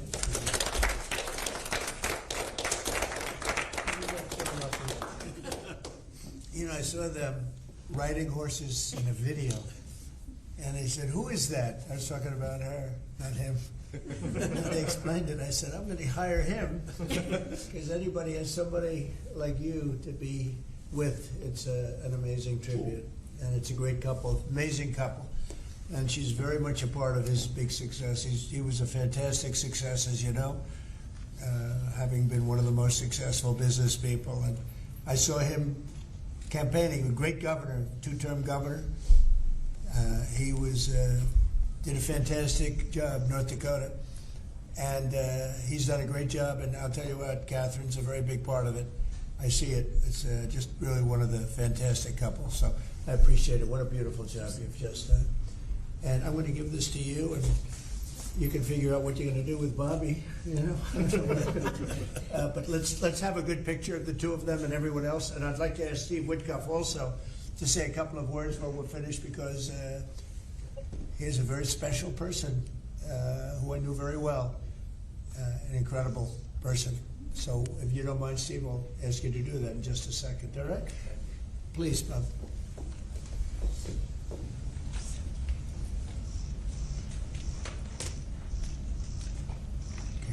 Thank you very much. Thank you very much. Thank you. Great job. Thank you so much. Steve, please. The president is doing the same thing to me now that he did to me in 2017. Do you remember, Catherine? Yeah, we were sitting next to each other. Yeah. Yes. So I want to tell the story about this So I came to the opioid conference, and the president did not know I was coming because I was invited by the First Lady. And he leaned over, saw me in the aisle, and he looked at me and he said, "Steve," and then he realized why I was there, because I had lost my son Andrew, and the president was an incredible friend when I lost him. I lived in his building at 502 Park Avenue, and I remember when him and the First Lady came, and I talked about this all the time. And so he took my hand, and he said to me, "Come on up to the stage and tell the world about your boy Andrew." And of course, that was, something that was really meaningful to me, but, and I got through it. And I talk about it all the time. I talked about it on the campaign trail and so forth. He is a very special man. And he's begun and led the fight against opioid addiction and alcoholism. And Catherine, I feel like we sort of bonded from that day. And it's just my blessing to work for you, sir. He's a special guy.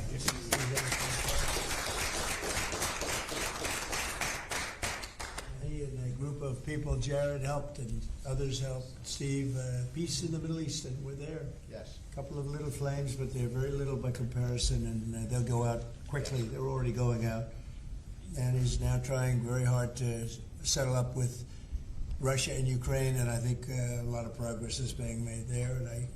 And I told that Russia's not doing any shooting for a period of time during this horrendously cold weather. Because of you.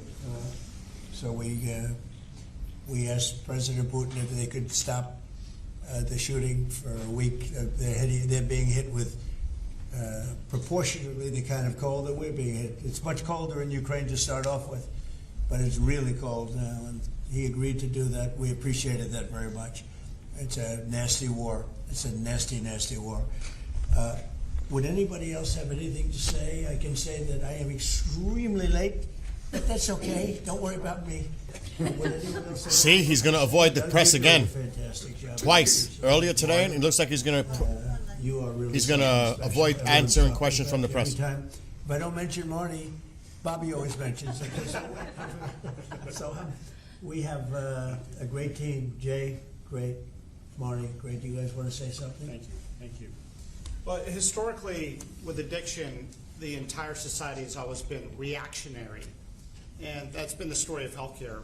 But at the FDA, we are looking into incredible cutting-edge therapeutics, and we are being proactive, giving them vouchers when we see something that's promising to get an approval as quick as weeks in an era of a 10 to 12-year approval time. And the ultimate therapeutic is community, houses of worship, addressing loneliness. And so that's part of the MAHA agenda, thanks to Bobby's. Thank you, Mr. President. Thank you very much.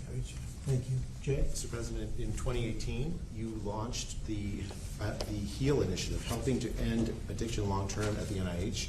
It's paid fruit. It's yielded fruit. The ingenuity of small business has developed products that can deal with pain without opioids. The naloxone, which saves lives, right. That was the fruit of NIH. And for the kinds of investments that are your administration that you made starting from from the first Trump term to now, will continue to pay dividends. The kind of research that the NIH is doing will help turn the tide, make people's lives so much better, restore families. All of the addiction that we've seen, 80,000 deaths we saw, the huge spike in addiction deaths during the first Biden term is going to be a thing of the past, and I'm so proud to be part of And this. fellas, some great things happening, right? Yeah. Marnie, it's great, really great things happening, I hear. And some pretty big announcements over a short period of time, right? Yep. Moving drugs over the counter so you don't need a prescription. Yeah, right. Naloxone, which treats opioid, is one of those drugs. And we're being proactive with synthetic 7-OH, a new opioid that's showing up, and we're working with the DOJ on addressing that because chemists are coming up with new opioids faster than the government has been able to keep up. We're going proactive on these new chemicals. That's great. No, I hear fantastic things. Thank you all very much. We really appreciate it a lot. Thank you, Oz. You're doing a fantastic job. Thank you all very much. I appreciate it. Thank you, please. Thank you. Mr. President, can you respond to the new Fox poll that says people think ISIS's tactics are too aggressive? First reporters, we're done. Thank you, cameras. We're going. Thank you, press. Thank you, guys. He's not taking questions. He's just sitting there, turning his head sideways, back and forth, and the press is walking out. So again, nothing. No press. Twice today. Twice. During the cabinet meeting, and now, not one question taken from the press. Nothing about Iran. That wasn't what that was focused about. Not much he didn't say, Sepp, are you there? I'm here. Can you hear me? Yeah. Did he say out of his mouth, he said something about the war thing at the beginning of this morning. He never mentioned the word Iran out of his mouth today, did he? No. Not once. Not once did I remember him saying Iran once. And the good news was, I was like, oh my God, is the good news was Witkoff talking about Iran? But it was all about Russia, Ukraine. That was the good news. Remember he said at the beginning, and we have some good news. Witkoff will discuss it shortly. I was like, oh shit. Remember we were like, uh-oh, what's that about? So he's definitely staying mum, and tonight is the premiere of Melania Trump's, the First Lady, the documentary, Melania. That's what he was saying. So he's late. He's got to dress up. That's Melania. I think he's going to go with a tux and, the whole deal. He's going to look sharp because, she's going to look amazing.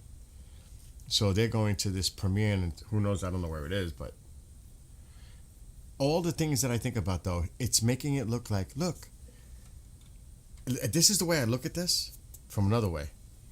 He's doing this, and I don't really know why this was so necessary to make this announcement publicly like that. But it's showing that he's very busy, and he's not talking Iran. Like, he's got his mind on other issues going on, domestic, like going to the premiere. Anything to make it look like life is just like normal. But really what's going on is something might be going down in Iran real soon. And he's putting on this public face that he's busy. He's not even talking about Iran. And it must not be a big deal if I'm not talking about it, kind of a deal. He's going about his business for the country, going out,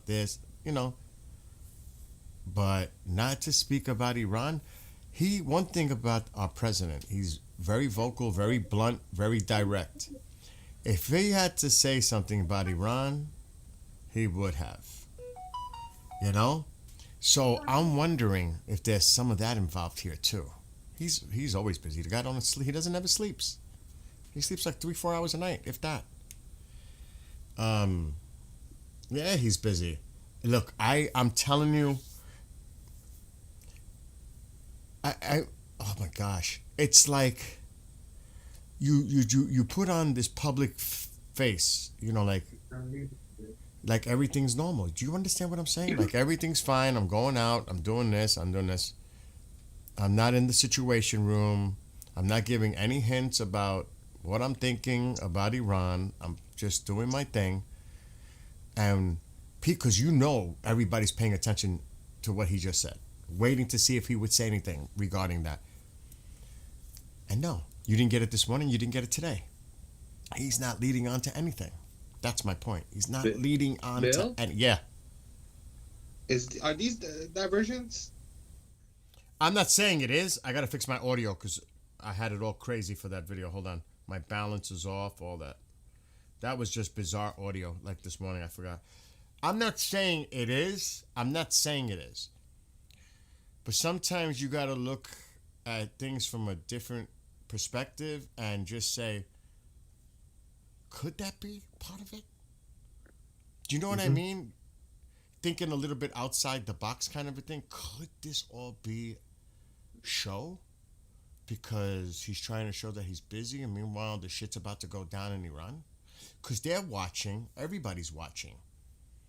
He's going out to a premiere. It doesn't look like he's going to do anything tonight. He'll be at a premiere, and they'll be ways to verify that he's at a premiere. Yeah, he's busy. It's not like he's getting ready to jump into the Situation Room. And they might make a really stupid, naive, bad judgment on that. I'm not saying, you know what I'm saying, Sep? I'm just saying I could think of that as being a possibility.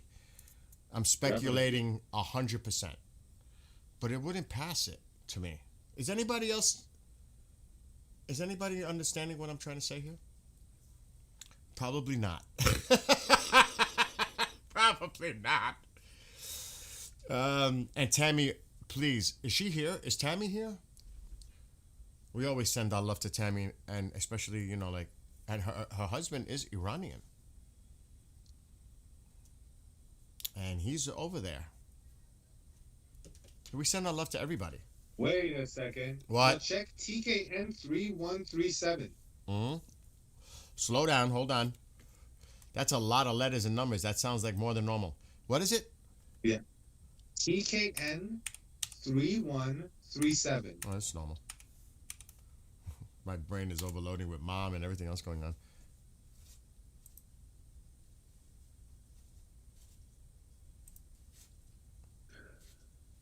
No life flights. TKM? TKN. N. M as in Mary? No. N as in Norman. Oh, that's why.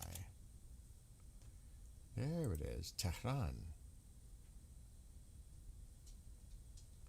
Where's the live flight? Let's click it. What the fuck is going on? Show on map.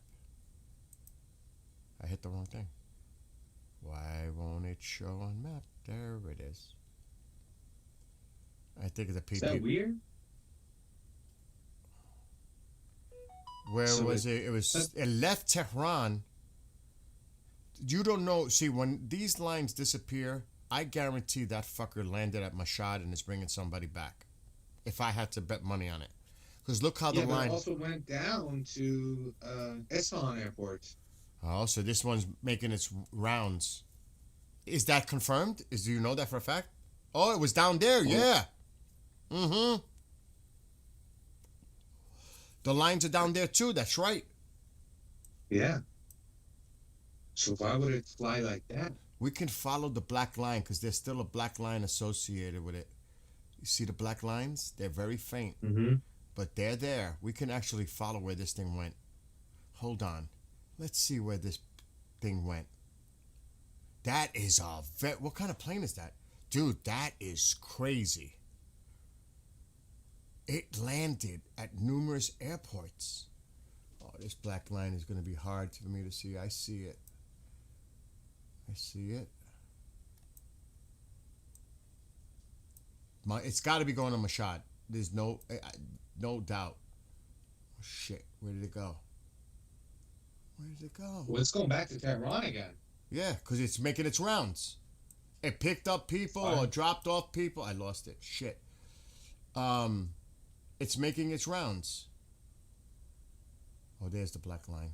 Okay. I got to keep my mouse on it. Otherwise, I'll lose it. It's going way up. Oh, it has to be, dude. Fuck, I keep getting the black line disappears in the mountains. Let's go to Mashhad. Mashhad. Maybe I could pick up the line from there. Where the hell is Mashhad? Where the hell is it? Oh, right here. It's gotta be a line here. I guaranteed it went up here and then it went down there and... Or maybe... I don't know. I'm bugging out on this, actually. Maybe the line goes... We got a private plane that took off from Moscow right in the Caspian Sea right now, right above Tehran. Maybe it actually went down first. And I'm not picking it up. Let me hit it again. Come on. The monitor's far away from me, so I'm way off. What the why would it be down here? That's what I'm... Where's that line going? Because there's a line here. There's another one line going. Yeah, so the line comes... It's going across, but there's one going up. There's one going up here, and there's another one going across. So I think it might have went down there first and then came up to Mashhad and is now heading back to Tehran. There's the line, there's the line, there's the line. It did go down. There's the line. It's flying right along that flight path.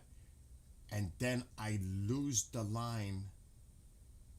There it is. It's so hard to see because of the colors. There's the line. But I can't refine the line. Are we far from Mashhad right now? Oh, there is the line. I see it. It's right here.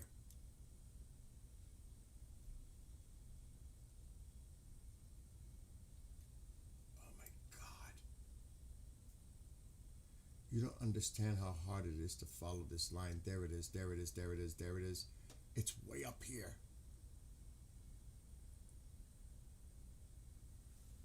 Oh my God. I got to get my glasses on.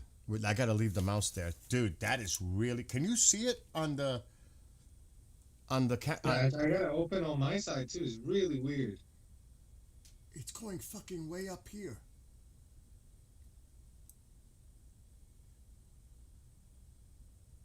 And now it goes this way. So that's where it's heading Could down. they change it to make it look like another plane than what it really is? I could actually take the filter off of what we're seeing in the background. We might see the line better. You know what I'm saying? It's going Yeah, that might be helpful. It's going this way now. Dude, that is... I gotta try that. Let's try that. Change the filter. I got it on black and white so I can see the line pretty easily. I forget where to do it though. Visibility. Maybe. Let me see. The map. The pin, we need that on. Flag, I have that. Label, this is all about the labels and shit. Wait, low altitude. Satellite. Okay, hybrid. Here we go. Black and white. There's the freaking line. There's the line. It's now I see it easier. Let's zoom out. Oh, you can definitely see the lines now. Oh, look what it did. It did. It came here. It looks like it went here and then it goes down to here. Then it's coming back up. And then it's heading back. Dude, this thing went crazy. It's all over the map. It looks like it stopped. Okay, so it took off. It went this way. Could it have stopped here?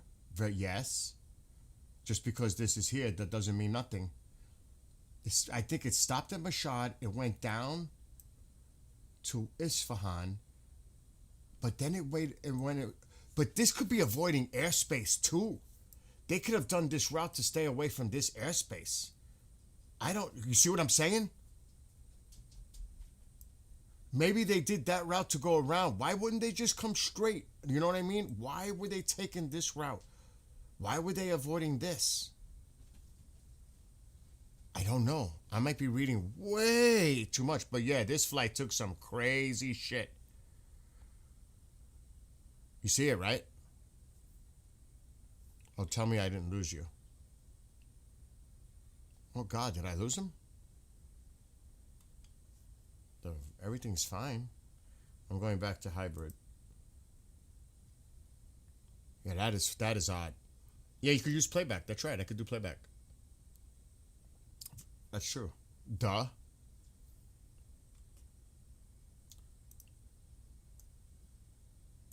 Let's go back to here. So wait, we have to keep an eye on TKN 331, 3137, where it's... Because let me put it back. Do we do the playback like that? I never did it like that. What was it again? Shit. Where is Sep? Where did he go? Does anybody remember there it is, TKN. I don't want to do the live. Oh, dude, I accidentally muted myself. What the hell? Okay. Yeah, I've been talking to you. Yeah, I did. I've been talking to you this whole time. I've been talking to chat. Let me catch up with the chat because someone was saying read Farsi again. I don't know if that shit ain't working like that. IRM. No. دوستان از من الان دوباره برگشتم چت سوالاتون رو بنویسید من میخونم تک. Oh, come on. What's going on? Toll-free call. Get lost. I gotta speed this up. I'll be here all night. We have to let it ما reload. چیز ترامپ رو نگاه کردیم چیز خاصی نگفت دوست عزیز لایو نگاه کردیم چند دقیقه پیش ما It's کلش frozen. رو گوش دادیم گذاشت رفت بخوابیم نمیدونم نمیدونم چی بگم That's not it. I gotta pay attention to these Iranian planes. کی میخواد بزنه نمیدونم توییت آخر وزارت امور خارجه Oh, that's right. آمریکا رو چک کن. It must have had his transponder off. It's not gonna. It might not appear till it gets to Why here. does it turn a transponder off if it's a commercial flight? Depends who's on it. Just because it says commercial doesn't mean. What was it? TKN? What was it again? TKN 303137 something like that. There it is. I gotta go back. I'm way off. I'm way off. I found it. So we gotta go back more in time. Where did it just go? Fuck. Stop. We gotta go way back, way more than that. It's been in the air for quite some time. I'm gonna go back to 18. I may have to slow it down a little bit because it's just going too fast. So it should have gone from here across and then down. Mashhad is there. What is this? There it is. That's what was the number? Tell me the number again.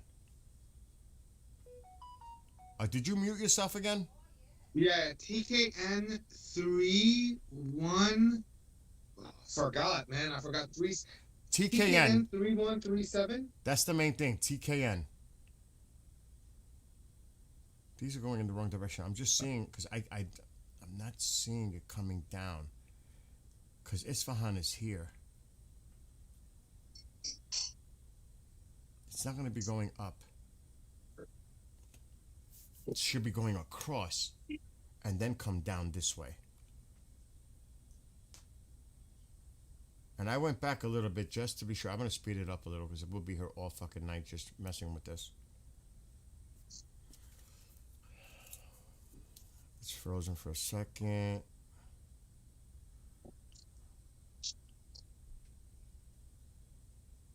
I'm just seeing if any planes are taking off.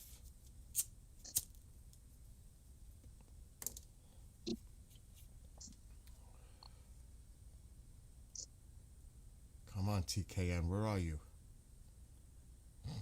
Mashhad's way off. Mashhad is way up here.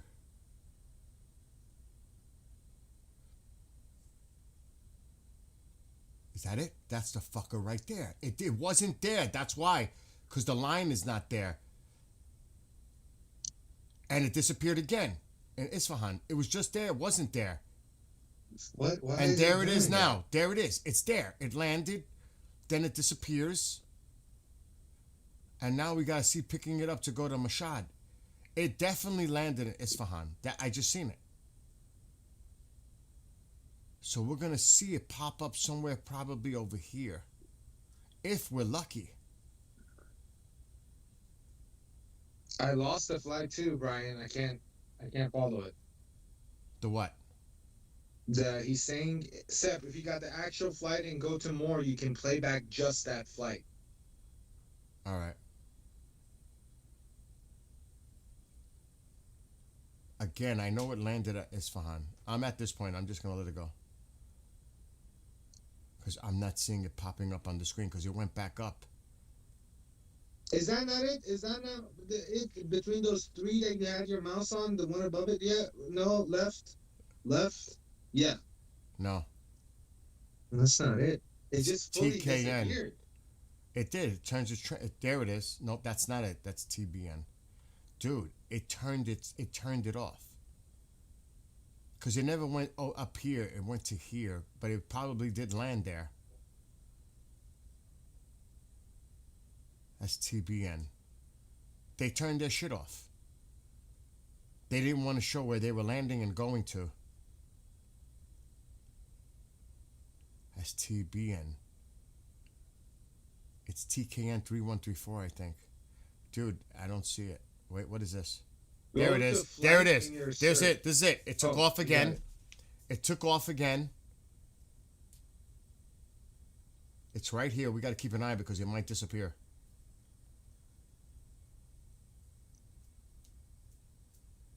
So it definitely landed at Isfahan and it's going back to Tehran right now.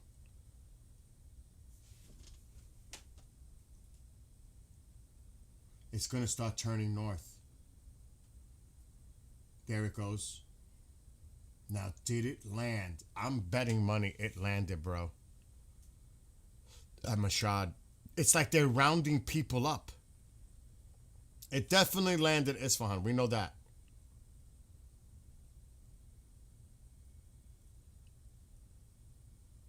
Bingo, disappeared. It landed at Mashhad. It fucking landed in Mashhad. It went to Isfahan and then it went to Mashhad. And now we got it. If we go to real time, because we're not, we might pick it up leaving Mashhad. It definitely did. It landed in 2 airports and then it went back to Tehran. What the hell is that about? That's so weird. That is very weird. That is very weird. That is odd.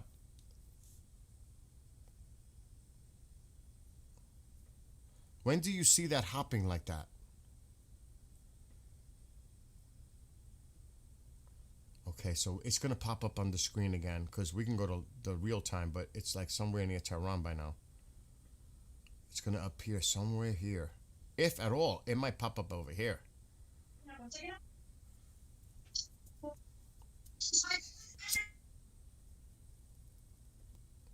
I don't want to speed it up because it might glitch it. I still don't see it, but we know it appears. There it is. There it is. It took off. And now let's go to real time. Let's see where it is. What the fuck? Oh, there it is. It's heading back to Tehran. So it did. It went to Isfahan, Mashhad, from Tehran originally, and now it's going round trip back to Tehran. I already did it. The Triton is out.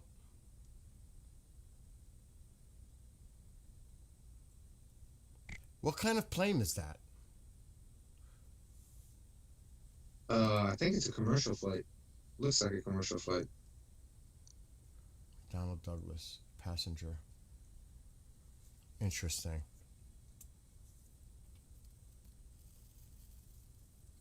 Do you think they could be spoofing what it actually is? Absolutely. They're fake transponders. There's no doubt about it. So he's saying, let me go to the military because he's saying the Triton is back out. KJ. It is. Overlord. And Moose is out there too. Come on. Come on, I'm clicking it. Stop it. Okay, C-17. And this just took off from UAE. Literally. Just took off. So they're getting the Triton back up. There's another C-17 in Qatar. This one's about to land in Qatar. This one might be taking off or landed already. Or could be about to take off. Oh yeah, it's about to take off. But there's the drone just literally took off. Just literally.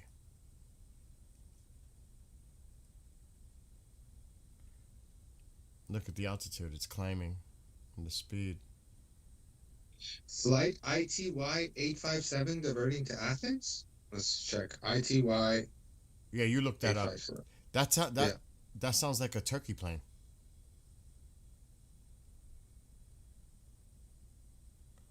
Now that would be interesting if Turkey starts diverting their flights, because they're the ones that use that corridor. If that, I don't know It's where. not Turkey. It's not Turkey? It's Irish. Oh shit. Okay, I'm getting you confused with And Turkey. it looks like it is diverting. Like it looked like it was. Which is Turkey? I can't tell. Oh, THY. I got it confused. It's THY. There are still tons of planes coming in from northern Iraq. They're coming right in. If these start getting fucking diverted, then we got something to talk about. Bill, can you look at ITY 857? See if that ITY looks weird to you? 857. That's it. ITY 857. Yeah.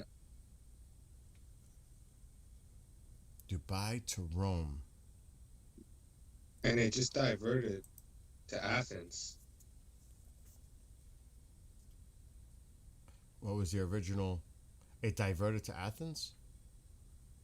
Rome. It was supposed to go to Rome. Yeah, it shows here diverting to Athens for me. Yeah, it says it here too. Diverting to Athens. That's interesting.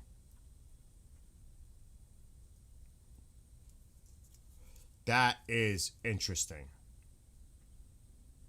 Why are they diverting? That's really weird. It's not even like that far away from where it took off. What the hell just happened to my screen? I didn't do anything. I must have. I don't know what I just did. I don't know what I just did, but it's not good. Oh my gosh.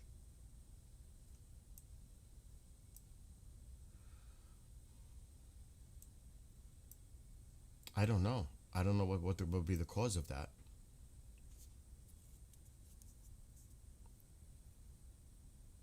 There's a private plane right in Tehran that just suddenly avoided What the their fuck? airport. What is this? 2 NAs. Don't tell me they're scrambling to leave. Tel Aviv not available. Not available. Not available. What's up with that? Bill? Germans. What? Check. Lithuania. No, Lithuania. What? Check the what? skies over Tehran. And you can see a private plane that took off from Moscow. Really? And yeah. And then it came to Tehran. And it's making a round trip? Right as it got close to airspace, it did like a sharp turn.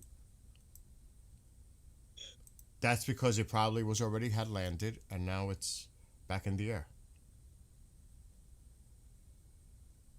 I don't buy that at all. It probably landed and now it's appearing here.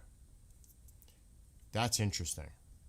And now it's going back. It almost looked like it ignored an airspace, dude. And Yeah, this is making a round trip. This is going back to Moscow. Whatever is going on. Oh, yeah. Oh, yeah. Oh, yes. It came in and it stopped, did what its thing, and now it's going back. It's a round tripper. Ain't that interesting? Wonder who's on that plane. You know? Mm-hmm. Wonder. Oh, you know, who's on that plane, period. Oh, I thought it disappeared. So, yeah, that's another interesting one. And here comes this one coming in. That's an interesting plane in itself, making those stops. Why would it go to Isfahan and then Mashhad round trip back to Tehran? That is bizarre. It's like there's a lot of weird movements going on in Iran right now with these flights. We saw the 007 leave earlier. That's what Tusi was talking about, but we were talking about it when we seen it. Somebody told us in chat. Maybe the weather?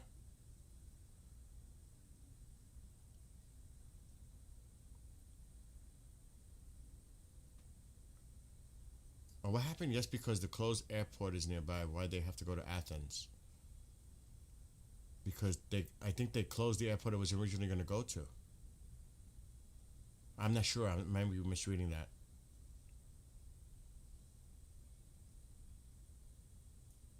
It could be simply personnel that Moscow wants to get out of Tehran, making these special trips.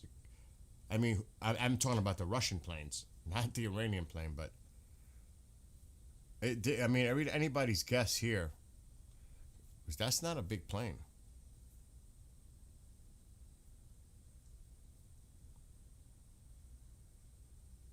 Exactly. Why? If they're having a problem with the plane, mechanical failure, they would land at the nearest airport where there's clearance. I mean, are they gonna really fly all the way over there? I mean, really? That don't make sense to me. And where the hell is that plane? Has it moved? It's stuck. That means we're not gonna see it. It's gonna disappear. Holy, see? Look at it. It's acting weird now.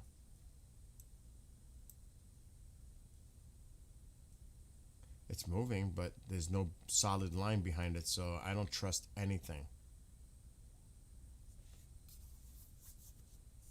It's heading south. What the hell? Could you imagine them picking up the Ayatollah to move him somewhere else? On a Russian plane? I'm just saying. If you're muted, you might be muted, Sep, because I can't hear you if you're there. Sorry, what were you saying? Sorry, I had to do something real quick. No, I'm saying that's a Gulfstream. Could you imagine they came in from Russia to pick him up and take him somewhere else? Yeah, could be a. Who's gonna touch a Russian plane? Nobody. Again, I'm totally speculating, but anything's on the table. Anything. To get him out. It's gonna be a long night. It's gonna be a long next 72 hours, I think. Yeah. Because if nothing happens tonight, it's literally, if it's going to happen, it's going to happen this weekend because there's so much shape planned for next week with Iran, China, and Russia doing a joint live, supposed alleged naval exercise right where the carrier is. I don't see that being possible. Mm-hmm. We're not going to wait for that. Oh, yeah, who said that? I think that's Astro. Many, many hours of boredom followed by seconds of sheer terror.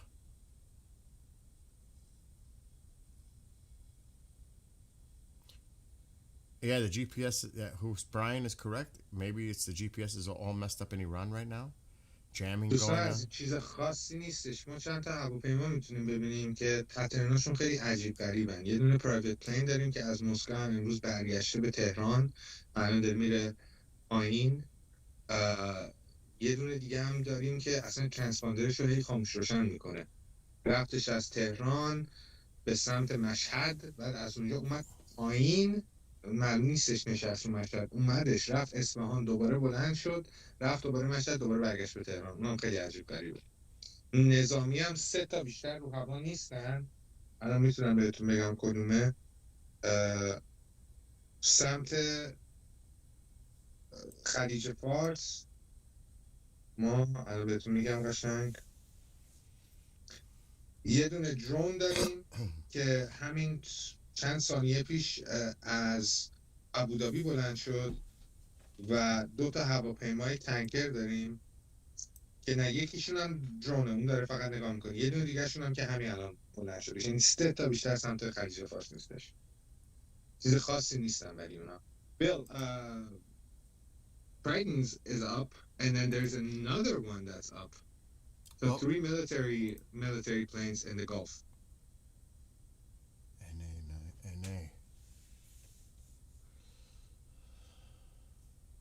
All right, I'm just checking something.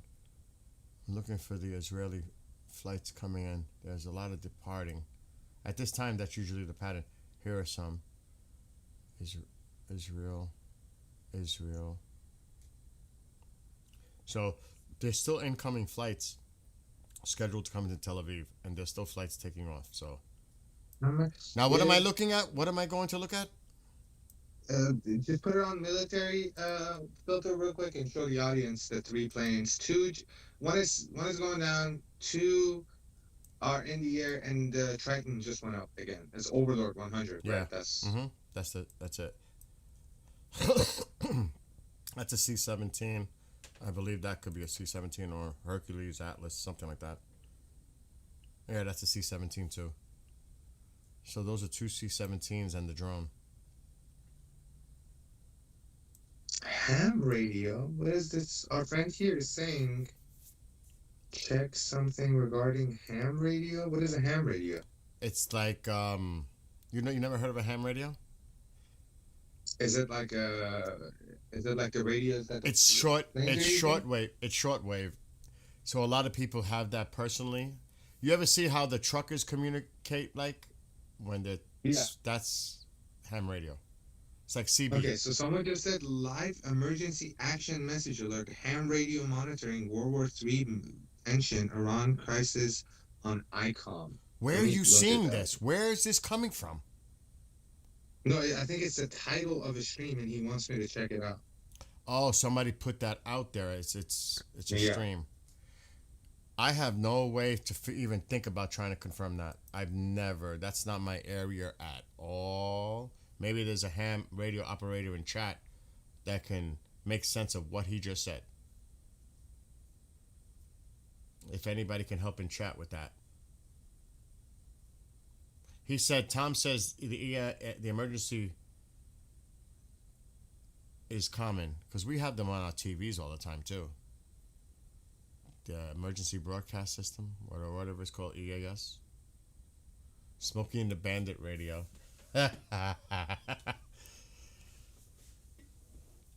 Oh man,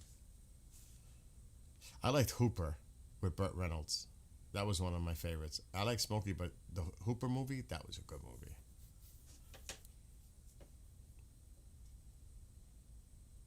Yeah, it is quiet with this. That's a nothing burger. I can't really. I don't know how to read ham radios or what they say. Well, somebody in chat said that's common. Yeah. So I'll just take taking their word. Like I said, I have no idea. So I say it again, even though I still say, and I don't know if you agree, we said it way earlier. Tonight is not the night. Could be, but I doubt it. I think it's Saturday morning there. I don't think it's happening tonight. What time is it? It's 31st. getting late already. Yeah. Alexa, what time is it in Tehran?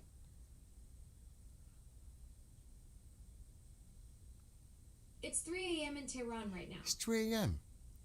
Oh, you're talking Walking Tall now.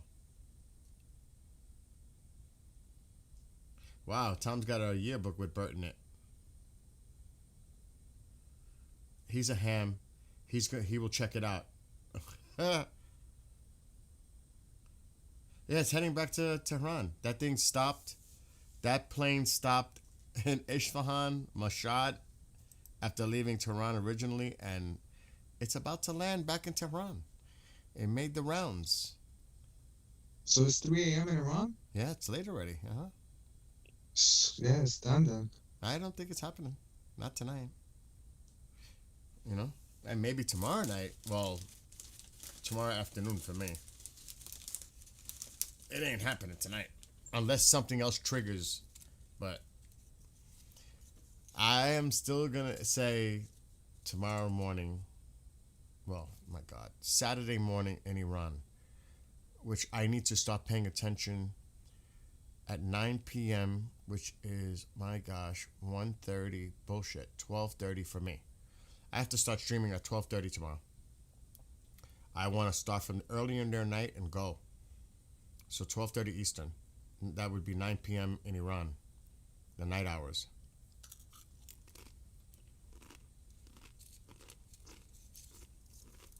I mean, we could give it a little while more.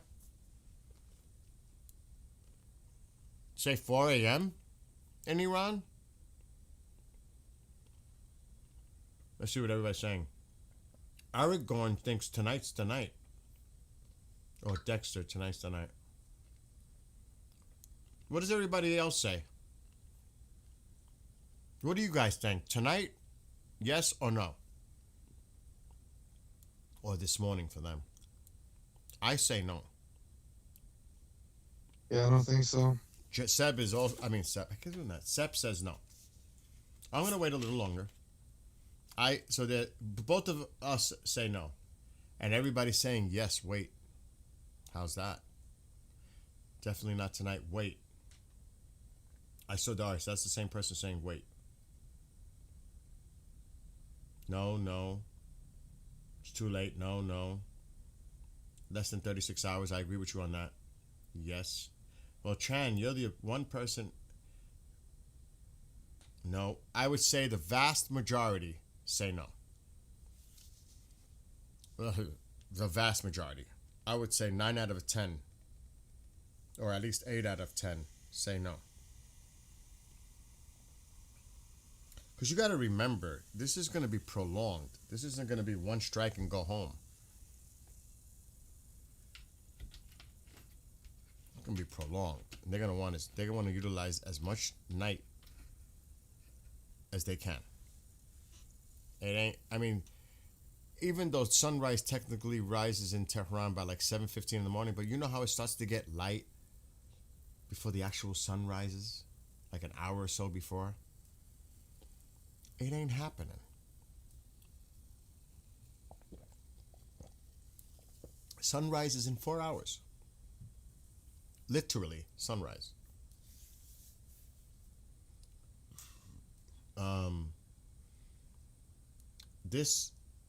Kevin says, nah, this weekend or the next 72 hours, yes, after market's closed. That's what we've been saying that, Kevin.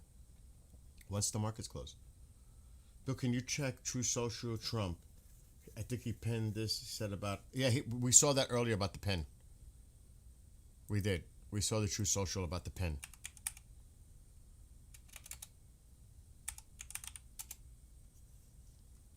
I could reshare it on the screen, but that was a while ago. Remember, the guy's busy today. He's been quite busy today.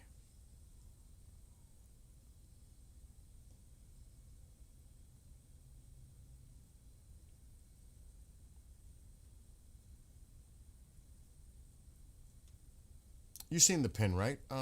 Did you mute again? I think he muted. Or did I mute him? I don't hear Sep. He might be muted. He might be on the phone. Now, which one are you talking about? The pin one. About the Armada. Okay.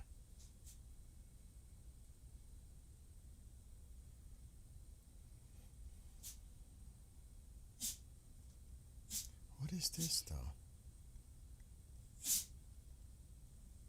Oh, okay, that's about something else.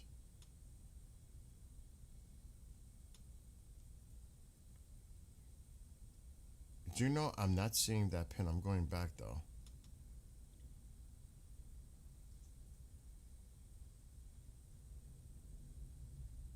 I don't see it. To be honest, I'm not seeing it on True Social. Maybe I missed it. But yeah, he repinned it about the Armada thing. He's done a lot. 12 hours ago, but that's early in the morning. He was doing a lot of reposting.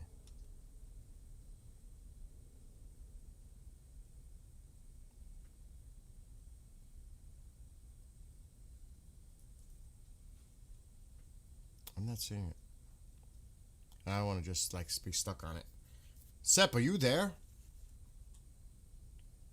Did we lose Sep? I'm going to keep going.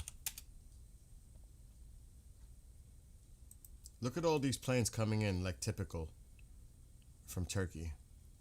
It's insane.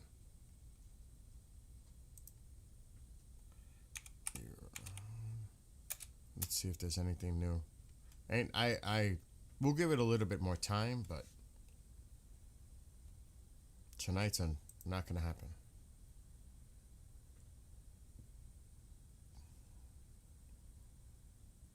Okay, that's old. I'm checking to see if there's anything new. That's old.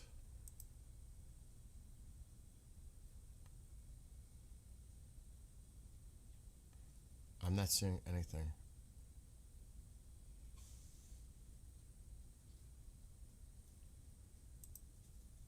Let me check the phone.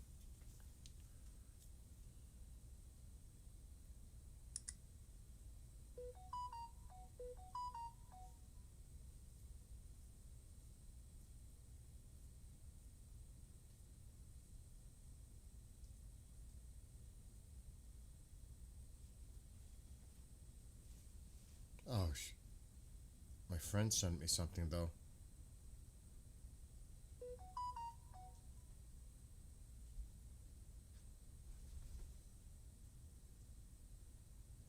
War monitor.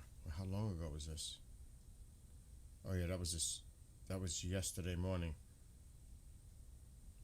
About the Iranian drone carrier has been spotted anchored off the coast of Bandar Abbas, whilst Iranian surveillance drones continue to watch the Abraham Lincoln. That was from yesterday, but yeah, we're gonna take that shit out immediately.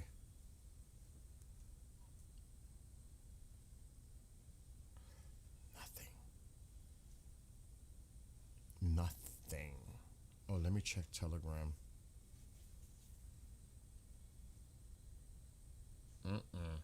Quiet.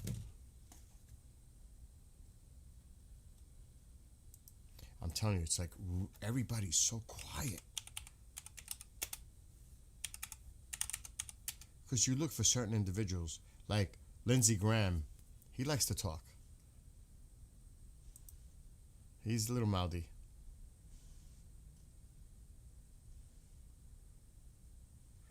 "37 minutes ago.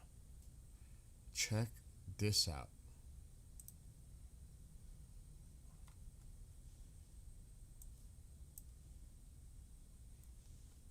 And he looks awfully happy after his meeting. 37 minutes ago. Thumbs up. The thumbs up tour continues. Great meeting with Defense Minister of Saudi Arabia, Prince Khalid bin Salman. Look at this. This was literally 40 minutes ago. You know why they're here.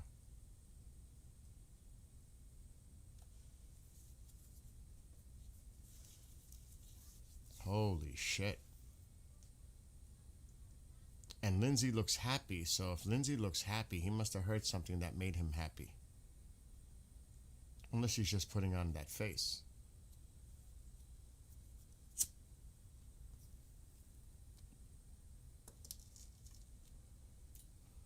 Yeah, he does look really small there, doesn't he? It's his post. You know? Interesting, though. Shared that picture. And that was literally 40 minutes ago. I can only imagine what that was about.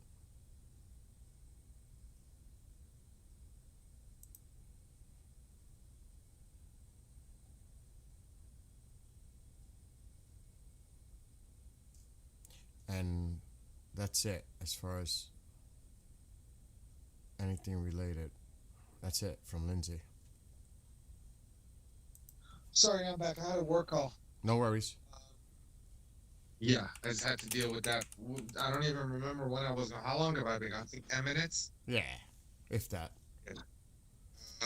I'm checking on this side. I'm pretty sure I'll be in Vienna pretty soon. But we'll see. I won't say much more. But yeah.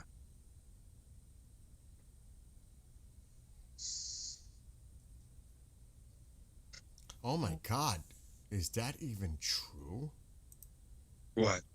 What Tucker said? What did Tucker say? This is open source intel.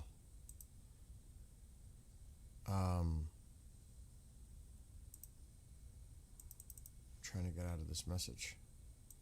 Wants me to subscribe. I don't want to subscribe. Oh my God. Now the screen is locked.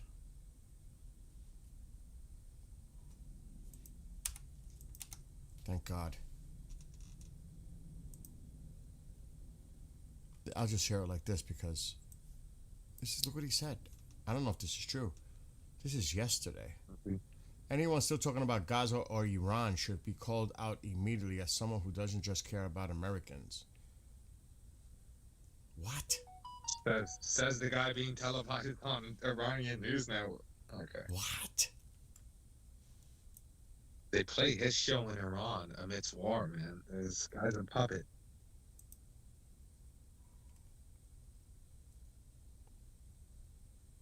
I don't know. And that was Ted Cruz. And when he shared that, it was Ted Cruz who shared that. Shameful.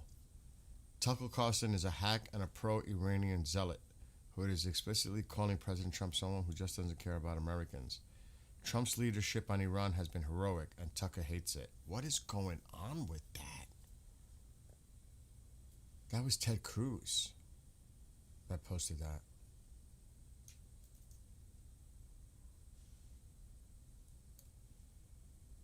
You know, he shared that. What's going on with Tucker Carlson? As you can tell, I'm checking like all the different. Yeah, I'm also checking Twitter trying to see anything. I'm not Tucker seeing. Carlson? I'm not seeing anything. Correct. Not even the propaganda side is doing much right now. I'm checking them too. I was gonna just check somebody else, and I just oh yeah, let me try this. No, not there.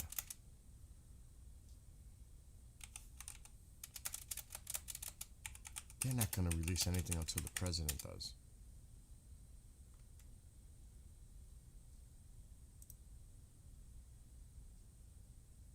Department of State. That's how it's listed. 3 hours ago.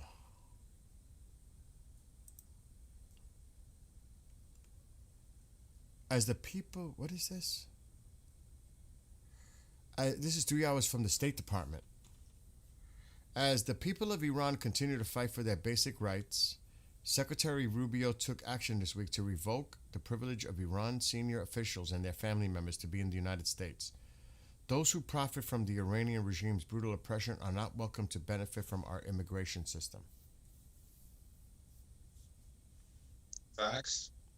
That came from the State Department.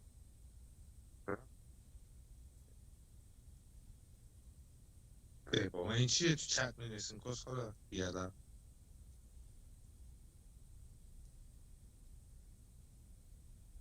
یعنی چی؟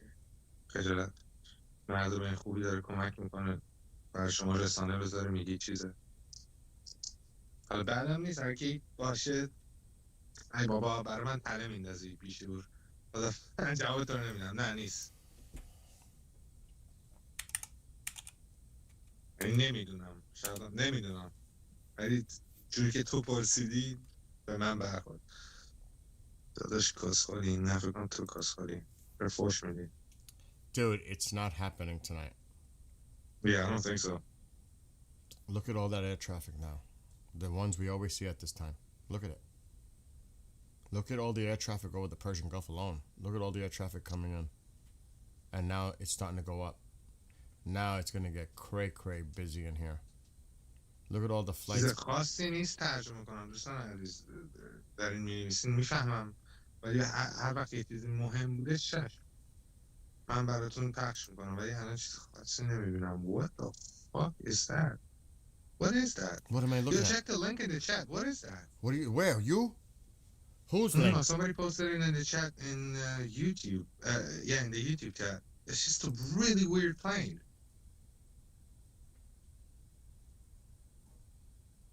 It's loading.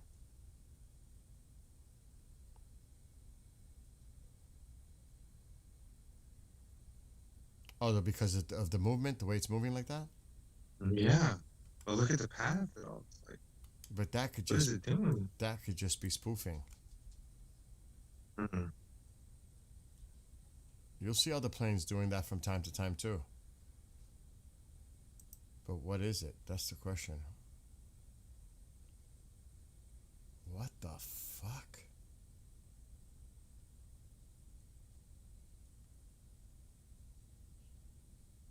Has to be a disguised drone, right? That is definitely some spoofing going on with that. I mean, where did it come from?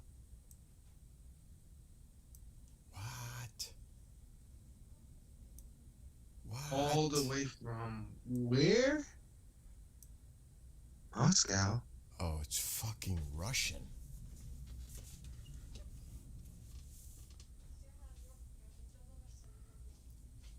Well, for a Gulfstream, I don't think it has the fuel to travel like that.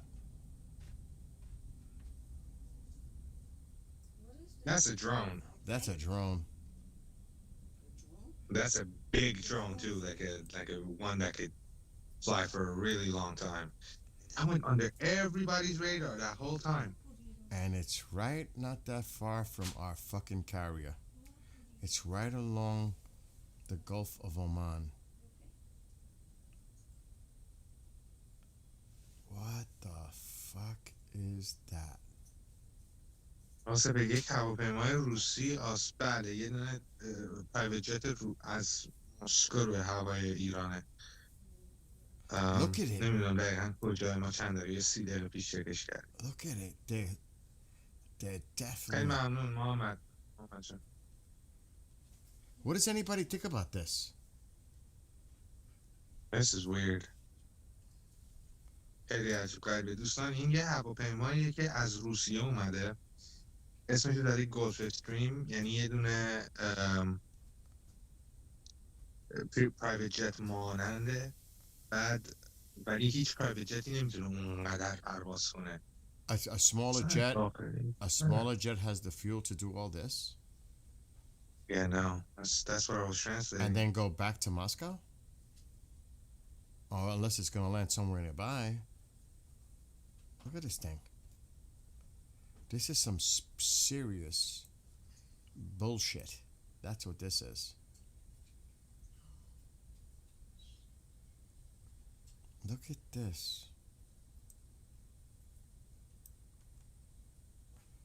Oh my God, it's bizarro. They are definitely doing this on purpose.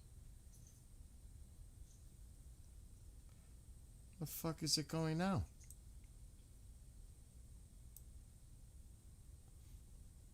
This is so that we don't track it properly on here. I'm sure they're tracking it.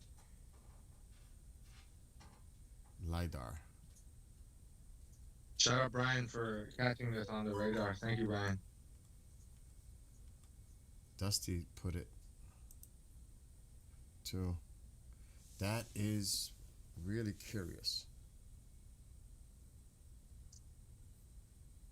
I've not seen something like that.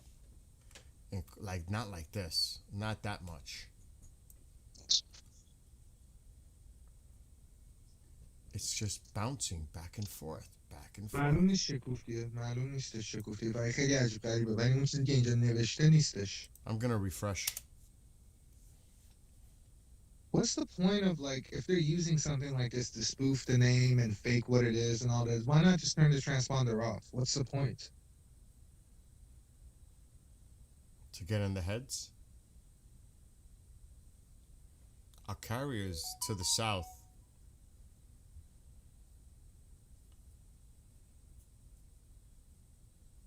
Russians playing games.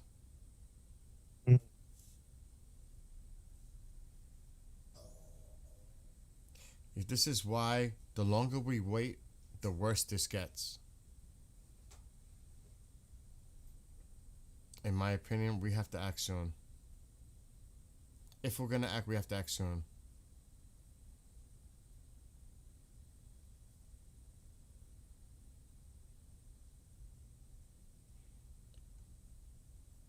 The president's gonna have to make that decision.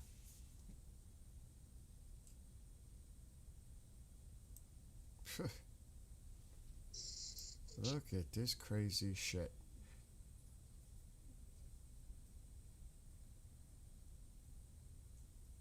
then it, That is crazy, dude. look at that. That's so weird.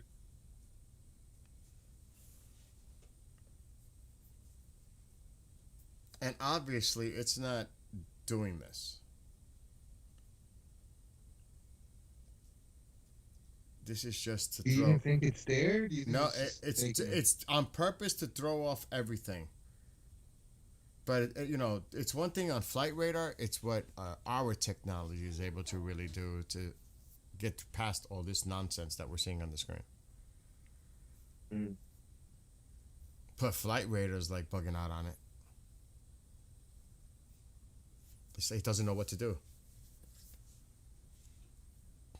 But that is bizarre activity. Okay, now it's moving at a steadier pace. Maybe it just didn't want to show its activity in this area, and that's why you see all that. But the carrier is not far away. So what the fuck was the point of that?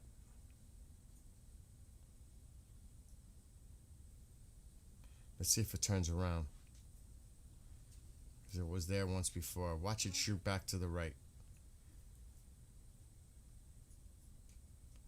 No, it's still going.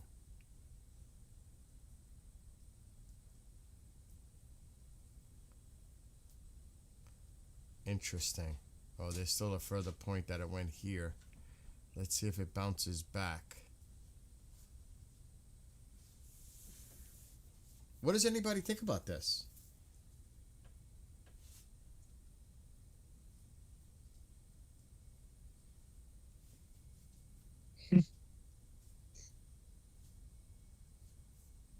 Could it be hundreds of drones?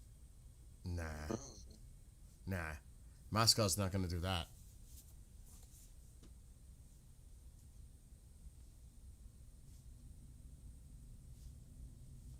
It looks like it's moving at a steady pace now. So whatever it was doing here, it's now going to wherever the hell it's going.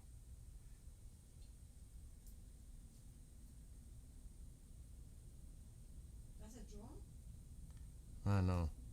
We're talking about what we're seeing on the screen. What is up there? That's a plane above us. It's very low. Yeah. I don't know. Yeah, spy drone, right? Mapping for sure. These are two glitch aircraft on the screen. This one labeled NA and one labeled U-500 near Qatar that took off from Qatari airspace. Well, I'll tell you one thing. I'm not going to make an obsession on that. You know what I mean?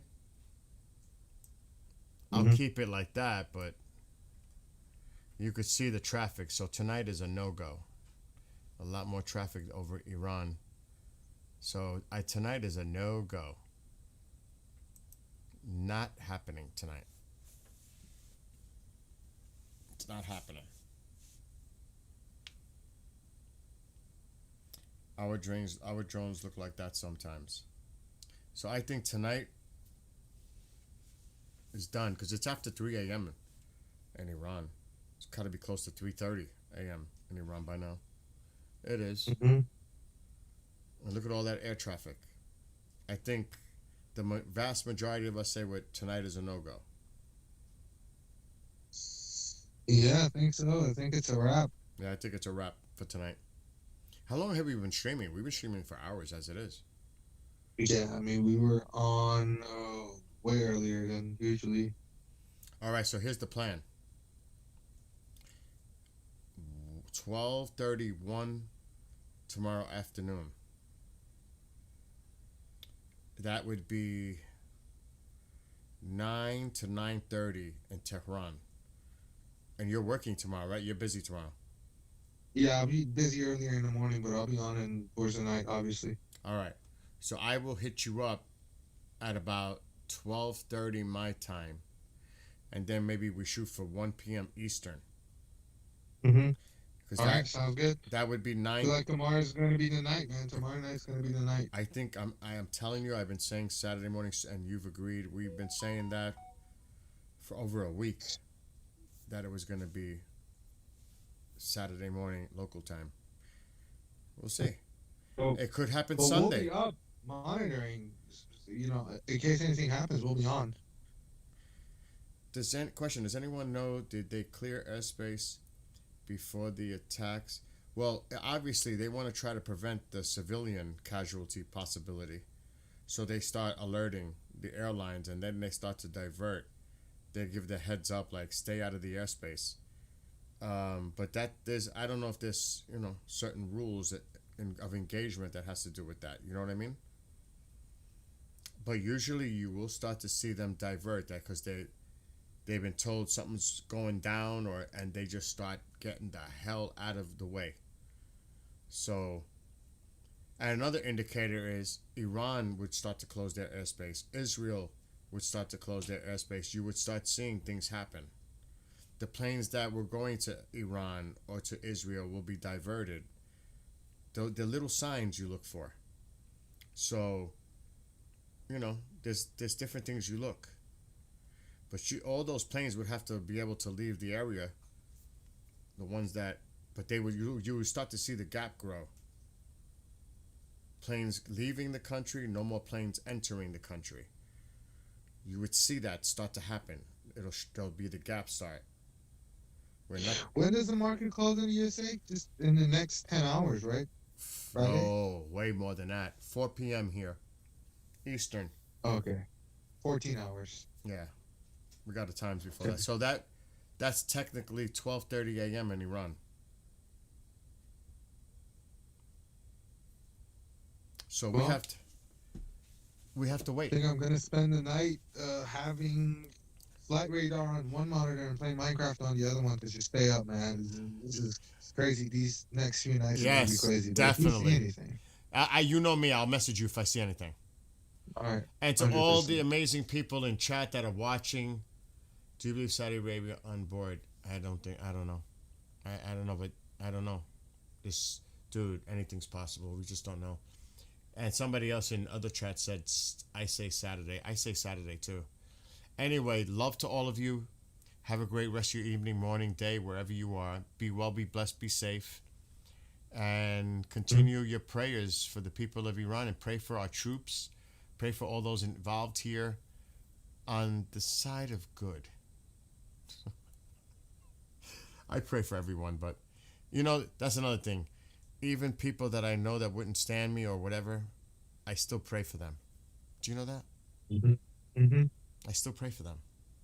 Humanity, man. Life has a value regardless. But you pray for them to find peace or whatever it is.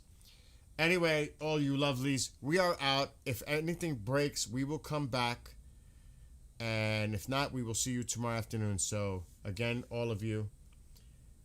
Some people are going to play Call of Duty Warzone. All of you.